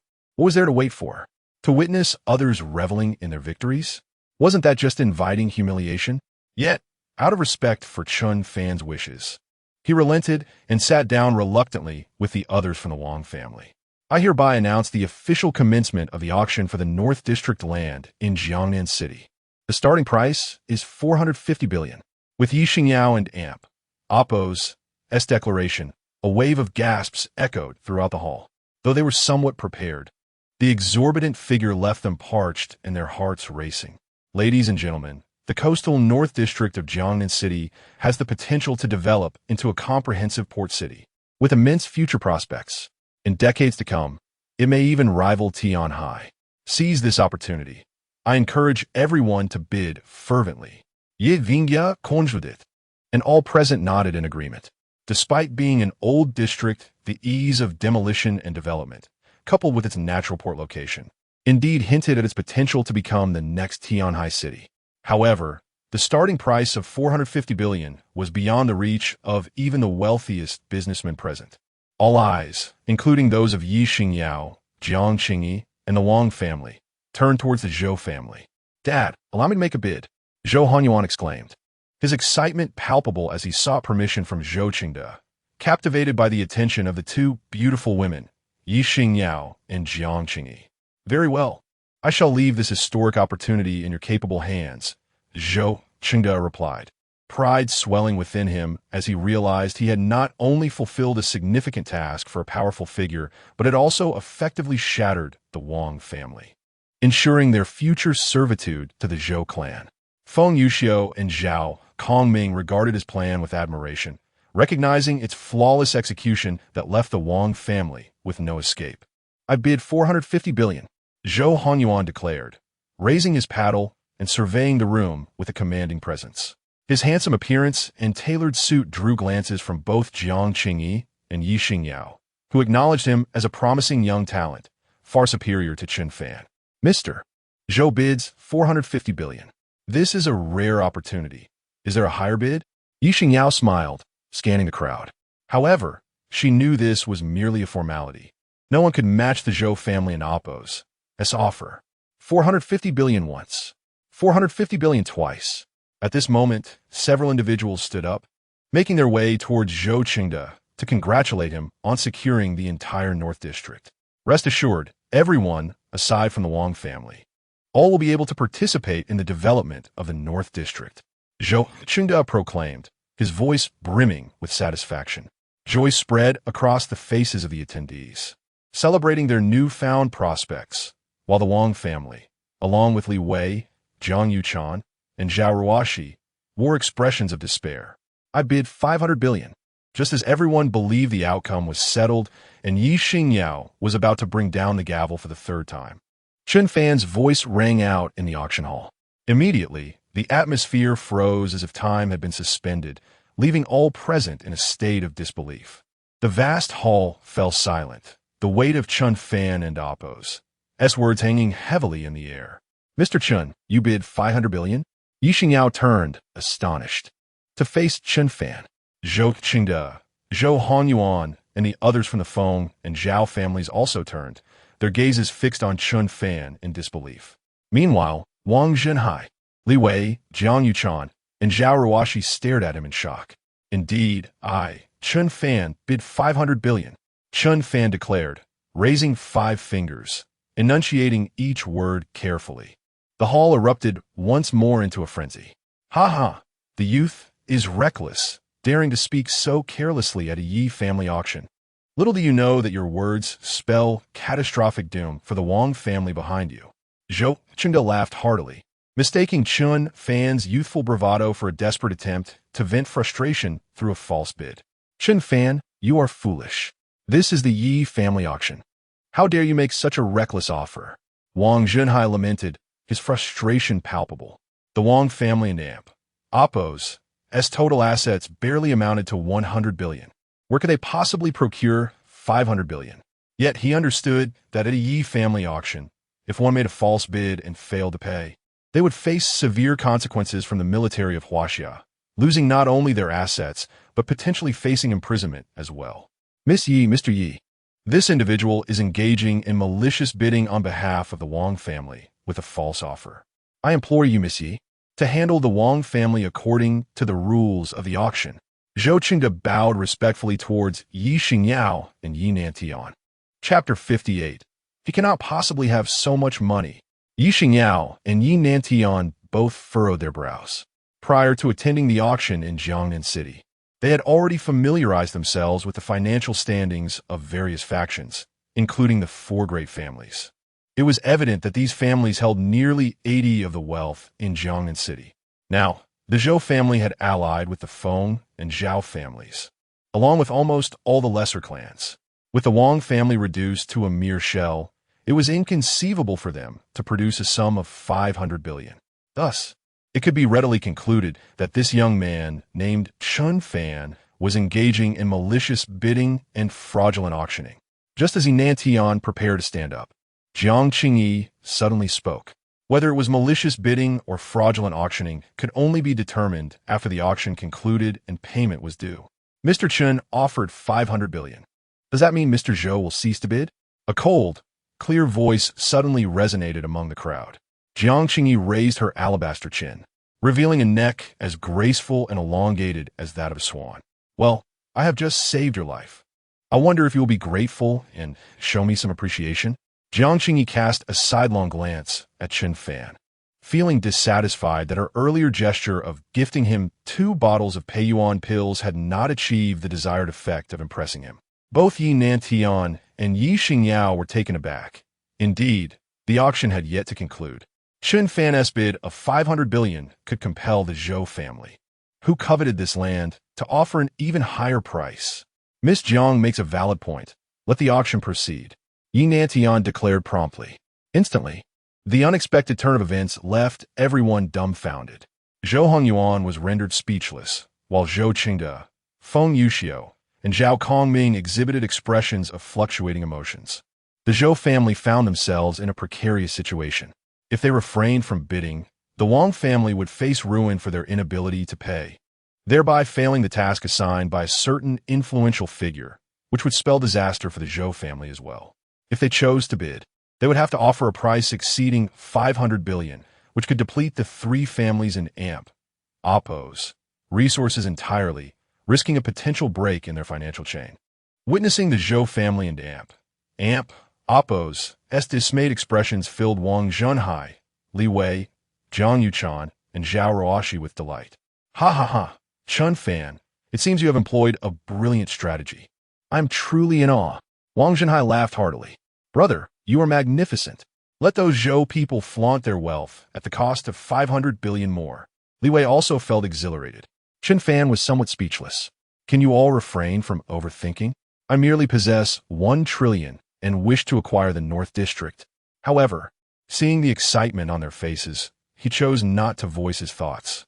Particularly, Jiang Qingyi, not far away, occasionally cast glances in his direction, seemingly awaiting something. This Chen Fan, I have helped him out of a bind, yet he remains indifferent, failing even to express a word of thanks. Jiang Qingyi gently tapped her jade foot in frustration, feeling an inner turmoil akin to a cat and Oppo's claws due to her failed attempt at impressing him. At this moment, after a brief discussion among the Zhou family members, Zhou Qingde stepped forward.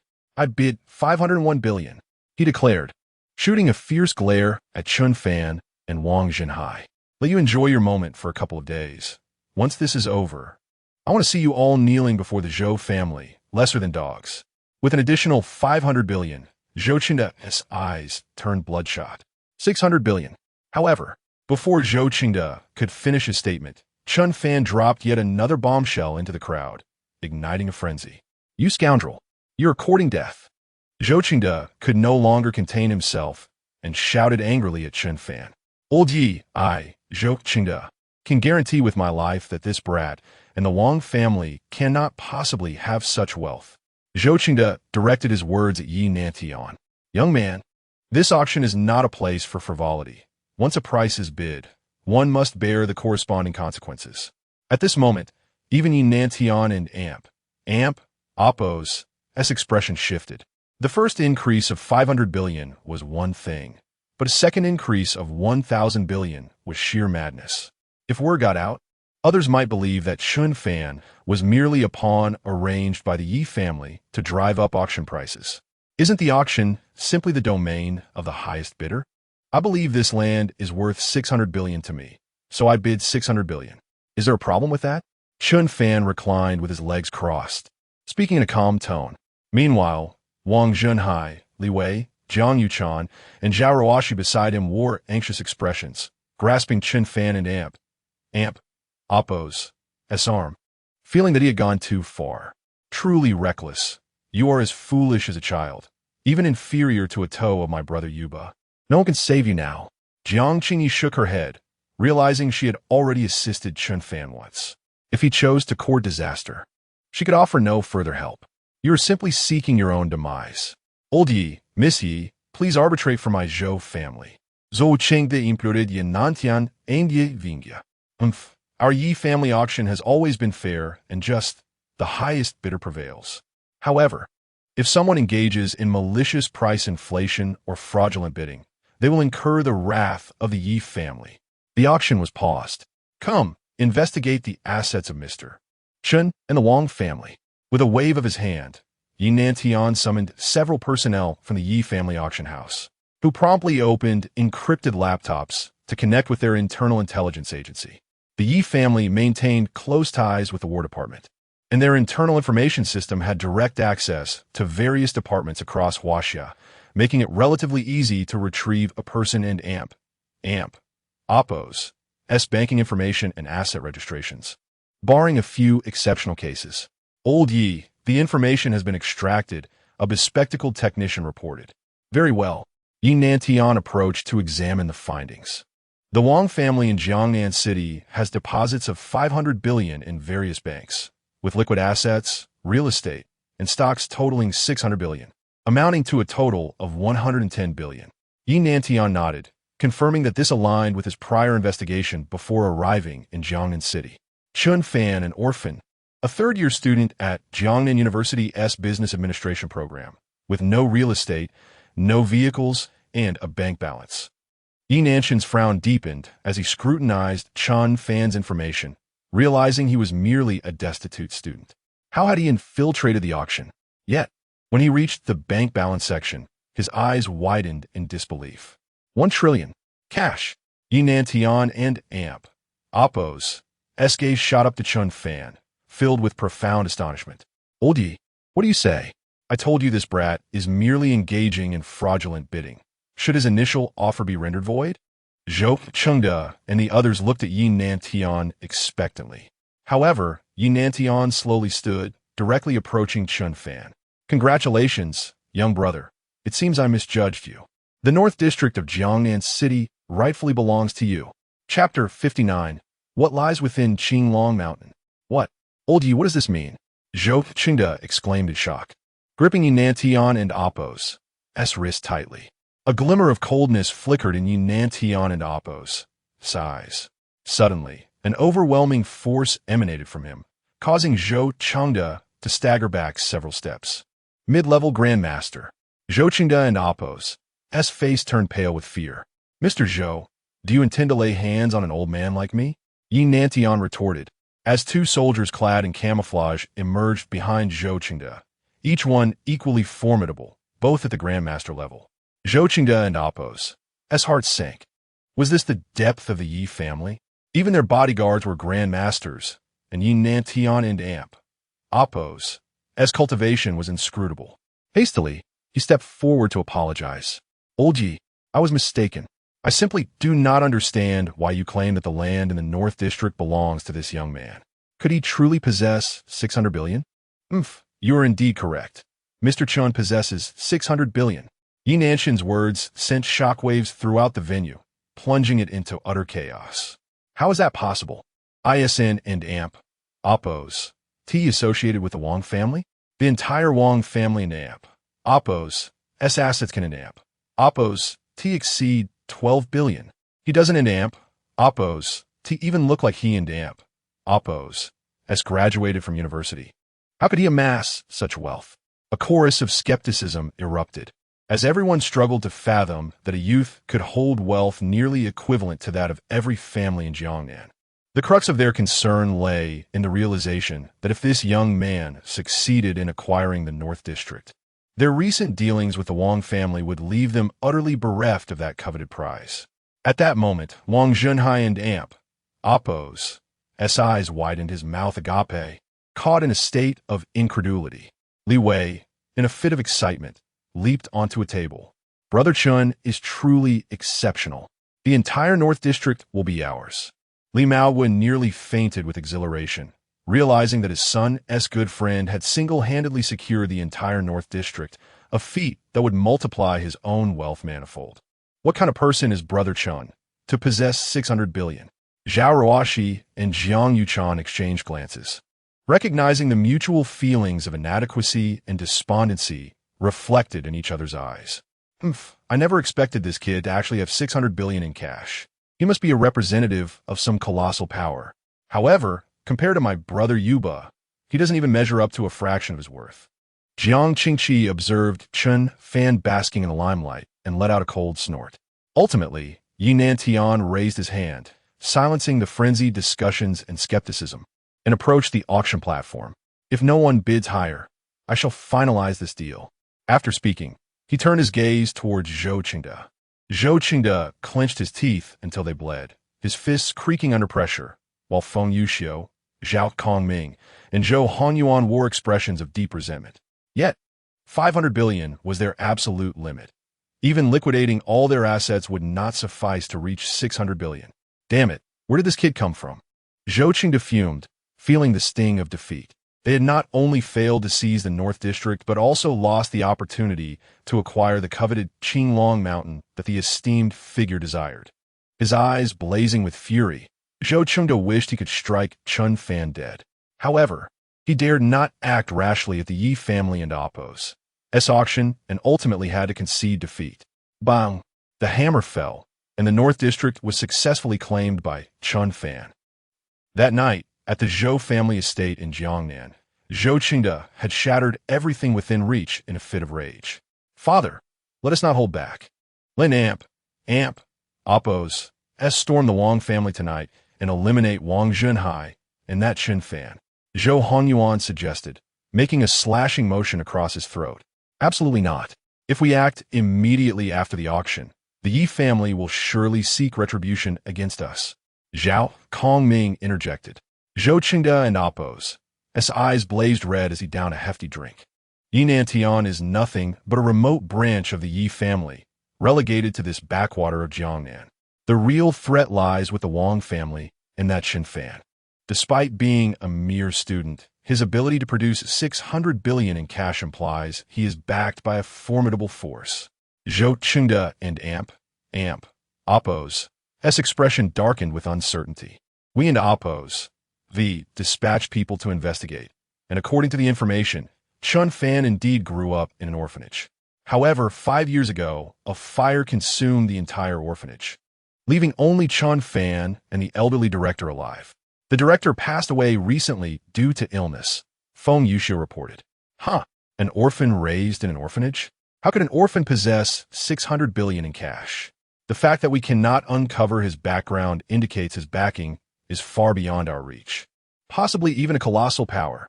This matter has exceeded our control. We shall await the patriarch and Oppo's return to make a decision, Zhou Qingde said gravely. Indeed, I share your suspicions. At the auction today, the young lady from the prestigious Dan Wangjiang family was flirting with Chen Fan, consistently supporting him during the bidding. It is reasonable to deduce they are in cahoots. Perhaps the land in the North District has already been preordained for them. Zhao Kongming surmised confidently. Damn it! What should have been an easy endeavor has turned into a fiasco. Zhou Qingde slammed his cup on the ground in frustration. We should never have proposed the overall auction of the North District. At least we could have secured Qinglong Mountain to satisfy Lord Jin. Feng Yuxiu lamented. Wait, you mentioned that Lord Jin insisted we acquire Qinglong Mountain, and that Chen Fan's backing also desires the North District. Zhao Kongming's eyes narrowed, his tone turning mysterious. Upon hearing this, Zhou Qingde, Zhou Hanyuan, and Feng Yuxiu and Oppo's eyes lit up with realization. Chen Fan is undoubtedly after Qinglong Mountain as well.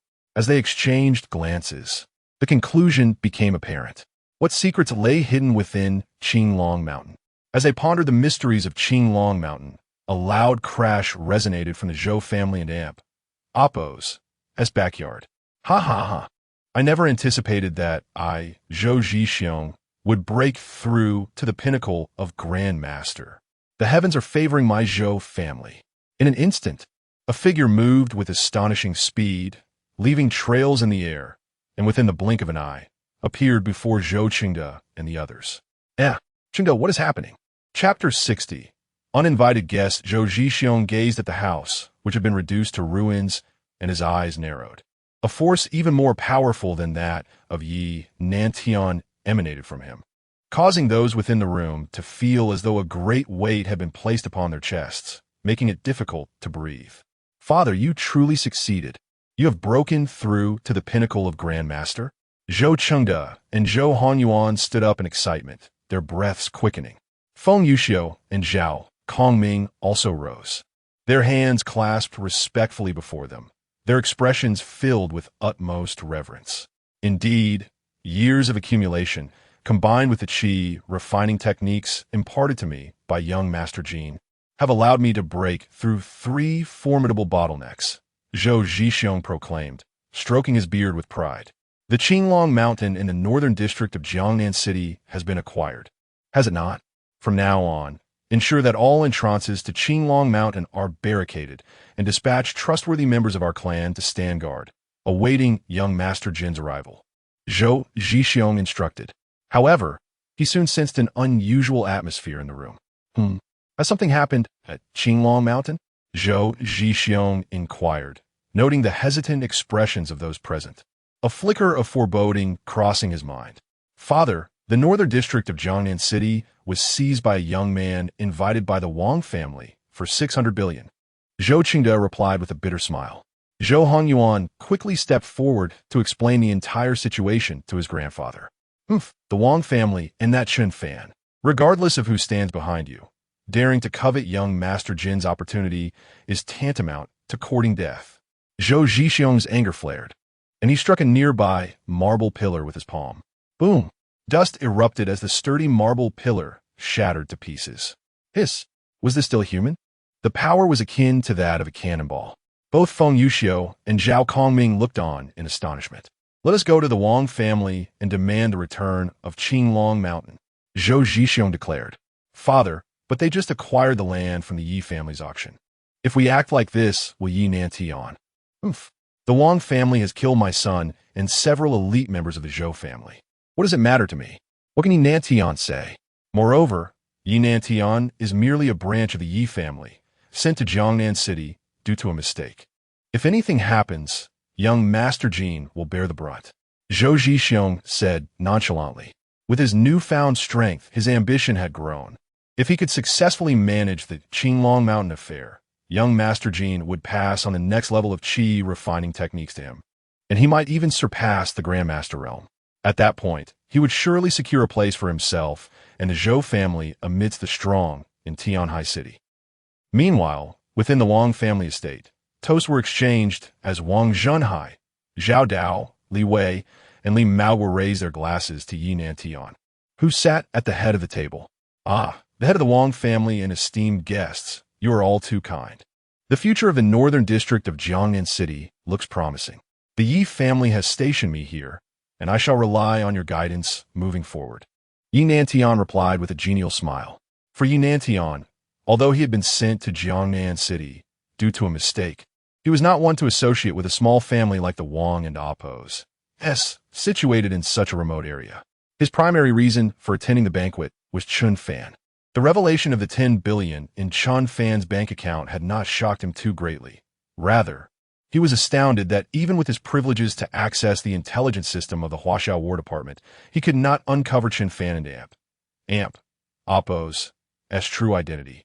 Only learning that he was an orphan from Jiangnan City, it was evident that only the important figures of those gigantic families were beyond his reach for inquiry. Where is that young brother Chen Fan? Yi Nantian suddenly asked. Elder Yi, Chen Fan is currently preparing for his Level 2 computer examination.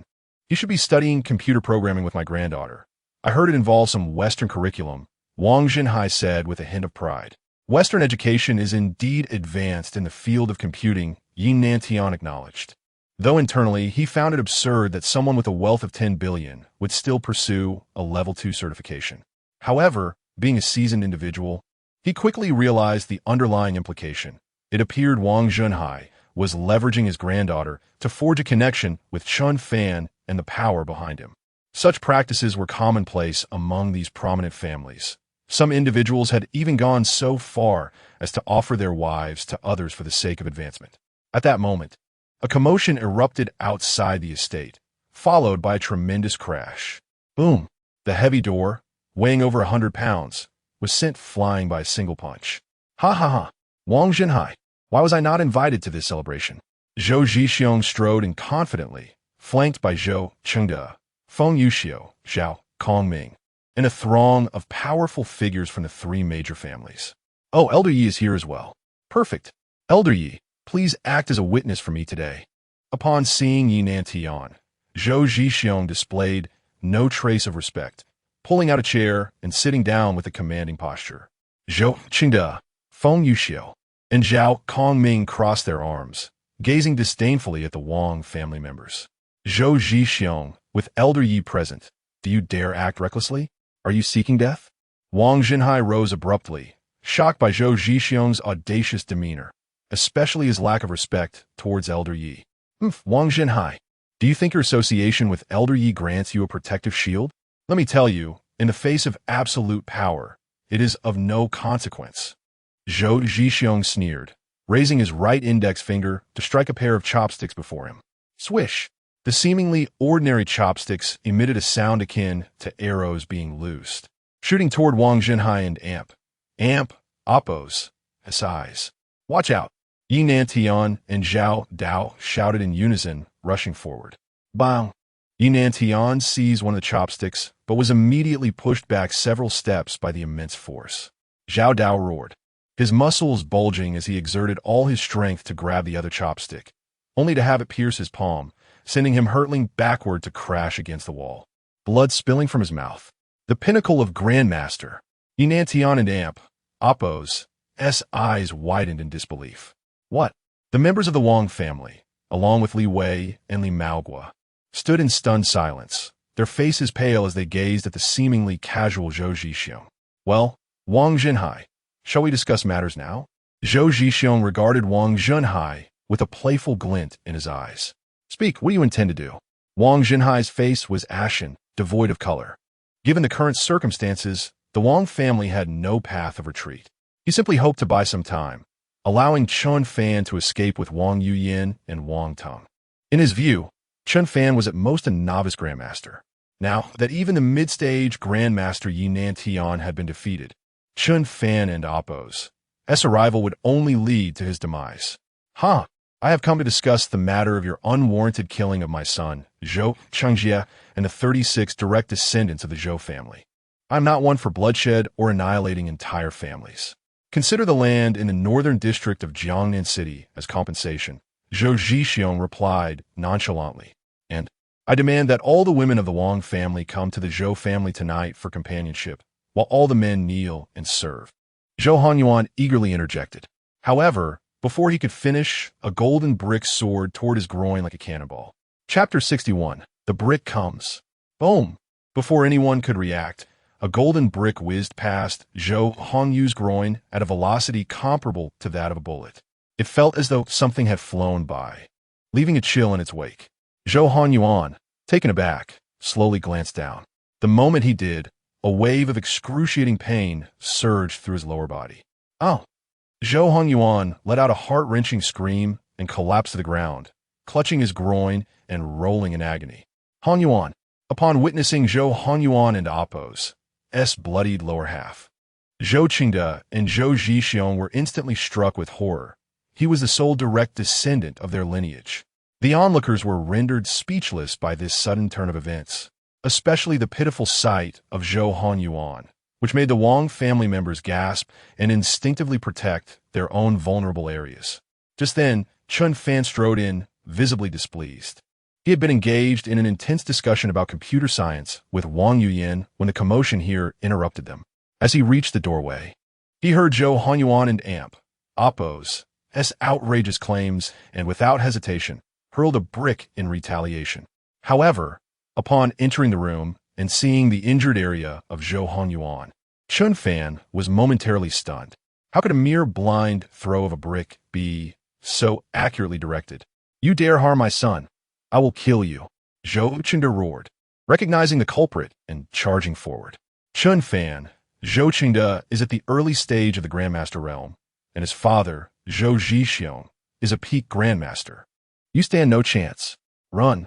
Wang Jinhai and Zhao Dao shouted anxiously.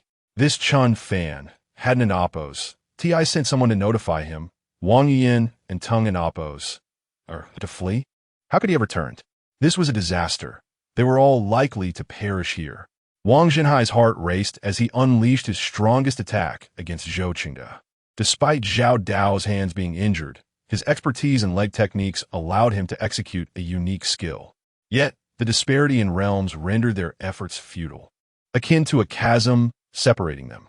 Get lost, Zhou Qingde bellowed, sending both men flying with a couple of punches, causing them to cough up blood. Chen Fan squinted. Here comes the brick. In an instant, a golden light, like the hammer of a thunder god, shot towards Zhou Qingde from behind. At that moment, Zhou Qingde's senses heightened. He felt an inexplicable chill below, a result of his enhanced sixth sense after attaining the Grandmaster stage. He swiftly abandoned his assault on Chen Fan and dodged to the side. Whoosh! The golden brick returned to Chen Fan and Amp. Oppo's hand, its surface pockmarked and cracked, resembling an undercooked red brick. Yet, during Chen Fan and Wang Yi and Oppo's training, a drop of Chen Fan and Oppo's nosebleed had landed on it, and the system had indicated that the brick had recognized its master, allowing it to move according to Chen Fan and Oppo's thoughts. However, while it could move at his behest, its trajectory remained beyond his control. Just moments ago, the golden brick had autonomously targeted Zhou Qingde's groin. Reflecting on Zhou Hongyuan's blind shot, Chen Fan pondered deeply. You possess a magical artifact. You are from a prominent family. Zhou Zhixiong stood up, his gaze fixed on the golden brick in Chen Fan and Oppo's hand. Dad, what is a magical artifact? What does it have to do with prominent families? Zhou Qingdao inquired. A magical artifact is a treasure controllable by one and Oppo's thoughts. Only those powerful individuals above the Grandmaster level can nurture it with their inner energy to create such a treasure, Zhou Zhixiong explained. At this moment, not just Zhou Qingdao, but Wang Zhenhai, Zhao Dao, Li Wei, and others were all ears, listening intently. Indeed, Zhou Zhixiong, you are quite knowledgeable. Magical artifacts can only be refined by those above the Grandmaster level, and those who possess them are always the true heirs of their families. Your Zhou family might dare to act against someone from my prominent family as collateral line. But do you have any idea what will befall your Zhou family if you dare to harm Chen Fan? Yi Nantian stepped forward, a cold smile gracing his lips. Upon seeing the golden brick, he had confirmed that Chen Fan was undoubtedly a member of a prestigious family. Wang Stenfei, Li Wei, Zhao Dao, and others trembled at the realization, their hearts racing with excitement. They had not anticipated Chen Fan's noble lineage, particularly Wang Zhenhai, whose hands fidgeted in excitement. However, just when everyone assumed that the Zhou family would be intimidated by Chen Fan and Oppo's status, Zhou Zhixiong suddenly burst into laughter. Haha, what of a member of a prominent family? My Zhou family and Oppo's backing is far more distinguished than your status.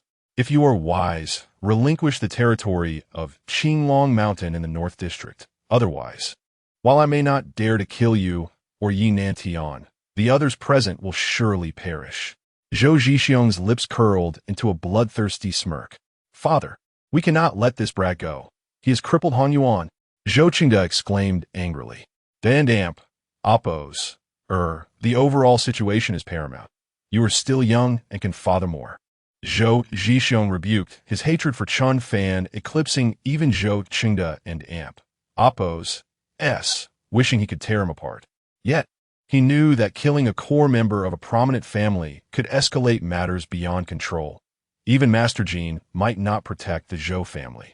Zhou Zhixiong, who are your backers? And why do you want the undevelopable wasteland of Qinglong Mountain among so many prime locations in the North District? Chen Fan disregarded their venomous glares, but was stirred by the mention of Qinglong Mountain. I am now the one wielding the power of life and death here. You have no right to question my orders, Zhou Zhixiong commanded darkly. Chen Fan, infuriated by Zhou Zhixiong and Appo's demeanor, had already consulted Su Nansong after the auction to inquire about the prominent families and the Grandmaster realm. He learned that after reaching the innate Grandmaster realm, the subsequent stages included Qi perception, Qi condensation, Qi lake, Qi sea. Achieving Qi condensation marked one as a Grandmaster-level powerhouse, with combat prowess reaching 10. Capable of flying to the heavens, diving into the seas, and refining magical artifacts as if they were divine beings. With his accumulated life force, he could exchange it for combat power at a rate of 100,001, meaning he could convert 10,000 life points into Grandmaster-level power. However, Zhou Zhixiong was not worthy of such an exchange. For the moment he appeared, relevant information about him filled Chen Fan and Appo's mind. Name: Zhou Zhixiong. Combat power: 0.98. The reason Zhou Zhixiong and Appo's combat power did not reach the 1.0 threshold like Chen Fan and Appo's was that he had just reached the Grandmaster realm, still solidifying his standing. Chen Fan, do not act impulsively. A wise man does not suffer immediate losses. Let him have Qinglong Mountain. It holds no developmental value anyway. Wang Zhenhai, Yinantian, and Zhao Dao urged as they noticed Chen Fan and Appo's intent to retaliate. Let me suffer losses? He is not worthy. With that, Chen Fan directed a palm strike at Zhou Zhixiong. Such arrogance. To dare strike at a peak Grandmaster. Today, I shall teach you a lesson on behalf of your elders. Zhou Zhixiong coldly laughed, believing that wielding a magical artifact was insufficient to contend with him. Dealing with someone like Zhou Qingde at the early Grandmaster stage might be feasible, but confronting a peak Grandmaster like himself was utterly laughable. Chapter 62. Come here, arrogant and ignorant brat. Allow me to enlighten you on the concept of overwhelming power. The true energy within Zhou Zhixiong surged forth, causing his garments to flutter as if stirred by an unseen wind, reminiscent of an unparalleled master from a martial arts novel, exuding an aura of sheer dominance. Initially startled by Chen Fan and Appo's possession of a magical artifact, Zhou soon regained his composure, only to realize that Chen Fan emitted no discernible fluctuations of energy. In truth, even if Chen Fan were merely an ordinary beginner master, with the enhancement of the artifact, Zhou would have no choice but to flee.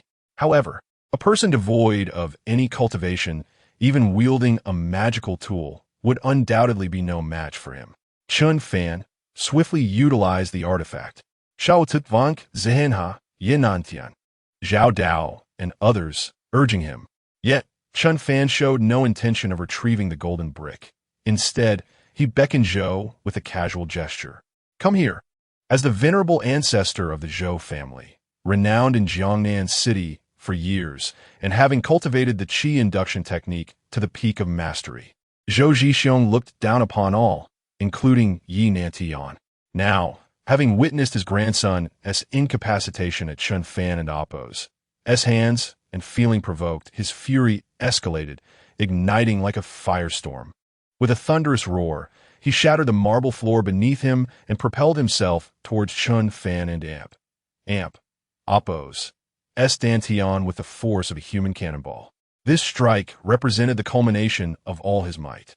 Although he had only recently ascended to the pinnacle of mastery and his cultivation was not entirely stable, he was confident that he could shatter the artifact and Appo's defenses with this blow.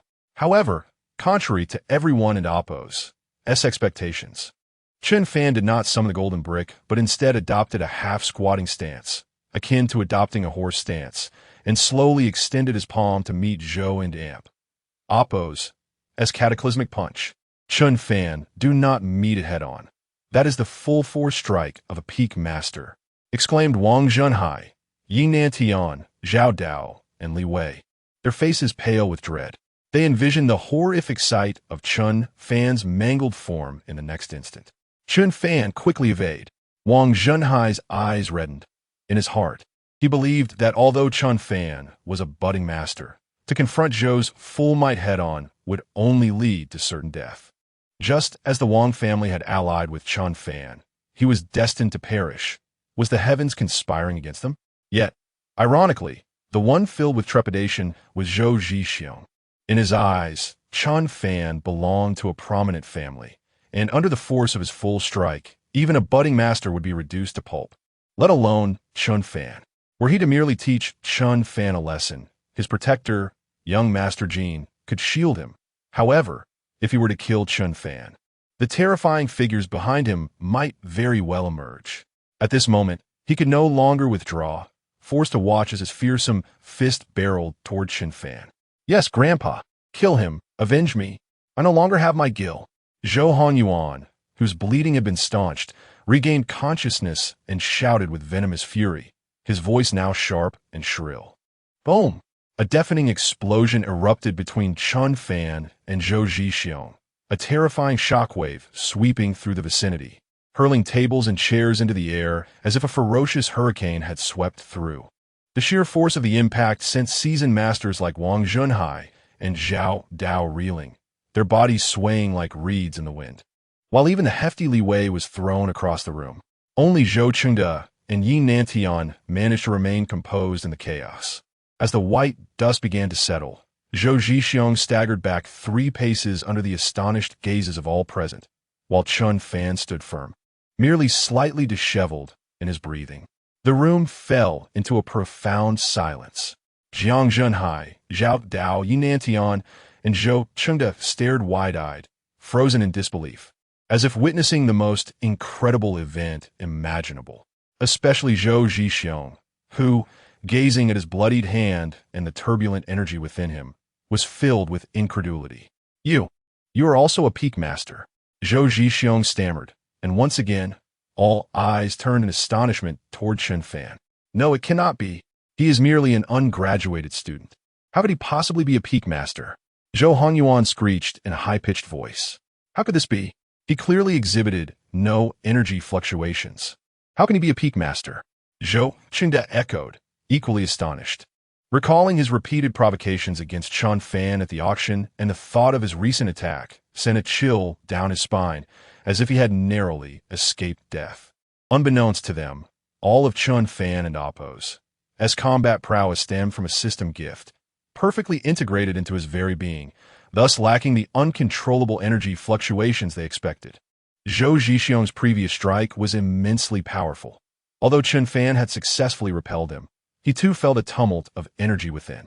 He understood that while his combat strength was slightly superior to Zhou, whose mastery was not yet fully consolidated, his combat skills and experience were significantly lacking. In a life-and-death struggle with Zhou and Appo's superior techniques, the outcome remained uncertain, instilling within Chen Fan a subtle sense of crisis. Chengde, escort Hehuan, we depart. Zhou Zhixiong and Appo's expression gradually calmed, casting a deep glance at Chen Fan. Though Zhou Chengde and Appo's eyes brimmed with reluctance, facing a peak master possessing a magical artifact. Any misstep could lead to disaster for them all. Even Zhou Hehuan, bereft of his gil, gazed at Chen Fan in terror, rendered speechless. Leave? Do you think I will allow your departure? Chen Fan suddenly interjected. Chen Fan, do not be too arrogant. Despite your strength and possession of a magical artifact, with so many of us, it will be difficult for you to eliminate us all at once. Moreover, should we engage, we will immediately eliminate the others present. A glimmer of ruthlessness flickered in Zhou Zhixiong and Appo's eyes. Despite his outward composure, internally he was in turmoil. What if Chen Fan, heedless of consequence, went berserk? They could very well meet their end here. Fear not. As long as you answer my 2 questions, I shall permit your departure, Chen Fan replied. A collective sigh of relief washed over the crowd, both Zhou family members and Wang Junhai and Appo's group alike. Zhou Zhixiong nodded in acquiescence. I can divulge the identity of the person behind me. As for Qinglong Mountain, it is the dojo that my patron has taken interest in. The individual behind me. I believe both you and Yi Nantian are familiar with his name. Zhou Zhixiong sneered, then stood tall, his gaze filled with reverence. He is the foremost prodigy of southern Daxia, known as the Overlord, young Master Jin Yuba. Chapter 63. The renown of Jin Yuba, what? The foremost prodigy of southern Huaxia? Jin Yuba. Upon hearing this name, Yinan Tian, Wang Junhai, and Zhao Dao were instantly taken aback, their bodies trembling in awe. However, others were left perplexed, as their status and wealth had not yet reached such heights, rendering them unfamiliar with such eminent figures. Who is Jin Yuba? His name may sound impressive, but is he truly more formidable than my brother? Li Wei, having just risen from the ground, brushed off the dust with indignation. Hee, compared to young Master Jin, your brother Chen Fan is but a mere shadow, not even worthy of his little toe. Zhou Zhixiong sneered. What the hell, you old coot? Your tongue is rather sharp. Li Wei retorted, visibly displeased. I merely state facts. If you don't believe me, feel free to inquire among them. Zhou Zhixiong chuckled coldly. Jin Yuba is a prodigious talent, achieving the master realm at the tender age of 10, reaching the pinnacle of Grandmaster by 15, and breaking through to the legendary Qi perception realm by 20, causing a sensation among the prominent families of southern Huaxia. Now, at 25, he is on the verge of breaking into the initial condensation stage, poised to become a true powerhouse. Once he succeeds, he shall not only be the foremost prodigy of southern Huaxia, but will also shine brightly across the entire nation. Yinan Tian stepped forward, his expression grave. To reach such heights at 25, Wang Junhai was utterly astounded, a wave of fear washing over him. Others also displayed shock in their eyes. They had thought that reaching the pinnacle of Grand Master in their 20s, like Chen Fan, was already an extraordinary feat, only to discover an even more monstrous figure. In light of this comparison, Zhou Zhixiong and Oppo's assertion was indeed accurate. Chen Fan was hardly comparable. Zhou Zhixiong observed the reactions of the crowd with satisfaction. You see, you're not fully informed. Young Master Jin has already set one foot into the realm of the true giants. With sufficient spiritual energy, he will instantly become a genuine condensation realm powerhouse. Zhou Zhixiong proclaimed proudly, as if basking in reflected glory. Wang Zihinha, Yinantian, Zahado, and Li Wei fell into a heavy silence. A 25-year-old half-step giant-level powerhouse, the foremost prodigy of southern Huaxia, such a celestial talent was destined to soar to great heights, shining brilliantly even in the bustling metropolis of Zijing. Should they provoke such a figure, everyone present, including Yinan Tian and Chen Fan, would surely face dire consequences. Noticing the crowd in Oppo's response, Zhou Zhixiong's mind raced, and he contemplated the potential of Qinglong Mountain once more. Since I've revealed young Master Jin's identity, I fear not sharing more. Qinglong Mountain in the northern district of Jiangnan City has caught young Master Jin's eye as a prospective dojo. In 5 days, he will personally arrive in Jiangnan City. If he finds out that Qinglong Mountain is occupied by you, Zhou Zhixiong chuckled coldly, then swaggered away with Shou Chengde, Zhou Hanyuan, Feng Yuxiu, and Zhao Kongming. Chen Fan, this Jin Yuba is far too formidable for us to contend with. Should we not relinquish Qinglong Mountain to them? Wang Junhai suggested once the Zhou family had departed. The commercial value of Qinglong Mountain is not particularly high, and its future profitability as a tourist attraction would be slow. It would be wiser to gift it to the future dragon among men, Jin Yuba, thereby forging a beneficial connection. Yinan Tian stepped forward to advise. Chen Fan, a wise man does not court immediate loss. Jin Yuba's reputation is widely known. What harm is there in offering him Qinglong Mountain? It would save us trouble. Zhao Dao also offered his counsel. My friends, do you truly believe matters are so simple? What could a young powerhouse, renowned throughout southern Huaxia, possibly see in a desolate and impoverished mountain? Chen Fan smiled knowingly. Are you suggesting? Yinan Tian was the first to catch on, narrowing his eyes in realization. This Qinglong Mountain, favored by a prodigy like Jin Yuba, must harbor secrets unknown to the common folk, perhaps even remarkable treasures. For instance, the Qi refinement techniques of the prominent families in Huaxia, beyond some elite families that pass down their knowledge through generations. Many newly emerging powers have unearthed their legacies from ancient mountains and tombs. The others also began to catch on, their eyes gleaming with insight. Compared to this Jin Yuba, I have far more faith in you, Elder Yi. If the Yi family can intervene, regardless of what treasures lie within Qinglong Mountain, we shall split the spoils evenly. Chen Fan declared to Yi Nantian. His reasoning stemmed from a sense of helplessness. Those familiar with novels would recognize that Jin Yuba's rise was marked by protagonist's aura. Who knows if he has some ancient relic or formidable mentor backing him? While he could elevate his strength to the condensation realm through life force, should a Qi Lake realm powerhouse emerge from the shadows, he would be utterly defeated. Thus, Chen Fan devised a plan to divert the impending calamity. Yi Nantian, being astute, quickly discerned Chen Fan's intentions. Nevertheless, he found himself irresistibly tempted, for any treasure that could attract someone like Jin Yuba would undoubtedly be extraordinary. Reporting such a discovery to the Yi family headquarters would be a monumental achievement. Yet should no treasure be found and they offend Jin Yuba, the consequences would be dire. As Yi Nantian grappled with his thoughts, a resonant voice suddenly echoed through the air. Elder Yi, I believe my brother Chen Fan is correct. There must be invaluable treasures hidden within Qinglong Mountain. Wang Tung emerged from behind. Tung and Amp, Oppos, why are you out here? Your condition is still quite fragile. Wang Zhenhai's words trailed off, his shock palpable. Turning to face Wang Tung, the crowd gasped in astonishment. Wang Tung appeared transformed, exuding an aura of vitality, moving with the grace of a dragon and tiger, as if cloaked in a radiant golden light. With every gesture, he radiated an imperceptible imperial majesty. Tung are you? Wang Zhenhai and Amp, Oppos' expression was a mixture of joy and disbelief.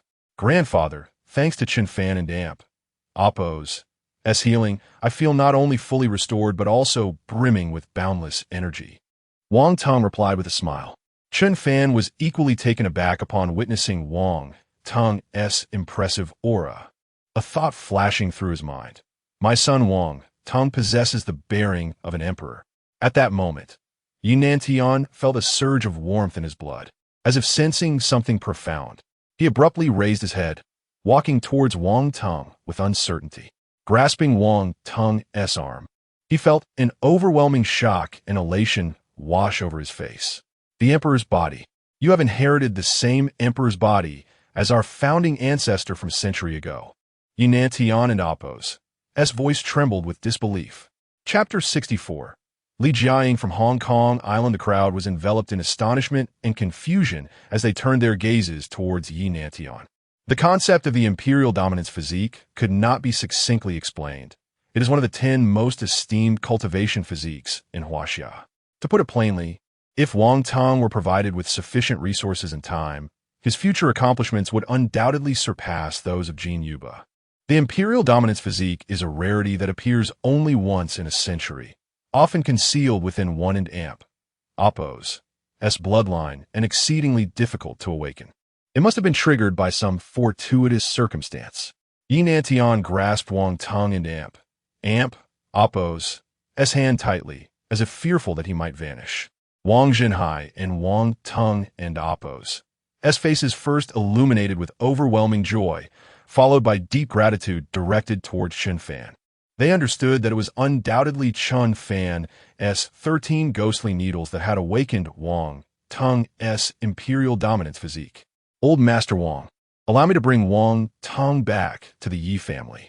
The family head will certainly invest every effort into nurturing him and will arrange for a direct descendant of the family to marry him. Yi Nantian declared to Wang Zhenhai and Wang Tung, dismissing thoughts of Qinglong Mountain and Amp, Oppos' treasures, Chen Fan, and Jin Yuba, delivering Wang Tung, a future leader capable of elevating the entire Yi family. To them would be his greatest achievement. He believed that neither Wang Zhenhai nor Wang Tung had any reason to refuse. However, to everyone in Amp, Oppos' surprise, Wang Tung did not agree immediately, but shook his head.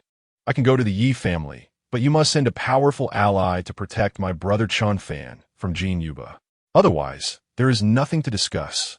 The group fell silent, staring at Wang Tung in disbelief. Even Chen Fan widened his eyes in astonishment. This was the Yi family, which wielded control over the entire war department of Huaxia, a titan among titans, a premier force in Xiaqing. How could one dare to set conditions when such a formidable force extends an olive branch? Ha ha! Truly worthy of being my grandson, grateful and principled, untouched by self-interest. Grandfather supports you. Wang Jinhai laughed heartily, more delighted by Wang Tung and Appo's rare character than by his awakening of the imperial dominance physique. A physique that appears once in a century. Coupled with such commendable qualities, surely the Yi family could send a formidable powerhouse to assist you. Yi Nantian, though astonished, silently acknowledged Wang Tung and Appo's integrity and then spoke.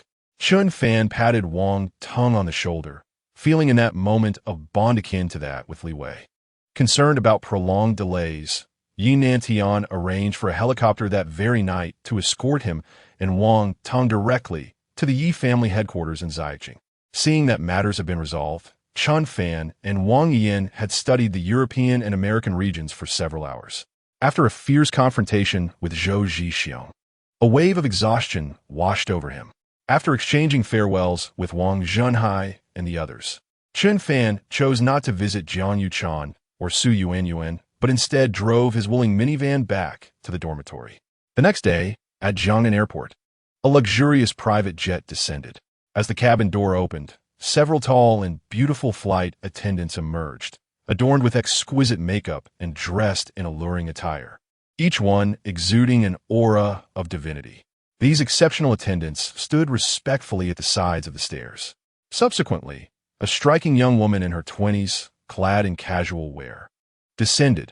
Her beauty could easily overshadow that of top-tier stars from Hong Kong and Taiwan. Following closely was an elderly man with silver hair, lean and with a face resembling dry tree bark. Miss Jiaying, the information indicates that Chen Fan, who made a pact with your grandfather 20 years ago, is currently a junior at Jiangnan University. Shall we proceed directly? The elderly man addressed the young woman. Kai Lao, you may simply call me Jiaying. Given your status as a formidable powerhouse at the Qi condensation stage, especially since my uncle specifically requested your protection, there is no need for such formality. Li Jiaying replied to Kai Tongmin. Kai Tongmin nodded in acknowledgement. He pondered the thoughts of her grandfather, reflecting on how, despite any close ties with Zhang Chufeng, it should not jeopardize her lifelong happiness, especially considering the inheritance of a fortune amounting to trillions that would have to be shared with Chen Fan. Li Jiaying expressed her dissatisfaction. I truly do not understand what grandfather is thinking. Upon hearing the name Zhang Chufeng, Kai Tongmin and Appo's body trembled ever so slightly, as memories of 20 years ago flooded back. The man who, amidst a torrential downpour, cradled an infant while standing over a mountain of corpses, instilling fear in the hearts of the powerful from Hong Kong and Y country. After Zhang Chufeng vanished that night, his whereabouts remained a mystery until recently, when the wealthiest man in Hong Kong, Li Chaoran, fell ill and revealed a marriage contract. It was then that Kai learned from Li Jiaying and Appo's uncle that Zhang Chufeng had been living in seclusion in a small city in southern Huaxia, but had passed away several years prior. Kai Tongmin and Appo's current mission, aside from fulfilling the request of Li Jiaying and Appo's uncle to discreetly eliminate Chen Fan and Li Jiaying, who might inherit a significant portion of the Li family fortune, was to investigate whether Zhang Chufeng had left anything behind. A Rolls-Royce Phantom approached from a distance and came to a stop before them. The two entered the vehicle, which then sped towards Jiangnan University. At Jiangnan University, Chen Fan had just awakened. He completed his morning routine in 5 minutes and took a moment to send good morning messages to Zhao Ruoxi, Jiang Yuchan, Su Yuanyuan, Wang Yuyin, Sun Siyuan, and even his master, Su Nansong. He then prepared to head downstairs for breakfast. However, as soon as he descended, he was surrounded by 7 or 8 girls, their demeanor fierce. The leader of the group was none other than Li Lanlan, the best friend of Chu Yuhan. Chen Fan, you spend every day in revelry with Su Yuanyuan, yet you remain oblivious to the plight that Yuhan is enduring. Li Lanlan confronted him, flanked by several girls who shared the same anger. What do you mean? Chen Fan raised an eyebrow, feeling bewildered as if he had stepped into a bizarre scenario. The events surrounding Chu Yuhan had become common knowledge. Even the school could no longer tolerate her behavior and expelled her. How had this group of fools managed to find their way to him? Ah, you are still unaware, aren't you? Chu Yuhan has been taken away by Zhang Yao and his mother.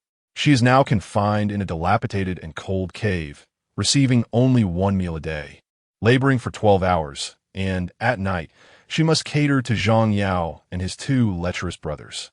You are completely in the dark about this, aren't you? Li Lanlan and Amp, Appo's voice dripped with disdain. She has been secretly messaging you for help, but when Zhang Yao and Amp, Appo's mother discovered it, she beat her brutally. And you?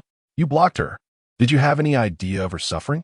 She has been desperately waiting for you to rescue her, while you indulge in revelry with Su Yuan, trying to numb your feelings for Yuhan. Li Lanlan exclaimed, fixing her gaze on Chen Fan, waiting for a display of pain and regret to manifest upon his face. You may deceive others, Chen Fan, but can you deceive me? Can you deceive yourself? The love you bore for Chu Yuhan over these 3 years, upon hearing of her suffering, do you not feel remorse? Do you not feel heartache? Is it not suffocating? Do you wish to drop to your knees in repentance, begging for a chance to start anew? At that moment, Li Lanlan felt an overwhelming sense of satisfaction, picturing Chen Fan kneeling in despair, crying out in anguish, imploring the heavens to trade his life for Chu Yuhan's return. Coincidentally, at that moment, Li Jiaying and Kai Tongmin, having located his dormitory, passed by and overheard Chen Fan and Appo's name. Chapter 65. I refuse this engagement. However, contrary to the expectations of Li Lanlan and her roommates, Chen Fan surprisingly laughed. Thank you, Li Lanlan, he said with a smile.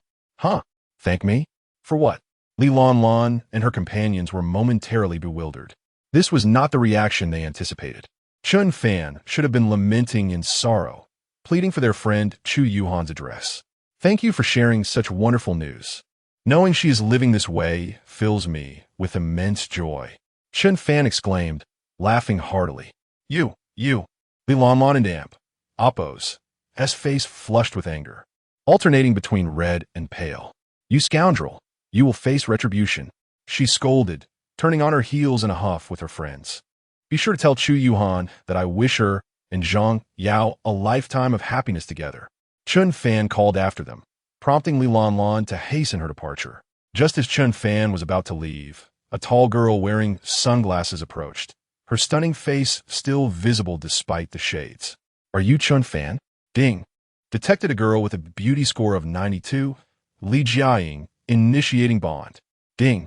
Bond successful.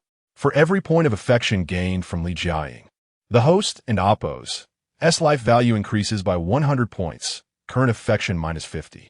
The host is granted a beauty cashback feature, namely Jiaying, beauty score 92, cashback ratio 100.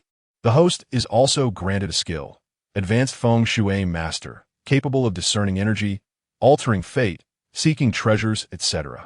An electronic voice echoed in Chen Fan and Appo's mind. Such a beautiful and curvaceous girl is a feng shui master? Chen Fan wondered, surprised by her accent reminiscent of Hong Kong cinema. But how did she know him? He scrutinized Li Jiaying with curiosity. Truly a debauched scoundrel. Li Jiaying scoffed inwardly, growing more disdainful towards Chen Fan. Although she had only overheard part of the previous conversation, from a woman's perspective, it was evident that Chen Fan had wronged someone, prompting her friends to confront him. Hey, do you know who I am? Chen Fan asked in halting Cantonese, learned from movies. I only speak Mandarin, Li Jiaying retorted, removing her sunglasses to roll her eyes dramatically. I am Li Jiaying, the granddaughter of Li Chaoran from Hong Kong. This is Mr. Kai Tongming. We wish to discuss something with you. Li Jiaying did not elaborate on Mr. Kai and Amp, Appo's power and status, as she assumed Chen Fan was merely an ordinary student, incapable of comprehending the significance of a Qi-level giant. Kai Tongming, however, glanced at Chen Fan with mild surprise before closing his eyes again, as if deep in meditation. The granddaughter of Hong Kong and Appo's wealthiest man. What could a family usually seen only on television want with him? Chen Fan narrowed his eyes, observing Li Jiaying before his gaze settled on Kai Tongming, a formidable Qi-level mid-tier giant with a combat power of 16. Chen Fan was astounded. This was his first encounter with such a powerful being. The old man's presence seemed to merge with the air, enveloped by an invisible aura. Chen Fan was certain that even bullets could not penetrate this aura, and the elder clearly recognized Chen Fan's peak grandmaster-level martial prowess. To have a Qi-level giant as a bodyguard, the family of the richest man was indeed extraordinary. Chen Fan, I am here primarily to invite you to return to Hong Kong with me and become the son-in-law of the Li family. This is the marriage contract signed 20 years ago by Grandpa Zhang Chufeng and my grandfather. Li Jiaying presented an aged marriage document. Old Dean, a marriage contract? Chen Fan's eyes widened in shock. Upon inspection, he confirmed that the document indeed contained their birth dates, and the familiar handwriting unmistakably belonged to the old Dean, Zhang Chufeng.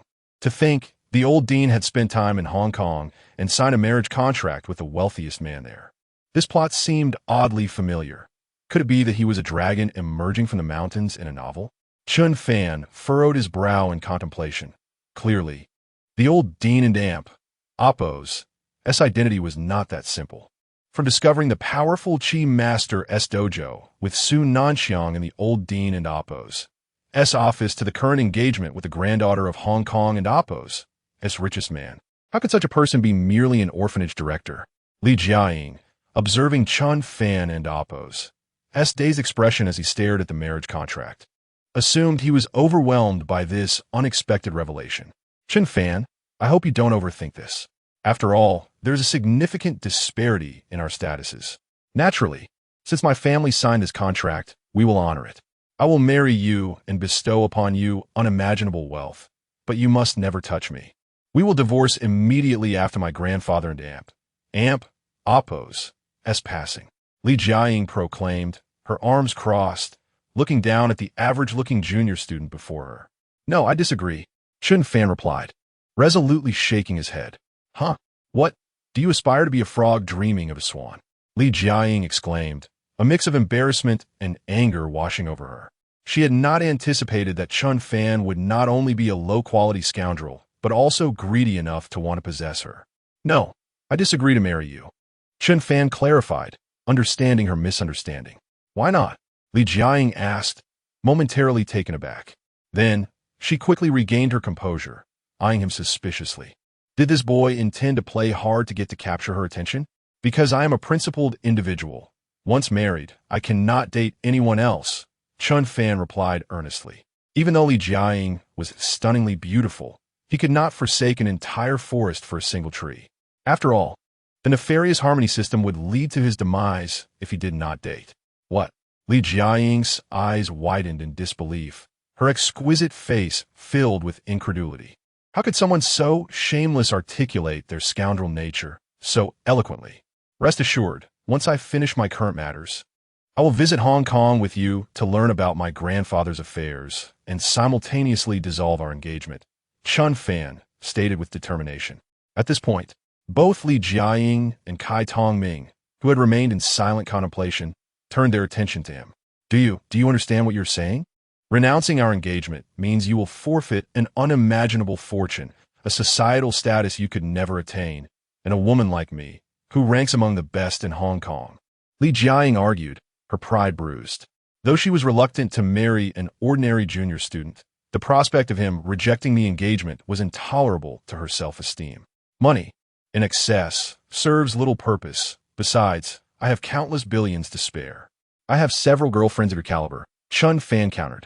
Li Jiaying was nearly pushed to the brink of fury. She had never encountered such an audacious person. A mere junior student claiming to possess billions and multiple beauties of her stature. Shameless. Utterly shameless. Yet, just as Li Jiaying was about to explode with anger, Kai Tongming cleared his throat. Miss Jiaying, do not forget that the head of the Li family instructed us to pay our respects to the old dean after meeting Chen Fan in Jiangnan City. Chapter 66. The Dragon Cave of Qingshan. Throughout the journey, Chen Fan repeatedly inquired about Zhang Chufeng from Li Jiaying and Kai Tongming. However, Li Jiaying, being quite young at the time, could only vaguely recall that Zhang Chufeng had visited her home. Subsequently, her family had spoken of him with great caution, and it wasn't an amp, oppos, T until recently, when Li Chaoren fell gravely ill and produced a marriage certificate, that his name resurfaced. Kai Tongming, on the other hand, remained aloof, choosing to close his eyes in contemplation and offering little more than that he had merely seen Zhang Chufeng from a distance. Chen Fan furrowed his brow. It seemed that extracting valuable information from these two would prove difficult. Once the matters at Qinglong Mountain were resolved, he would indeed need to visit Hong Kong Island. The director, Zhang Chufeng, lay buried behind the Qingshan orphanage. As they approached the vicinity of Qingshan, Li Jiaying and Amp, Oppos, S eyes widened in astonishment as she took out a miniature compass. Upon calculating, a look of shock crossed her face. The water flowed in a circular manner, the dragon vein coiling, and the energy surged as if it were a dragon and Oppos, Esten. Living here would be immensely beneficial. Li Jiaying exclaimed. Is it possible that this unremarkable little hill is a legendary dragon cave? Kai Tongming suddenly opened his eyes, a glimmer of greed illuminating them. The dragon cave is a place where the energies of mountains and rivers converge, one of the supreme treasures sought by countless Qi practitioners. However, such a treasure typically conceals itself. Unless one is physically present, even the most formidable geomancer of Hong Kong Island could not deduce its location. There had once been a dragon cave in Hong Kong Island, for which the most powerful family had emerged. Yet now, in this impoverished inland region, a dragon cave had unexpectedly manifested. Reflecting on that tempestuous night and Zhang Chufeng's overwhelming power, it was not surprising that he could find refuge in a dragon cave. Kai Tongming, having been tasked by Li Jiahui to eliminate his niece, who might inherit a significant portion of his estate, and Chen Fan, had merely sought to explore Zhang Chufeng's former residence in hopes of fortune. Little did he expect to discover a dragon cave upon arrival, which would undoubtedly accelerate his own cultivation. However, at that moment, he felt something was amiss. But if this is indeed a dragon cave, why do I sense no spiritual energy? Kai Tongming suddenly voiced his confusion. Li Jiaying was momentarily taken aback. Although she was not a Qi practitioner, even an ordinary person could feel the pores relax in a gathering of spiritual energy, as if soaking in a hot spring. Yet here there was nothing. This location, while a dragon cave, has long been stripped of its dragon sinews and severed from its dragon veins centuries ago. It is now merely an empty site. Chen Fan interjected. You understand geomancy? Li Jiaying and Kai Tongming looked at Chen Fan in surprise. Well, I know a bit. I often watch films and read novels about geomancers battling. Chen Fan replied. Li Jiaying rolled her eyes at this. While geomancers can indeed discern yin and yang, establish feng shui, gather spiritual energy, and bring fortune to descendants, it is certainly not as exaggerated as depicted in films and novels. No wonder you would utter such absurdities about stripping dragon sinews. The people of Hong Kong Island place great importance on geomancy. Li Jiaying had been interested in it since childhood, studying the I Ching and other related knowledge. Although she was not formally trained, she had one foot in the door of being a geomancer and regarded Chen Fan and Oppos as assertions with disdain. Chen Fan shook his head, refraining from further explanation. After binding with Li Jiaying, he had unlocked the feng shui master skill, and a wealth of geomantic knowledge flooded his mind. Coupled with his golden eye, when he looked at the Qingshan orphanage again, everything appeared different. Countless mountain and river formations manifested in his mind, and he quickly discerned the issues with the dragon cave's spiritual energy. When he cast his gaze towards the nearby Qinglong Mountain, everything became clear. He finally understood why Jin Yuba, who claimed to be the foremost prodigy of southern Huaxia, valued the treasures within Qinglong Mountain so highly that he would even personally venture there. However, he chose not to elaborate, for he was merely a student raised in an orphanage. He could not confess to Li Jiaying that this was a skill gifted by the system. Chen Fan and Oppos, S. Wooling Van sped along, skillfully drifting through the sewers, and within 10 minutes, they arrived at the summit where the Qingshan orphanage stood. This is where my director, Grandpa Zhang Chufeng, rests, Chen Fan stated as he approached the gravestone, lighting 3 incense sticks and bowing 3 times. Although Li Jiaying did not know Zhang Chufeng, her grandfather had solemnly instructed her to pay great respect to him. She believed that Zhang Chufeng must have rendered significant favors to the Li family, prompting her to light incense and kneel in homage. Seeing this, Chen Fan nodded inwardly, feeling a greater fondness for Li Jiaying and the wealthy magnate of Hong Kong Island he had never met. All right, the homage is complete. Now, let us visit Zhang Chufeng and Appo's. As former residents, Kai Tongming suddenly spoke from behind Chen Fan. Chen Fan and Appo's brow furrowed, feeling as if he were being scrutinized by a ferocious beast, causing goosebumps to rise on his skin. He realized that Kai Tongming, a formidable figure with a combat strength of 16 in the mid-stage of qi condensation, had set his sights on him. Weren't we here to pay our respects to my director? What purpose do you have in visiting the former residence? Do you have ulterior motives? Is this your grandfather and Appo's intention? Chen Fan did not look at Kai Tongming, but turned to Li Jiaying, his tone icy.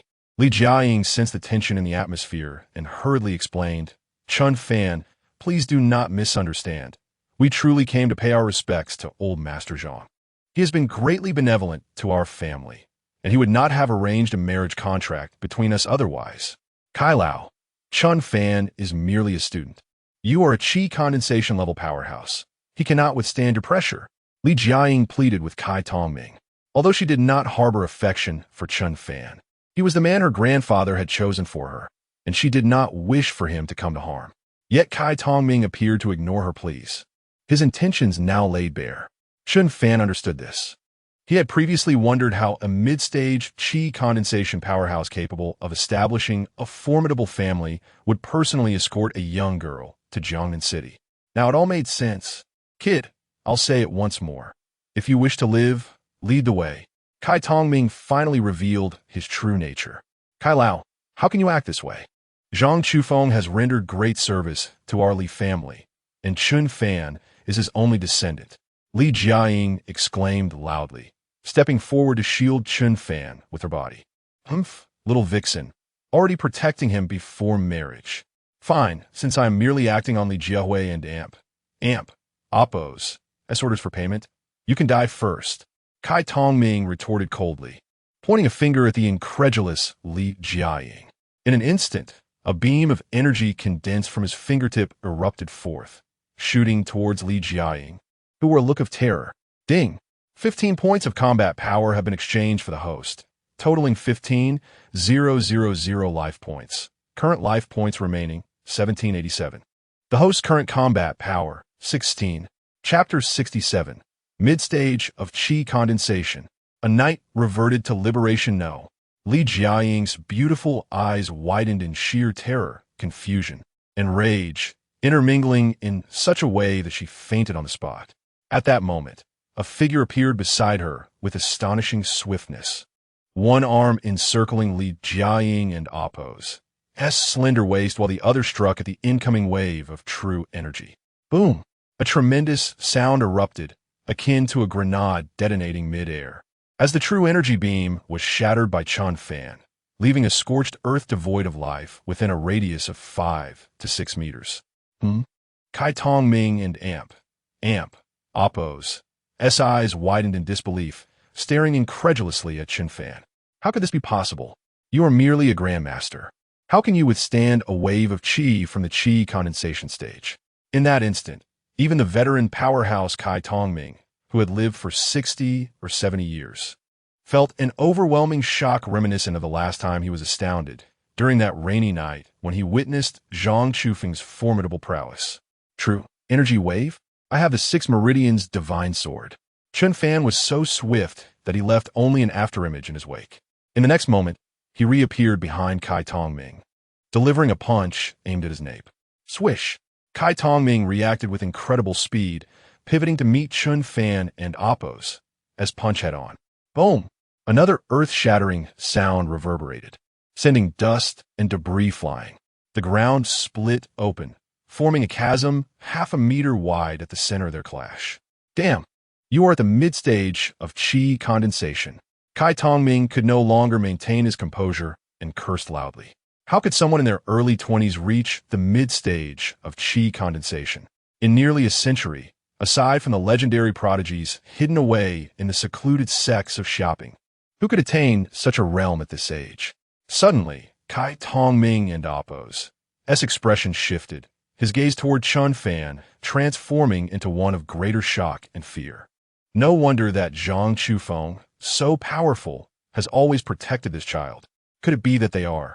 Kai Tongming dared not continue that line of thought, aware of the dire consequences of offending such a formidable force.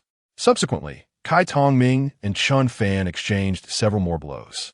Amidst his astonishment, Kai's eyes grew increasingly fierce. Although this young man shared the same realm and combat prowess, he exhibited no combat skills, his attacks akin to those of an ordinary person. He must not be allowed to leave alive. Kai Tongming and Appo's assaults became markedly more ferocious. At that moment, Chen Fan was drenched in sweat, struggling to withstand several heavy blows. Yet, with the aid of the 13 ghostly needles, he could recover from those injuries almost instantly. Damn it, with only a little over 1,000 life points remaining, it feels as if I have reverted to liberation overnight. I must exchange for a formidable killing move to end him. Chen Fan cursed inwardly. Although the 13 ghostly needles prevented him from dying, the pain was excruciating. However, Chen Fan still possessed a trump card, the golden brick. Meanwhile, Kai Tongming was increasingly alarmed. Despite unleashing his most potent techniques, he had nearly brought Chen Fan to the brink of death multiple times, only for the young man to revive within mere breaths. This would not do. Having made an enemy of such a prodigy, he must not be allowed to survive. Otherwise, in 5 years, no, in 3 years, he would slay me like a dog. Kai Tongming gritted his teeth, channeling his true energy, and soared into the air, ascending several dozen meters like an immortal.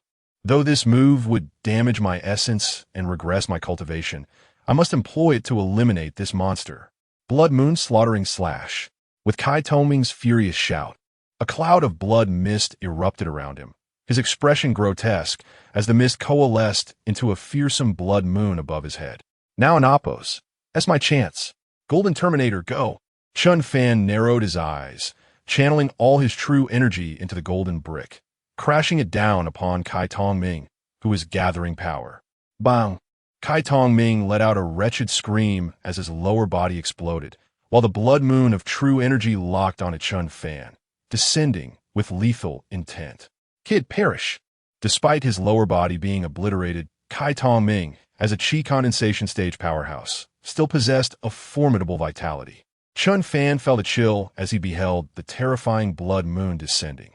This strike could very well obliterate him before he could even employ the 13 ghostly needles. At that critical juncture, a fragrant breeze brushed past Chen Fan, and he looked up to see Su Nanxiang standing protectively before him, slicing through the blood moon with a graceful motion. Swish! The blood moon was cleaved as though it were a mere sheet of paper, flying past both Chen Fan and Su Nanxiang, obliterating 2 small mountains in its wake. Following this, Su Nanxiang unleashed another palm strike at Kai Tongming, the overwhelming true energy reducing his form to a mere cloud of blood mist. Dare to harm my disciple? I shall reduce you to ashes. Su Nanxiang remarked coldly. Master, you've emerged from seclusion. You are amazing, having killed this mid-stage qi condensation old fool with just 1 palm. Chen Fan exclaimed joyfully, embracing Su Nanxiang and Appo's slender waist and burying his face in. An hour later, Master, what is your current realm? Chen Fan asked while putting on his clothes. I am now at the pinnacle of qi condensation, with 1 foot already stepping into the qi lake realm. Under the moonlight, Su Nanxiang tidied her hair, exuding an ethereal elegance. Perhaps due to her cultivation, Chen Fan found Su Nanxiang even more beautiful than before, surpassing both Jiang Qingyi and Li Jiaying, who were rated at 92 points for their looks. Especially striking was the red mole that appeared between her brows, which had nearly caused Chen Fan to lose control at a critical moment. Master, you are truly a prodigy. In less than a month, you have attained the level of a top-tier powerhouse. Chen Fan marveled. That is because after that day, I suddenly discovered a change in my constitution while practicing that qi refining technique. I realized that it is far more than just a powerful technique. It an amp, oppos, as at least 2 levels higher, coupled with that spirit stone bed. Various factors allowed me to reach the pinnacle of qi condensation in just 1 month. Su Nanxiang explained. Chen Fan nodded, having scanned Su Nanxiang with his golden eye only to find it unable to recognize her, indicating that her awakened constitution was indeed extraordinary. As for you, Chen Fan, to have reached the mid-stage of qi condensation under such circumstances, you are the true prodigy with limitless potential. If those old geezers in shopping discover you, they will surely fight over you to take you as their disciple. Su Nanxiang said with a smile, her eyes filled with affection as she gazed at Chen Fan. Chen Fan was taken aback, then silently resolved to refrain from displaying his abilities in front of others, lest he be taken away by some ancient being as a disciple, complicating his future romantic pursuits.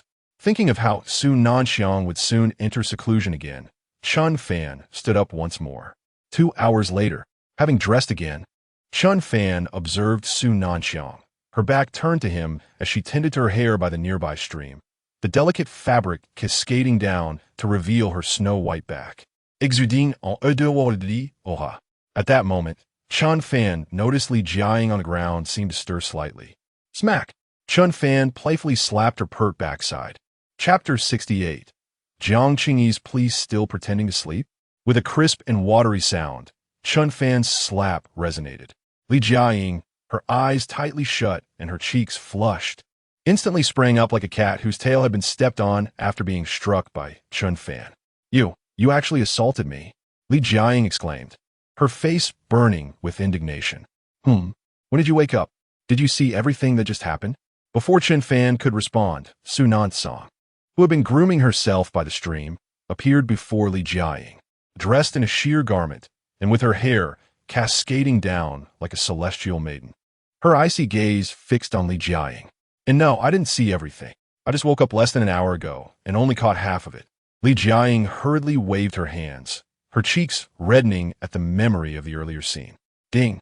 Li Jiaying and amp, oppos, S favorability 50, current favorability 0. An electronic voice suddenly echoed in Chen Fan and amp, oppos, S mind.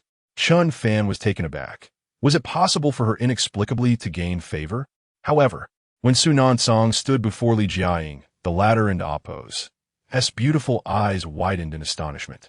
How beautiful! Gazing at Su Nanxiang, who bore a red mole between her brows and radiated an otherworldly grace, Li Jiaying was momentarily entranced. Despite being a renowned beauty herself, she felt a twinge of inadequacy in the presence of this ethereal figure. At that moment, Su Nanxiang elegantly raised her jade hand and grasped Li Jiaying and oppos' chin. Inspecting her closely, she gently tapped Li Jiaying and oppos' cheek and inserted her slender thumb into the latter and oppos' luscious lips, prying open her pearly teeth to glimpse her fragrant tongue. A scent reminiscent of snow lotus wafted into Li Jiaying and oppos' mouth. Indeed, the appearance is quite satisfactory. She would make a suitable girlfriend for my precious disciple. Su Nanxiang remarked nonchalantly, as if appraising an item, while Li Jiaying could glare at Chen Fan. Before the imposing aura of Su Nanxiang, she transformed into a compliant child, allowing herself to be examined without a hint of defiance. If she misbehaves in the future, send her to me, Su Nanxiang instructed. Also, a familiar from Xiangjing has requested my assistance in translating an ancient text for a friend of his in Jiangnan City. Since I need to enter seclusion, you shall take care of this for me. With that, a fragrant breeze enveloped her, and she vanished from sight. Chen Fan shook his head, initially contemplating inviting Su Nanxiang to the Qinglong mountain town now that she had reached the pinnacle of her cultivation. However, considering her critical moment of ascension, he abandoned that thought. Once Su Nanxiang disappeared, Li Jiaying, who had been holding her breath, finally exhaled, glaring at Chen Fan. Wait, I saved your life from Kai Tongming. And instead of thanking me, you glare at me? Chen Fan retorted, bewildered. Phew, save me? How dare you say that? You A third-year student who only knows how to chase girls, have the audacity to claim you saved me. I was in a coma, not brain dead. Li Jiang shot back. Her arms crossed defiantly, her delicate feet planted firmly on the ground. From the moment Chen Fan boasted of his wealth and numerous beautiful girlfriends, Li Jiang had dismissed him as a braggart. Now, his shameless claim of rescuing her from a powerful cultivator seemed utterly absurd. However, it appeared that luck favored this fellow. Having a master as beautiful as a fairy, Kai Tongming must have been driven away by Chen Fan and Amp, Oppo's enchanting mentor. Yet, the thought of such a stunning celestial being entangled with Chen Fan, her rebellious disciple, lost in thought about Su Nansong and Amp, Oppo's ethereal beauty. Li Jiang felt a surge of heat within her, almost wishing she could be a man to pursue Su Nansong fiercely. Chen Fan, engulfed in exasperation, realized that a person and Oppo's preconceptions could be as immovable as a mountain. At that moment, Chen Fan and Oppo's phone rang. Upon answering, a cool voice greeted him. Hello, are you the disciple of academician Su? I have an ancient text that I would like your help to translate. In Jiangnan City, within the Yi family and Oppo's villa, Jiang Qingyi hung up the phone. The voice of this disciple sounded strangely familiar. This academician, Su, certainly carries an air of superiority. To request a translation of an ancient text, she only sends a disciple. Jiang Qingyi remarked disdainfully. Qingyi, Dun and Amp, Oppo's, speak like that. After all, we are the ones seeking assistance. Yi Xingyao interjected, though her tone also carried a hint of chill. As the esteemed daughter of the powerful Jiang family, Qingyi was used to being revered in any elite circle. The fact that a mere academic dared to act superior by sending only a disciple to her deepened her displeasure. Nevertheless, she recalled that her brother Yuba would be arriving in Jiangnan City in a few days, supposedly for the place known as Qinglong Mountain. If she could concoct a pill from this ancient recipe and present it to her brother Yuba, assisting him in breaking through to the next level, he would surely fulfill his promise to propose to her family. With that thought, Jiang Qingyi and Amp, Oppo's, heart brimmed with anticipation and joy. Approximately 2 hours later, Chen Fan and Oppo's wooling minivan came to a halt at the entrance of the Yi family villa. The villa was heavily guarded, with an entire unit of special forces stationed there. Upon seeing the grand gate of the Yi family, Chen Fan chuckled, thinking it was quite fortunate. However, since Yinan Tian had already escorted Wang Tong to the headquarters of the Yi family in Xiangjing, Chen Fan refrained from disturbing him and dutifully called the client. After hanging up, the guards promptly allowed Chen Fan entry. He was surprised to discover that even in such a small place, the Yi family had interests. It must be a branch of their family. Li Jiang noticed the family crest on the gate and remarked, "You know about the Yi family?" Chen Fan asked, surprised. Li Jiang rolled her eyes. "I am the granddaughter of the richest man in Hong Kong, one of the most prominent socialites. I often attend gatherings in Xiangjing and know several members of the major families there." Chen Fan shrugged and parked the vehicle outside the villa. At that moment, Yi Xingyao and Jiang Qingyi emerged from the entrance. As Chen Fan and Li Jiang alighted from the car, both parties were momentarily stunned. "How could it be you? You are academician Su's disciple? You're Miss Li Jiang from Hong Kong?" Jiang Qingyi exclaimed, her eyes widening in surprise, momentarily flustered. You know my fiancé, Li Jiang?" Chen Fan interjected, stepping forward. "Your fiancé?" Jiang Qingyi and Yi Xingyao gasped in unison, their expressions incredulous. Chapter 69. You wish to harm my brother Yuba, the heiress of Hong Kong and Amp, Oppo's wealthiest, is your fiancé, Yi Xingyao gasped, covering her mouth in astonishment. Li Jiang was instantly engulfed in a mix of shame and fury. Her delicate face flushed crimson as she fiercely kicked Chen Fan. This was disastrous. If the Yi and Jiang families caught wind of this, it would be long before the entire elite circles of Huaxia and Hong Kong were abuzz with the news. The more she pondered, the angrier she became. As the most cherished granddaughter of Hong Kong and Oppo's richest man, coupled with her beauty that eclipsed even the stars, she had no shortage of suitors. There were hundreds, if not thousands, vying for her attention, including heirs of powerful factions and international conglomerates. Originally, she had planned to whisk Chen Fan away to Hong Kong, marry him in secret, and once her grandfather had passed, discreetly file for divorce. Little did she know that this fool would brazenly reveal their relationship in front of Jiang Qingyi and Yi Xingyao, reducing her to the fiancée of a mere university student with nothing but empty boasts. She could very well become the laughingstock of the elite circles of Huaxia. Jiang Qingyi and Li Jiaying were already acquainted. One was the daughter of the Dan Wang family, while the other was the granddaughter of Hong Kong's wealthiest. Their beauty was on par, rendering them formidable rivals within the elite social scene. As Jiang Qingyi observed Li Jiaying's lack of rebuttal, she realized that Chen Fan was indeed speaking the truth.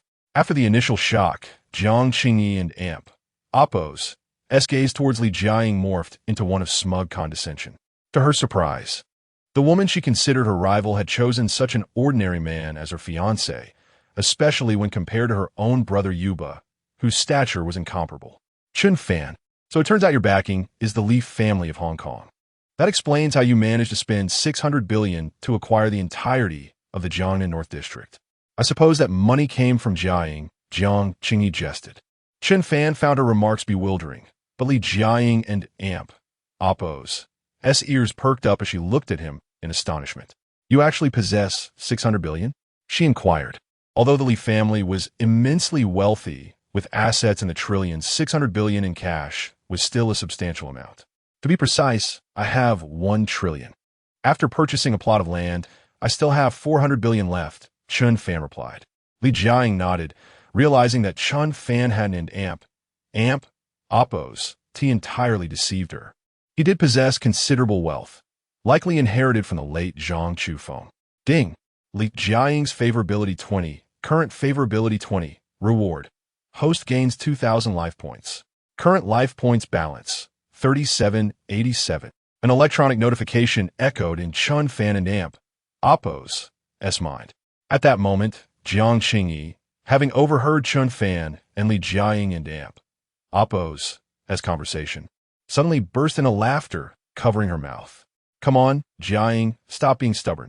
I and Amp, Oppo's looked into Chen Fan and Amp, Oppo's background. He is merely an orphan studying in his third year. Who besides your Li family would bestow such wealth upon him? However, your taste is indeed refreshingly unique, unlike my brother Yuba, who is a childhood sweetheart and a match in status, Jiang Qingyi remarked. You, Li Jiaying stammered, unable to articulate her frustration. She was well aware of Jean Yuba and Oppo's reputation as the unrivaled prodigy of southern Huaxia, the object of affection for countless debutantes. Were it not for her grandfather Li Chaoran and Oppo's disapproval, she might have entertained thoughts of Yuba herself. Jiaying, in a few days, my brother Yuba will arrive in Jiangnan City. I and Oppo's been preparing elixirs for him and supporting his efforts to break through to the qi condensation stage, Jiang Qingyi declared, her expression radiating happiness and pride, which only served to irritate Li Jiaying further. As Li Jiaying observed Chen Fan, casually resting with his hands in his pockets, she couldn't help but compare him to the tall, handsome, and imposing Jean Yuba, whose presence was that of a god of war. The disparity deepened her feelings of bitterness and helplessness. Perhaps this was fate. Chen Fan found Jiang Qingyi and Oppo's incessant chatter about Jean Yuba tiresome. Had he not promised his master Su Nanxiang, he wouldn't linger here for another moment. Weren't you supposed to translate an ancient text? At ISN and Oppo's, the one that was auctioned off last time, is it? Chen Fan said impatiently, having just trampled her rival Li Jiaying. Jiang Qingyi was in high spirits and paid no mind to Chen Fan's tone. After entering the room, she produced the damaged elixir recipe. Chen Fan glanced at it, opting not to utilize his golden eyes to repair the damaged sections, instead conjuring the missing parts in his mind.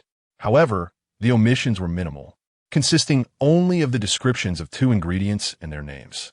Chen Fan took 2 sheets of white paper and swiftly penned the details. In less than 5 minutes, he completed the 2 elixir recipes.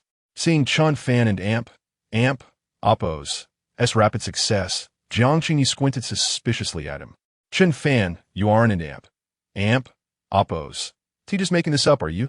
She said coldly. The more she stared, the more Chen Fan felt irked. Although she was strikingly beautiful, her personality left him utterly indifferent. Yet, since he was bound to her, he might as well extract some benefit from her. Translating her recipes might even boost Jiang Qingyi's life points. With that thought, Chen Fan tossed the translated recipe to Jiang Qingyi. Here, see for yourself. Believe it or not, it an amp. Oppos, S up to you. As Jiang Qingyi accepted the recipe, her excitement mounted with each line she read. Many of the ingredients Chen Fan had translated were rare and precious, with several being known only to the direct lineage of the Dan Wang family. This was something a mere novice like Chen Fan could not have fabricated. However, when she reached the descriptions and names of the elixirs, Jiang Qingyi's expression soured instantly. Ding! Jiang Qingyi's favorability -50, current favorability -50. An electronic synthesized voice echoed in Chen Fan and Oppo's mind. He widened his eyes in disbelief. What was happening? He had translated the recipe for her, and instead of gratitude, his favorability decreased. Chen Fan, are you attempting to harm my brother Yuba? Get out! Jiang Qingyi suddenly shouted fiercely. Jiang Qingyi, what do you mean? Chen Fan worked hard to translate that scrap of paper for you. You could at least show some gratitude instead of hurling insults.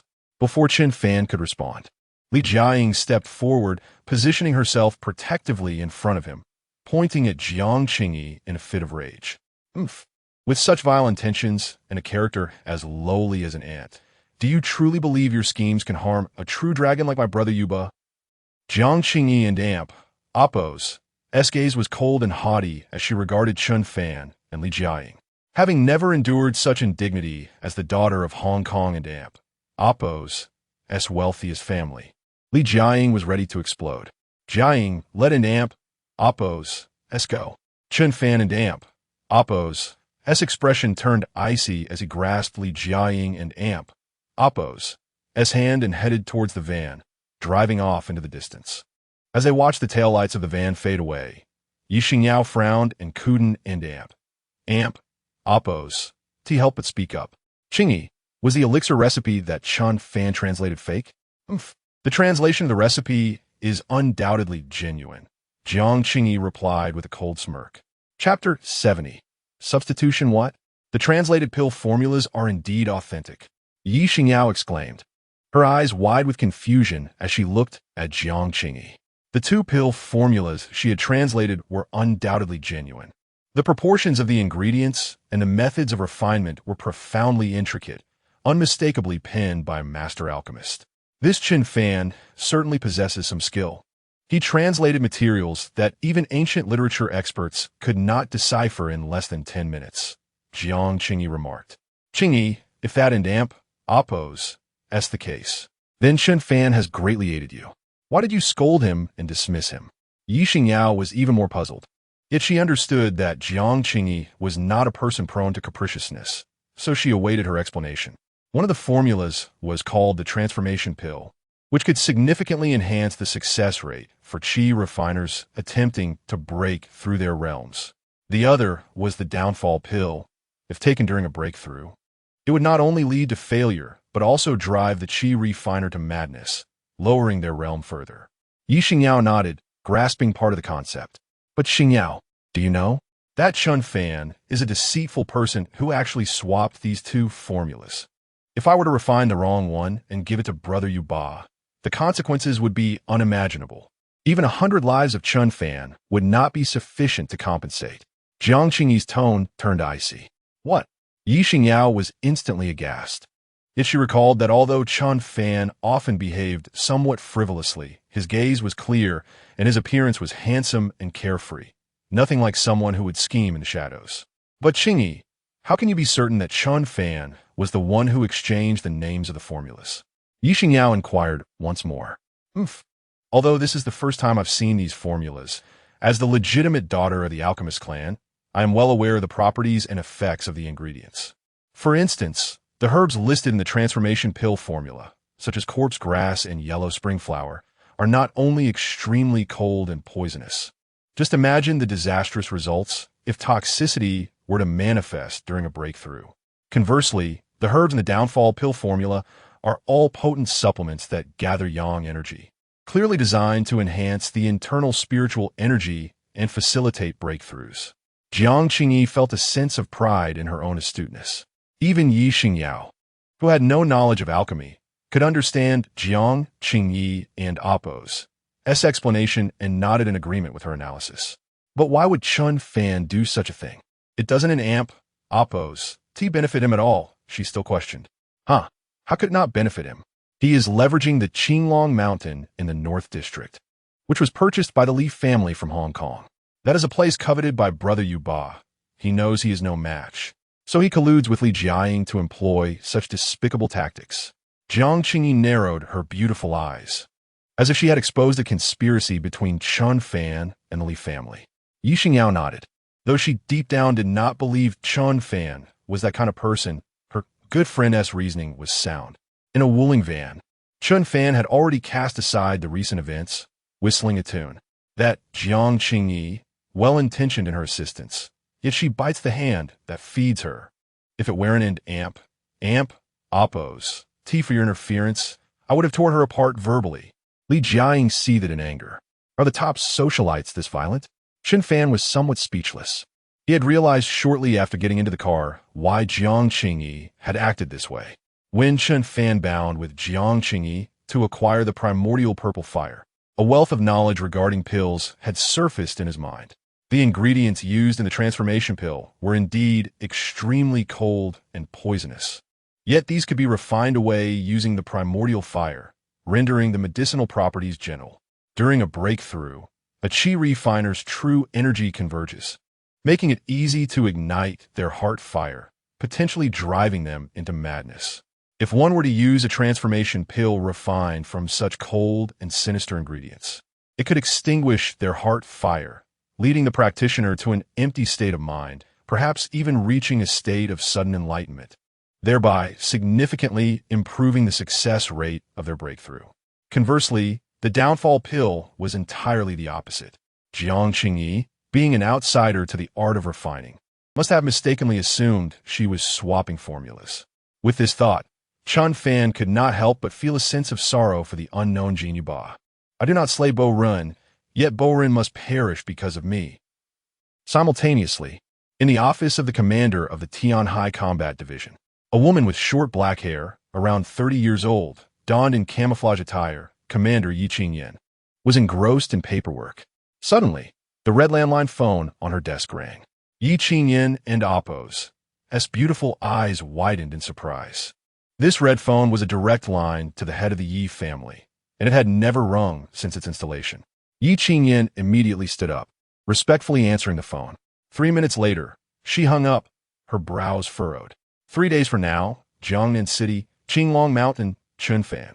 Yi Qingyan stood, her loose camouflage uniform failing to conceal her athletic and curvaceous figure, complemented by her stunning yet valiant appearance, captivating every man who laid eyes upon her.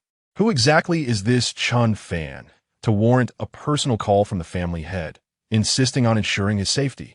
However, the place coveted by the so-called number one prodigy of the South, Jin Yu Ba, certainly merits a visit. With this thought, Yi Qingyan nodded slightly, beginning to gather her gear, preparing to head to Jiangnan City, in an unnamed desolate mountain in Tianhai City. An elderly man dressed in a Zhongshan suit leapt from treetop to treetop, each bound covering dozens of meters, as if he were soaring through the air, arriving at a cave atop a mountain in mere moments. Young master. The old man bowed respectfully to a tall, long-haired man with striking features, who sat cross-legged inside the cave. Suspended in front of him was a sword radiating a golden light, while wisps of mist-like true energy flowed from his dantian, merging into the golden sword. Ah, Jean Leon, you have arrived. The young man opened his eyes, exuding a formidable pressure that caused the old man in Zhongshan attire to tremble. The old man, a peak chi refining realm expert, wielded considerable influence in the outside world. Yet here, before the young master Jin Yu Ba, he was merely a servant attending to his daily needs. You have completely refined this spirit sword? The old man inquired. Not yet. Give me 2 more days, and I will complete the refinement, Jin Yuba replied, nodding. Congratulations, young master. Once you have refined the Jin family and Amp, Appo's, ancestral fish dragon spirit sword, even a beginner in the chi refining realm will not be your match. The old man beamed with joy. Magical artifacts are ultimately external items. The most crucial factor is one's own strength. Once I acquire the treasures within Qinglong Mountain, I shall take that step and become a true giant of the chi refining realm, Jin Yuba declared with pride. Indeed, young master, you are the foremost prodigy of southern China. If you enter the chi refining realm and wield the fish dragon sword, you are sure to shine at the Tianjiao conference in Xiangjing in a few months, and perhaps be selected by those hidden sects, the old man asserted. However, one of the most important criteria for entering those hidden sects is to reach the chi refining realm by the age of 25. So the treasures within Qinglong Mountain are crucial for me, Jin Yuba stated. At that moment, he suddenly noticed the old man and Appo's expression seemed a bit off, raising an eyebrow as a sense of foreboding washed over him. Has something happened at Qinglong Mountain? Chapter 71. The Secret of Qinglong Mountain. Young master, Zhou Zhixiong has botched the matter. Qinglong Mountain has been captured by a third-year student named Chen Fan, spoke Jin Laonu. A third-year student? Jin Yuba narrowed his eyes, a chilling aura emanating from him. Indeed, young master, but his background seems rather formidable. Even we have been unable to uncover the forces behind him. According to Zhou Zhixiong, this Chen Fan is merely 22 years old, yet possesses the cultivation of a Grandmaster Peak and wields a magical artifact. A 22-year-old at the Grandmaster Peak may be considered a genius among other prominent families, but to me, he is no more than a stone by the roadside or wild grass, Jin Yuba proclaimed arrogantly, a domineering aura rising from him. Yes, Chen Fan is insignificant, but it seems some other prodigies from southern Huaxia have also received news and are hastily making their way to Qinglong Mountain in Jiangnan City. Among them are Bai Yuan and others. Should we also depart early? Jin Laonu suggested once more. No need. According to Liu Bowen's dragon slaying records, the secret treasure, the Dragon Pearl, will only fully manifest 3 days hence. Moreover, Bai Yuan and his ilk have previously been defeated by me. After I refine the fish dragon sword, they will be even less of a concern, Jin Yuba dismissed. In truth, Jin Yuba had learned of the treasure in Qinglong Mountain due to a recent discovery, a notebook from the Ming Dynasty by Liu Bowen, a renowned geomancer.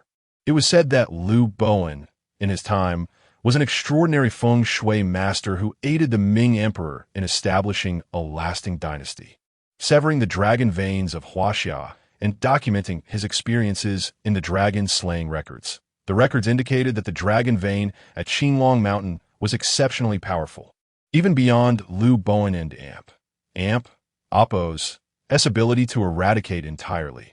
He could only extract the dragon and Appo's essence, concentrating it upon the mountain. Every 200 years, the spiritual energy at Qinglong Mountain accumulates to a critical point, forming the Dragon Pearl, imbued with the essence of heaven and earth. At that moment, Jin Laonu seemed to recall something and slapped his forehead. Young master, there and Appo's. That's also good news.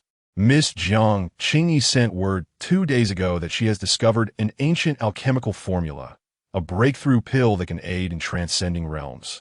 And she has successfully refined it. Upon hearing this, Jin Yuba's heart stirred. He had seen the description of the breakthrough pill in an ancient text, which could significantly enhance the success rate of chi refiners in overcoming their limits. Miss Jiang is truly devoted to you, young master.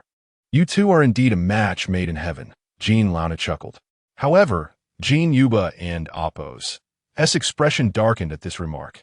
In his mind, he envisioned dazzling displays at the Tianjiao conference in Xiaoqing, believing that only the daughters of hidden families were worthy of him. As for Jiang Qingyi, she was merely a member of a prominent alchemical family. He had always viewed her as nothing more than a means to acquire elixirs. A match made in heaven? She was merely a devoted admirer. Meanwhile, Chen Fan had been busy these past few days. He and Li Jiaying had set up 2 tents on Qinglong Mountain, taking temporary residence. Chen Fan initially intended to utilize his knowledge of feng shui to establish a spirit-capturing formation to condense the dragon pearl before Jin Yuba's arrival. However, the formations required spirit stones, which he lacked. He could only settle for setting up a guiding spirit formation with stones imbued with spiritual energy from Qinglong Mountain, hoping to attract the dragon pearl when it manifested. Chen Fan, you and Amp, Oppos, V been here playing around for days. Do you think you and Amp, Oppos, Ria Feng Shui Master? When are you coming back to Hong Kong with me? Li Vieng voiced her dissatisfaction. Soon, soon, Chen Fan replied. At that moment, a figure approached. Li Wei, clad in a colorful polo shirt and hard hat and carrying a leather bag, appeared, puffing and panting. I and Oppos am not saying you, Chen Fan, but there are so many great places in the North District. Why are you insisting on building something in this desolate mountain? Who are you going to sell it to? Li Bei complaineth. This place gathers spiritual energy. You'll understand later when dignitaries are clamoring to buy it. Chen Fan responded, observing Li Wei's breathless state. Sure, keep dreaming. Only I would accompany you in your nonsense. Li Wei scoffed. Chen Fan, however, spoke the truth. With his feng shui skills, once the dragon pearl appeared, he could set up a gathering formation that would rival any spirit stone bed for his master, Su Nanxiang. Even if Wang Yuyan, Sun Siyuan, Jiang Yuchan, and Zhao Ruoshi were not qi refiners, they would benefit from longevity and immunity to ailments. Do you really think you and Amp, Oppos, Ria Feng Shui Master? I can end Oppos, to even see what an Oppos. S different here, Li Jiaying coldly remarked. It was then that Li Wei noticed Li Jiaying behind Chen Fan. Upon seeing her stunning figure and face that could outshine any star from Hong Kong and Taiwan, he was instantly captivated. Where on earth did you collect so many super beauties, brother? Each one is a rare gem. Compared to them, the models I usually hire are trash, he thought. Jiaying, allow me to introduce you. This is my brother, Li Wei. Li Wei, this is Li Jiaying, the granddaughter of Hong Kong and Amp. Oppos, S richest man, Li Chaoran. Chen Fan introduced them. Whoa, the granddaughter of Li Chaoran. He and Oppos, S my idol, Li Wei exclaimed in surprise. Li Jiaying was pleased with Li Wei and Oppos' reaction, casting a triumphant glance at Chen Fan. Brother, I finally understand how you have so much money. Turns out you and Oppos, reliving off the riches of Hong Kong and Oppos' wealthiest. Li Wei teased, envy evident in his expression. Chen Fan was too weary to clarify, letting the misunderstanding stand, using the Li family as a convenient shield. Suddenly, a sound of slicing through the air echoed from below the mountain. The three turned to see a short-haired woman clad in black combat attire, gracefully soaring atop a slender silver blade towards a mountaintop. Goodness, am I seeing things? Is that a celestial being flying on a sword? Li Wei's eyes widened in disbelief as he rubbed them vigorously. The woman, Yi Qingyan, had evidently spotted them as well, swiftly approaching within moments. She produced her phone and opened the information sent by Yi Nantian, immediately recognizing Chen Fan. You are Chen Fan. Ding! Detected the 92-point beauty, Yi Qingyan, initiating binding. Ding! Binding successful. Each point of favorability with Yi Qingyan increases the host life force by 100 points. Current favorability, 0. Granting host beauty cashback function. Name, Yi Qingyan. Beauty score, 92. Cashback ratio, 1:100. Granting host skill, /advanced martial skill. Chapter 72. Kneeling to apologize to Miss Jiang. Greetings. I am Yi Qingyan, the captain of the Tianhai Combat Department, tasked by the family head to ensure your safety. Yi Qingyan brushed her wind-tossed short hair aside, revealing an exquisitely breathtaking visage. To be able to manipulate objects and fly, are you not a formidable practitioner of the qi condensation realm? You can't be yet 30, can you? Li Jiaying exclaimed, circling around Yi Qingyan with an expression of astonishment. No, I am currently at the pinnacle of the qi perception realm, a half-step away from qi condensation.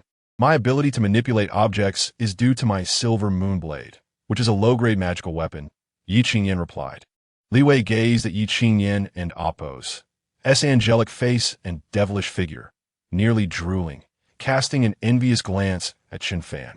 A beauty of such caliber, a super expert nonetheless. was here to protect his brother. What a remarkable situation. Chen Fan nodded, realizing that this must be the individual Wang Tung had requested from the Yi family to assist him. With a peak Qi Perception Realm practitioner equipped with a magical weapon, she could exhibit the strength of a beginner in Qi condensation. However, now that he was bound to Yi Qingyin, the system granted him the powerful technique, Void Slash. He felt confident that if he encountered Kai Tongming again, he could defeat him in a single strike, even holding his own against someone at the pinnacle of Qi perception. Yi Qingyin, with her stunning beauty and cool demeanor, was also assessing Chen Fan and Li Jiaying. As a commander of the Tianhai Combat Department, she was well acquainted with notable figures from prominent families and recognized Li Jiaying as the beloved granddaughter of the wealthiest individual in Hong Kong. However, her gaze then turned to Chen Fan. Though he bore a slight charm, he did not exude the air of a pampered heir capable of effortlessly accessing 600 billion, nor did he resemble the brilliant scions of illustrious families. Chen Fan was likely just an ordinary junior student, perhaps thrust into the spotlight by the Li family as a shield. This was the most reasonable explanation Yi Qingyin could conjure, leading her expression towards indifference when regarding Chen Fan. Li Jiaying remained silent, but felt an instinctive wariness towards this powerful, yet equally beautiful Yi Qingyin. Seeing her unfamiliarity with Chen Fan, she pondered whether he had some hidden background she was unaware of. Could there possibly be an engagement between them? Ding. Li Jiaying's favorability 20. Current favorability 40. Reward. Host gains 2,000 life points. Host current life points balance 5784. An electronic synthesized voice resonated in Chen Fan and Amp. Oppo's mind. He glanced at Li Jiaying, feeling somewhat speechless. He had expended 15,000 life points to save her, but his favorability remained unchanged, while Yi Qingyin's mere presence had garnered a 20-point increase. Indeed, as Mr. Lu Sun aptly stated, a woman's heart is like a needle in the ocean. Meanwhile, a sudden roar of engines echoed along the mountain road below. A modified Hummer, resembling a beast, charged towards the summit. Miss Jiang, when I see that Chen Fan, I will certainly teach him a lesson, declared the muscular man in military attire behind the wheel, a cigar clenched between his teeth. Brother Hu, I appreciate your intentions, but Chen Fan is backed by the wealthiest family in Hong Kong, the Li family. It would be unwise to stir trouble. We shall wait for Brother Yuba to address this matter, replied Jiang Qingyi from the back seat. Brother, grandfather has gone to the headquarters in Xijing. Do not create unnecessary chaos, cautioned Yi Xingyao, sitting in the passenger seat, tugging at her brother Yi Xinghu's sleeve. Yi Xinghu scoffed disdainfully. He was the captain of the Tianhai Combat Department in Amp. Oppo's Tiger 2 Squad, having reached the Qi Perception initial stage before 30, a key talent nurtured by Commander Yi Qingyin. He had always harbored fond feelings for Jiang Qingyi and Oppo's as close friend, and though he could not match the prodigious Jin Yuba, teaching a grandmaster a lesson to elevate her favorability towards him was not beyond his capabilities. As for the Li family's formidable influence, the Yi family was not intimidated. The vehicle sped forward, and with Yi Xinghu eager to impress Jiang Qingyi, they reached the summit in less than 10 minutes. The mountaintop was expansive, akin to several football fields, and the Hummer halted directly before Chen Fan. Dressed in camouflage, sunglasses perched on his nose, and cigar in mouth, Yi Xinghu leapt from the vehicle, followed closely by Jiang Qingyi and Yi Xingyao. Jiang Qingyi sneered upon spotting Chen Fan and Li Jiaying. You must be Chen Fan. Yi Xinghu approached Chen Fan, towering nearly 2 meters, his muscular frame casting a shadow over him. I am. And who might you be? Chen Fan frowned at the imposing figure, who possessed a combat power of 4. I am a friend of Miss Jiang. It has come to my attention that you have offended her. I present you with 2 options. Either kneel and apologize to Miss Jiang, or engage and spar with me. But if you end up missing a limb, do not blame me. Yi Xinghu sneered, looking down at Chen Fan. To him, dealing with a peak grandmaster was child's play. If he resisted, he would be made to kneel in submission. Brother, do not go too far.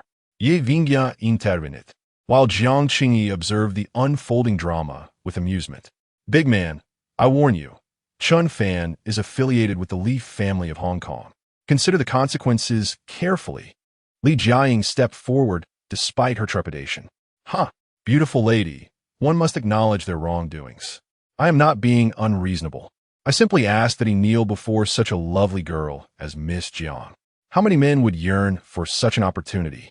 Yi Xinghu's gaze brightened upon seeing the equally stunning Li Jiaying, driven by primal instincts to assert dominance before the two beauties. First, I have done nothing wrong. Thus I will not apologize to Jiang Qingyi. Second, I share a cordial relationship with your grandfather. If you, a mere chi perception wastrel, wish to avoid dire consequences, I suggest you leave, Chen Fan replied coldly, pulling Li Jiaying behind him. He had extended an opportunity for Yi Xinghu, and should he persist in his folly, he would not hesitate to incapacitate him and shatter his cultivation. You are courting death. Enraged by Chen Fan and Amp Oppo's dismissive words, Yi Xinghu raised his fist akin to a hammer, ready to strike. Stop! A commanding voice rang out suddenly. Yi Qingyin, who had been meditating with her back to the group, stood up. Chapter 73. Mere incompetence. As Yi Qingyin turned, Yi Xingdager's fist halted abruptly before Chen Fan. Chen Fan remained utterly unresponsive, not even blinking. Yet, should Yi Xingdager and Amp Oppo's fist advance a mere centimeter further, he would face a fate of shattered bones and severed tendons. Displaying such composure in the presence of a master of the Qi realm revealed a commendable courage. Yi Qingyin observed Chen Fan and Oppo's demeanor, nodding to herself in quiet approval. Captain. Yi Xingdager and Oppo's expression shifted dramatically as he stepped forward, standing at attention and saluting Yi Qingyin with a fist to his chest. Mr. Chen is the person the family head has tasked me with protecting. You must not show disrespect. Yi Qingyin replied, the family head has specifically requested my protection of him. You cannot be impudent. What family head requires your personal protection? He dares. Yi Xingdager's incredulity was palpable, but he swallowed the remainder of his words. Though Yi Xingyao belonged to the branch of the Yi family and did not practice martial arts, she frequently heard her brother speak of Yi Qingyin and Amp Oppo's esteemed reputation. Thus, she hurriedly approached to pay her respects. Shall we let this matter rest for my sake? Ye Vingyan adresistit Viang, Vingyi, Ye Vingya. And Yi Xingdager, without casting a glance at Chen Fan. Both Yi Xingdager and Yi Xingyao nodded repeatedly, as if pecking at rice. Jiang Qingyi frowned, glanced at Chen Fan, hesitated for a moment, and finally nodded. Although Yi Qingyin was the captain of the Tianhai War Department and a peak Qi realm master, Jiang Qingyi, as the legitimate daughter of the Danwang family, had the formidable backing of Jin Yuba, the most renowned prodigy of southern Huaxia. Thus, she felt little fear towards her. However, since Yi Xingyao was her close friend, she did not wish to implicate them. Moreover, Chen Fan's scheme had been unveiled by her, resulting in no adverse consequences. You're Yi Xingdager, correct? Today, I shall spare you for the sake of Yi Qingyin and Yi Nantian. But should there be a next time, you may as well prepare to spend your life in a wheelchair. Just as Jiang Qingyi, Yi Xingyao, and Yi Xingdager were about to grant Chen Fan a reprieve due to Yi Qingyin and Amp Oppo's influence, Chen Fan suddenly spoke. As his words echoed, the atmosphere grew eerily silent, with everyone staring in disbelief, questioning their own hearing. What did you say? Spare me? Yi Xingdager and Amp Oppo's face was a canvas of disbelief. Ye Vingya Fronit, thinking that Chen Fan was excessively seeking the limelight. He was merely a peak grandmaster, while her brother was a master of the Qi realm. How could he audaciously claim to spare her brother? Even Yi Qingyin and Amp Oppo's elegant countenance soured. At only 23, Yi Xingdager had reached the Qi realm and was a talent she had been nurturing, potentially poised to break into the next realm before 30. Chen Fan's arrogance, relying on borrowed authority and failing to recognize the favor extended to him, filled Yi Qingyin with disdain. Jiang Qingyi, however, coldly shook her head, seemingly having seen through Chen Fan's facade. His character was lacking, and his penchant for pretense paled in comparison to her esteemed brother Jin Yuba. Chen Fan observed the reactions of those around him, shaking his head in silence. Any explanation would be futile, When they witnessed his true power, they would understand that he spoke not a word of falsehood. Before long, several off-road vehicles sped up the mountain, halting at the summit. A group of imposing young men emerged from the cars. Oh no, why are they all here? Jiang Qingyi's expression changed drastically upon seeing them approach. Qingyi, who are they? Yi Xingyao, belonging to the branch of the Yi family and lacking interest in martial cultivation, was unfamiliar with these individuals. They are the top 10 prodigies of the younger generation from the major families of southern Huaxia, all masters of the Qi realm, Jiang Qingyi explained, a sense of concern creeping in for her brother Jin Yuba. Although these individuals had previously been defeated by him, united they posed a formidable threat. Especially alarming was the slender figure leading the group, clad in a white robe. His name was Bai Yuan, the young master of the Bai family, the foremost expert of his generation. At 30, he had also reached the peak of the Qi realm and had narrowly lost to Jin Yuba in their previous contest for supremacy. Bai Yuan and the young masters of the major families evidently recognized Jiang Qingyi, Yi Xingyao, Chen Fan, Yi Qingyin, and Li Jiaying as they approached. Miss Jiang, it has been a while. You remain as stunning as ever. Are these beautiful ladies your friends? Bai Yuan exclaimed, his gaze alighting on the striking women behind Jiang Qingyi. Bai Yuan's acquaintance with Jiang Qingyi stemmed from Jin Yuba, as he lacked the exposure to the high society of Tianhai City due to his family's secluded residence. Thus, he did not recognize Yi Xingyao, Yi Qingyin, or Li Jiaying. Bai Yuan, what brings you here? Jiang Qingyi countered, evading his question. We were passing by with Brother Bai, and the scenery here is delightful, so we thought to enjoy a visit. What a surprise to encounter Miss Jiang and such lovely ladies. However, this mountain is rife with wild beasts. It would be safer for us to keep each other company. Lu Hao, a young man from the Lu family of Hangsheng, chimed in, exuding an air of authority. No need. We have companions.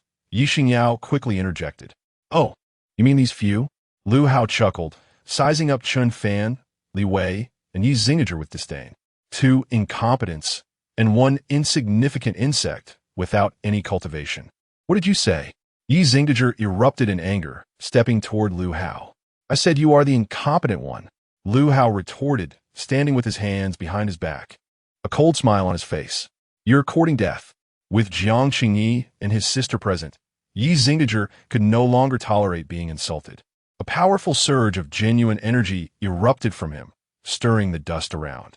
Recognizing Lu Hao and Amp, Oppo's formidable aura, Yi Xingdager unleashed his full strength. Boom! Yet his punch, capable of splitting mountains, was effortlessly caught by Lu Hao, who swiftly lifted it upward. Crack! The sound of bone snapping echoed. Yi Xingdager let out a muffled groan. His face contorted in pain. He realized his right hand was completely shattered, with only the meridians still connected. Brother! Yi Xingyao cried out, attempting to rush forward but was restrained by Jiang Qingyi. Lu Hao, let us speak civilly. Release Yi Xingdager. Jiang Qingyi demanded, her expression icy. Despite her cold gaze fixed on Lu Hao, Yi Qingyin, standing beside Chen Fan, made no move to intervene. As a soldier, she recognized Yi Xingdager and Amp, Oppo's, as potential but deemed his temperament too poor. This was an opportunity to temper him, as long as it did not threaten his life. She had no intention of stepping in. My dear, your brother initiated this provocation.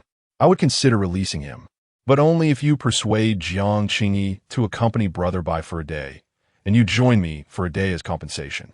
Then, I shall let this waste go. Lu Hao leered. Chapter 74. The Advent of Jin Yuba. You're despicable. Humiliated in public, Yi Xingyao felt utterly mortified. Your brother's life is in your hands. Lu Hao tightened his grip, causing Yi Xinghu to cry out in agony once more. Brother! Tears streamed down Yi Xingyao's face. Lu Hao leered at the weeping beauty, reveling in her helpless despair, eager to further torment her. Yao, Don and Amp, Oppos, worry about me. Yi Xinghu gritted his teeth. Bai Yuan watched with keen interest, finding Lu Hao and Amp, Oppos' actions agreeable. He had long harbored desires for Jiang Qingyi, the Dan King and Amp, Oppos' direct descendant. Subduing her today would be a significant blow to Jin Yuba's pride, avenging his previous defeat. Qingyi, what should we do? Should we agree to their demands? It's just one day. Yi Xingyao pleaded, clutching Jiang Qingyi's hand, her eyes brimming with tears. Jiang Qingyi frowned slightly, gently disengaging from Yi Xingyao's grasp. Yao Yao, I belong to Brother Yuba. How could I possibly entertain them? Besides, this whole situation arose from your brother and Amp, Oppo's, meddling. If he hadn't into Amp, Oppo's, he'd been so eager to show off. Waiting for Brother Yuba, Yi Xingyao stared at Jiang Qingyi in disbelief, as if seeing her for the first time, her heart filled with desolation. Yi Qingyin shook her head, finally unable to bear it any longer, and rose to intervene. Suddenly, a voice cut through the air. Release him, and then all of you get lost. Chen Fan stepped forward, approaching Lu Hao. Chen Fan, what are you doing? Didn't Amp, Oppo's, till you see the hulking brute get defeated? Li Jiaying exclaimed anxiously. Brother, even though there's some stunning beauties here, those people are clearly not ordinary. Trying to act tough will get you killed. Li Wei cautioned. It and Amp, Oppo's, that's nothing. These people are mere pebbles and weeds to me, Chen Fan declared. Li Wei sighed, and despite his fear, picked up a rock, ready to fight alongside Chen Fan. Yi Qingyin shook her head, assuming Chen Fan knew she would intervene to protect him. However, she found this attempt to impress the girls by placing himself in danger foolish. While she might protect him this time, he might not be so lucky in the future. Yi Qingyin followed him. Yi Xingyao watched Chen Fan approach, hands in his pockets, his expression calm. A surge of intense gratitude and a sense of security welled up within her, in her moment of utter helplessness and fear. Only Chen Fan had disregarded past grievances to help her. Ding. Appos et favorability. Current favorability 80. Reward 6,000 life points. Current life point balance 11784. A synthesized voice echoed in Chen Fan and Amp, Oppo's, mind. 60 favorability points at once. She truly is a kind and innocent girl. Chen Fan nodded inwardly. He had long recognized that Yi Xingyao was a different kind of person than Jiang Qingyi, inherently pure and virtuous. Most importantly, Yi Xingyao was the girl he was bound to. Who the hell did Lu Hao think he was? I've truly seen it all today. A mere chi-sensing initial stage trash dares to provoke me. Now, even a Grandmaster-level garbage dares to attack me. You're courting death. Lu Hao sneered, tossing Yi Xinghu aside and addressing Chen Fan. One finger is all it takes to kill you. But as Chen Fan prepared to cripple Lu Hao, a sound of rushing air echoed from the sky. Everyone looked up. A tall, long-haired man with an aura of invincibility stood with his hands clasped behind his back on a golden flying sword, as impressive as a celestial being from a movie. It and Amp, Oppo's, as my brother Yuba. Brother Yuba, I and Amp, Oppo's, am here. Jiang Qingyi exclaimed joyfully, waving at the golden figure in the sky. He can control a magical artifact and fly through the air. As he reached the chi condensation stage, Lu Hao and the young elites from the influential families were aghast, no longer paying attention to Chen Fan and Yi Xinghu. Yi Xingyao rushed to help Yi Xinghu. As she passed Chen Fan, she and Yi Xinghu paused. Yi Xingyao looked at Chen Fan with gratitude. Yi Xinghu's expression was complex and awkward. He had not expected that the one to stand up for him would be Chen Fan, whom he had initially targeted and made things difficult for. Thank you. Yi Xinghu mumbled, averting his gaze. Yi Xingyao also gave Chen Fan a grateful look before helping Yi Xinghu to the side to rest. Jiang Qingyi paid no attention to them, lost in the awe of Jin Yuba and Oppo's domineering presence, like a starstruck fan. The reactions of Lu Hao and the others only heightened her pride. She raised her chin haughtily, glancing at Chen Fan and Li Jiaying, as if to say, see, this is the difference between us. My brother Yuba is a god descending to earth, while your Chen Fan is just a nobody. Seeing Jiang Qingyi and Amp, Oppo's expression and the sight of Jin Yuba soaring through the air, Li Jiaying could only shake her head and smile bitterly. She admitted defeat, utterly outmatched by Jiang Qingyi. Chi condensation stage? He and Oppo's, as only half a step into it, merely refined a high-grade magical artifact to fly, Yuan scoffed. With a thought, the black gold staff on his back flew out. He He leaped onto it, soaring toward Jin Yuba. What? Brother Bai has also reached the half-step chi condensation stage. Lu Hao and the young prodigies of the influential families exclaimed in delight. Truly, the younger generation surpasses the old. Not only has Jin Yuba reached the half-step chi condensation stage, but now they're in amp, oppos, as by Yuan. And that black gold staff must be a mid-grade magical artifact. If I were to fight them, the outcome would be uncertain, Yi Qingyan said gravely. She had thought this mission would be easy, but now Jin Yuba had reached the half-step chi condensation stage, and there was Bai Yuan as well. The only good news was that the two groups were at odds. She could only hope that Chen Fan wouldn't offend both sides simultaneously. Brother Jin, it's been a year. Your cultivation has improved again, reaching the half-step chi condensation stage. Bai Yuan faced the imposing Jin Yuba, his aura nearly matching his. Jin Yuba's eyelids twitched. He had believed that after reaching the half-step chi condensation stage and refining the magical artifact, the fish dragon sword, dealing with Bai Yuan and the others would be easy. But Bai Yuan had also reached this realm, and his black gold staff seemed to be of no lower grade than his own fish dragon sword. Brother Bai, we can discuss our matters later. Since you're here, you must have guessed that a treasure is about to appear in these mountains. Why don't we clear out these irrelevant people below first? Jin Yuba said, looking at Chen Fan, Li Wei, Li Jiaying, Yi Xingyao, Yi Xinghu, and the others. Chapter 75. The Birth of the Dragon. Pearl. Moments later, Jin Yuba and the white ape appeared to reach a consensus, landing almost simultaneously. Brother Yuba, you have finally arrived. Jiang Qingyi greeted him warmly, presenting a small jade box to Jin Yuba. Is this the transformation pill you mentioned? Jin Yuba opened the jade box and immediately sensed the profound spiritual energy contained within the pill. A subtle shift occurred on his previously indifferent and proud visage. Qingyi, you are indeed thoughtful. He nodded appreciatively. Jiang Qingyi's heart soared with joy. Then, Brother Yuba, I wish you success in breaking through to the chi condensation realm. At that time, she shyly lowered her head, awaiting Jin Yuba and Amp. Oppos, as promised. However, Jin Yuba did not respond, causing a wave of disappointment to wash over her. Yet, she quickly reassured herself that today was significant for him, and after achieving great success, he would surely come to propose to her family. After securing the jade box, Jin Yuba disregarded Jiang Qingyi and approached Yi Qingyan and Chen Fan alongside the white ape and other young masters. Commander Yi of the Sea Sky Battle Department. I didn't oppose to expect you to be here. Jin Yuba acknowledged Yi Qingyan while ignoring Chen Fan and the others. The white ape, unfamiliar with Yi Qingyan, had heard of her name as a formidable half-step chi condensation expert. His pupils contracted as he recalled the man Lu Hao had injured, who wore the military uniform of the battle department and also bore the surname Yi. Could she be the ally Jin Yuba had summoned? Yes, I am entrusted to ensure Chen Fan and Amp, Oppos, as safety, Yi Qingyan replied, rising from her seat, cautious in the presence of Jin Yuba and the white ape. Oh, you are the Chen Fan who seized Qinglong Mountain from the Zhou family? You may leave now.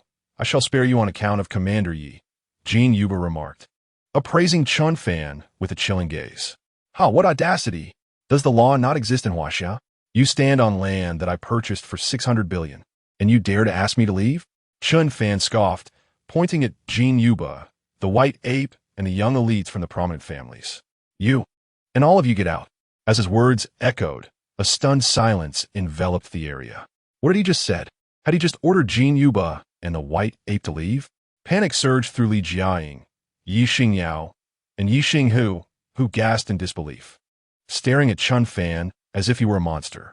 Did you not see that even Commander Yi treated these two with respect? You, a mere grandmaster, dare to speak to them so insolently. Even Yi Qingyan, usually composed, was taken aback, her expression shifting dramatically. Facing two formidable opponents was already challenging, and now he had offended both. She could not guarantee his safety. Chen Fan ceased this instant. Yi Qingyan glared at him, her voice low and urgent.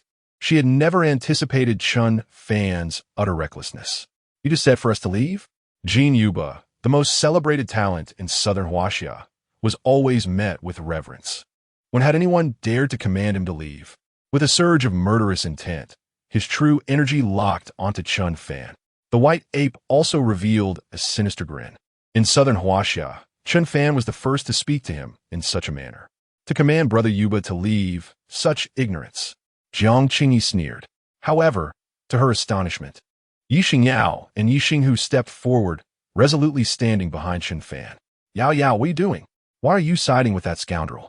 Jiang Qingyi exclaimed, her eyes wide in disbelief. Scoundrel? Only this scoundrel was willing to risk his life for my brother and me, Yi Xingyao retorted, shaking her head. She was naive, but not foolish. She could discern who truly had a good heart. Fine, Yao Yao, if you insist on opposing Brother Yuba, then our sisterly bond ends here, Jiang Qingyi replied coldly. Yi Xingyao's body trembled, yet she tightened her fists, remaining silent. Damn it, how infuriating, Li Jiaying muttered, tugging at her hair before mustering the courage to stand behind Chen Fan. Young Master Jin, young Master Bai, if you wish to harm Chen Fan, you must first contend with me, Yi Qingyin declared, drawing her silver blade and radiating a terrifying aura, shielding Chen Fan, Yi Xingyao, and Li Jiaying as she confronted Jin Yuba and the white ape. Chen Fan was momentarily stunned by the scene. Wait, what are you all doing? Every time I attempt to showcase my abilities, you interfere? He felt both touched and exasperated. They were truly obstructing his chance to display his prowess. Just as tensions escalated, the entire Qinglong Mountain suddenly began to tremble. Not good. The dragon pearl is about to emerge. Jin Yuba reacted first, summoning his Yulong sword and soaring into the sky. The white ape and amp, oppose, as pupils constricted, abandoning thoughts of Yi Qingyin and Chen Fan as he pursued Jin Yuba with his black gold staff. Seeing this, Yi Qingyin, Li Jiaying, and Yi Xingyao breathed a sigh of relief. At that moment, the previously clear skies above Qinglong Mountain were engulfed by a massive shadow. The mountain quaked violently, and wisps of white mist poured forth, ultimately forming a towering phantom of a divine dragon at the peak. Roar! The colossal dragon, composed of white spiritual energy, let out a thunderous roar, and massive bolts of lightning split the sky, striking the ethereal dragon. The spirit dragon bellowed defiantly, battling against the tempest. It was true what the text claimed. Spiritual energy could indeed give birth to a true dragon. But why was it not in the dragon's lair, but here on Qinglong Mountain? Li Jiaying gazed at the magnificent spirit dragon, her expression one of shock and confusion. Did I not tell you? This dragon's lair had its dragon tendons extracted, causing the spiritual energy to leak into Qinglong Mountain. Without the dragon tendons, only the dragon and amp, oppose, its aura and form remain. It cannot withstand the tribulation of thunder. This spirit dragon is destined to fail in its transformation, Chen Fan stated, observing the white dragon as it seemed to clash with the thunder. While others were awestruck by the spectacle of the spirit dragon, they cast puzzled glances at Chen Fan. How do you understand geomancy? I read novels about geomancy and combat techniques that say so, Chen Fan replied with a smile. However, Li Jiaying gave Chen Fan a profound look, knowing that matters were far from simple.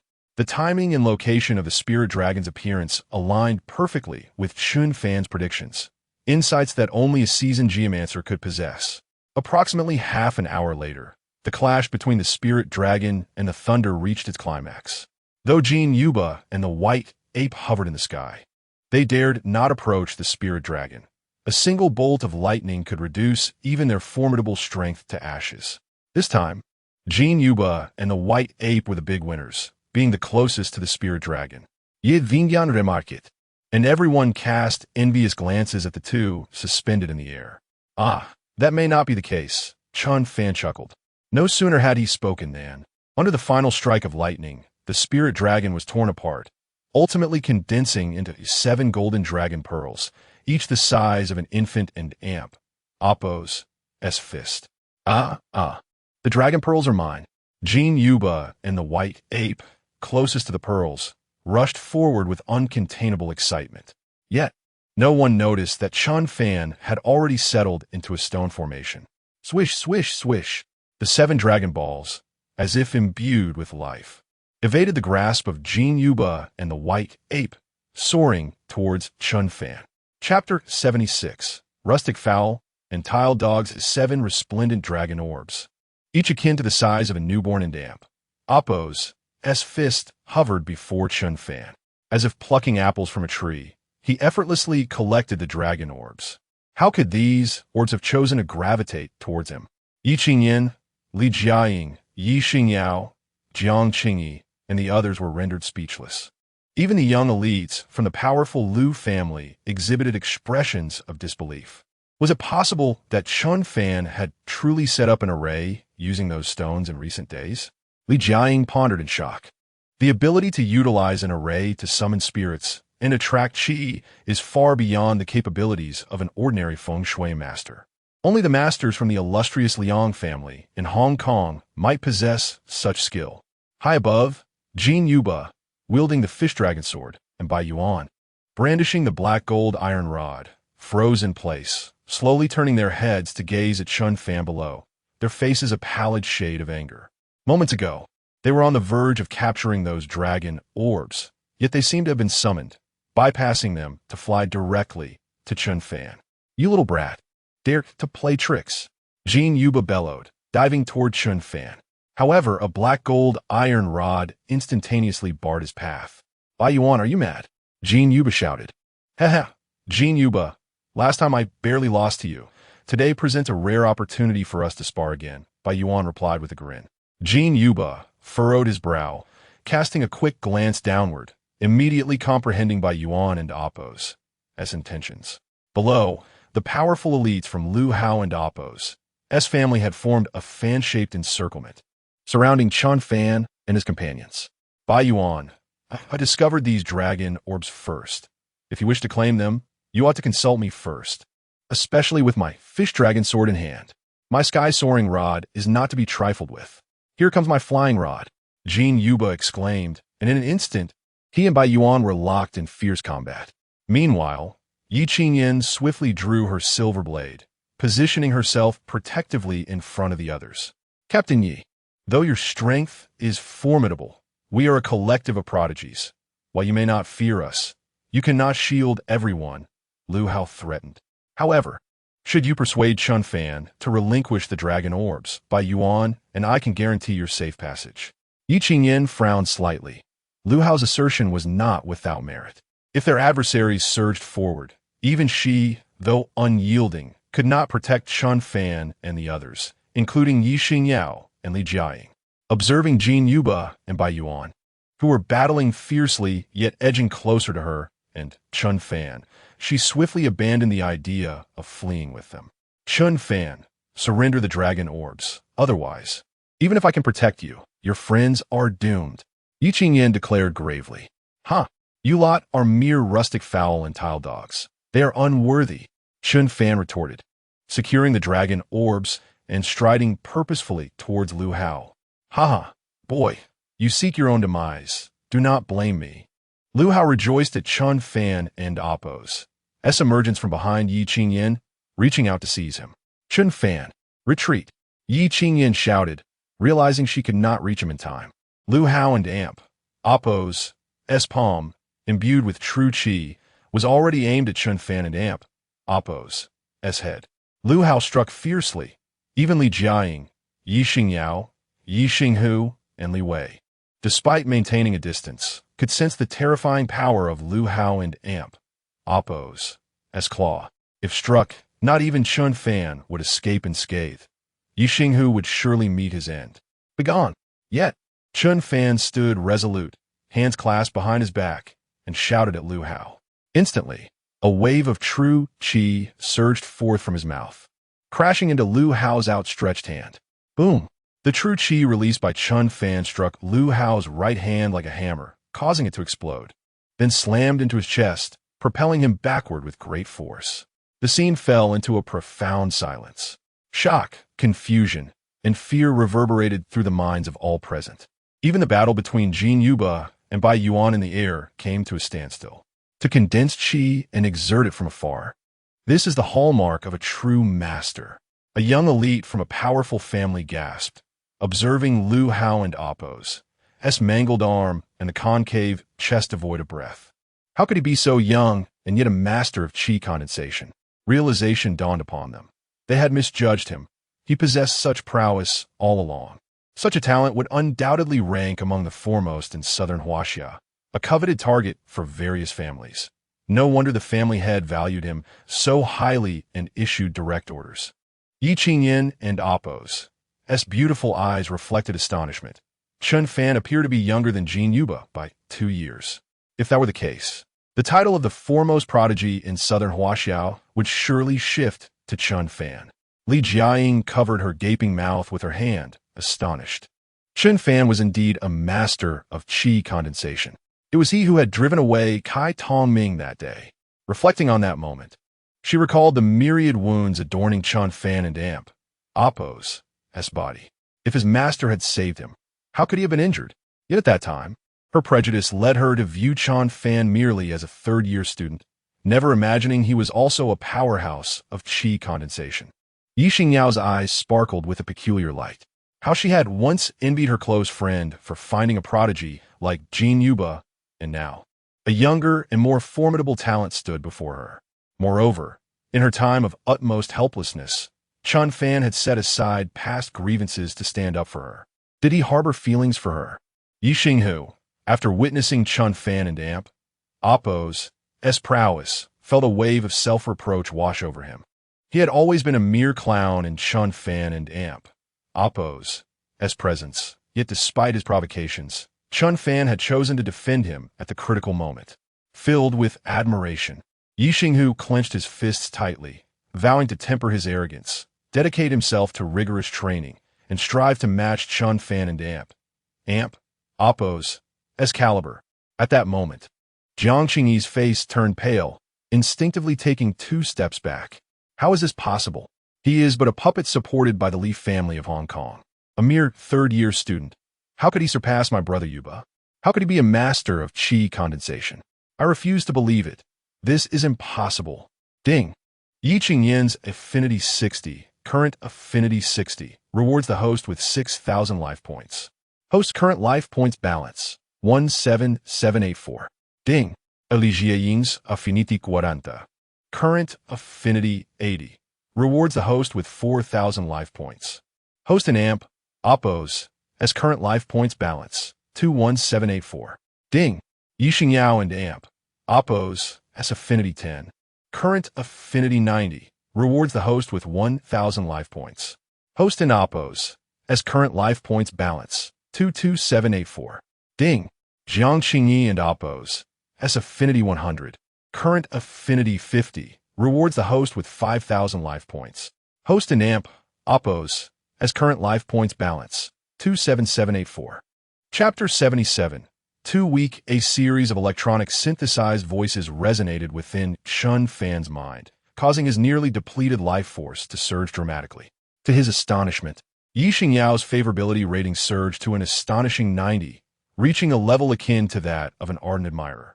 Moreover, upon discovering that Jiang Qingyi's favorability had increased by 100 due to his prowess, Chen Fan found himself at a loss for words.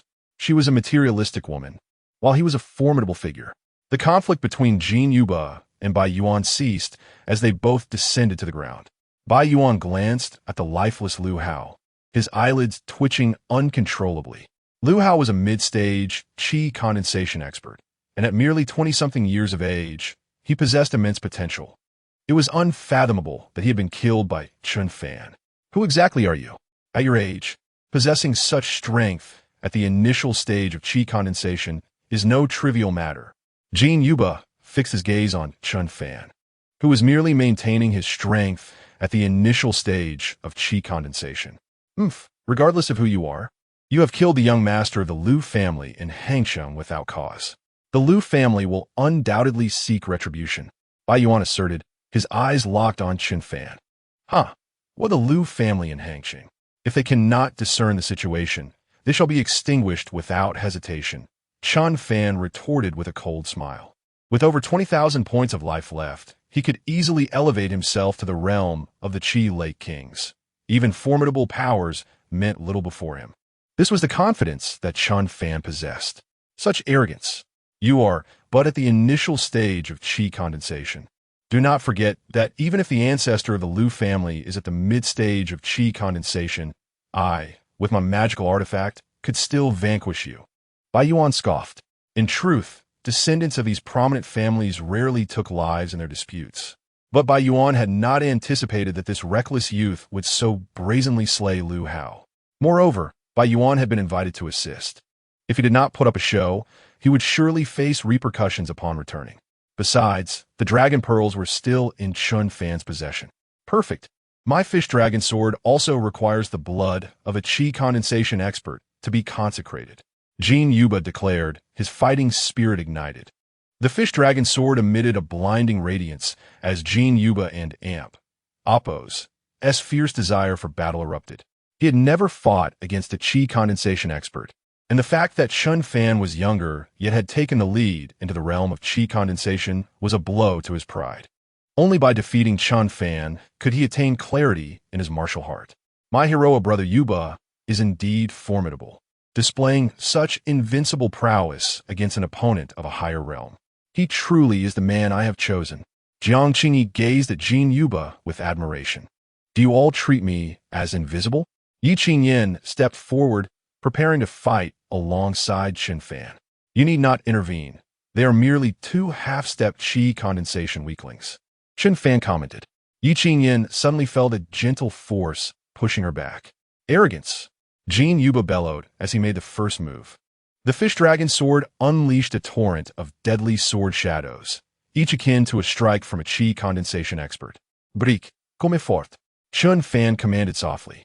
Immediately, a golden brick soared forth, shattering the terrifying sword shadows and hurtling toward Jin Yuba.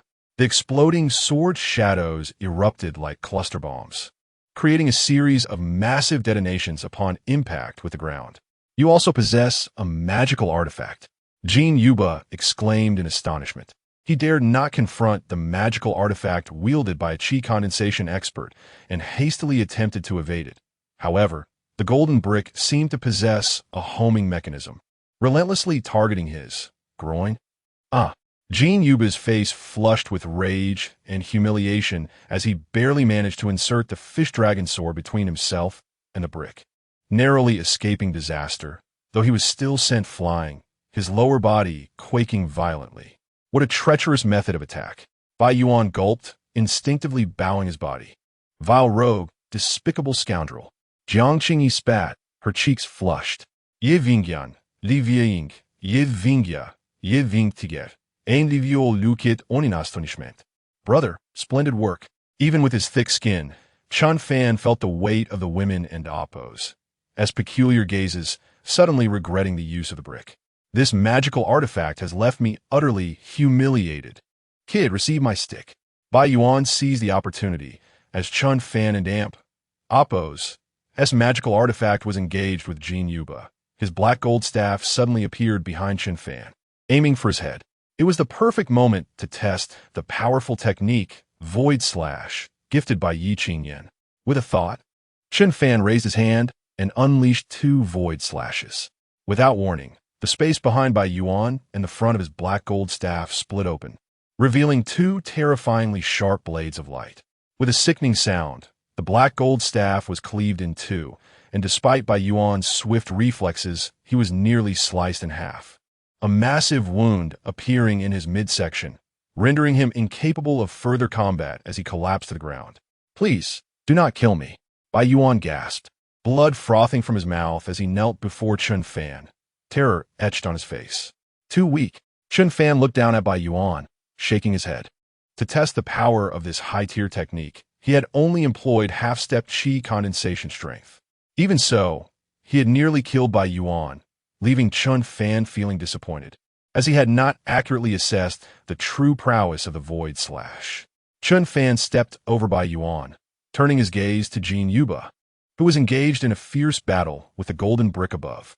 The southern region of Huaxia was on the brink of transformation. At this age, possessing strength that far surpassed the initial stage of qi condensation, he could certainly carve out a place for himself even in Xianjing. Bai Yuan, relieved that Chen Fan had spared him, let out a sigh, yet a bitter smile crept onto his lips. He and Jin Yuba, so-called prodigies, were now reduced to a state where one could not withstand a single blow, begging for mercy, while the other was relentlessly pursued by a magical artifact, revealing the vast chasm in their strength. As Jiang Qingyi observed Jin Yuba, who was being forced to retreat by Chen Fan and Amp, Oppos, as Golden Brick, disheveled and stripped of his former imposing demeanor, she suddenly felt a pang of disappointment. Compared to Chen Fan's decisive defeat of Bai Yuan, he appeared so understated, yet immensely powerful. Suddenly, an enraged roar erupted from above. Jin Yuba had exerted all his strength to deflect the relentless assault of the brick on his groin. A surge of potent, true energy erupted around him. Oh, this is bad. Jin Yuba is on the verge of a breakthrough. Yi Qingyan's expression shifted dramatically. What? My brother Yuba is about to break through. Jiang Qingyi exclaimed in delight, her admiration for Jin Yuba soaring once more. Once he reaches the initial stage of qi condensation, he may well be able to defeat Chen Fan. Chen Fan smirked, eagerly awaiting Jin Yuba's breakthrough to properly assess the power of the Void Slash. Brother Yuba, quickly consume the transformation pill I gave you, Jiang Qingyi urged excitedly. Jin Yuba, now at the critical moment of his breakthrough to the qi condensation realm, felt a surge of joy upon hearing her words. He retrieved the jade box given to him by Jiang Qingyi and swiftly swallowed the pill contained within. With this transformation pill, he was certain to break through to the qi condensation realm. Chapter 78. Understanding applause, a golden elixir was swallowed, and I alone dictate my fate. Ha ha ha. Today I, Jin Yuba, am about to step into the qi condensation realm. From this moment forth, the vast ocean allows fish to leap, and the high skies permit birds to soar. Jin Yuba and Oppos' true qi surged violently as the golden elixir settled in his belly. An overwhelming and tumultuous aura erupted from his dantian, instantly filling his internal organs. Chen Fan shook his head in silence.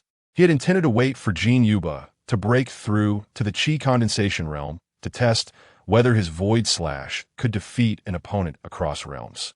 However, Jiang Qingyi and Oppos' unexpected maneuver left him speechless.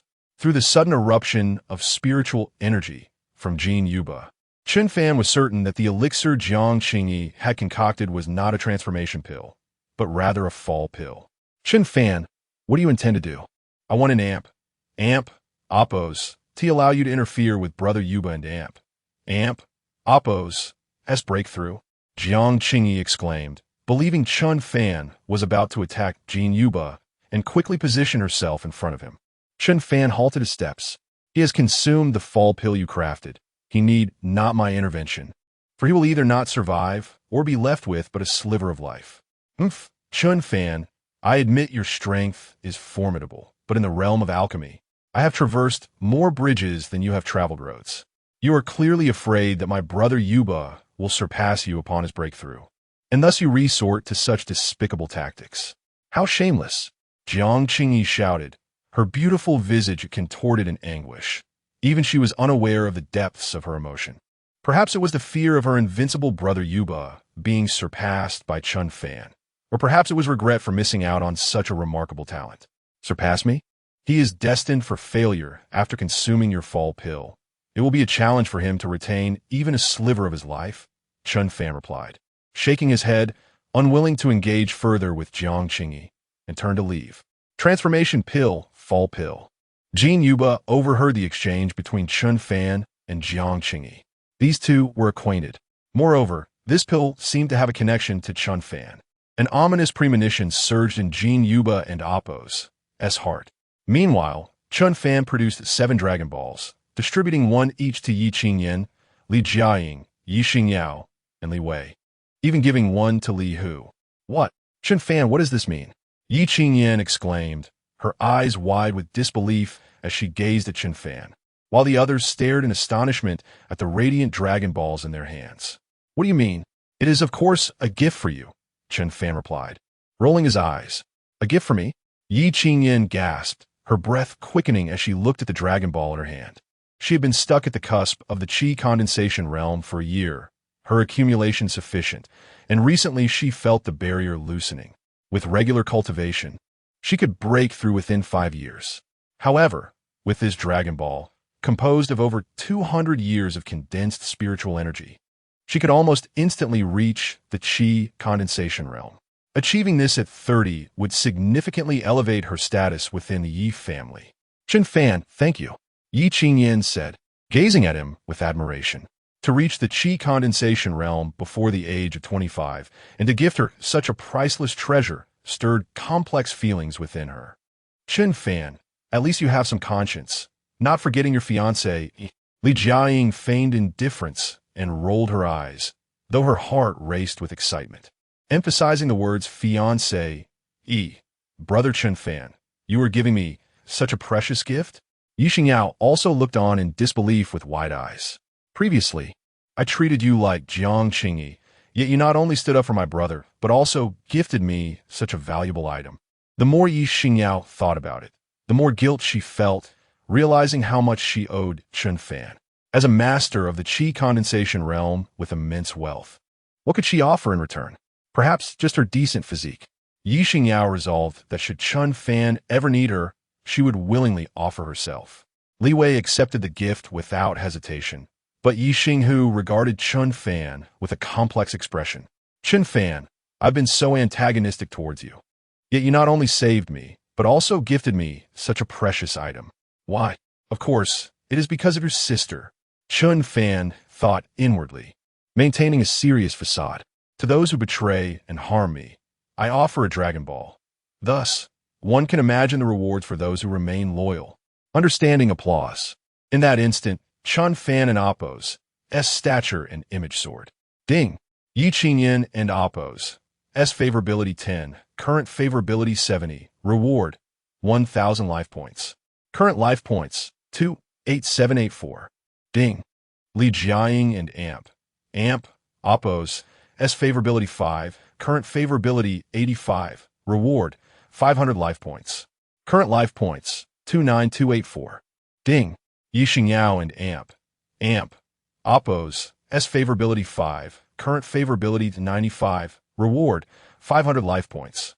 Current life points 29784.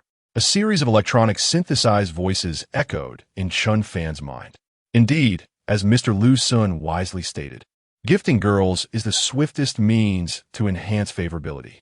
Chen Fan smiled inwardly, but did you think this was the end? With a devilish grin, Chen Fan immersed his consciousness into a ring that had suddenly appeared on his finger, revealing a space the size of a basketball court, filled with a multitude of Dragon Balls. A total of 300 Dragon Balls, no less. The Hecatus system was indeed extraordinary, capable of refunding even treasures born from the condensation of celestial spiritual energy. With such an abundance of Dragon Balls, I could likely ascend to the pinnacle of the Qi Lake King realm in one fell swoop. Chen Fan mused. Ding! The host may only gain combat power from the system. Dragon Balls cannot be used for cultivation. The voice of the system resounded in Chen Fan and Appo's mind. Wait, if I can in Appo's to use them, then what purpose do these Dragon Balls serve? Chen Fan and Appo's countenance fell instantly, akin to a eunuch gazing at a horde of unclad beauties. Ding! The host may use Dragon Balls to enhance life points or elevate the rank of artifacts. 100 Dragon Balls can be exchanged for 1 point of combat power. 100 Dragon Balls can elevate a weapon by 1 rank. Current combat power, 16, weapon, supreme artifact. Upon hearing this, Chen Fan and Amp, Appo's expression darkened further. Damn it! It takes 100 Dragon Balls, born from the condensation of celestial spiritual energy, to exchange for just 1 point of combat power. I seriously suspect this wretched system is taking kickbacks. At least a 99 cut, just as Chen Fan raged against the unscrupulous system in his heart. A furious roar echoed from a distance. Jiang Qingyi, you vile wretch!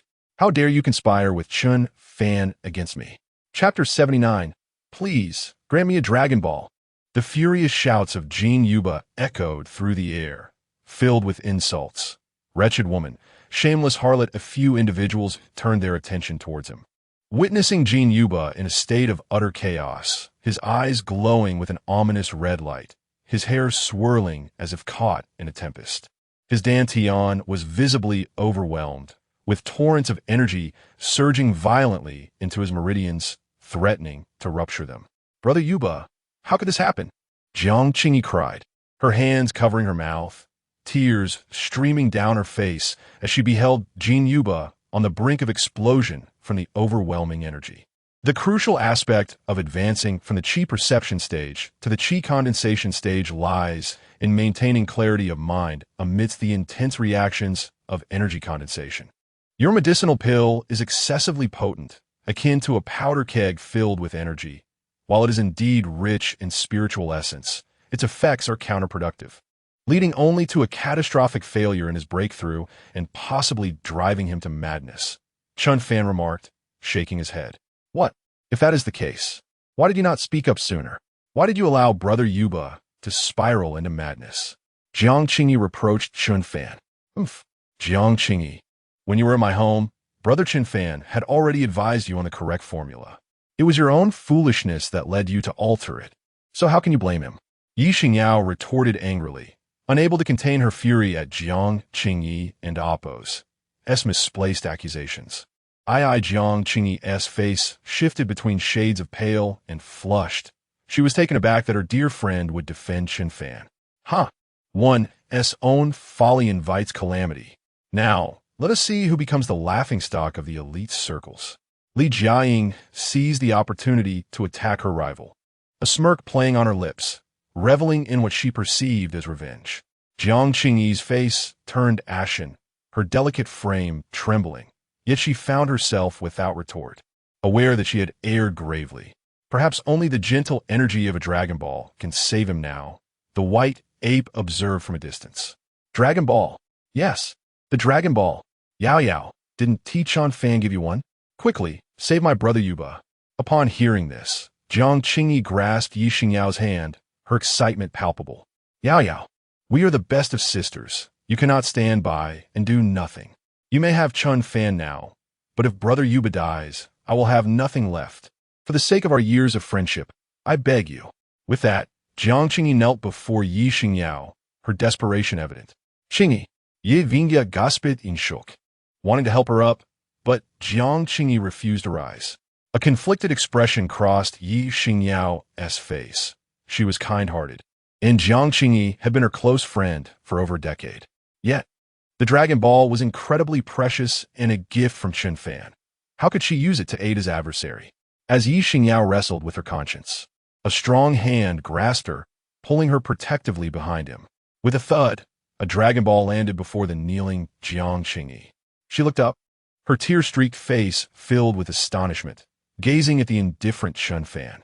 Take the Dragon Ball and leave with Jin Yuba. No one here owes you anything, Chen Fan declared coldly.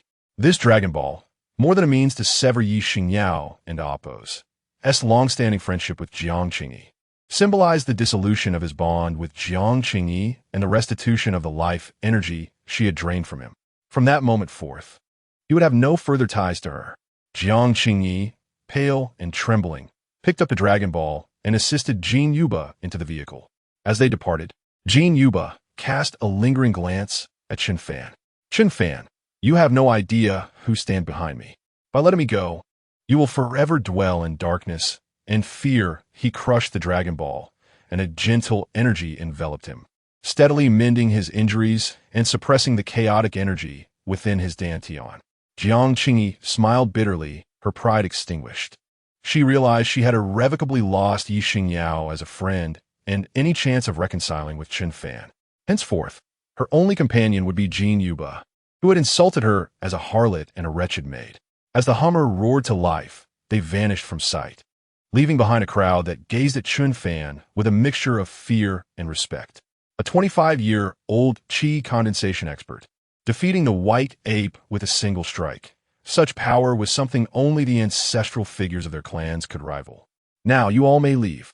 Chen Fan gestured dismissively, and the white ape and others felt a great weight lift from their shoulders. Mr. Chen, upon our return, we will ensure that the Liu family in Hangzhou is informed of the situation. Lu Hao instigated this conflict with you. A formidable figure, surely. The Lu family will think twice before seeking trouble with you. The injured white ape said as he was helped to his feet, bowing respectfully to Chen Fan. Oomph. Let them come if they dare. I fear not. Chen Fan scoffed. The white ape, realizing his words had been ill-chosen, broke into a cold sweat, repeatedly apologizing as he hastily departed with Lu Hao and Appo's body. This battle had cemented Chen Fan and Appo's name in the annals of southern China. A 25-year-old qi condensation expert would surely find a place among the talents of the capital, Xiaking, in the years to come. Once the onlookers had dispersed, Yi Qingyin's task was complete, and she bid farewell to Chen Fan, preparing to return to Tianhai to focus on her own advancement to the qi condensation stage. Yi Xingdager accompanied her, inviting Chen Fan to visit Tianhai City, promising to extend his hospitality. Yi Xingya Lingyirit, not departing with them nor returning to the Yi family in Jiangnan, instead pitching a small tent beside Chen Fan's. Li Jiaying boldly squeezed into Chen Fan's tent.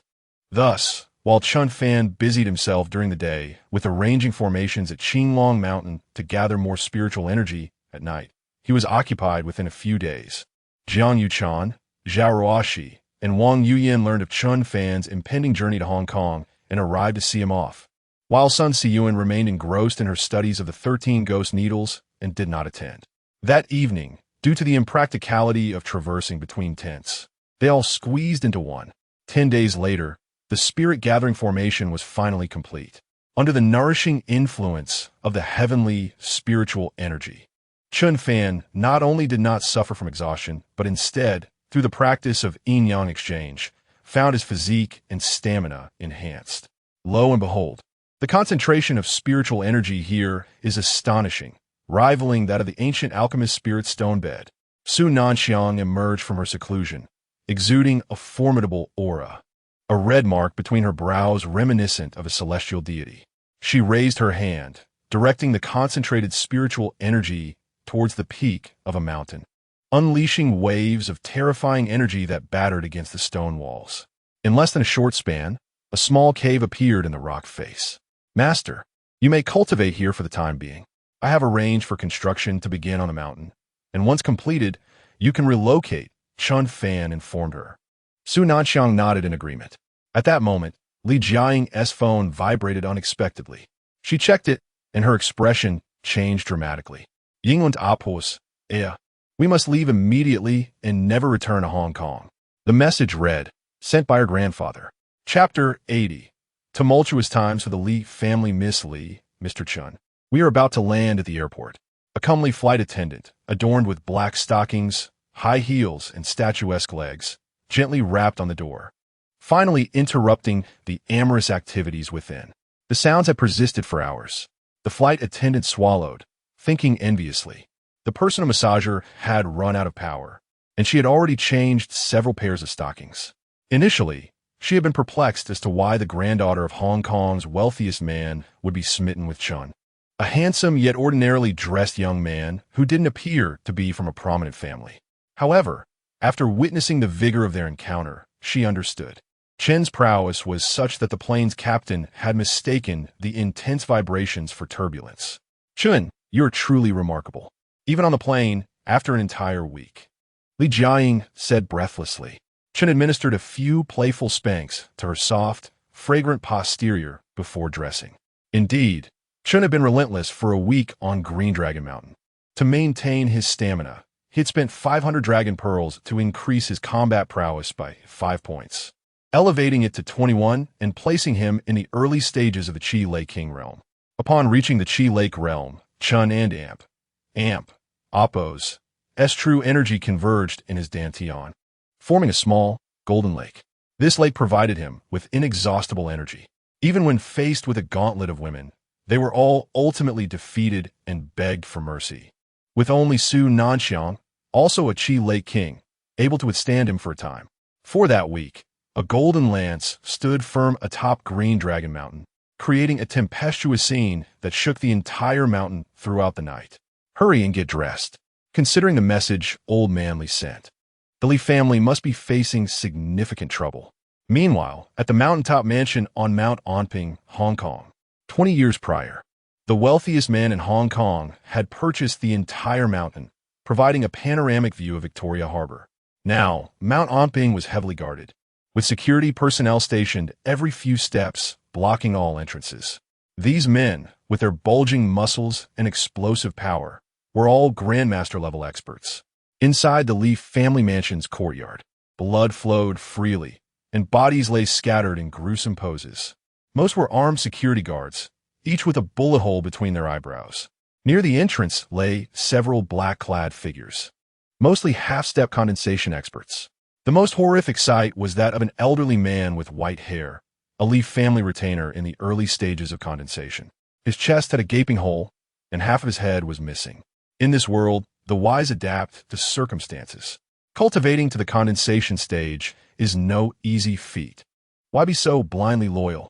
A burly, long-haired man in black, wielding a black iron fan, stood arrogantly before the entrance, looking at the retainer's disfigured head. Inside the innermost room of the villa, Li Chaoren, his white hair disheveled and body nearly immobile, lay in bed, glaring at his grandson in a suit and gold-rimmed glasses. He watched as his grandson disconnected the high-energy nutrient solution that sustained his life. Without it, Li Chaoren would not survive more than half an hour. Grandfather, rest in peace. With father and me in charge, the Li family will surely flourish. Li Jiahui, the grandson, declared. Li Yongjie was Li Jiaying's uncle, and Li Jiahui was Li Yongjie's son and Li Jiaying's cousin. Look at now, grandfather. Father, having just taken power, is preparing to abandon cooperation with the governor of Hong Kong and smaller sects, instead signing a four-party cooperation agreement with the Iron Fan sect and AMP, Oppos, S. Zheng family, the Feng Shui Liang family, and Wilson, the envoy of the English royal family stationed in Hong Kong. With the assistance of these three giants, the Li family's business will expand throughout the world, instead of remaining confined to Hong Kong. Li Jiahui boasted, envisioning himself standing at the pinnacle of world power. Luo Minner's eyes sparkled with excitement. You bunch of fools. The Zheng family, the Liang family, and the English royal envoy are all devils who devour men without leaving a trace. When they wreaked havoc in Hong Kong, the entire island was practically their private domain. If it weren't for me and the governor using the spiritual stones from the mines owned by our company and uniting the smaller sects, the Li family would have been divided up by those three giants long ago. Now, cooperating with them is akin to seeking partnership with a tiger. Li Chaoren said with a face full of anger. Without the support of the high-energy nutrient solution, he coughed and gasped for breath after only a few words. Grandfather. Times have changed. The Li family is now filled with experts. 9 out of 10 condensation-level retainers support my father. We have nothing to fear, even when facing the three giants. As for that retainer who was blindly loyal to you, he was just killed by Iron Fan Sect's second master Zheng. Li Jiahui said, You and AMP, Oppos re. You and AMP, Oppos, redestroying your own defenses.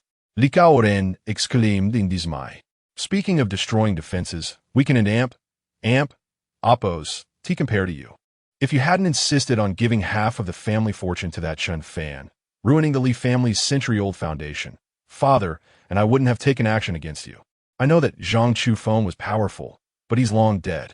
Chen Fan, on the other hand, has no strength or background. He's just a poor college student. Why should he marry Jiaying, and why should he receive half of the Li family and Oppos?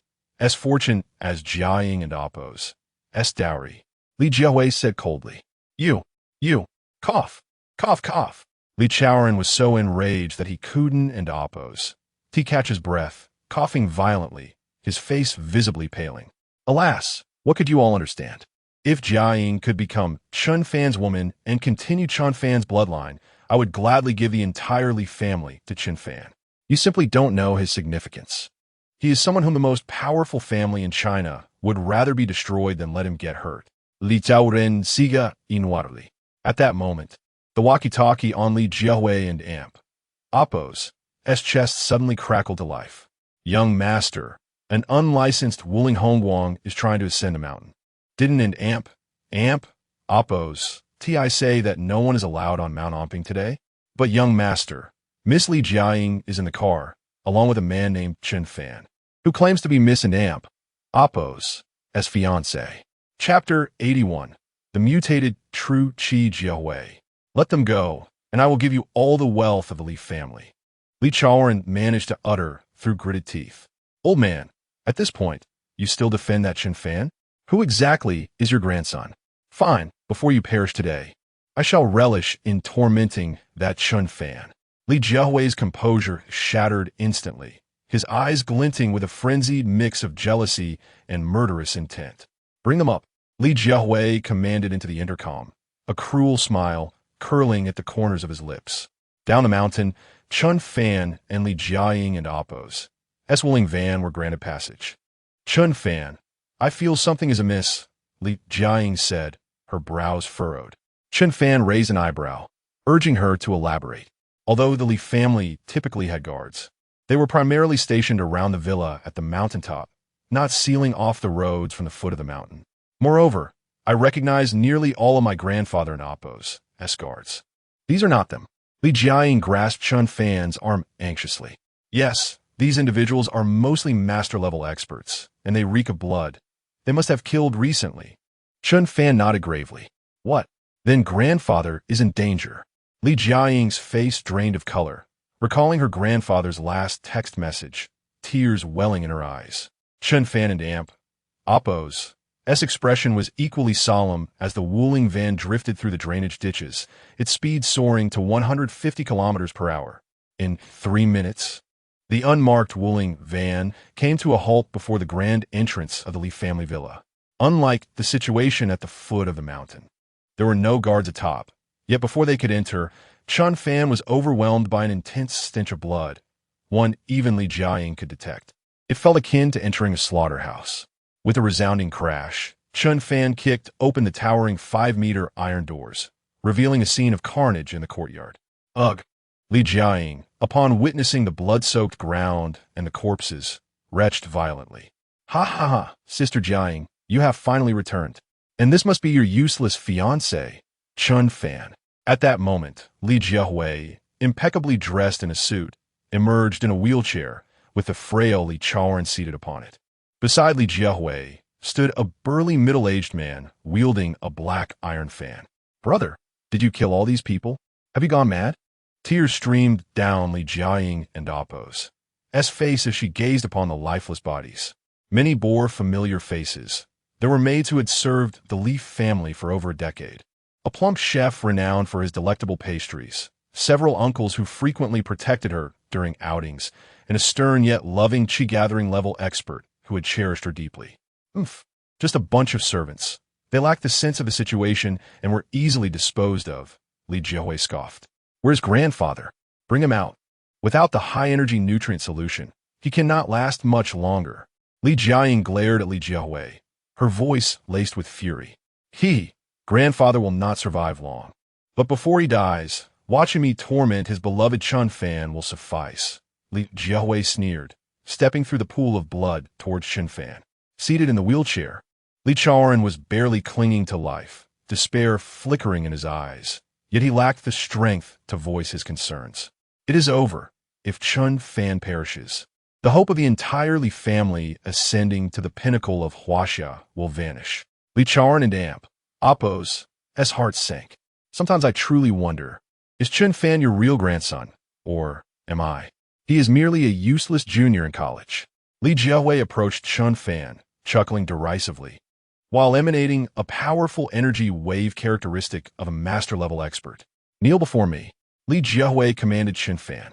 From the information he had gathered, Chen Fan was merely a third-year student at Jiangnan University, living in obscurity, unworthy of the intervention of Zheng Er, the Qi-gathering mid-tier expert behind him. With his mastery as a grandmaster, he could easily extinguish Chen Fan with a mere finger. However, moments later, his expression shifted as he realized his grandmaster pressure had no effect on Chen Fan whatsoever. Wait, I must inquire, are you not the first family of Hong Kong? Do your intelligence reports never get updated? Chen Fan replied, exasperated.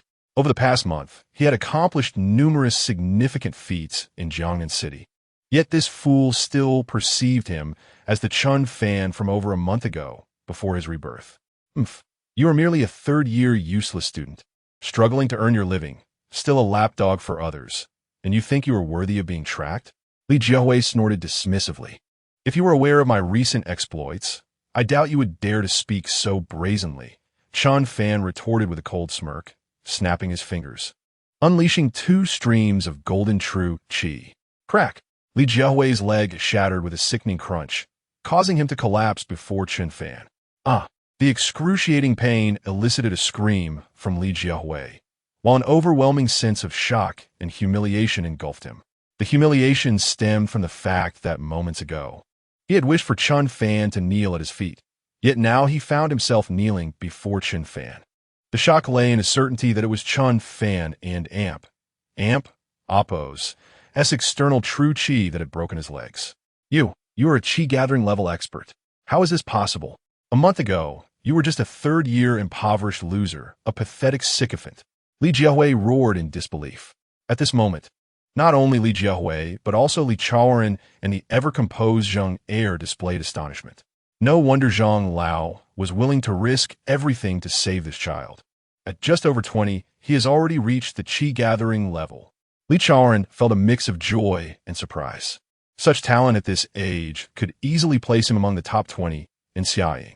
However, your true qi is golden, while normal qi-gathering level experts possess white true qi. You must have employed some special means to forcibly elevate your realm, resulting in this mutation of your true qi. Many sects possess secret techniques for forcibly raising cultivation levels, but few dare to use them. By doing so, you have essentially severed your own path forward, forever capping your potential at the early qi-gathering stage. And your strength will be far inferior to that of genuine qi-gathering experts. Zheng Er, originally named Zheng Jigang, ranked second in the Zheng family and had achieved the mid-tier qi-gathering level, possessing vast knowledge. He was aware of the secret techniques for forcibly enhancing cultivation within the Zheng family. Such forcibly elevated qi-gathering level experts often had impure true qi, prone to mutation. Hence the various colors of true qi. Although he had never seen golden true qi, it was widely accepted in the martial world that only the purest white true qi was the strongest. Therefore, upon witnessing Chen Fan and Appo's golden true qi, he was able to make such a confident judgment. Upon hearing the first half of Zheng Er's words, Chen Fan raised an eyebrow, recognizing the man's keen insight. But he soon found himself exasperated by the latter half. I have already reached the early stage of the Qi Lake realm. How can you still claim I'm stuck at the Qi gathering stage?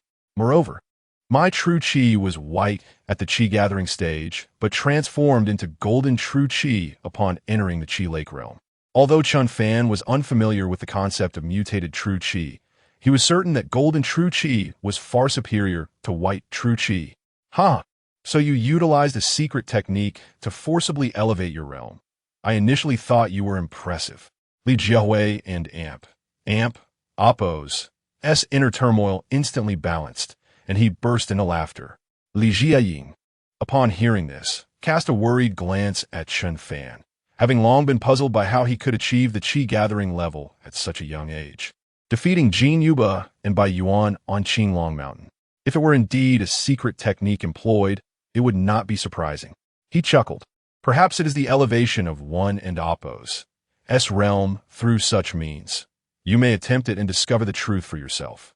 Chen Fan remarked with a cold smile.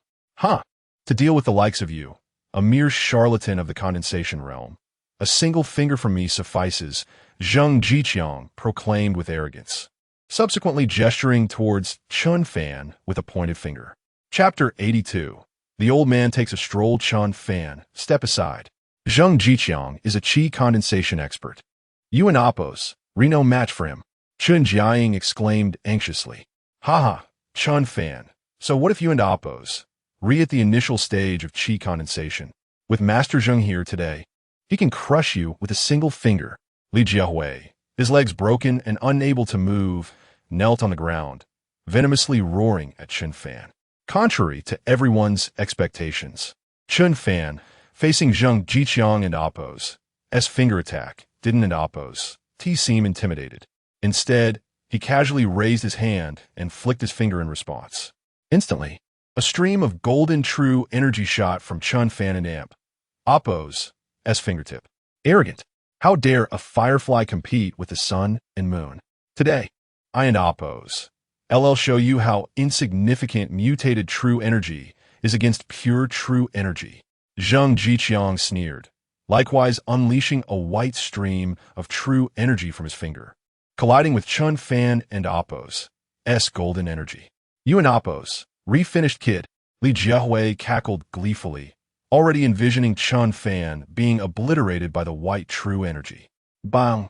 The golden and white energies collided, but the anticipated scene of golden energy dissipating and Chen Fan perishing didn't occur. Instead, upon impact, the white true energy melted instantly like snow encountering a red-hot iron, then surged towards Zheng Jiqiang's heart. Not good. Zheng Jiqiang's expression drastically changed. With a roar, he narrowly blocked his chest with his black iron fan. Boom! A deafening blast echoed. Zheng Jiqiang felt as though his chest had been struck by a colossal hammer weighing 10,000 pounds, sending him flying backward. Despite the protection of his intermediate-grade magical artifact, the iron fan, he still suffered over a dozen broken ribs. The entire scene fell into a hush. Only a few rapid breaths echoed within the vast courtyard. Chun Jiaying's mouth hung agape, seemingly capable of swallowing a fist. Li Jiahui also stared wide-eyed, his gaze filled with shock and disbelief. The despair in Li Chao and Amp, Oppo's eyes was suddenly replaced by intense fervor. Master Zheng is a qi condensation expert. How could he be defeated by a mere college student with a single finger?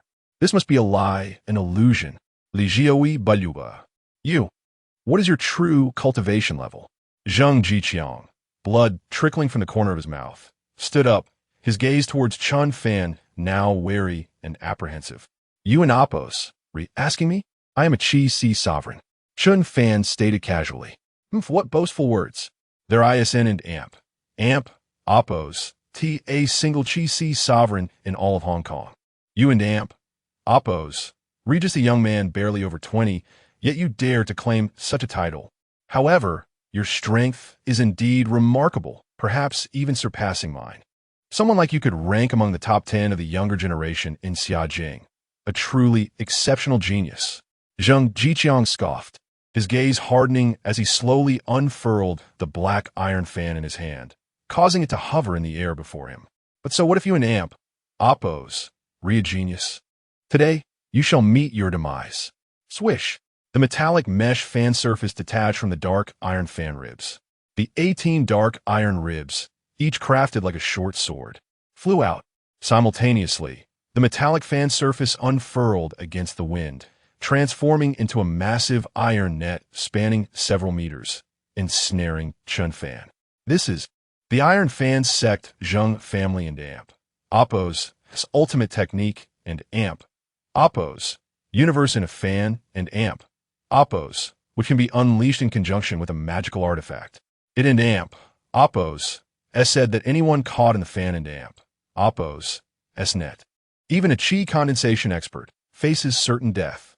Chun Jiaying exclaimed, her face paling. A look of delight spread across Li Jiahui's face. The little girl has some discernment. That and Oppo's. That's right, this is my Zheng family and Oppo's technique that strikes terror throughout Hong Kong. Bang! Before Zheng Jiqiang could finish his sentence, the iron net formed by the fan's surface shattered instantly. Simultaneously, a golden brick flew out, pulverizing the 18 dark iron swords formed by the fan ribs. Void home! Chen Fan roared. A void black hole appeared behind Zheng Jiqiang, and a golden stream of true energy slashed through, instantly decapitating him. All of this transpired in an instant, too quickly for anyone to react. Zheng Jiqiang, a Qi condensation expert, was instantly killed by Chen Fan. Zheng Jiqiang and Oppo's splatter blood covered Li Jiahui and Oppo's face. He turned his head stiffly to look at Chen Fan. Salt, terror, disbelief. This torrent of emotions caused Li Jiahui and Oppo's courage to shrivel. Chun Jiaying was also in utter disbelief. As if in a dream, This was the second in command of the Iron Fan sect Zhang family, even more formidable than Kai Tongming. Yet he was killed by Chen Fan in a single move, and in Li Chao's eyes, which were on the verge of dimming, a sudden, intense brilliance erupted. Excellent, excellent. At the tender age of 20, he can instantly kill a long-established qi condensation expert. Only a qi condensation expert could likely accomplish this. A 20-year-old qi condensation expert can probably rival those peerless geniuses from the hidden sects in Xiajing. Li Chao was inwardly excited, seeing Chen Fan with his granddaughter. And Chen Fan being so powerful, he felt that even if he died at that moment, his life would have been worthwhile. Chen Fan didn't and Oppose, kill Li Jiahui. As he was Li Jiaying and Oppose, as cousin and Li Chao and Oppose, as only grandson. It was best to leave his fate to them. Chen Fan, with Li Jiaying, bypassed Zheng Zhixiong and Oppose, as corpse and approached Li Chao. Li Chao looked at Chen Fan and Li Jiaying, wanting to speak, but he lacked even the slightest strength. Grandpa, Don and Oppose, worry. I and Oppose, already contacted a private doctor, and he and Oppose, LL be here soon. You must hold on, Li Jiaying said worriedly, clutching Li Chao and Oppose, hand. Chen Fan directly took out a delicate iron box from his pocket, filled with silver needles. Chen Fan, you're not a doctor. Don't touch Grandpa. Li Jiaying immediately stopped Chen Fan as he held the silver needles. It's too late. I must treat Master Li immediately, or he won't last 5 minutes. Chen Fan said, ignoring Li Jiaying's protests. He rapidly moved his hands. The silver needles, propelled by Chen Fan's golden true energy, floated in the air. Then, following Chen Fan's instructions, they accurately pierced various acupoints on Li Chao's body. Chen Fan, don't be reckless. If you haphazardly insert needles, you'll harm Grandpa. Li Jiaying was anxious and angry, but she could do nothing. 13 ghost needles. The moment Chen Fan inserted the first needle, Li Chao and Oppose, as complexion instantly improved significantly, and he could speak. Grandpa, you can talk. Li Jiaying exclaimed in delight, her gaze towards Chen Fan changing. Chen Fan, I didn't Oppose. Expect you to know such an exquisite medical technique as the 13 ghost needles. Li Chao's eyes were filled with surprise as he looked at Chen Fan, but they soon dimmed. Even so, you can't save me. Why, Grandpa? Arin and Oppose. The 13 ghost needles renowned for their ability to revive the dying and restore flesh to bone? Li Jiaying asked, puzzled. Fully executing the 13 ghost needles can indeed revive the dying and restore flesh to bone. But even the current head of the Sun family, the Medicine King, can only perform the 7th needle at most. My lifespan is exhausted, and I and Oppose, am only sustained by those rare medicinal treasures. Even the 7th needle can and Oppose, save me, Li Chao said with a wry smile. Then that's easy to solve. If 7 needles aren't enough, then use 8. Chen Fan said casually, his hands continuing to insert needles. 2nd needle, 3rd needle, 4th needle, 8th needle. Done. Old man, take a stroll. Chapter 83. I am your father observing Li Chao run, whose hair had turned black again and who appeared as though he had regained 20 years of youth. Li Jiaying and Oppose. S expression was frozen in astonishment. Li Chao Ren, equally wide-eyed, marveled at his hands, which he could easily clench, noticing that the wrinkles on his skin had significantly diminished. Overwhelmed with emotion, he attempted to lift his leg. The joints, having long been inactive, emitted audible cracks. Nevertheless, Li Chao Ren left the wheelchair and stood firmly on his own. Grandfather! Li Jiaying and Oppose. S eyes brimmed with excited tears as she rushed to support him. It has been 10 years. I've been bedridden and gravely ill for a decade. I never imagined I would have the chance to stand again, and my body feels at least 20 years younger, Li Chao Ren declared, shedding his former frail appearance, replaced by the commanding aura of the wealthiest tycoon of Hong Kong. Chen Fan, I never anticipated that not only would you possess terrifying strength, but also the ability to wield the 8th needle of the Ghost Gate and Oppose. S13 needles. Even the head of the medicinal Wang family pales in comparison to you. His gaze towards Chen Fan radiated with admiration, as if he were gazing upon the most exquisite treasure in existence. Meanwhile, Li Jiahui, kneeling not far away, looked on in shock at the revitalized Li Chaoren. Li Chaoren turned to him with a cold glare before approaching. Grandfather, Li Jiahui tombeau violentement. How could I, Li Chaoren, a business prodigy who built a commercial empire worth trillions, give rise to you and your father, two fools? Li Chaoren's voice was filled with fury, and he twisted his cane, revealing a small revolver in his hand. Grandfather, please spare me. I am your only grandson. If you kill me, the Li family will perish. And who will manage the Li group? Li Jiahui pleaded, quaking with fear. Bang! The only response was the sound of a gunshot.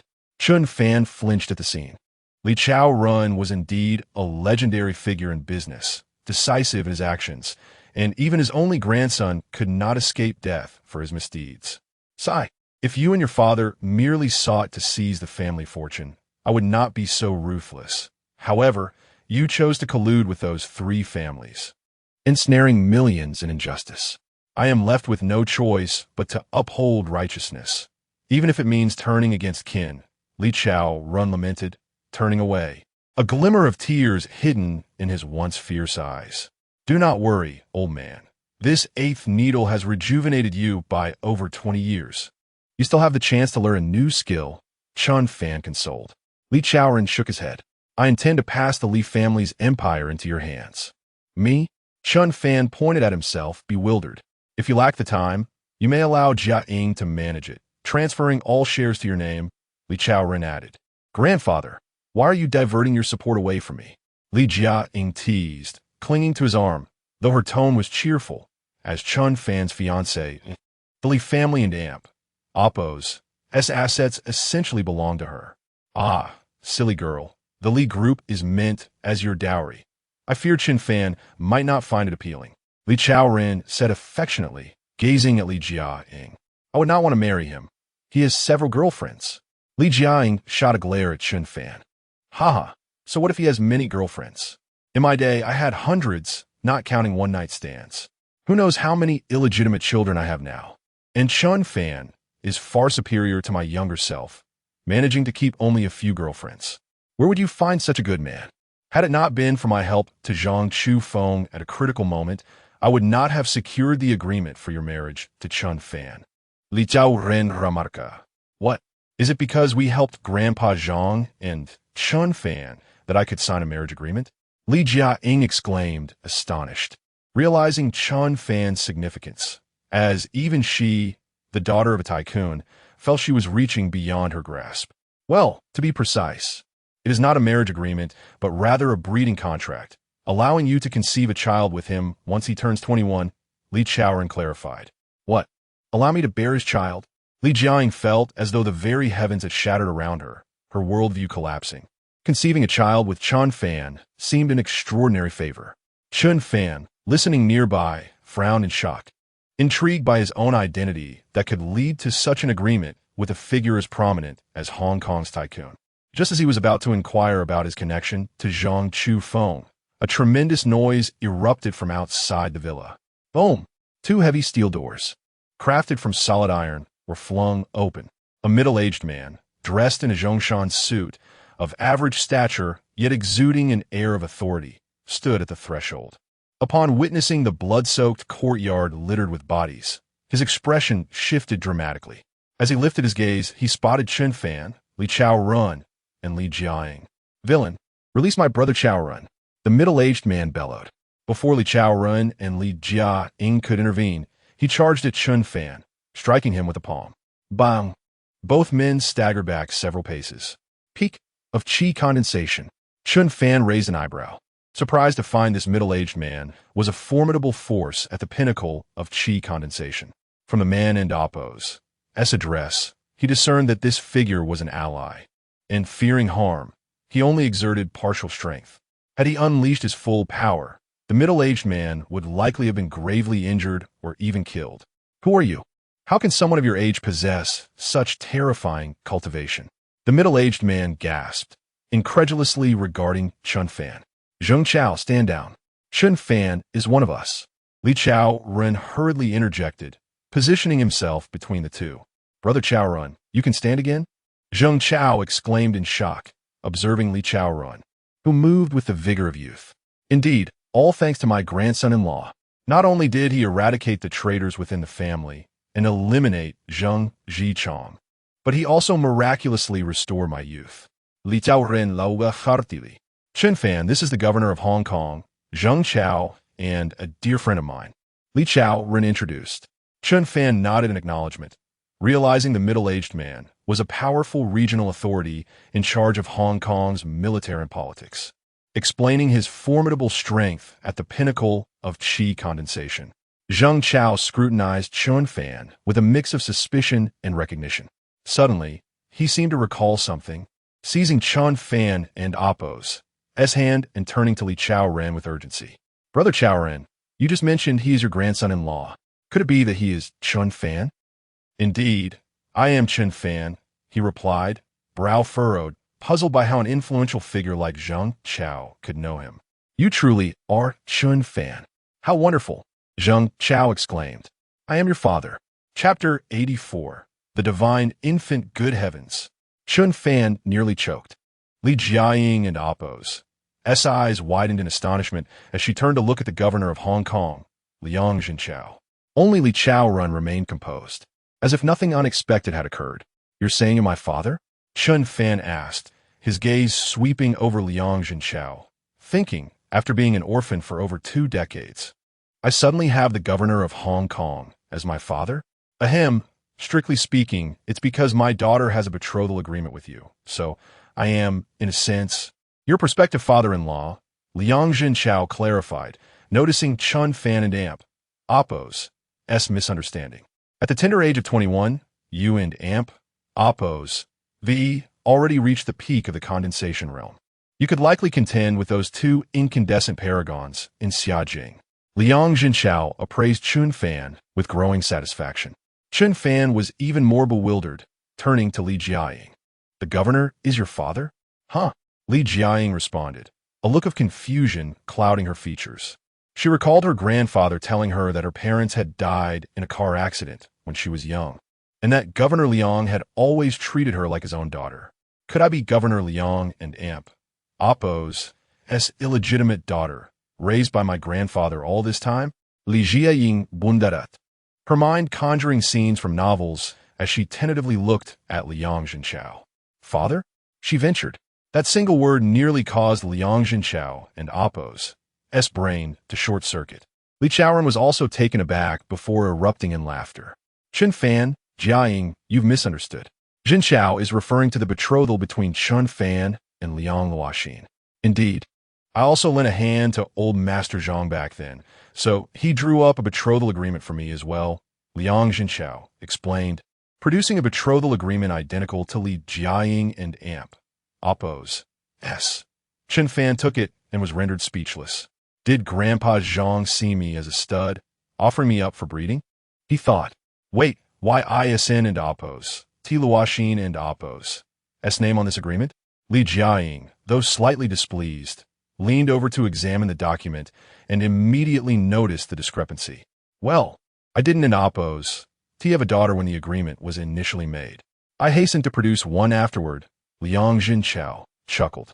Li Jiaying and Chen Fan were both left speechless. You're quite the fortunate one, young man. Luoxin is a renowned international film star, currently filming in Hollywood, Li Jiaying remarked with a hint of envy. In Hong Kong, Liang Luoxin was the only woman Li Jiaying would concede was her equal. Chen Fan had, of course, heard of Liang Luoxin, the international celebrity and dream girl of countless men. Even Chen Fan had once fantasized about her, never imagining she would become his fiancée. However, Chen Fan had no time to dwell on this. He was more concerned with the truth about Zhang Chufeng and his own identity. Liang Zhenchao and Li Chao Ren exchanged glances, recognizing Chen Fan and Appo's train of thought. Allow me to explain, Li Chao Ren offered, looking at Chen Fan. The courtyard was too permeated with the stench of blood, so Li Chao Ren led the group to the rooftop garden of the villa, which offered a panoramic view of Victoria Harbor and Appo's skyscrapers and scenery. Old Master Zhang Chufeng was once a titan, standing at the pinnacle of all of China.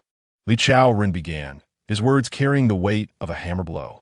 Chen Fan's eyes widened instantly, and the image of Zhang Chufeng's benevolent face flashed through his mind.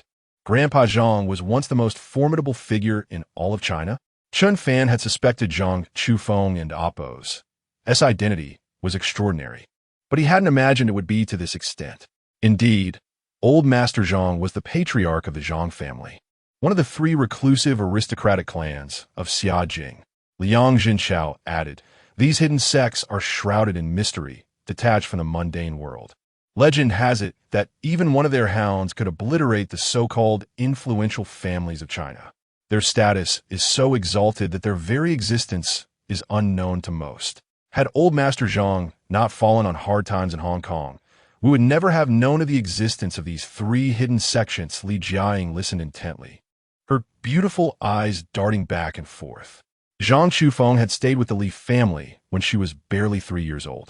She only remembered him as a kind old man, never imagining he was once a figure of such immense power. But even the mighty Zhang family, one of the three hidden clans of China, could not escape the calamity that befell them. It all began with a child known as the Divine Infant.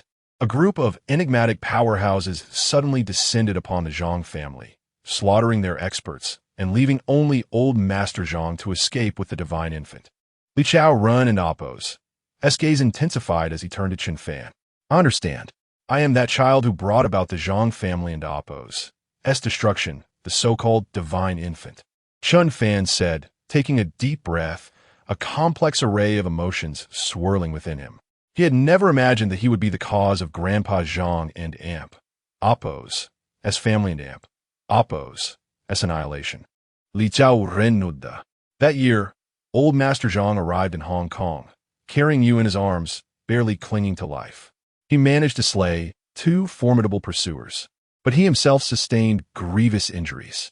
Jin Chao and I rescued you. You were on the verge of death, but fortunately, the Liang family, known for their geomancy, possessed a phoenix blood nirvana flower that blooms once every 1,000 years. We stormed the Liang family with old Master Zhang and obtained the flower, saving your life. However, old Master Zhang remained tight-lipped about your origins and the identities of your pursuers. He only said that you were the Divine Infant and that any woman who united with you would have the chance to bear a divine child who could dominate China. Because we saved you, he agreed to betrothal agreements between you and our descendants, granting them the opportunity to bear your offspring. When Li Chao Ren finished speaking, everyone turned to Chen Fan in silence. Chen Fan remained quiet for a long while. For over 2 decades, he had believed himself to be a pitiful child abandoned by his parents, raised with great difficulty by the head of the orphanage. He never imagined that he was the Divine Infant who had caused the Zhang family and Appo's destruction. Perhaps Grandpa Zhang initially had ulterior motives, but over the past 20 years, Chen Fan had genuinely felt Zhang Chufeng's affection for him, as if he were his own grandson. From high school to university, Zhang Chufeng had always taught him to be an ordinary person. Even in his dying moments, he had only left him 2 million, hoping that he could buy a house and live a simple, uneventful life with the girl he loved. Grandpa Zhang had treated him like his own flesh and blood. And thus, the annihilation of the Zhang family was also Chen Fan's vendetta. Those who had slaughtered the Zhang family, whoever they may be, would pay with their lives. The thought of Grandpa Zhang and Appo's kind face and the old rattle in his arms caused Chen Fan and Appo's emotions to spiral out of control. He roared in fury, and a surge of killing intent erupted from his body. His golden true energy seemed to boil, burning like flames around him. Chapter 85. The hidden sect golden true energy surged around Chen Fan like a tempestuous flame, transforming his hair, eyebrows, and pupils into a lustrous hue reminiscent of molten gold. In that moment, Chen Fan felt an overwhelming surge of violent true energy coursing through him. Although he was merely at the initial stage of the Qi Lake realm, he sensed that he could easily annihilate a mid-stage Qi Lake expert and even contend with those at the pinnacle of the Qi Lake realm. After a brief interval, the golden flames of true energy dissipated, restoring Chen Fan's hair and eyes to their normal colors. Li Chaoren, Liang Jinchao, and Li Jiaying gazed at this spectacle in astonishment. Was this the divine infant endowed with divine blood that Elder Zhang spoke of? At that moment, I felt as though I were facing a deity, with my very soul trembling in reverence. Yet, why was his true energy not pure white, but rather a golden hue? Typically, only true energy that has undergone forced elevation and mutation exhibits such colors. As a peak expert in the Qi gathering realm, Liang Jinchao felt this deeply, for it was a primal fear inscribed within the DNA, unrelated to mere strength. However, as he beheld Chen Fan and Appo's golden true energy, a mixture of shock and confusion flickered in his eyes. Li Chaoran swallowed hard. Despite being a man of vast experience and wealth as the richest individual in Hong Kong, he had never encountered anyone capable of such transformation as Chen Fan. At this moment, Chen Fan himself was shaken, for it seemed that in his fury, a ferocious consciousness had awakened within his blood, enhancing his combat prowess dramatically. He had no doubt that in this state, he could battle at least one or even two levels above his own. Yet, he was puzzled, as the system had not granted him any relevant skills or talents. When he inquired, the system offered no response. Chen Fan, we understand your desire to uncover who slaughtered the Zhang family, but aside from Elder Zhang, only the two hidden families in Xiangjing might possess knowledge of the truth, Liang Jinchao remarked. I can depart immediately to Xiangjing to inquire with those two hidden sections. Do not act impulsively. Xiangjing is a land of hidden dragons and crouching tigers, teeming with sects and families. Experts from across China and even foreign nations gather there. And those two hidden families are elusive, shrouded in mystery. Without sufficient standing, one may not even gain the opportunity to approach their gates, Liang Jinchao cautioned. Isn't my position as the governor of Hong Kong sufficient? Chen Fan furrowed his brow.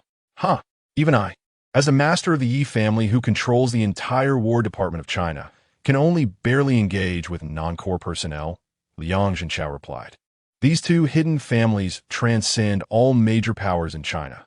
Perhaps only the Dragon Lord of China would have the privilege to converse equally with their direct descendants. As he spoke of the two hidden families, a glimmer of longing and respect appeared in Liang Jinchao and Appo's eyes. Chen Fan frowned slightly, surprised by the formidable strength of these two families that seemed to overshadow the entirety of Chinese power.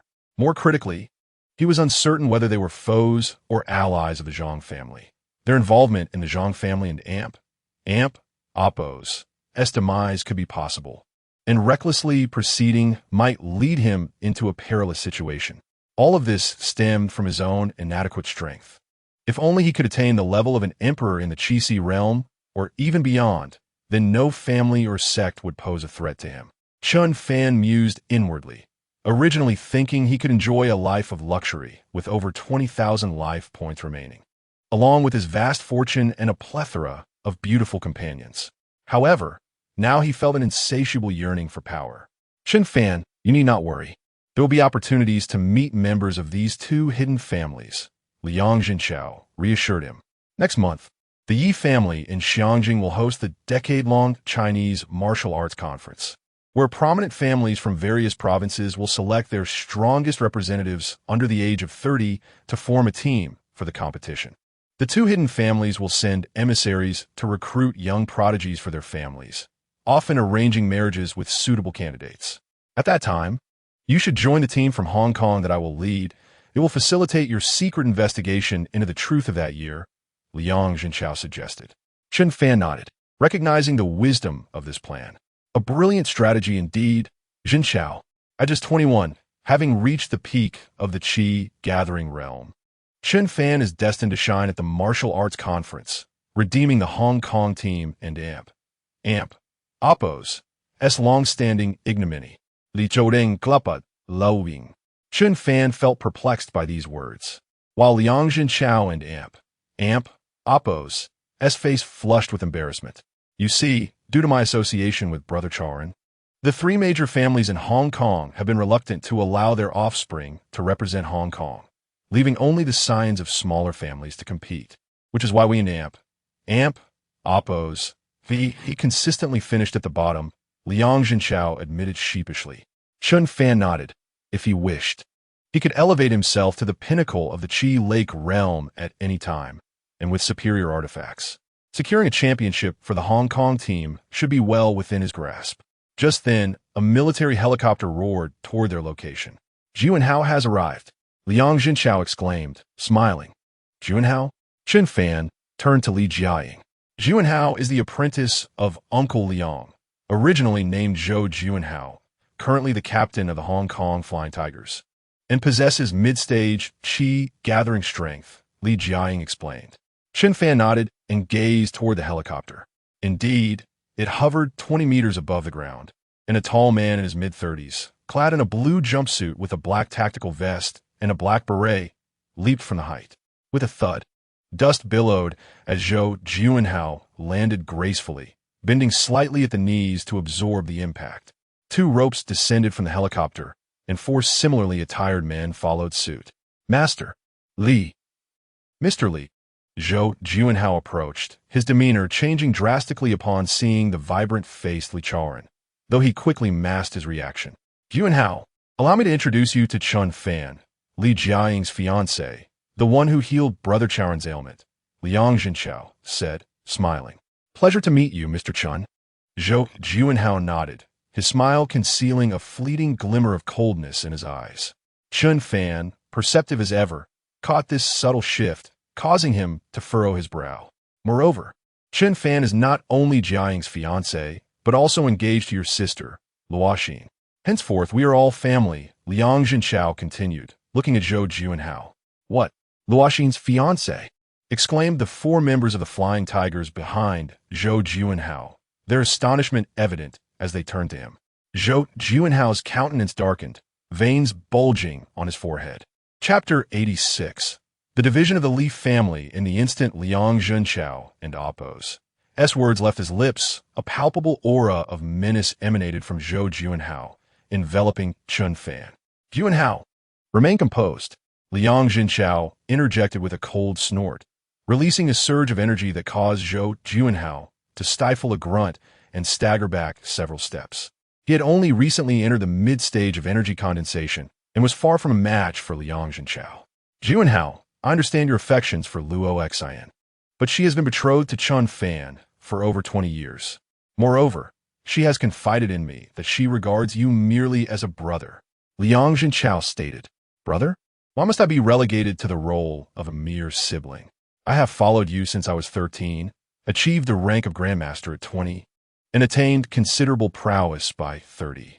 At 40, I am confident I will reach your current level. Who is this Chen Fan, and what makes him superior to me? Zhou Juanhao could no longer contain his fury, shouting vehemently. Liang Jinchao and Appo's expression darkened, yet fearing to provoke his prized disciple further, he refrained from divulging Chen Fan and Appo's true strength. Juanhao, I will make amends regarding Luo Xian. I shall retire in a year, and I intend to pass the position of governor to you, Liang Jinchao reassured him, patting Zhou Juanhao and Appo's shoulder. The 4 elite members of the Flying Tiger team behind Zhou Juanhao also intervened, attempting to pacify him. Ultimately, it seemed Zhou Juanhao accepted the reality and fell silent. Liang Jinchao nodded in satisfaction. Governor, we have gathered intelligence. Tonight, Li Yongjie will host a banquet at Phoenix Mountain alongside the Zheng family of the Iron Fan sect, the Liang family of Feng Shui, and Lord Wilson, the British envoy in Hong Kong. During this event, he will announce the termination of contracts with the Hong Kong government and forge a permanent alliance with those 3 titans. Reported a vice-captain of the Flying Tiger team. I'm not dead yet. There is no way he will sign contracts with the 3 titans. Li Churen exclaimed, forcefully striking his cane against the ground. Jinchao, let us proceed to Phoenix Mountain tonight and confront these 3 titans. Li Chaoran declared. Liang Jinchao nodded. Although the 3 titans were at the pinnacle of energy condensation, he and Chen Fan were equally formidable. With Zhou Juanhao at the mid-stage and the 4 vice-captains at the initial stage, they would manage to retreat unscathed even against such formidable foes. Chen Fan, what are your thoughts? Liang Jinchao and Li Chaoran turned to Chen Fan. Chen Fan nodded in agreement. Both were his esteemed relatives, and he had no choice but to acquiesce. Furthermore, he had a vested interest in the phoenix blood nirvana flower, which his grandfather had once procured from the Iron Fan sect and the Feng Shui Liang family. Perhaps he would uncover a clue. Witnessing the high regard with which the two esteemed figures treated Chen Fan, Zhou Juanhao clenched his fists, his gaze growing increasingly cold. As night fell, the once hidden Liang family of Feng Shui on Phoenix Mountain was now ablaze with lights and bustling with activity. Luxury vehicles and helicopters lined the estate, disembarking a multitude of Hong Kong elite and powerful figures from various factions, including numerous international guests.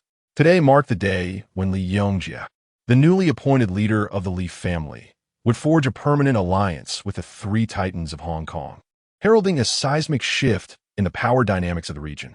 In a private chamber crafted from pure metal within the Liang family's reception area, Liang Tianyuan, the head of the Liang family, Zheng Zhihong, the head of the Iron Fan sect, and Lord William, the British envoy, sat before a table displaying a map of Hong Kong and a world map.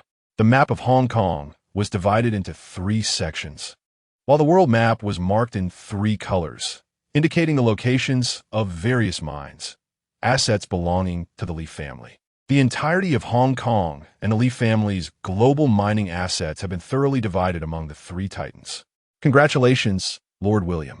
The mines you have acquired were once rich in magical stones. You have truly struck a lucky deal, Liang Tianyuan, clad in a white training outfit, said with a squint. The West differs from the East. We enhance our strength with magical stones, while you utilize spiritual stones. We each benefit from our own resources. No one has gained an unfair advantage, Lord William replied with a smile. You're quite knowledgeable for a foreigner, Zheng Zhihong chuckled, feeling pleased with the distribution of the Li family's mines. Li Yongjie pales in comparison to his father, Liang Tianyuan suddenly remarked, shaking his head. That lad believes that by signing a trifling alliance agreement, we will obediently await our share of the spiritual stones like those minor factions.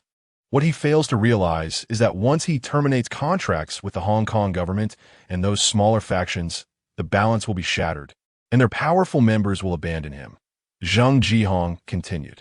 Without the support of the Hong Kong government and those minor factions, when he finds himself abandoned, we will force him to sign over the mining rights on the spot. After that, the Li family and the governor will be left with an empty shell, incapable of rallying those minor factions, and we will no longer face any threat. Hong Kong will truly belong to us 3 titans, Zheng Zhihong concluded, prompting a hearty laugh from the trio. Meanwhile, Li Yongjie luxuriated in the most esteemed VIP room of the Liang family, relishing the massages from 2 top-tier Hong Kong starlets clad in bikinis, a special gift prepared by Liang Tianyuan. Slap! Li Yongjie's hand landed on the pert, soft flesh, creating rippling waves, the sound echoing in the room, filled with a spring-like vitality. Father, it's a pity you won't witness the day I command the 3 titans of Hong Kong and lead the Li family to true dominance over the region. You were foolish to collaborate with those lesser factions and the governor while holding such mining resources. Why not directly use those resources to control the 3 titans and replace the governor? Then Hong Kong would bear the Li name. You should have seen how the 3 titans treated me with such deference, like obedient hounds. You never received such treatment, did you, father? Li Yongjie boasted, surrounded by beauty, filled with youthful exuberance, mocking his father and Appo's short-sightedness. Strange, according to the high-energy nutrient solution, father should not last more than half an hour. Why hasn't Hui arrived with news?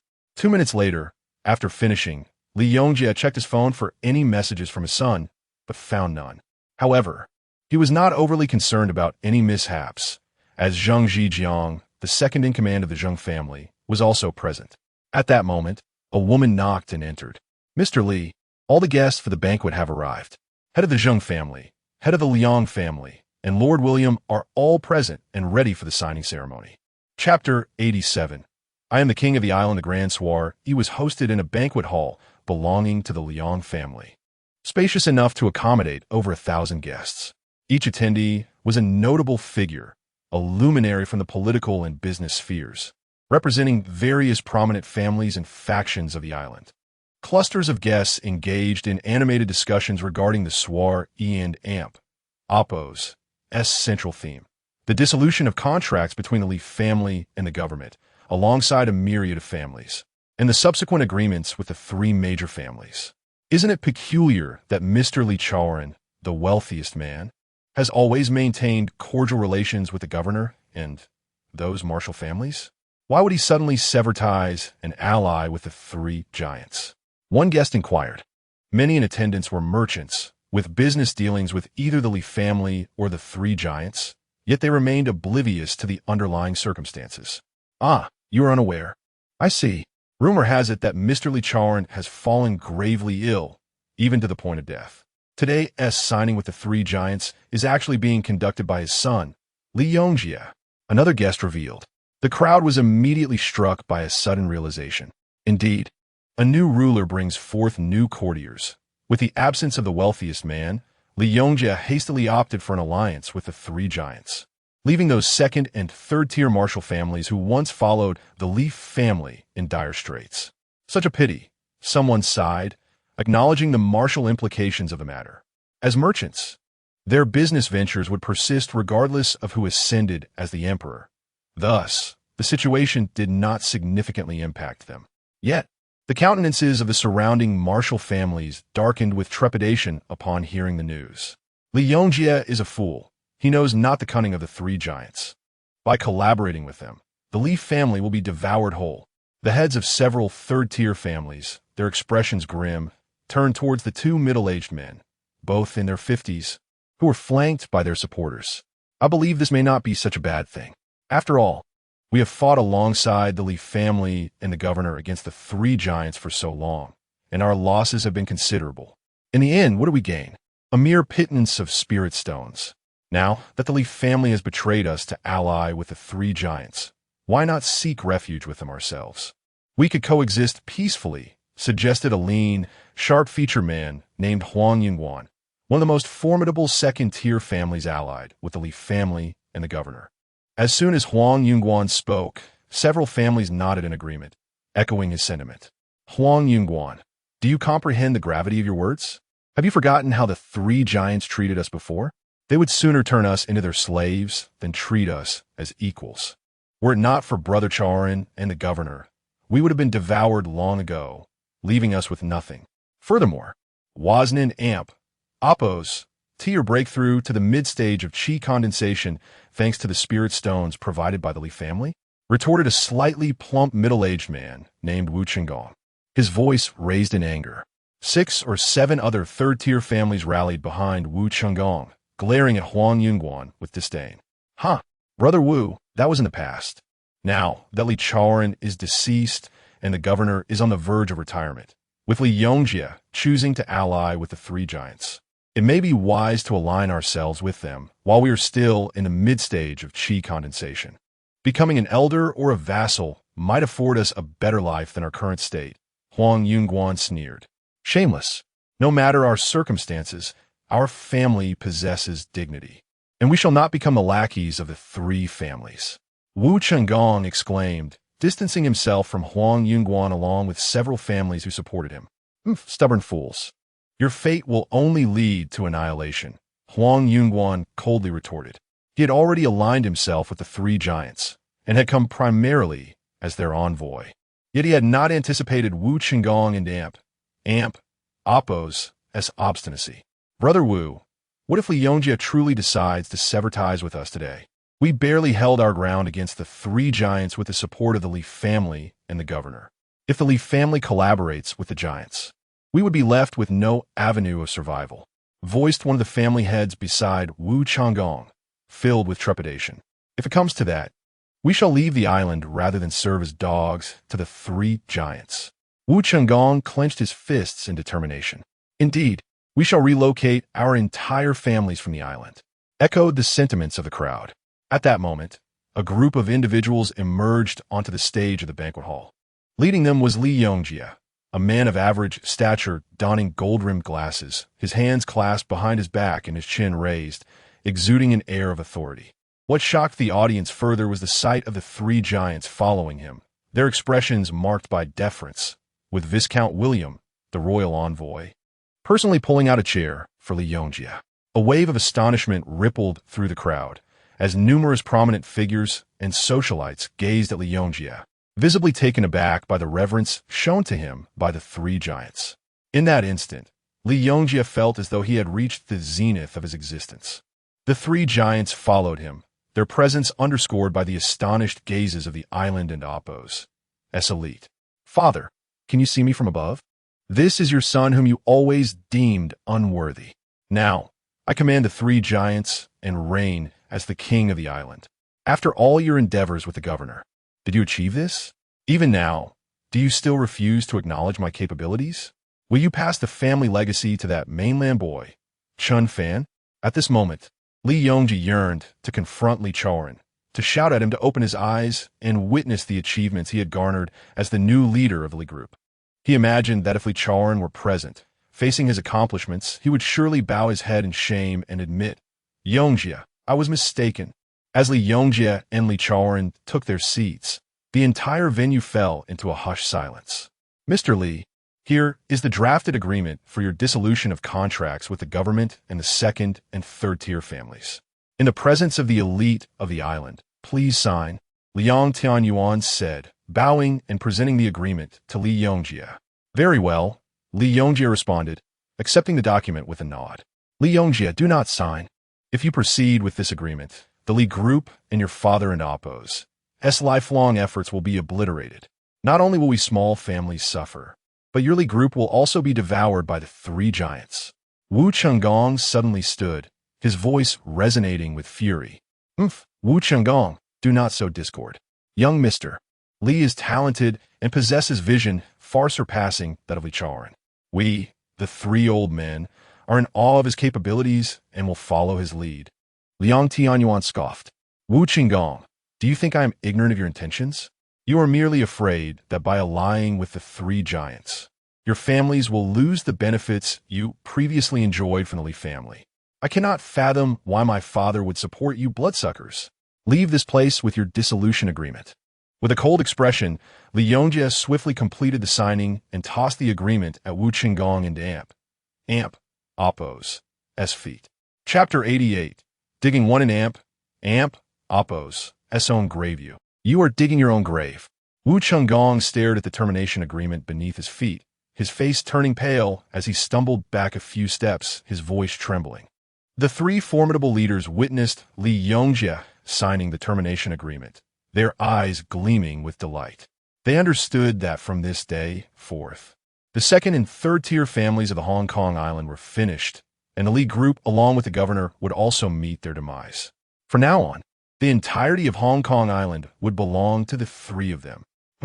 How could a bunch of leeches comprehend President Li and Appos' vision and strategy? You should leave immediately. Liang Tianyuan scoffed, and as he stepped down, a terrifying aura formed beneath his foot, transforming into a phoenix that shot towards Wu Chenggong. Bang! Even with prior preparation, Wu Chenggong was instantly struck back, spitting blood and sustaining severe injuries. Gasps filled the room, and even the remaining two leaders, William and Zheng Zhihong, displayed expressions of concern. Only the wise recognize the times. I kindly advised you, yet you refused to listen and brought this upon yourself, Huang Yunguan coldly remarked.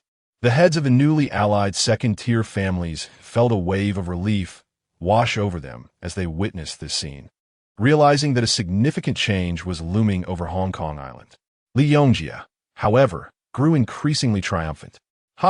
Father, are you watching from above? This is what you deem to be the so-called strong ones, utterly feeble before the three leaders, while they now regard me, Li Yongjie, as their leader. The entire venue fell silent, all eyes wide with shock at the sight of the injured Wu Chenggong. Whispers circulated among the prominent figures in the business and political circles, questioning how Liang, who was not a martial artist, could inflict such severe damage on a mid-stage qi condensation expert. Indeed, while Liang did not cultivate martial arts, he was the only junior feng shui master on Hong Kong island. Through years of nurturing his spiritual energy, he had attained mid-stage qi condensation strength. In his stronghold at Phoenix Mountain, he could even surpass the peak of qi condensation, reaching the brink of the Qi Lake King realm. The Qi Lake King realm. The crowd gasped in astonishment. Masters of the Qi Lake realm were rare throughout China, held in high esteem, most of whom resided in the capital. Should one emerge in other regions, even the administrative headquarters would seek to ally with them, and they often wielded considerable power, capable of influencing the appointments of administrative governors dispatched by China. Li Yongjie, one day you will regret your decision made today. Wu Qinggong was assisted to his feet by members of other martial families. Meanwhile, those martial artists directly under the governor glared furiously at Li Yongjie before leaving in a huff. From this moment onward, the Li group, represented by Li Yongjie, had completely severed ties with these second and third-tier families, as well as the martial artists led by the governor. Naturally, their alliance with the Li group had also crumbled. Haha, everyone, this is merely a minor interlude. Next, we three families will sign the mining transfer agreement with Li Yongjie in the presence of all esteemed figures of Hong Kong Island. Zheng Jihong suddenly spoke with a smile. Li Yongjie, who had previously held an air of superiority, suddenly opened his eyes wide. What did you just call me? And what mining transfer agreement? He turned to glare at the three leaders, anger flashing his eyes as he could not fathom that they, who had just shown him utmost respect, would dare to address him by name, transforming the previously agreed-upon mining cooperation agreement into a transfer agreement. I called you Li Yongjie. Do you have a problem with that? Zheng Jihong replied coldly. You have quite the audacity. Do you not wish to cooperate with the Li family anymore? Li Yongjie slammed his hand on the table, pointing at Zheng Jihong in outrage. Crack! Zheng Jihong swiftly sliced through Li Yongjie and Oppo's outstretched finger as if cutting fruit. Li Yongjie, raised in luxury, had never endured such pain, and he screamed like a slaughtered pig. The three leaders coldly regarded the writhing Li Yongjie, clutching his injured hand. Haha, truly a case of a tiger father siring a disappointing son. Li Chaoran was a remarkable figure. Not a martial artist, yet able to stand toe-to-toe with us three leaders. But how did he produce such a foolish offspring? Zheng Jihong spat a mouthful of phlegm onto Li Yongjie's face, then pressed the bloodied finger onto the mining transfer agreement of the three families. At that moment, Li Yongjie was not only in physical agony, but suffered a profound psychological blow as well. It dawned on him that this entire scenario was a trap set by the three formidable leaders. He had been nothing but a laughingstock throughout, and in this instant, his pride shattered completely. You are doing this to force me into signing such an agreement. Fearing that the esteemed figures of Hong Kong Island will spread the word, leading the governor and those families to retaliate against your three families? Li Yongjie said, his voice trembling with intimidation. Ha! Did you not just terminate your agreement with those families? Besides, the mines now belong to us, and most of them have already pledged allegiance to us three families. As for the esteemed figures present, they all witnessed everything. When did we ever coerce you? Liang Tanyuan chuckled, casting a sweeping glance over the attendees, causing small phoenix-shaped auras to materialize beneath their feet. No one doubted that at a mere command from Liang Tianyuan, these phoenix auras could shred their bodies to pieces. We saw nothing. No, we saw it. It was Li Yongjie who voluntarily signed the mining transfer agreement with the three families. The prominent figures of Hong Kong Island began to voice their statements. Having rarely witnessed such a spectacle, they were accustomed to the three leaders courting them due to Li Chaoran's influence. Now that the threat from the three leaders had dissipated, their true natures were laid bare. Li Yongjie stared in disbelief at these figures, many of whom had been longtime partners with the Li family. At that moment, he felt overwhelming regret and fear. Master Wu, save me. Li Yongjie turned to the injured Wu Qinggong, grasping at a glimmer of hope. Wu Qinggong's expression was complex. Now that Li Yongjie had torn up their original alliance, it was unreasonable for him to intervene. Moreover, he himself was gravely injured, and with Huang Yingguan and most of the third-tier families having allied with the three leaders, taking action would be tantamount to seeking death. All Wu Qinggong could do was shake his head and sigh. The situation was beyond his control concerning Li Yongjie. Just then, a commotion erupted outside the hall, followed by several figures bursting in, causing an uproar in the banquet hall. Li Yongjie stared in disbelief, while Wu Chengong stood up excitedly. The three leaders also wore expressions of astonishment, especially Zheng Jihong, whose face turned pale. Chapter 89. Betrayal. As the newcomer approached, the entire banquet hall fell into an eerie silence. Everyone gazed in disbelief at Li Chaoran, who was striding confidently down the center. Wasn't this the wealthy magnate who had been bedridden with a serious illness a decade ago? I even visited him back then, exclaimed a stunned business tycoon, whose assets were in the billions. The others were equally astonished, observing Li Chaoran, whose black hair and vigorous steps made him appear almost 20 years younger, with barely a wrinkle to be seen. Meanwhile, Huang Yingguan, who had already aligned himself with the three major families, along with the heads of several third-rate clans, felt their hearts race, their bodies trembling slightly. Although Li Chaoran possessed no martial prowess, his mere presence exuded an oppressive aura that intimidated even these formidable figures accustomed to commanding respect. Father. Li Yongjie stared in shock at the rejuvenated Li Chaoran, momentarily forgetting the pain from his severed fingers. Beast, do not call me father. I, Li Chaoran, have no son like you. Li Chaoran Ruarat. In an instant, Li Yongjie felt as if he had turned to dust, his head bowed in fear. Liang Tianyuan, Zheng Jihong, and others wore expressions of extreme distress as they regarded Li Chaoran, particularly Zheng Jihong, who could foresee the grim fate awaiting his brother. Yet, William maintained a facade of indifference. At the same time, Chen Fan scrutinized the three titans standing on the stage. Within moments, their realms appeared vividly in his mind. Zheng Jihong, peak of qi condensation. William, peak of qi condensation. Liang Tianyuan, mid-qi condensation, but can unleash half-step qi lake power when combined with the feng shui formation of Phoenix Mountain. Oh, a feng shui formation? Chen Fan raised an eyebrow slightly, discreetly forming seals with his hands. The intricate flow of spiritual energy throughout Phoenix Mountain and even the entirety of Hong Kong Island materialized in his mind. He perceived Phoenix Mountain as a colossal phoenix tree towering over Hong Kong, with a vast nest at its apex, voraciously siphoning the spiritual energy from both the mountain and the island. This extraction of energy was terrifying. If harnessed correctly, it could rival the strength of a peak qi lake master. However, the Liang family's feng shui capabilities were limited, allowing them to utilize less than 1%, barely tapping into half-step qi lake power. For Chen Fan, a half-step qi lake master was inconsequential as a high-level feng shui master. He viewed the formation set by the Liang family as childish play.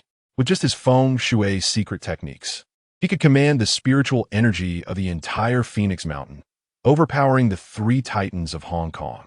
Nonetheless, Chen Fan was intrigued by the spiritual nest atop Phoenix Mountain. It surely harbored remarkable treasures. Liang Tanyuan, Zheng Jihong, and William, Li Chaoran, am not dead yet. Li Yongjie has not inherited our Li Corporation, so the contracts he signed are null and void. Even if I were to die, my heir would be my granddaughter's husband, Chen Fan, not Li Yongjie. Upon uttering these words, the hall erupted in uproar, all eyes darting to the young man beside him, who resembled a university student. Father, regardless of the circumstances, Chen Fan is still an outsider, and I am your biological son. How can you name him as your heir? Li Yongjie protested loudly. Li Yongjie. This Chen Fan is a 21-year-old at the initial stage of qi condensation, brimming with potential. Were I in your shoes, I would also entrust the family business to him. Liang Tanyuan remarked, a smile gracing his lips as he regarded Chen Fan.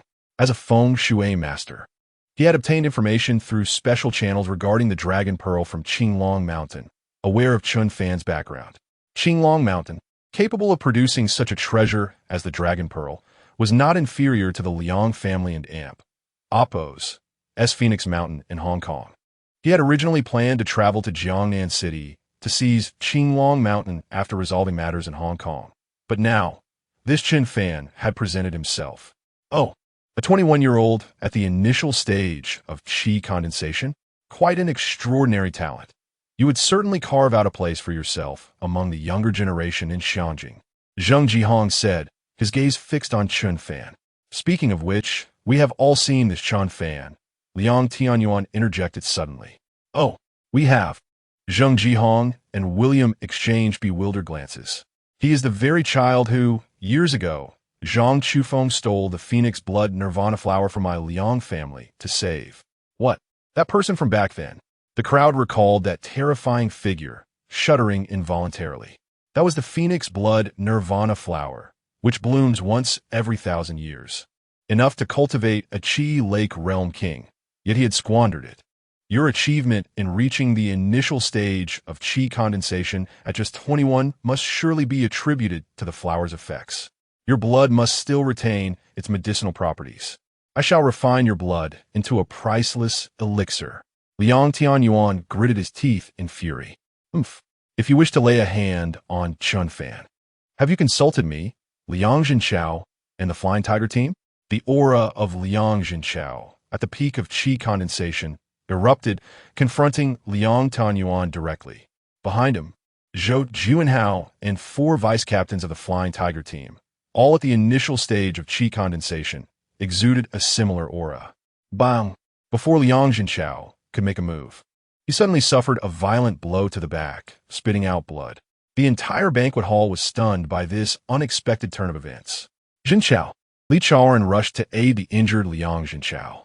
Zhou Juanhao, however, merely sneered as he retracted his hand after the ambush. Though Zhou Juanhao was only at the mid-Qi condensation stage, Liang Jinchao had not anticipated the attack, resulting in a critical hit that rendered him incapacitated. Zhou Juanhao, why? Liang Jinchao's eyes widened in disbelief as he looked at Zhou Juanhao.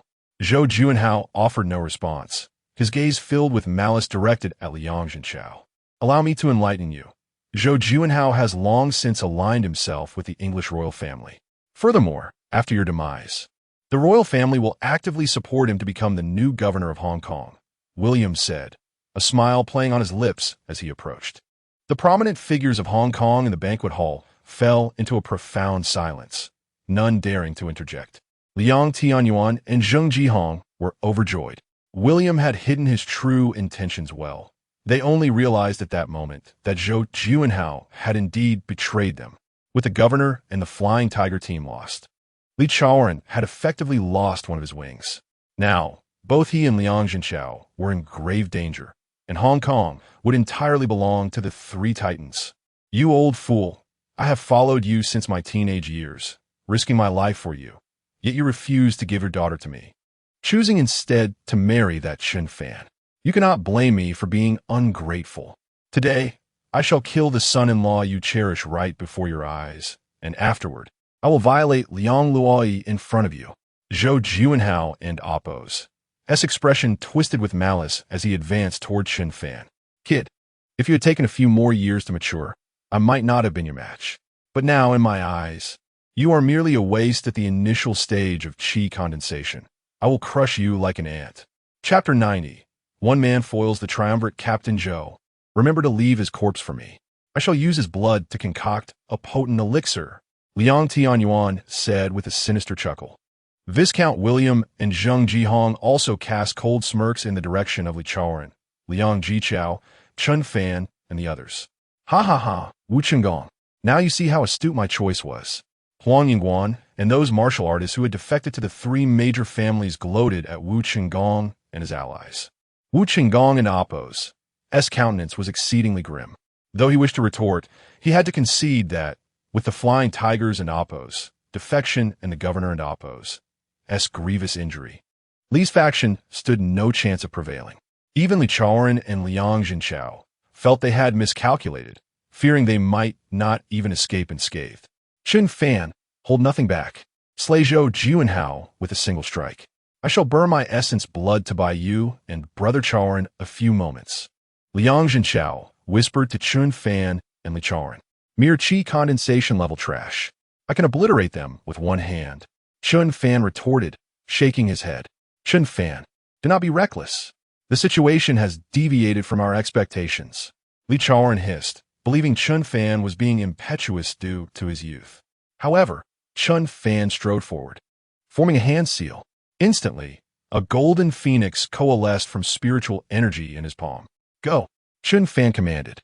The palm-sized golden phoenix, formed of spiritual energy, cried out and soared toward Zhou Juanhao. Zhou Juanhao was taken aback, but he had no time to ponder how Chen Fan possessed a geomancer's abilities. He hastily threw a punch to intercept the oncoming golden phoenix. Boom! Zhou Juanhao and Amp. Oppo's S-White Chi fist imprint collided with Chen Fan and Amp. Oppo's S-Golden Spiritual Energy Phoenix, unleashing a colossal energy storm. Zhou Juanhao's figure was sent hurtling backward, smashing into the wall.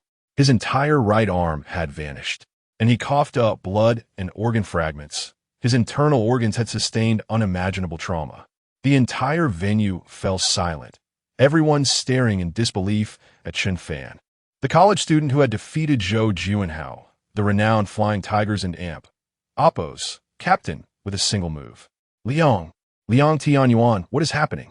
Why can he use your geomancer's unique techniques? Zhou Juanhao, supported by the 4 Chi condensation level Flying Tigers vice captains, sputtered blood as he spoke, on the verge of death. Liang Tianyuan himself stared at Chen Fan in utter astonishment. You can also harness the Phoenix spiritual force of Phoenix Mountain? Are you also a geomancer? Liang Tianyuan asked incredulously.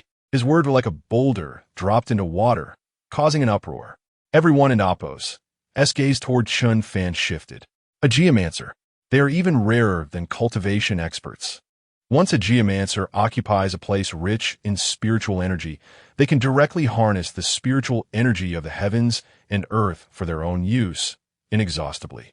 They are invincible and can gather spiritual energy to create countless experts. One martial artist exclaimed, revealing insider knowledge. The birth of a geomancer will incite a frenzy among countless forces and families. How old is this young man? Barely in his early 20s. Yet he has become a geomancer. His future is boundless. Li Chaoren, Liang Jinchao, and Wu Qinggong's eyes gleamed with joy. Phoenix Mountain was the most spiritually dense location in Hong Kong. If Chen Fan was a geomancer and a late-stage Chi condensation expert, they would be naturally invincible. He must not be allowed to leave alive. This geomancer and Amp, Oppo's SU filled Liang Tianyuan with disbelief, fear, and a profound sense of defeat. Such a prodigious talent would be recruited by a top family in Xiajing, spelling doom for us. Zheng Jihong and Viscount William realized this as well, roaring as they charged toward Chen Fan. Chen Fan, be careful. Li Chaoren and Liang Jinchao were alarmed. Liang Jinchao stepped forward, prepared to burn his last essence blood to assist Chen Fan. But the next scene left them stunned once more, facing 2 late-stage Chi condensation experts and a geomancer. Chen Fan showed no fear. His fingers moved rapidly, forming golden seals one after another. Instantly, a vast amount of spiritual energy from Phoenix Mountain was drawn forth, and golden phoenixes coalesced from spiritual energy flew from Chen Fan and Oppo's as seals, hurtling toward the triumvirate with terrifying power. Master Liang quickly mobilized spiritual force to stop him. Seeing dozens, even hundreds of golden spiritual energy phoenixes, even Zheng Jihong and Viscount William, both at the peak of Chi condensation, felt their scalps tingle. They could sense that each golden phoenix possessed the power of a late-stage Chi condensation expert and Oppo's strike. However, Liang Tianyuan, on whom they pinned their hopes, was drenched in sweat. Though he frantically tried to manipulate the formation and spiritual energy, his speed paled in comparison to Chen Fan and Oppo's. In the same span of time, Liang Tianyuan could only conjure 50 or so white spiritual energy phoenixes, which dissolved the moment they met the golden phoenixes, like snow meeting a red-hot iron. Thud, thud, thud.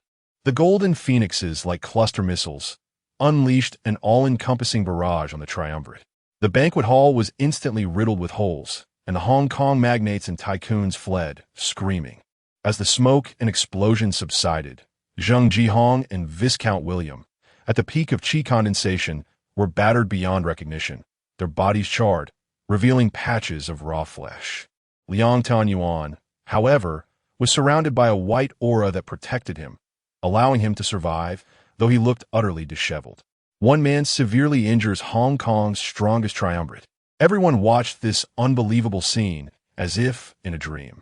Even Li Chaoren and Liang Zhenchao felt it was surreal. The triumvirate were powerful figures, and their struggles against them had been a mix of victories and defeats. Now, Chen Fan had single-handedly defeated them. Brother Chaoren, I think we are old and cannot keep up with the times. The future belongs to the young. Liang Zhenchao said with a smile, but his eyes held not regret, but excitement and pride, for Chen Fan was his son-in-law. But then, Liang Tianyuan stood up. Chen Fan, I admit your geomantic skills are remarkable. At such a young age, you have entered the realm of geomancer, and even I am no match for you in feng shui. However, you are too impetuous. A geomancer can only conjure 100 or so spiritual energy attacks at most. You use them all at once, covering a wide area without precise targeting. It was a complete waste. Now, you have no means to mobilize spiritual energy. Death awaits you. Liang Tianyuan sneered as he walked toward Chen Fan, exuding confidence. Boy, you're the first to inflict such grievous injuries on me. Zheng Jihong. Plipava tudi. Zheng Jihong roared, his appearance ghastly, and he and Viscount William charged toward Chen Fan, but they froze after taking a few steps. Chen Fan had conjured over 200 more golden chi phoenixes with a wave of his hand. Chapter 91. An old friend from 20 years ago. Not only were the three major powers astonished, but even Li Chaoren and Liang Jiachao gazed in horror at the overwhelming golden spiritual energy phoenixes. They had just witnessed the immense power of these spiritual energy phoenixes, each capable of surpassing an RPG rocket. The 200 or so could easily obliterate a significant portion of Phoenix Mountain. Boom, boom, boom. The entire Phoenix Mountain was engulfed in a tempest of explosive spiritual energy. The mountainside trembled violently, and rocks flew in all directions. Those present were paralyzed with fear, prostrating themselves on the ground, while only a few martial artists remained standing. Amidst the trembling of the mountain, a figure suddenly emerged from the peak, shrouded in a dense mist of spiritual energy, and soared into the air towards the crowd. The figure moved with blinding speed, and everyone noticed that he had no artifacts beneath his feet as he ascended into the sea of golden spiritual energy phoenixes. Swish, swish, swish. The elder, clad in a gray robe with high cheekbones and an ethereal presence, waved his sleeves and shattered the remaining golden spiritual energy phoenixes.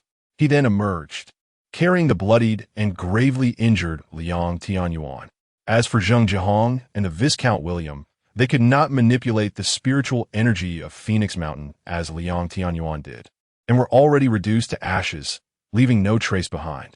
Disciple thanks Master for saving me, Liang Tianyuan exclaimed, kneeling before the elder in deep reverence. The remaining wealthy figures from Hong Kong looked on in shock, their eyes wide.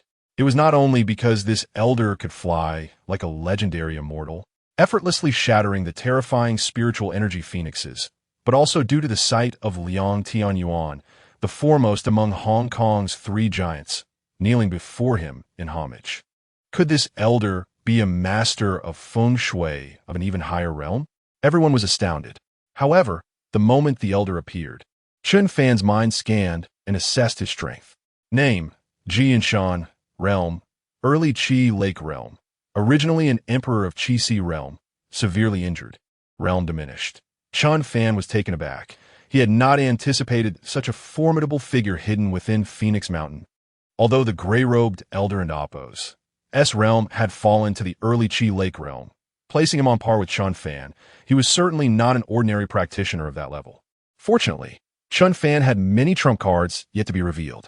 For instance, in the highest peak, Chen Fan had employed feng shui techniques to continually set up formations, ready to extract energy from the spiritual energy nest there.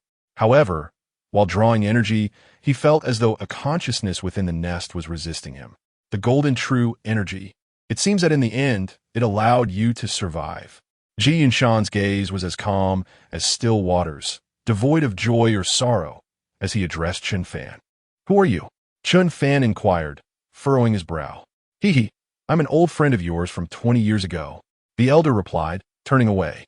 Li Chaoren and Liang Zhenchao and Appo's expressions changed dramatically upon seeing his face. It's you.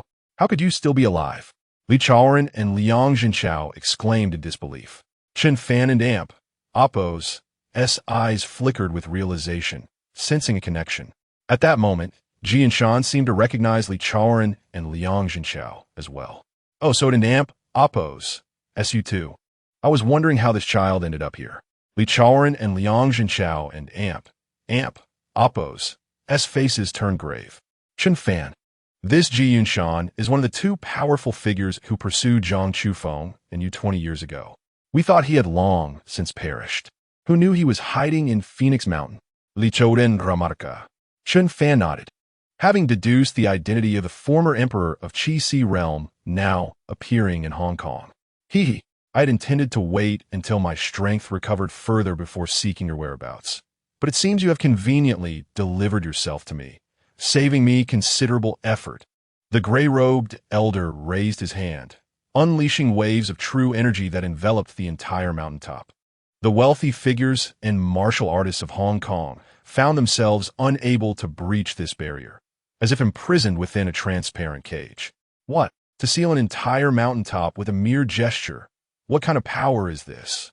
A practitioner at the condensation level attempted to break through the transparent barrier, but failed. Although my Master S realm has fallen to the Qi Lake realm, his celestial methods are beyond your comprehension. But you need not worry. Once my master eliminates Chen Fan, you will naturally be allowed to leave. Liang Tianyuan sneered. With Ji Yunshan's arrival, Liang Tianyuan felt a wave of relief wash over him. Master, these Li Chaoran and Liang Jinchao assisted Zhang Chufeng in secret back in the day. They must not be allowed to leave alive. Liang Tianyuan insisted. Though he was grievously injured, he felt immense joy inside, now that Zheng Jihong and Viscount William had been slain by Chen Fan.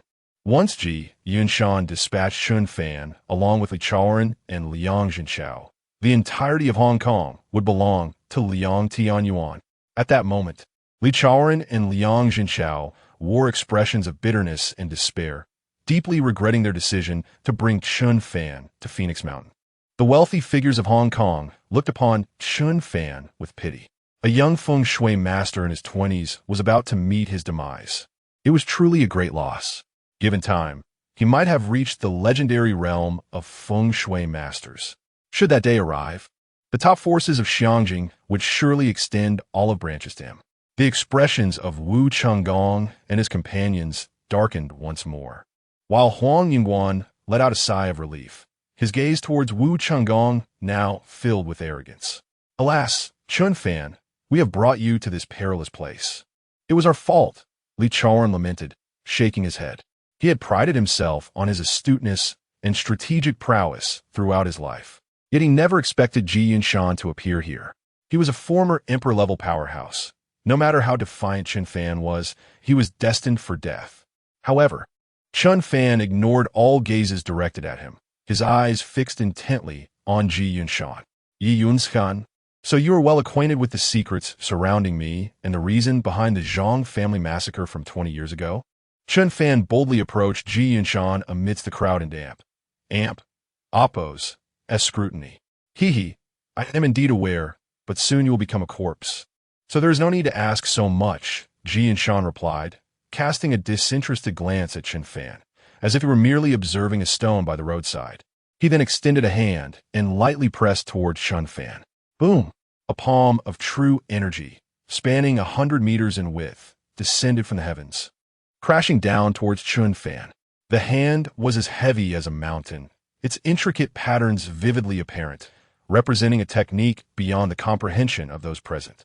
Chen Fan regarded the colossal hand that obscured the sky, nodding slightly.